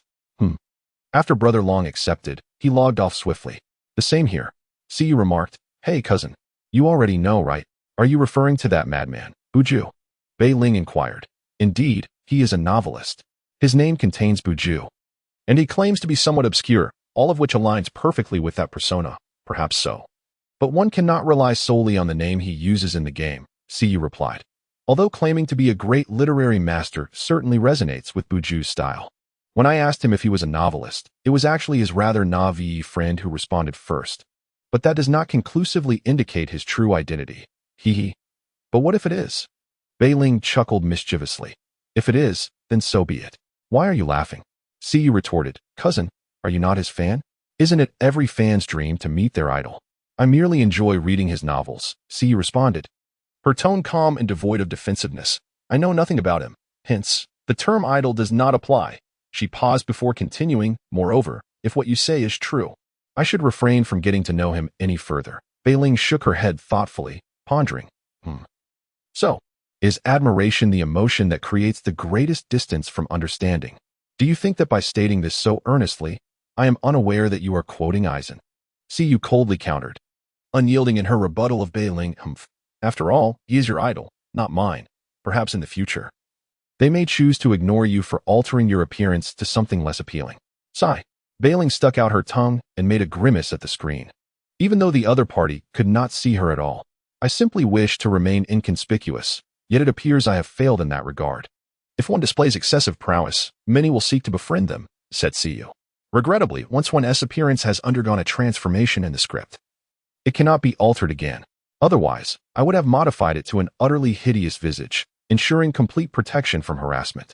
In the lounge of the Order Studio, the indomitable hero sat gloomily, sipping his coffee. His sleep cycle had concluded, and after an hour of rest, he would have to log into the non-sleep mode. What's the matter, Brother Invincible? Did you perish in the script? A slender youth, appearing no older than 16 or 17, took a seat on the sofa beside him. He was also a player from the studio, with the game ID, Devouring Sky Demon. Within the studio, staff members typically referred to each other by their in-game names, as these IDs remained fixed across all games, akin to employee numbers in a workplace. In a premier studio like Order, there was generally no concern about encountering an already taken nickname upon entering a game. They were among the first to log in when a game launched, and at times, they even invested to have game companies reserve these IDs for them. It matters not if I have perished, it was my own error. I immediately went to engage in another script. To my surprise, upon completing that script, I discovered that the one I had previously abandoned had actually been cleared, and it was accomplished by 3 novices and 2 female players. I scarcely received any experience points, indicating that my contribution was negligible. What could have happened? Guo Xiao inquired. I was pondering the same thing, replied Yongzhawudi. Could it be that we were outsmarted by someone playing the part of a fool? That level 11 novice, named Crazy Indifference, might have been feigning ignorance, leading me to perceive him as a liability while he acted independently. Oh, I see now. Initially, you found others bothersome, only to realize in the end that you were the superfluous one, Guo Xiao remarked. Whose side are you on, anyway? Yongzhawudi retorted. Haha. I shall refrain from further comment. Very well. Guo Xiao chuckled as he stood up. I shall return home for a good slumber. What? Has your shift concluded? Yongzhawudi asked. No. The team leader has instructed me to cease practice and granted me a day off, Guo Xiao replied. What? During the internal testing days? They granted you a day off? Yongzhawudi exclaimed, his eyes widening. You've reached level 20? Only level 15, Guo Xiao shrugged. Here's the situation. I eliminated Wujage and his 2 henchmen in the slaughter game mode, and they complained to the team leader, alleging that I was not cooperating effectively to enhance their specialization levels. He chuckled. Today's adults simply cannot bear to lose. Chapter 046. The script has been completed. Rewards are being settled. Experience gained, 1650. Game currency, 16,500. Items equipment acquired, none. Quest completed accepted. 2-2. Special. Hidden quest completed. 2. Worldview cracked. None. Fear value surge, 0 times. Maximum fear value, 0. Average fear value, 0. Your fear rating is fearless. You are eligible for an additional reward. Please select later. Skill points gained, 90. Skill points bonus experience, 900. Game currency, 9,000. Script completion reward. Skill card 1. Side quest reward. Additional experience points 1,000. Hidden quest reward. Randomly acquire 1 piece of fine-grade equipment. Settlement completed. Please proceed. Feng Bujue reviewed the settlement list. His level remained unchanged at level 11, yet his experience had reached 4,900 out of 11,000. And his game currency had accumulated to 77,000.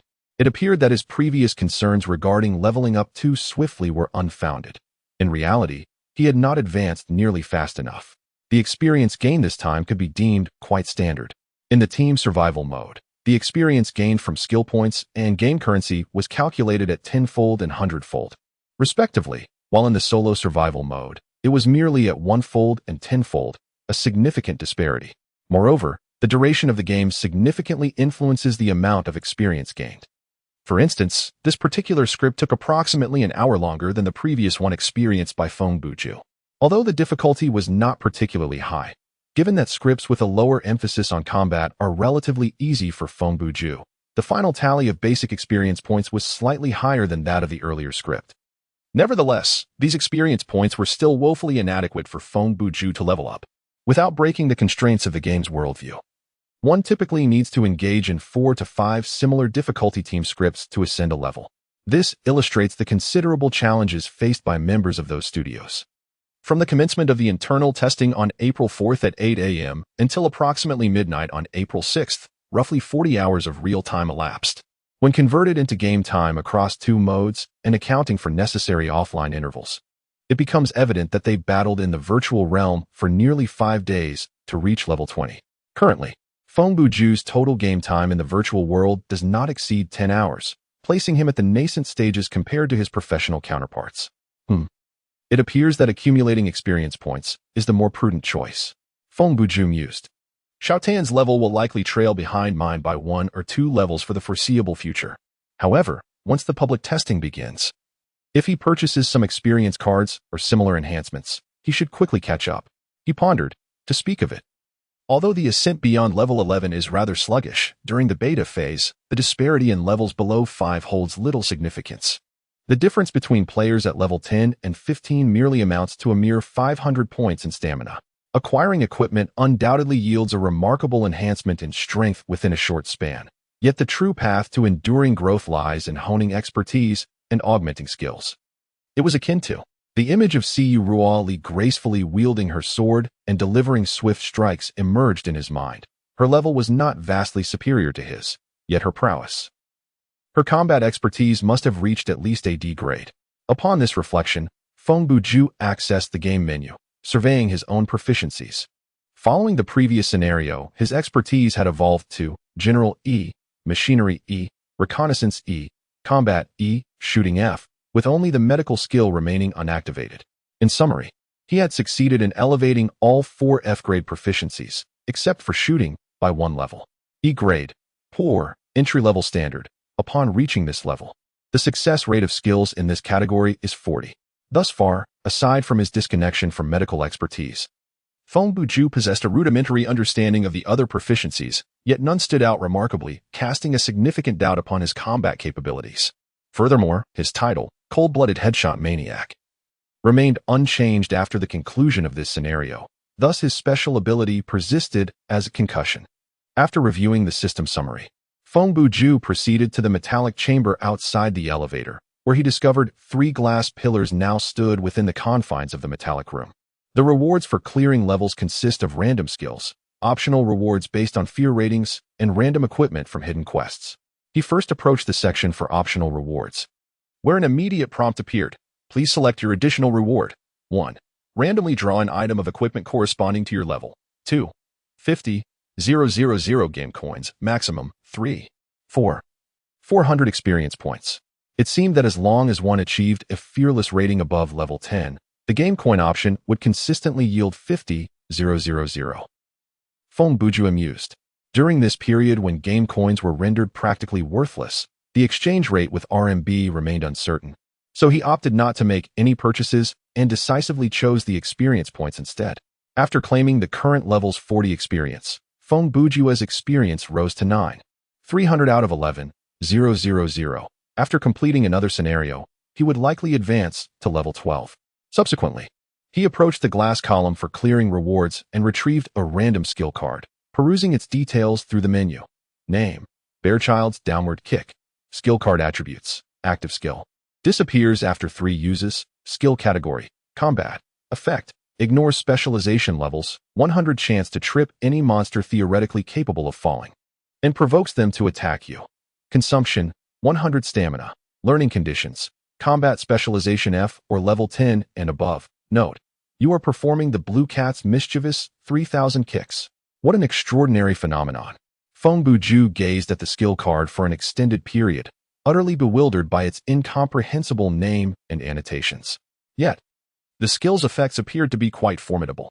After some contemplation, he decided to equip it. Such a whimsically designed skill seemed unlikely to be marketable post-open betas, and gifting it to someone else felt akin to imposing one's own undesirable fate upon another. With the skill equipped, he now possessed an active ability for combat. Subsequently, Feng Bujue approached the final glass column, hoping that his string of misfortune would not persist. However, he harbored an inkling. The earlier summary screen had indicated that the hidden quest reward was a randomly obtained item of superior quality, but it had not specified that it would be appropriate for his level. This implied that the item was indeed of superior quality, yet he might not be able to equip it. A radiant light transitioned from ethereal to tangible, revealing an item resembling a belt. Feng Bujue's initial thought was that it could be Batman's utility belt. However, he was mistaken. This item was even more powerful. Name: Echo Armor. Type: Armor. Quality: Superior. Defense: Strong. Attribute: Cushioning. Special effect: None. Equipment requirement: General Specialization C or Machinery Specialization D. Note: after gathering some whispers from the Black Bolt, Dr. Doom harnessed this immense energy to create this device. The user can activate the belt to don an invisible sound armor. This piece of equipment is formidable. However, it is unfortunate that Feng Bujue is currently unable to equip it. Nonetheless, he has placed it in his satchel to carry with him. His machinery specialization has already fallen to E, but he intends to elevate it to D in the next scenario, allowing him to don the armor immediately. Presently, his satchel has a capacity of 710, containing Mario's pipe wrench, Eye of Hatred, Western-style chef's knife, baseball bat, flashlight, M1911A1 pistol, and echo armor. The Dance of the Jazz is equipped directly on his feet, thus not occupying any satchel space. The items in his space remain unchanged, consisting of a spare flashlight and a puzzle card, Monkey. After collecting his rewards and preparing adequately, Feng Bujue returned to the elevator, calling upon Wang Tanji. Little Tan transferred the captaincy to Feng Bujue, and together they joined a new lineup, ready to embark on the second team survival scenario of the night.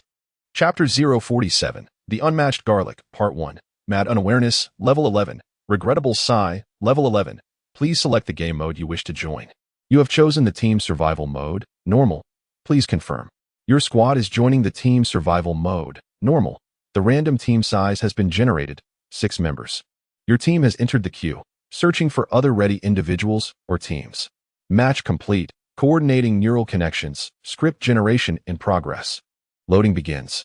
Please wait. Welcome to the thrilling paradise. The voice that spoke this time sounded like a middle-aged man, somewhat indistinct in articulation. Loading completed. You are currently engaged in Team Survival mode, Normal. This mode offers a script overview, with a chance of encountering side quests, hidden tasks, and a unique worldview. Script completion reward: 100 base experience bonus upon settlement rewards. The script overview is about to play. The game will commence immediately after its conclusion. Feng Bujue soon found himself immersed in a first-person perspective, akin to an instantaneous CG cinematic, reminiscent of the opening sequences in Call of Duty. The camera displayed him descending from the skies, clad not in military attire, but rather in the game's default black long-sleeved shirt and trousers. Before him lay a picturesque scene of blue skies and white clouds, a delightful day. As the camera panned downward, a sprawling modern cityscape filled with towering skyscrapers came into view beneath his feet. The system's voice began to play in synchrony with the subtitles.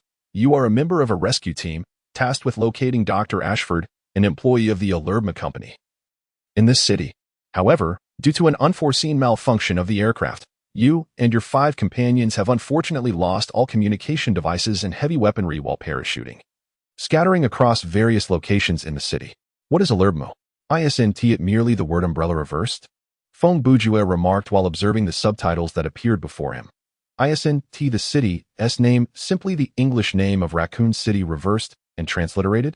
An unknown virus is rampaging through the city of Nukar. Wait, they actually did it. This virus, which poses extreme biological hazards, is codenamed Z, and its 4 most notable characteristics are 100 infectivity, 100 lethality, transmission through exposed mucous membranes and all bodily fluids, and inability to spread through air and water. Damn, why not just say it's the T-virus? What else with the Z? Who cannot see through the absurdity of this script?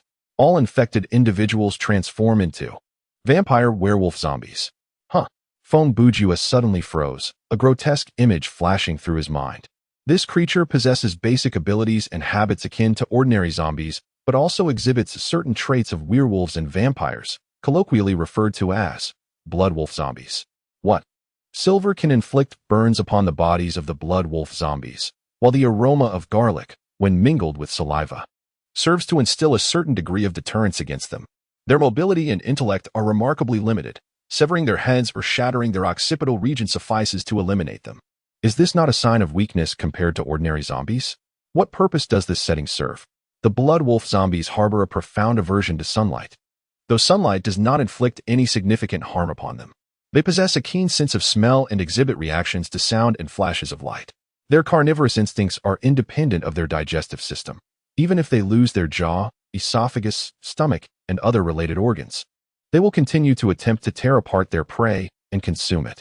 All living beings become their targets. The introductory CG and narration are rather lengthy, likely due to the time required for descent from the sky. Upon the conclusion of the introduction, the final scene depicts Feng Bujue landing on the rooftop of a street-side shop. A second later, his own vision aligns with the scene, marking his official entry into the game. He is not equipped with a parachute or any similar apparatus, as it appears the system has removed such items, thus sparing him the time required for their use. The prompt indicating that the main quest has been triggered immediately resonates. This time, the 6 players are dispersed throughout various locations on the map before the narrative commences. This is a scenario Feng Bujue encounters for the first time. He opens the menu and glances at the main quest details. Enter and search the Ilibo Corporation building, seeking the whereabouts of Dr. Ashford. He then glanced at the status of the team section, where 5 names were displayed: Wang Tanji, the unmatched General Pan Feng, the Thousand-Man Slayer Hua Xiong. Names are hard to choose. Young Master Jibu. Feng Bujue mused to himself. Pan Feng and Hua Xiong must be on the same team. It seems that this script is entirely comprised of male players. Suddenly, a vague, indistinct moan emanated from behind Feng Bujue. He turned to look and beheld a bloodwolf zombie, limping towards him. Its physical characteristics were roughly as follows. Its body was covered in fur, yet its hands and face were devoid of it, exhibiting not only a lack of fur, but also exceptionally pale skin. The face bore a human resemblance, with sharp fangs reminiscent of a vampire protruding from its mouth. Additionally, it possessed the typical features of a zombie, such as grotesque wounds and decaying limbs. The creature moved at an agonizingly slow pace, perhaps hindered further by the sunlight, which seemed to sap its strength, and it was foolish enough to emit meaningless groans that revealed its presence.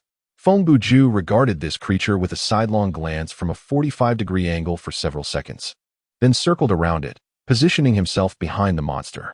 The creature, limping, slowly turned back towards him, once again facing Feng Bujue, and emitted another low moan as it approached him. So slow, Feng Bujue didn't even bother to retrieve a weapon from his bag. He was utterly disinclined to kill this monster and simply walked straight towards the exit of the rooftop. The bloodwolf zombie behind him continued to advance, yet its pace was even slower than Feng Bujue's normal walking speed. Feng Bujue opened the door to the rooftop, revealing the staircase leading downstairs.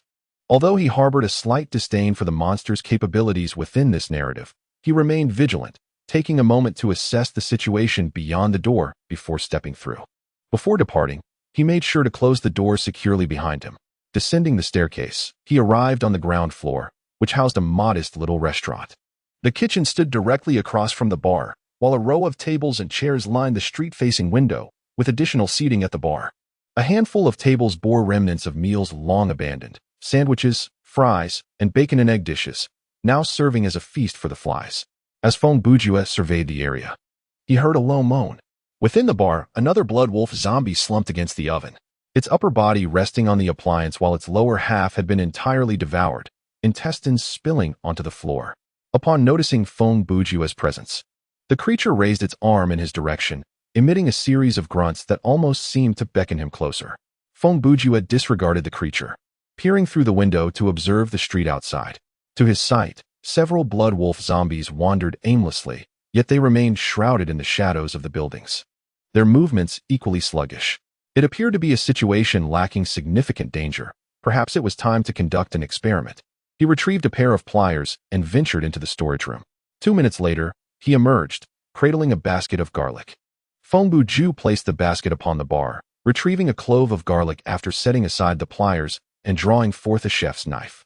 He deftly sliced through the papery skin and extracted a bulb, which he promptly placed in his mouth to chew. Within the realms of the horror amusement park, the flavors experienced could closely mimic the essence of reality, providing not only an authentic taste, but also a sense of fullness. Although in reality, No sustenance was added to the player's stomach. Both the taste and the sensation of satiety were mere illusions crafted by the neural connection system. As the pungent flavor blossomed upon his tongue, Feng Bujue circled around to the rear of the bar, approaching the bloodwolf zombie sprawled on the ground. The creature's arm had since dropped, seemingly stripped of its appetite for flesh, indicating that the sin of garlic was indeed effective. With a mischievous grin, Feng Bujue leaned forward, extending his neck and exhaling towards the creature from a distance of about a meter. Remarkably, the monster began to crawl away on the ground, attempting to distance itself from him. This scenario was nothing short of paradise. A glimmer of excitement illuminated Feng Bujue's face. He had resolved to revel in this city's pleasures until his heart's content. Chapter 048, The Unparalleled Garlic, Part 2. The notion of being a professional gamer may seem like an enviable vocation. Allowing individuals to transform their passion for gaming into a livelihood, and perhaps even achieve both fame and fortune. Who has not contemplated such a possibility?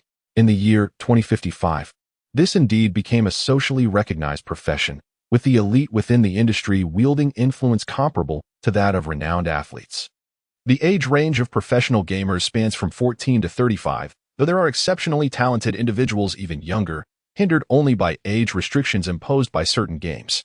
Generally, professional gamers can be classified into two categories: star players and ordinary blue-collar players. Star players typically retire around the age of 30, either transitioning to amateur status or stepping back to prepare for roles in studio management.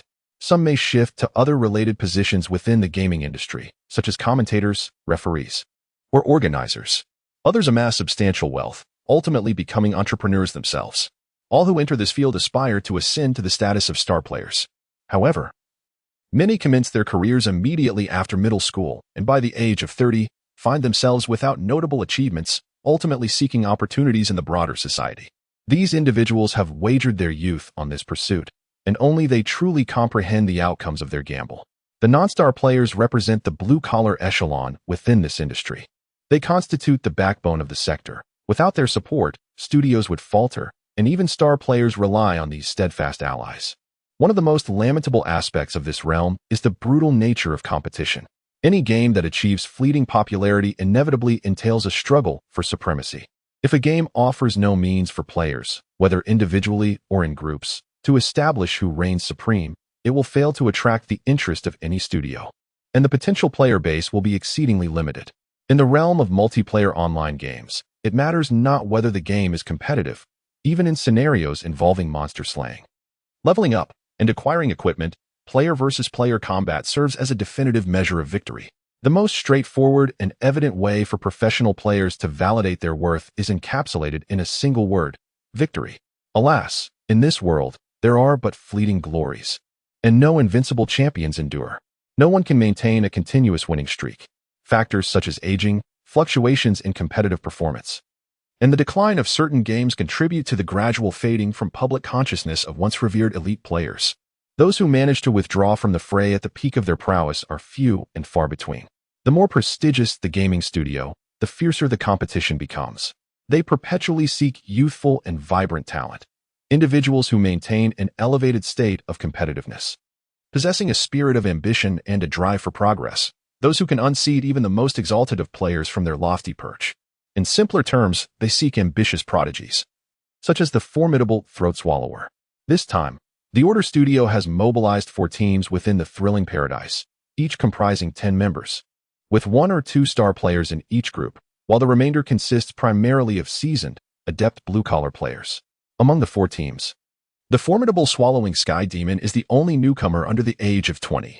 The Order Studio harbors high expectations for him, which is why he was included in the initial roster of players entering the thrilling paradise. The team leader assigned him no specific tasks. He was merely encouraged to engage and play according to his interests. Unexpectedly, during a slaughter game mode, he encountered the trio led by the fearless hero, and audaciously eliminated his predecessors. One could argue that such reckless behavior warranted the team leader's leniency. However, it must be noted that the hero, while formidable, does not rank among the most powerful players.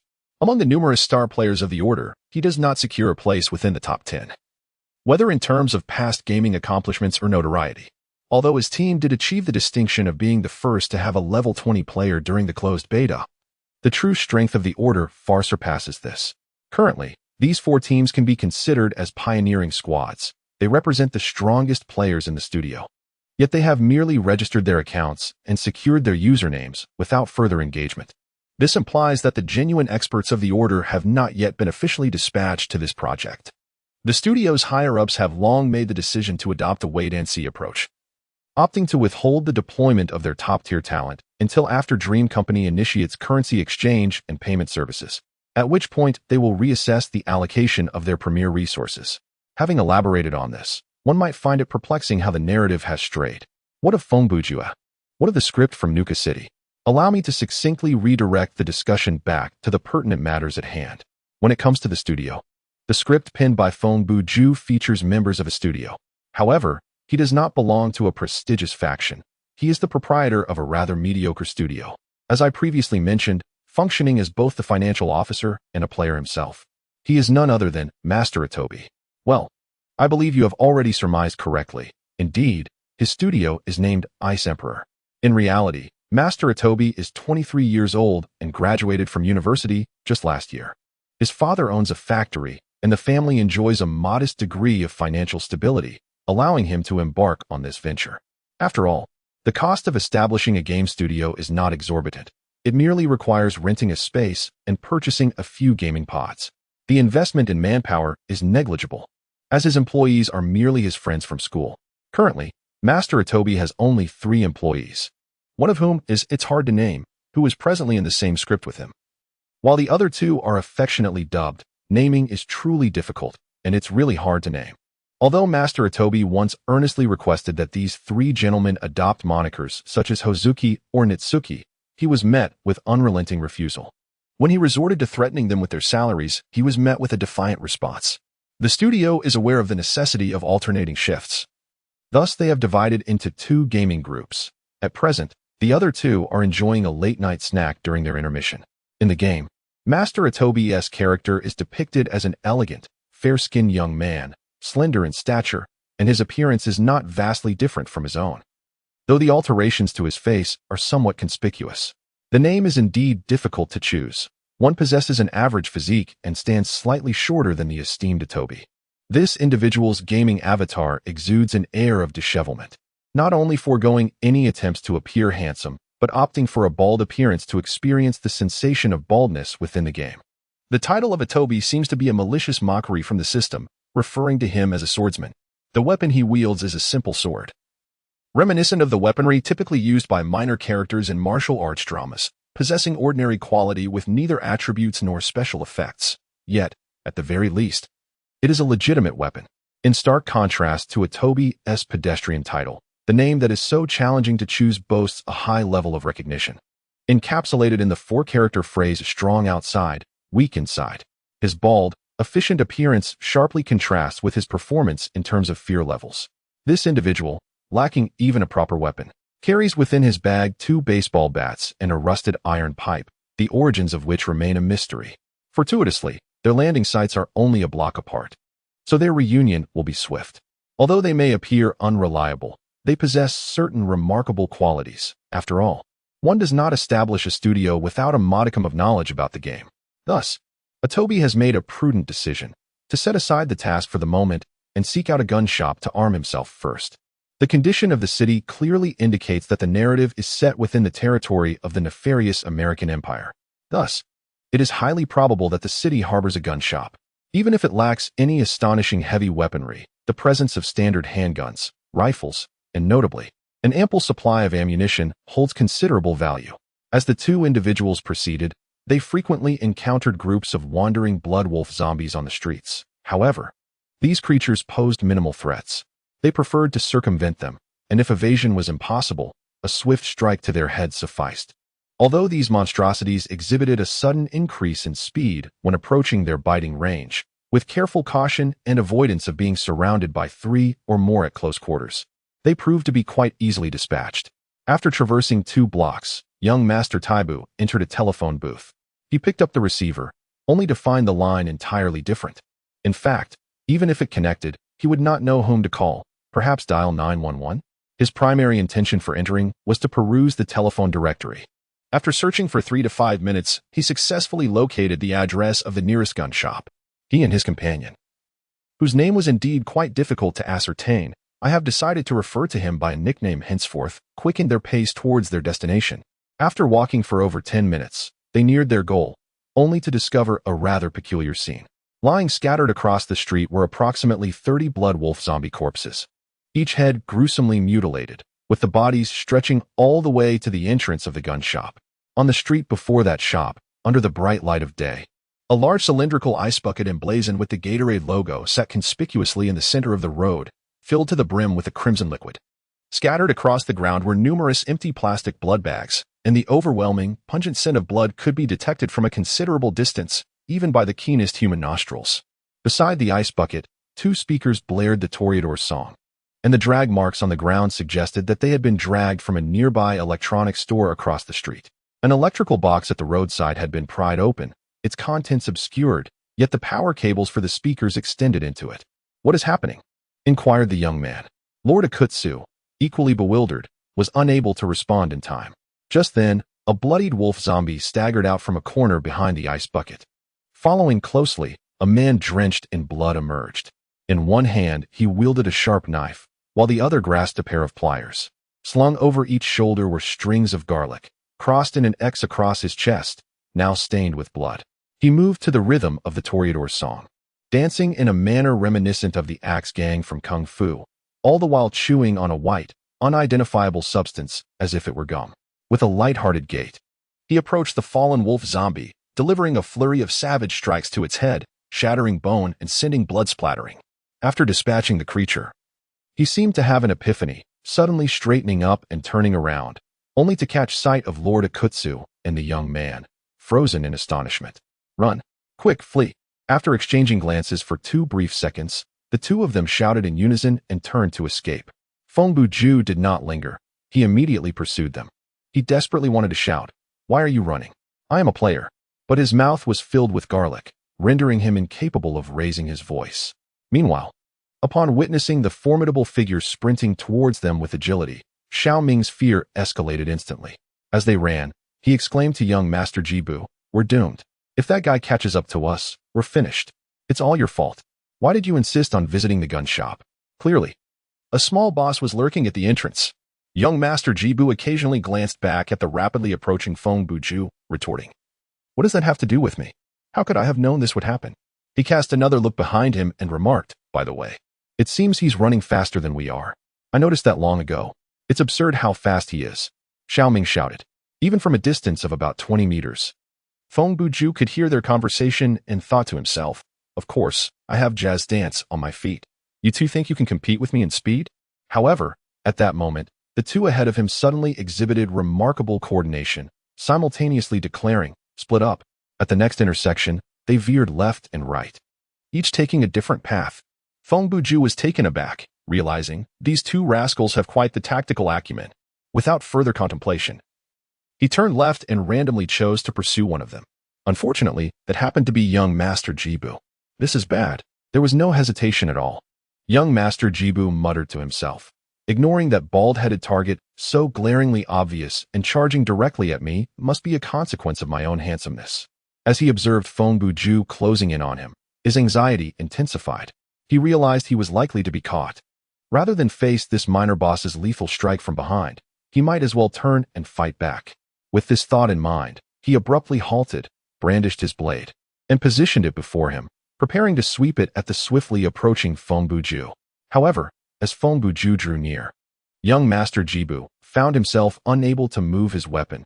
His actions were restrained by the system. Feng Bujue came to a stop before him, panting heavily, glaring at him, and stammered, I am one of my own kind. You, beep." The term idiot was ultimately censored by the system. Logically, Feng Bujue should not have been able to convey such intent. But the censorship indicated that there was no malice in his words, merely a tone of exasperation. "Huh?"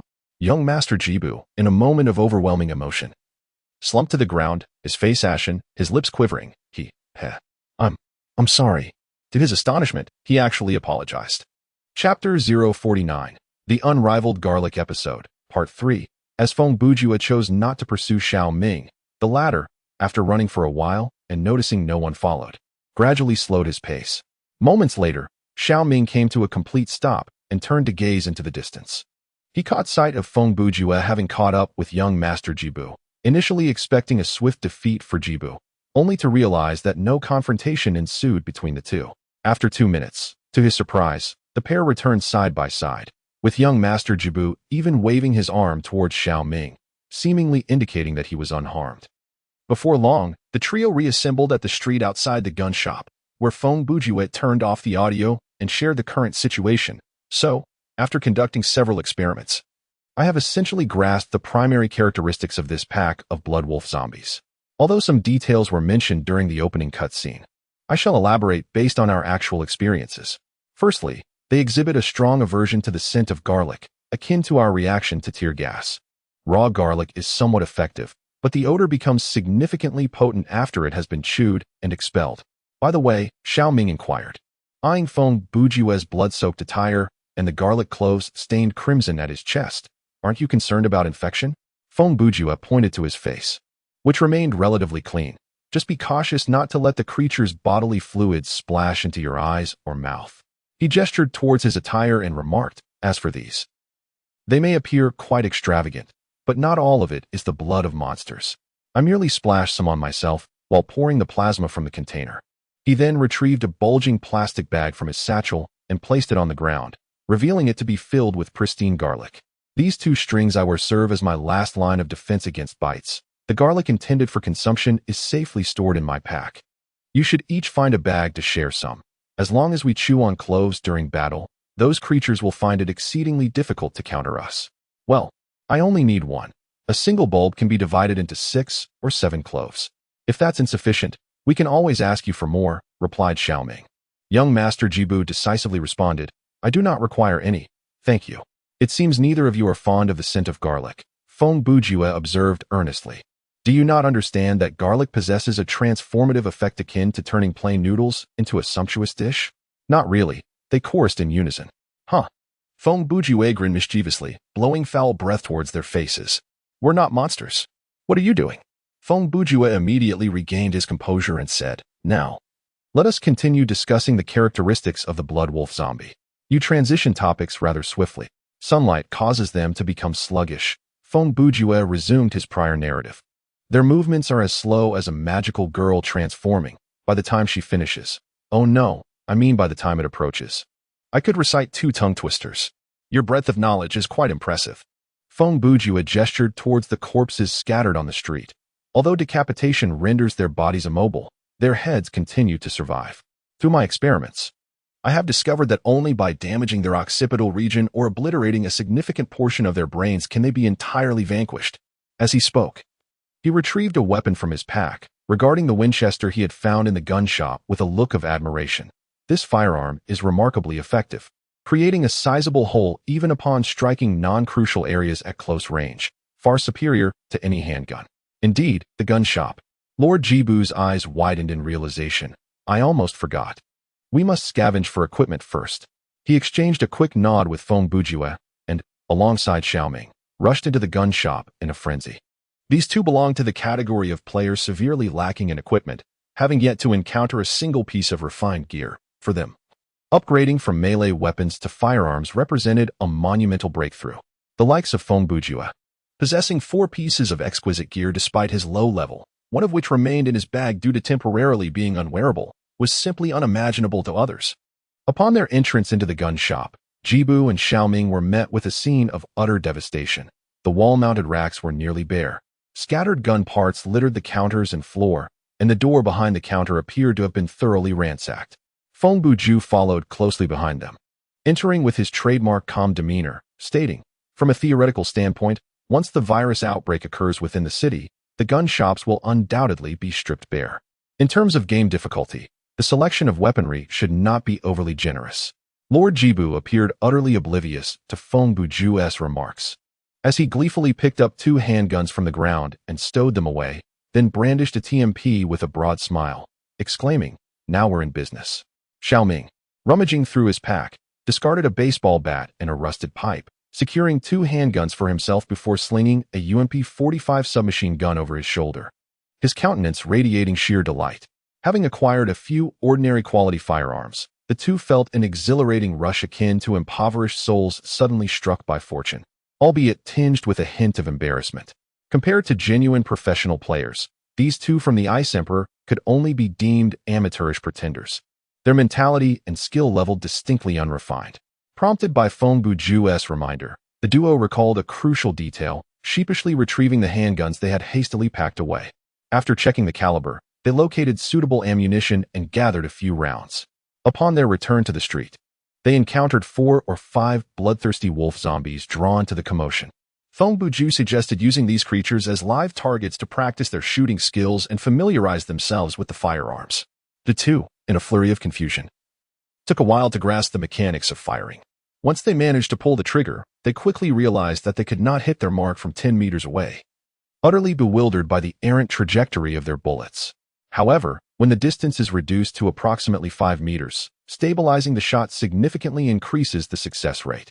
After dealing with these creatures, Feng Bujue remarked, "Where was I? Ah, yes, the next characteristic is."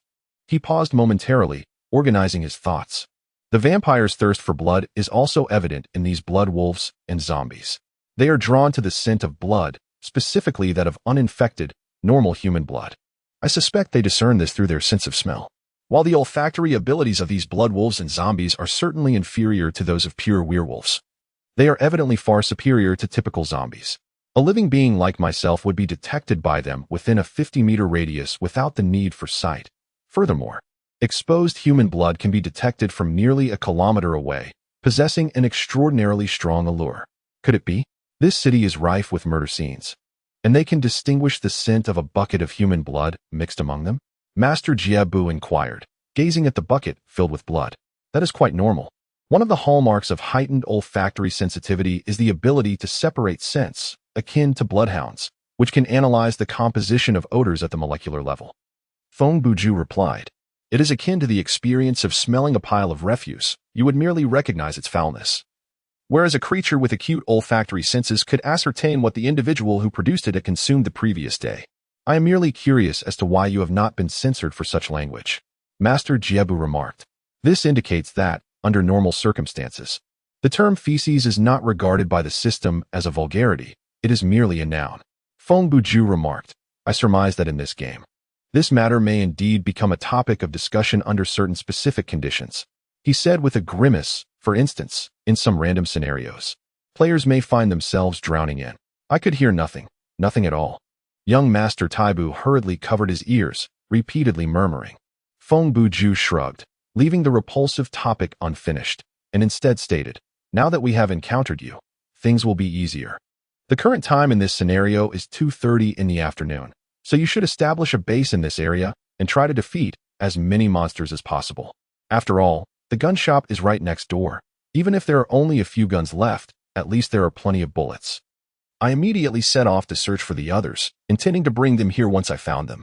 He gazed up at the sky. "Regardless of whether I find them or not, I shall return before sunset." Then he recalled something. "Oh, by the way, sound also has a certain effect on attracting monsters. After I leave, you can turn the speakers back on." "Wait," Xiaoming interjected. "I have been wanting to ask from the very beginning. How did you manage to assemble this setup?" He glanced around at the ice buckets, empty blood bags, speakers, and so forth. The general process was, before heading to the gun shop, I first visited a hospital 2 streets away, intending to search for medical supplies or similar items, and inadvertently discovered that human blood could attract monsters. Shortly after searching the hospital, I arrived here and decided to establish this place as a temporary stronghold. Consequently, I ventured to a nearby supermarket and acquired a shopping cart, which I then slid all the way to the hospital. I re-entered with determination, locating the blood bank, and forcefully breached the door. From the cold storage, I retrieved dozens of blood bags, loading them into the cart for transport back. Subsequently, I procured an ice bucket from the shop across the street and filled it with blood. The sound system was also acquired during intervals of monster slaying, both to attract more foes and because the frequency of their arrival was not particularly high. Waiting idly was rather tedious. Feng Bujue spoke rapidly, assuring us, "Rest assured, you may freely grind monsters here. This scenario imposes a lenient time constraint. Thus we should seize this opportunity to enhance our specialization levels and accumulate skill points." After imparting this information, he waved his sleeve and turned away, leaving two professional players standing there, astonished, as they watched his figure fade into the distance. Chapter 050, The Unparalleled Garlic, Part 4. In stark contrast to Feng Bujue's composure, Wang Tongji found himself somewhat less at ease. As a rather straightforward individual, upon his descent, he scarcely paused to contemplate his surroundings and promptly set off towards the primary mission. Although his disposition was uncomplicated, his execution capabilities were commendable. It wasn't long before he stumbled upon a street-side newsstand, where he located a city map and identified the address of the Alermu Corporation building. In his mind, he entertained the notion that his fellow teammates were undoubtedly en route to the same destination. Thus, if he reached the building swiftly, a reunion would be imminent. Along the way, he vanquished numerous foes, and as he approached the edifice indicated by the main quest, the number of zombies increased correspondingly, perhaps owing to the daylight. Although he was alone, he managed to keep his fright in check. The Bloodwolf zombies, when juxtaposed with the ordinary undead from films, were difficult to categorize in terms of terror. The crux of the matter lay in their sluggish movements, which failed to instill a sense of imminent danger. Under the bright sun, passing by a few non-threatening creatures felt akin to wandering through a comic convention. Perhaps it was only when darkness fell that the situation would shift. Around 2:30 in the afternoon, as Feng Bujue emerged from the stronghold he had meticulously crafted in search of allies, Wang Tongji had already arrived at the foot of the Alermu Corporation's towering edifice. This 52-story structure was crowned with a grand iron framework emblazoned with the name Alermu, exuding an ostentatious air reminiscent of the Avengers Tower. The company's logo prominently displayed atop the building signifies that the entire structure belongs to their enterprise. From the brief synopsis, it is evident that this lab company is undoubtedly the core institution behind the development of viruses. Only in the tumultuous depths of the American landscape could such a financial powerhouse, surpassing governmental resources and wielding technology rivaling that of divine beings, emerge as an armed conglomerate. Wang, wielding a baseball bat, proceeded cautiously. The dried blood stains on the bat indicated that its wielder did not falter in the face of these abominations. In terms of combat prowess, Dr. Wang may not be inferior to Feng Bujue. In simpler terms, given their current character levels and physical capabilities within the game, their movements remain within the realm of an ordinary human, with only a slight disparity. Before the imposing edifice, a throng of Bloodwolf zombies, numbering at least 80, began to converge upon the living. The vast area ahead lay shrouded in the building's shadow, and the movements of these bloodthirsty creatures were noticeably swifter than those under the sun, approaching the standards set by the early zombie films. However, compared to later cinematic portrayals of zombies capable of running, jumping, opening doors, and even driving or wielding firearms, these creatures still appeared woefully inadequate. At this moment, a sense of trepidation began to creep over Wang as he beheld the mass of shaggy, pallid corpses surging toward him. He realized that even if he wielded the bat until it splintered, it might not suffice to eliminate them all. Furthermore, he noted a rather peculiar detail. There were no slain Bloodwolf zombies in the vicinity. If a teammate had entered the building before him, then he or they would have had to navigate through these monsters. No matter how swift one might be, they would need to vanquish at least 7 or 8 foes to break through, wouldn't they? Yet, the open space before the building was devoid of any lifeless bodies lying still. It appears I am the first to arrive here, Xiaotan mused to himself, beginning to retreat. Since it was likely that no allies were inside at the moment, there was no need for him to rush in. It would be prudent to wait outside a while longer. With this thought, he resolved to temporarily withdraw from the open area. Unexpectedly, as he turned away, he triggered a flag, and a formidable gatekeeper boss materialized before him. At that moment, Xiaotan stood with his back to the building, facing a colossal shadow approximately 2.5 meters tall, situated about 100 meters away in the center of the street. He had no idea when or how this creature had appeared, but one thing was certain. It was not a monster that could be dispatched with a mere baseball bat. The upper half of this beast had undergone a complete transformation into a werewolf, adorned with dark brown fur, its face and hands devoid of exposed skin. The creature bore a wolf-like visage, and its fingertips were tipped with razor-sharp claws. While he found no vampiric traits upon it, the characteristics of a zombie were evident. A substantial wound marred its left chest, through which the interior of its torso was visible. The troubling aspect was that peering into this gaping hole revealed not organs. Behind a few ribs, a bloodied human head is faintly visible. This diminutive boss could aptly be termed a zombie werewolf, it bears no trace of vampiric essence. Perhaps it is precisely for this reason that it remains unscathed by sunlight, transcending the physical limitations of humanity. The zombie werewolf strides ominously closer, its formidable presence and imposing demeanor instilling an undeniable sense of dread. Little Tang's fear escalates rapidly, cold sweat cascading down his brow. However, he is not yet resigned to standing idly by awaiting his demise. The direction of the building is no longer an option. Facing this boss head-on would be perilous. Instead, he opts to evade, veering to the side. In a state of panic, Little Tang hastily sets off, unwittingly heading towards a gradually descending slope, with the entrance to the underground parking lot looming ahead. As he becomes aware of his surroundings, he realizes that the surrounding wall has surpassed a height that he could easily scale. It appears that continuing to run downward is his sole recourse. The zombie werewolf, perceiving his flight, instinctively gives chase.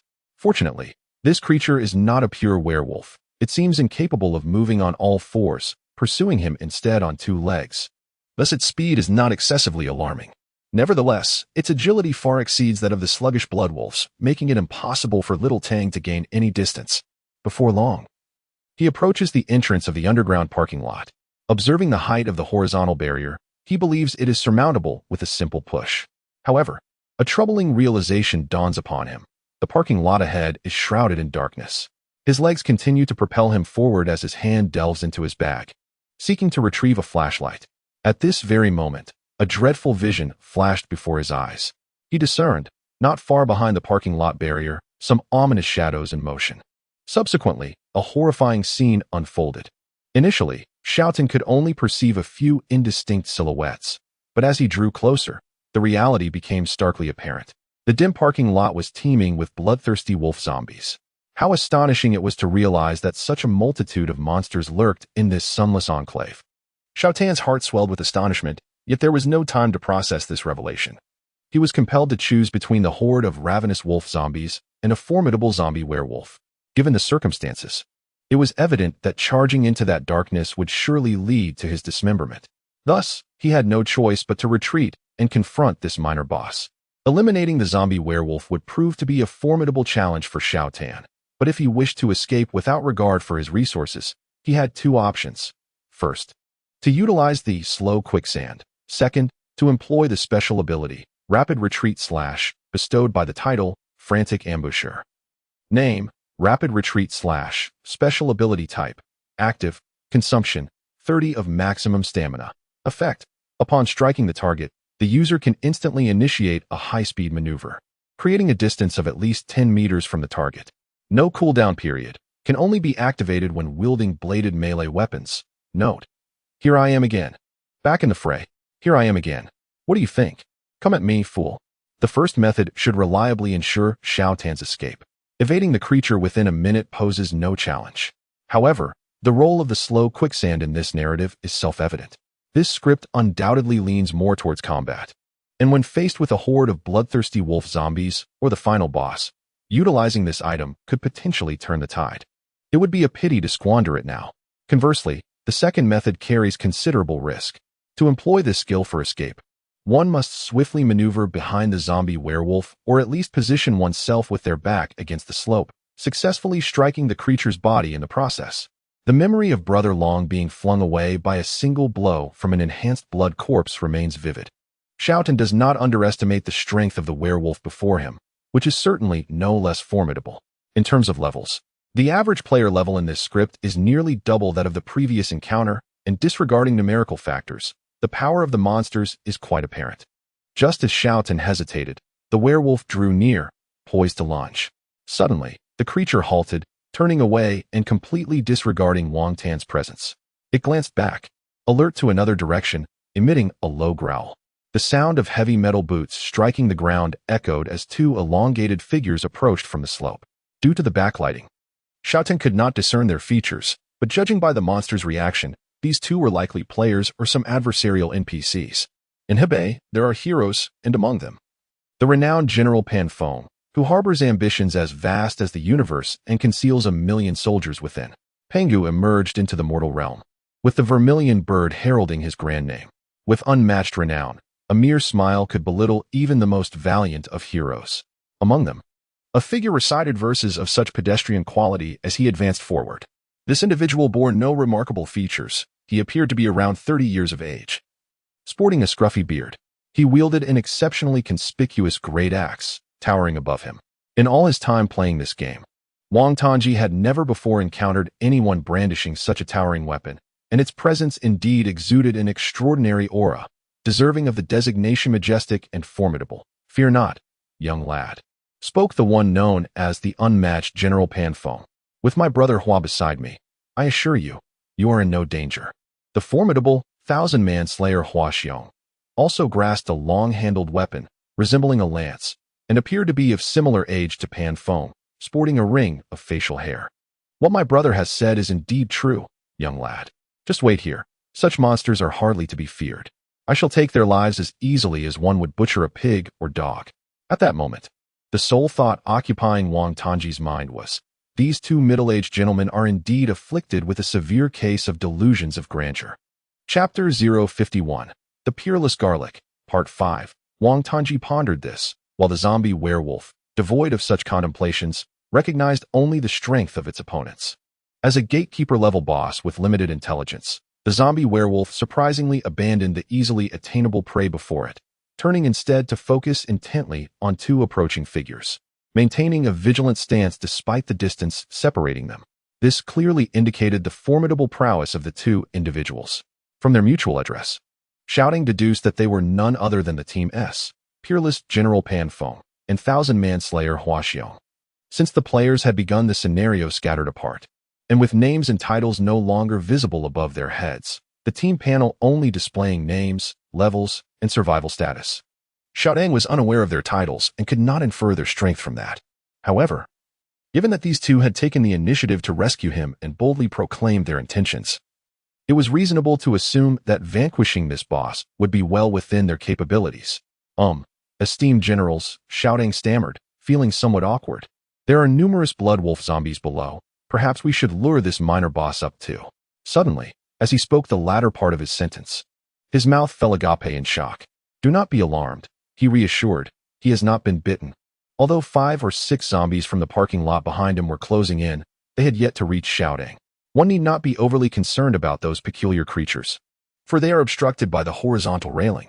Due to their lack of intelligence, they neither leap nor squeeze through. Instead, they are desperately attempting to push against the barrier with their ribs. Xiao Tan's exclamation arose from witnessing an unbelievable spectacle. There stood General Pan, leaping high, his mountain-splitting axe raised above his head, his form falling with weighty grace. Though the descent appeared slow, the angle and motion of his strike rendered the massive zombie werewolf utterly unable to evade. The creature let out a furious howl, swiping with its claws in defense. However, in that fleeting moment when Pan Wushuang's weapon made contact with the monster's arm, it suddenly accelerated, the blade gleaming with a chilling brilliance, swift as lightning, faster than a shooting star, severing flesh and spilling blood with a single stroke. One of the werewolf's enormous arms was cleaved cleanly off, soaring through the air.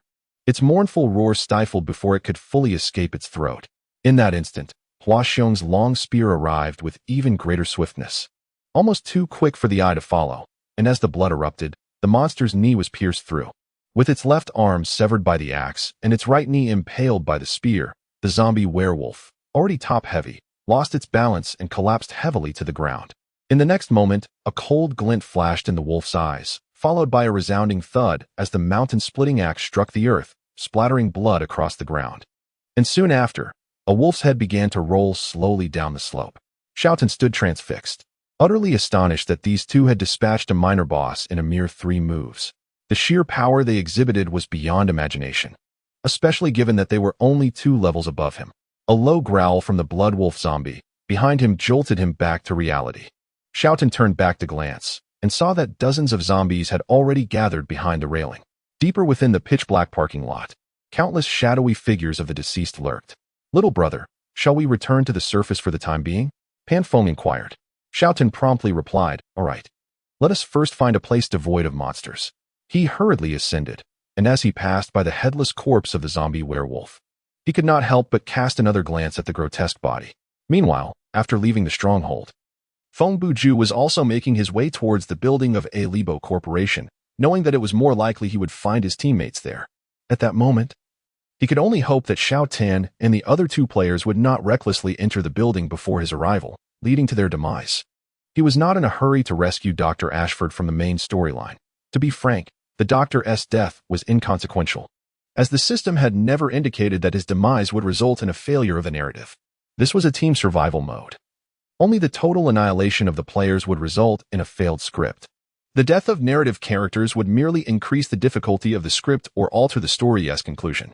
When alone, Feng Bujue had already dispatched over 50 Bloodwolf zombies.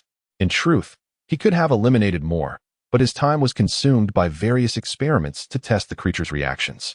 After all this upheaval, his shooting proficiency had indeed risen from F to E, yet his combat specialization remained at E. It appeared that pirouetting while wielding two unconventional weapons to strike at the creature's heads would not elevate his combat skills to the D tier.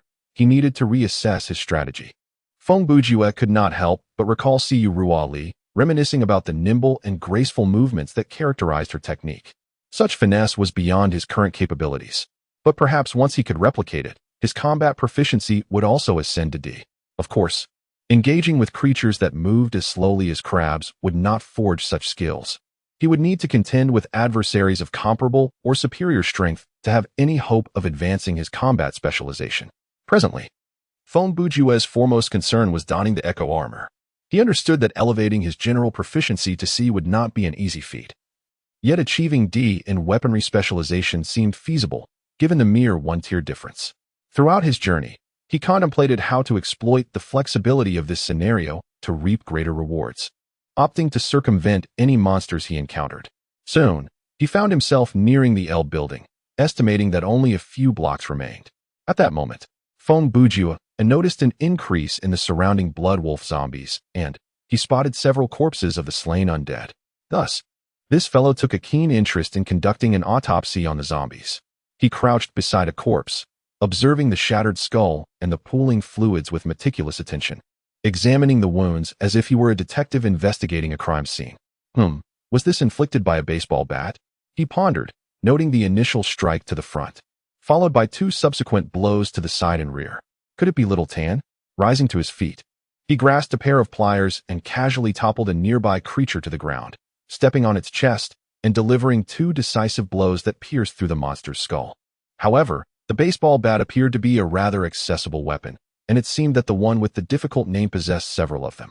He contemplated the possibility that the other two players might also be wielding baseball bats as weapons. With this thought in mind, he advanced forward, only to behold a cluster of 7 or 8 corpses lying in close proximity, their heads severed, yet still exhibiting movement. Lacking tracheae, they emitted no sound. The decapitated heads merely opened their mouths, their jaws incessantly mimicking the act of chewing. This likely isn't the work of my own hands. Chapter 052, The Unmatched Garlic Saga, Part 6, around 3 o'clock, within the edifice of the Alibo Corporation. Pan Feng and Hua Xiong were making their way to the top floor, accompanied by Xiao Tan. The elevator, which connected the ground floor to the 52nd level, was rendered inoperative, and the entrance to the fire escape on the ground floor had been obliterated. However, several elevators still functioned, granting access to other floors. After navigating through numerous elevator changes, from the 1st to the 7th floor, then ascending 3 stories via the staircase from the 7th, and finally transferring to another elevator on the 10th floor, they eventually reached the 42nd level. Along their arduous journey, they encountered 2 minor boss-level monsters. Yet faced with the formidable combat prowess of Pan and Hua, the bosses were left with no recourse, swiftly dispatched within mere minutes. The ordinary Bloodwolf zombies were even less of a challenge, effortlessly dealt with as if they were mere vegetables being chopped. Xiao Tan, trailing behind them, was utterly captivated by the spectacle. In the throes of battle, he found himself entirely sidelined, akin to a gang leader accompanied by 2 elite enforcers clearing a territory, merely a spectator throughout the ordeal. Brothers, Xiao Tan finally ventured to inquire on the staircase between the 42nd and 43rd floors.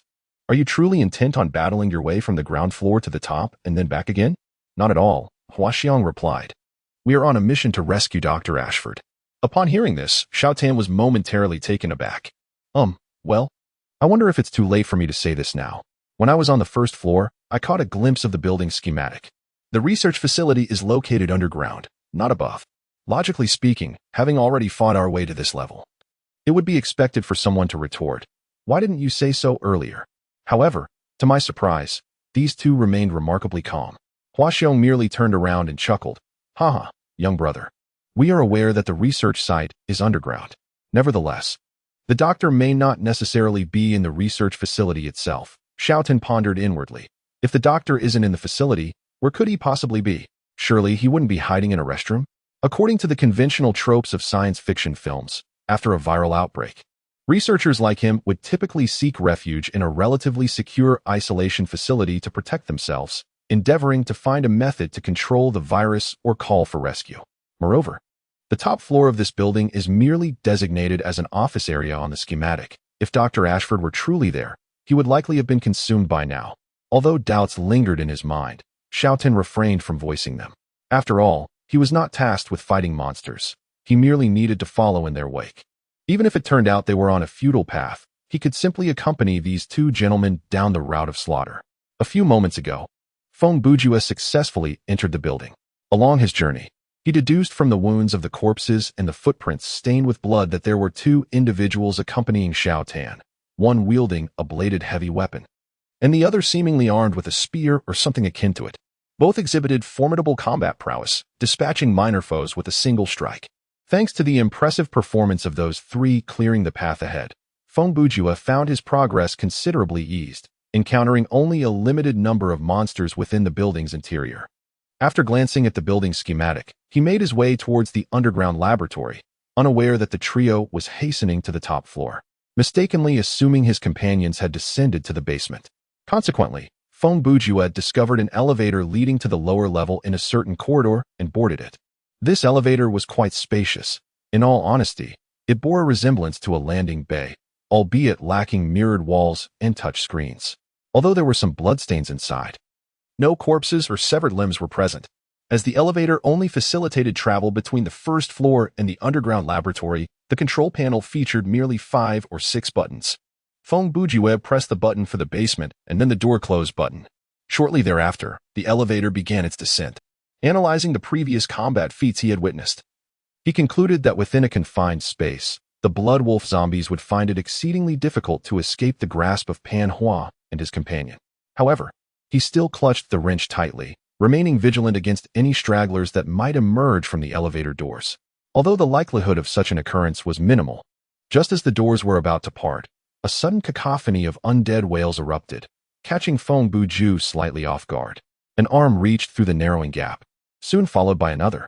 Before the doors had fully opened, 3 or 4 zombies surged eagerly into the space, and looking further out into the corridor, he estimated that 20 or 30 more grotesque figures were crammed outside, clad mostly in white lab coats and security uniforms, drooling and groaning, exuding a putrid stench reminiscent of decay. Despite being taken by surprise, Feng Bujue maintained his composure and responded with precision. He bit down on a clove of garlic that he had already prepared and drew forth a kitchen knife, coordinating it with the wrench in his other hand to target the nearest creature's head. After swiftly dispatching several of the abominations, he was struck by a startling revelation. The monsters lunging at him were merely ordinary zombies. Their faces did not exhibit the pallor he had expected, nor did they possess sharp fangs or the fur of werewolves. Most crucially, they showed no aversion to garlic. This unforeseen predicament caused Feng Bujue significant distress. He had anticipated a manageable number of foes, yet now he found himself besieged in the confined space of the elevator with an overwhelming horde. To complicate matters further, the garlic's deterrent effect had vanished, and these ordinary zombies exhibited agility far surpassing that of the bloodthirsty wolf zombies he had encountered previously, displaying strength and speed akin to that of a normal human. Feng Bujue found himself devoid of the slow sands prop, which he had previously utilized in the last script against the specter of Roderick Usher to fend off a massive onslaught of thought forms. Thus, at this moment, he was essentially at a loss. If an ordinary individual were to be cornered by over 20 zombies in an elevator, the most favorable outcome for them would likely be, if circumstances permitted, to resort to a fatal act with their firearm. Yet, Feng Bujue found himself without even a moment to draw his weapon. He wielded it in both hands, desperately flailing, relying solely on the passive effects of concussion to barely maintain control of the situation. However, The outstretched arms of the creatures and the confined space of the elevator made it exceedingly difficult for him to consistently strike at their heads. Indeed, it was not long before he was bitten, and not merely in one place. The sensation of pain was not overwhelmingly intense. Yet he understood that he might have contracted an infection. Once he had dispatched the zombies before him, Feng Bujue found himself in the corridor. With a pile of over 20 corpses behind him, blood flowing like a river. He glanced at his wounds, 2 on his arm, 2 on his leg, 4 in total. Aside from a few sensitive areas and the nearby clothing, the attire of players could be damaged. As long as the total area of damage was less than 10 of the entire outfit, the system would not correct or would delay the correction. Thus, at this moment, the sleeves of Feng Bujue's shirt and the fabric of his trousers at the calf revealed the bite marks inflicted by the zombies. Furthermore, the status next to his survival value indicated disease, directly confirming that he had indeed been infected. Feng Bujue let out a sigh, retrieving his Winchester from his satchel and loading it with ammunition before pressing onward. He remained uncertain as to why ordinary zombies lingered within this research facility. Yet he understood that mutation following infection necessitated time. There remained a window of opportunity before he would experience symptoms akin to a high fever associated with influenza.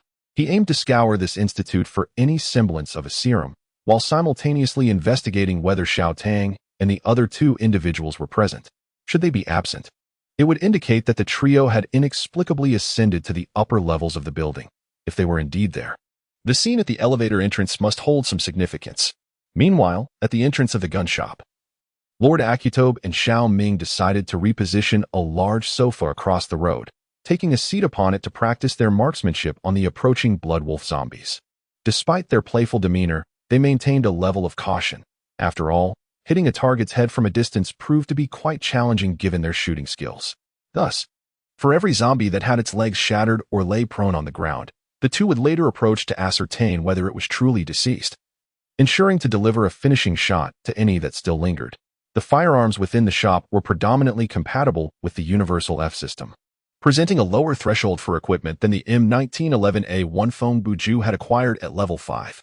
Clearly, in scenarios exceeding level 10, restrictions on weaponry had been eased, granting those yet to unlock shooting specialization greater opportunities to do so. "Hey, what is that?" Xiao Ming suddenly exclaimed, spotting an unusual figure in the distance. Young Master Jibe was on guard in another direction when he heard a sound and turned to take a glance. Could it be a player?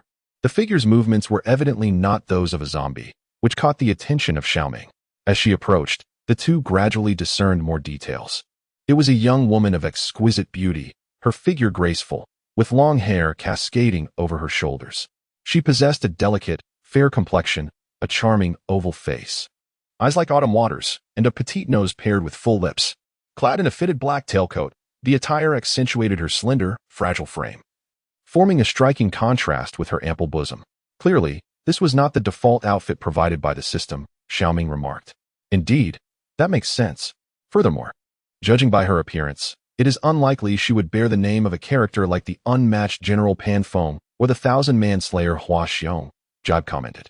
That madman once told us that Wang Tan was his friend, also a male player, so there should not be female players in this narrative. She does not seem like a monster. Could she be an NPC? Xiao Ming inquired. Then let us attempt to communicate, Jibe declared, raising his TMP and aiming it at the enchanting woman. Halt! Who are you? She did not respond, merely smiling. A few seconds later, that smile swiftly morphed into a sinister grin, revealing sharp fangs within her mouth.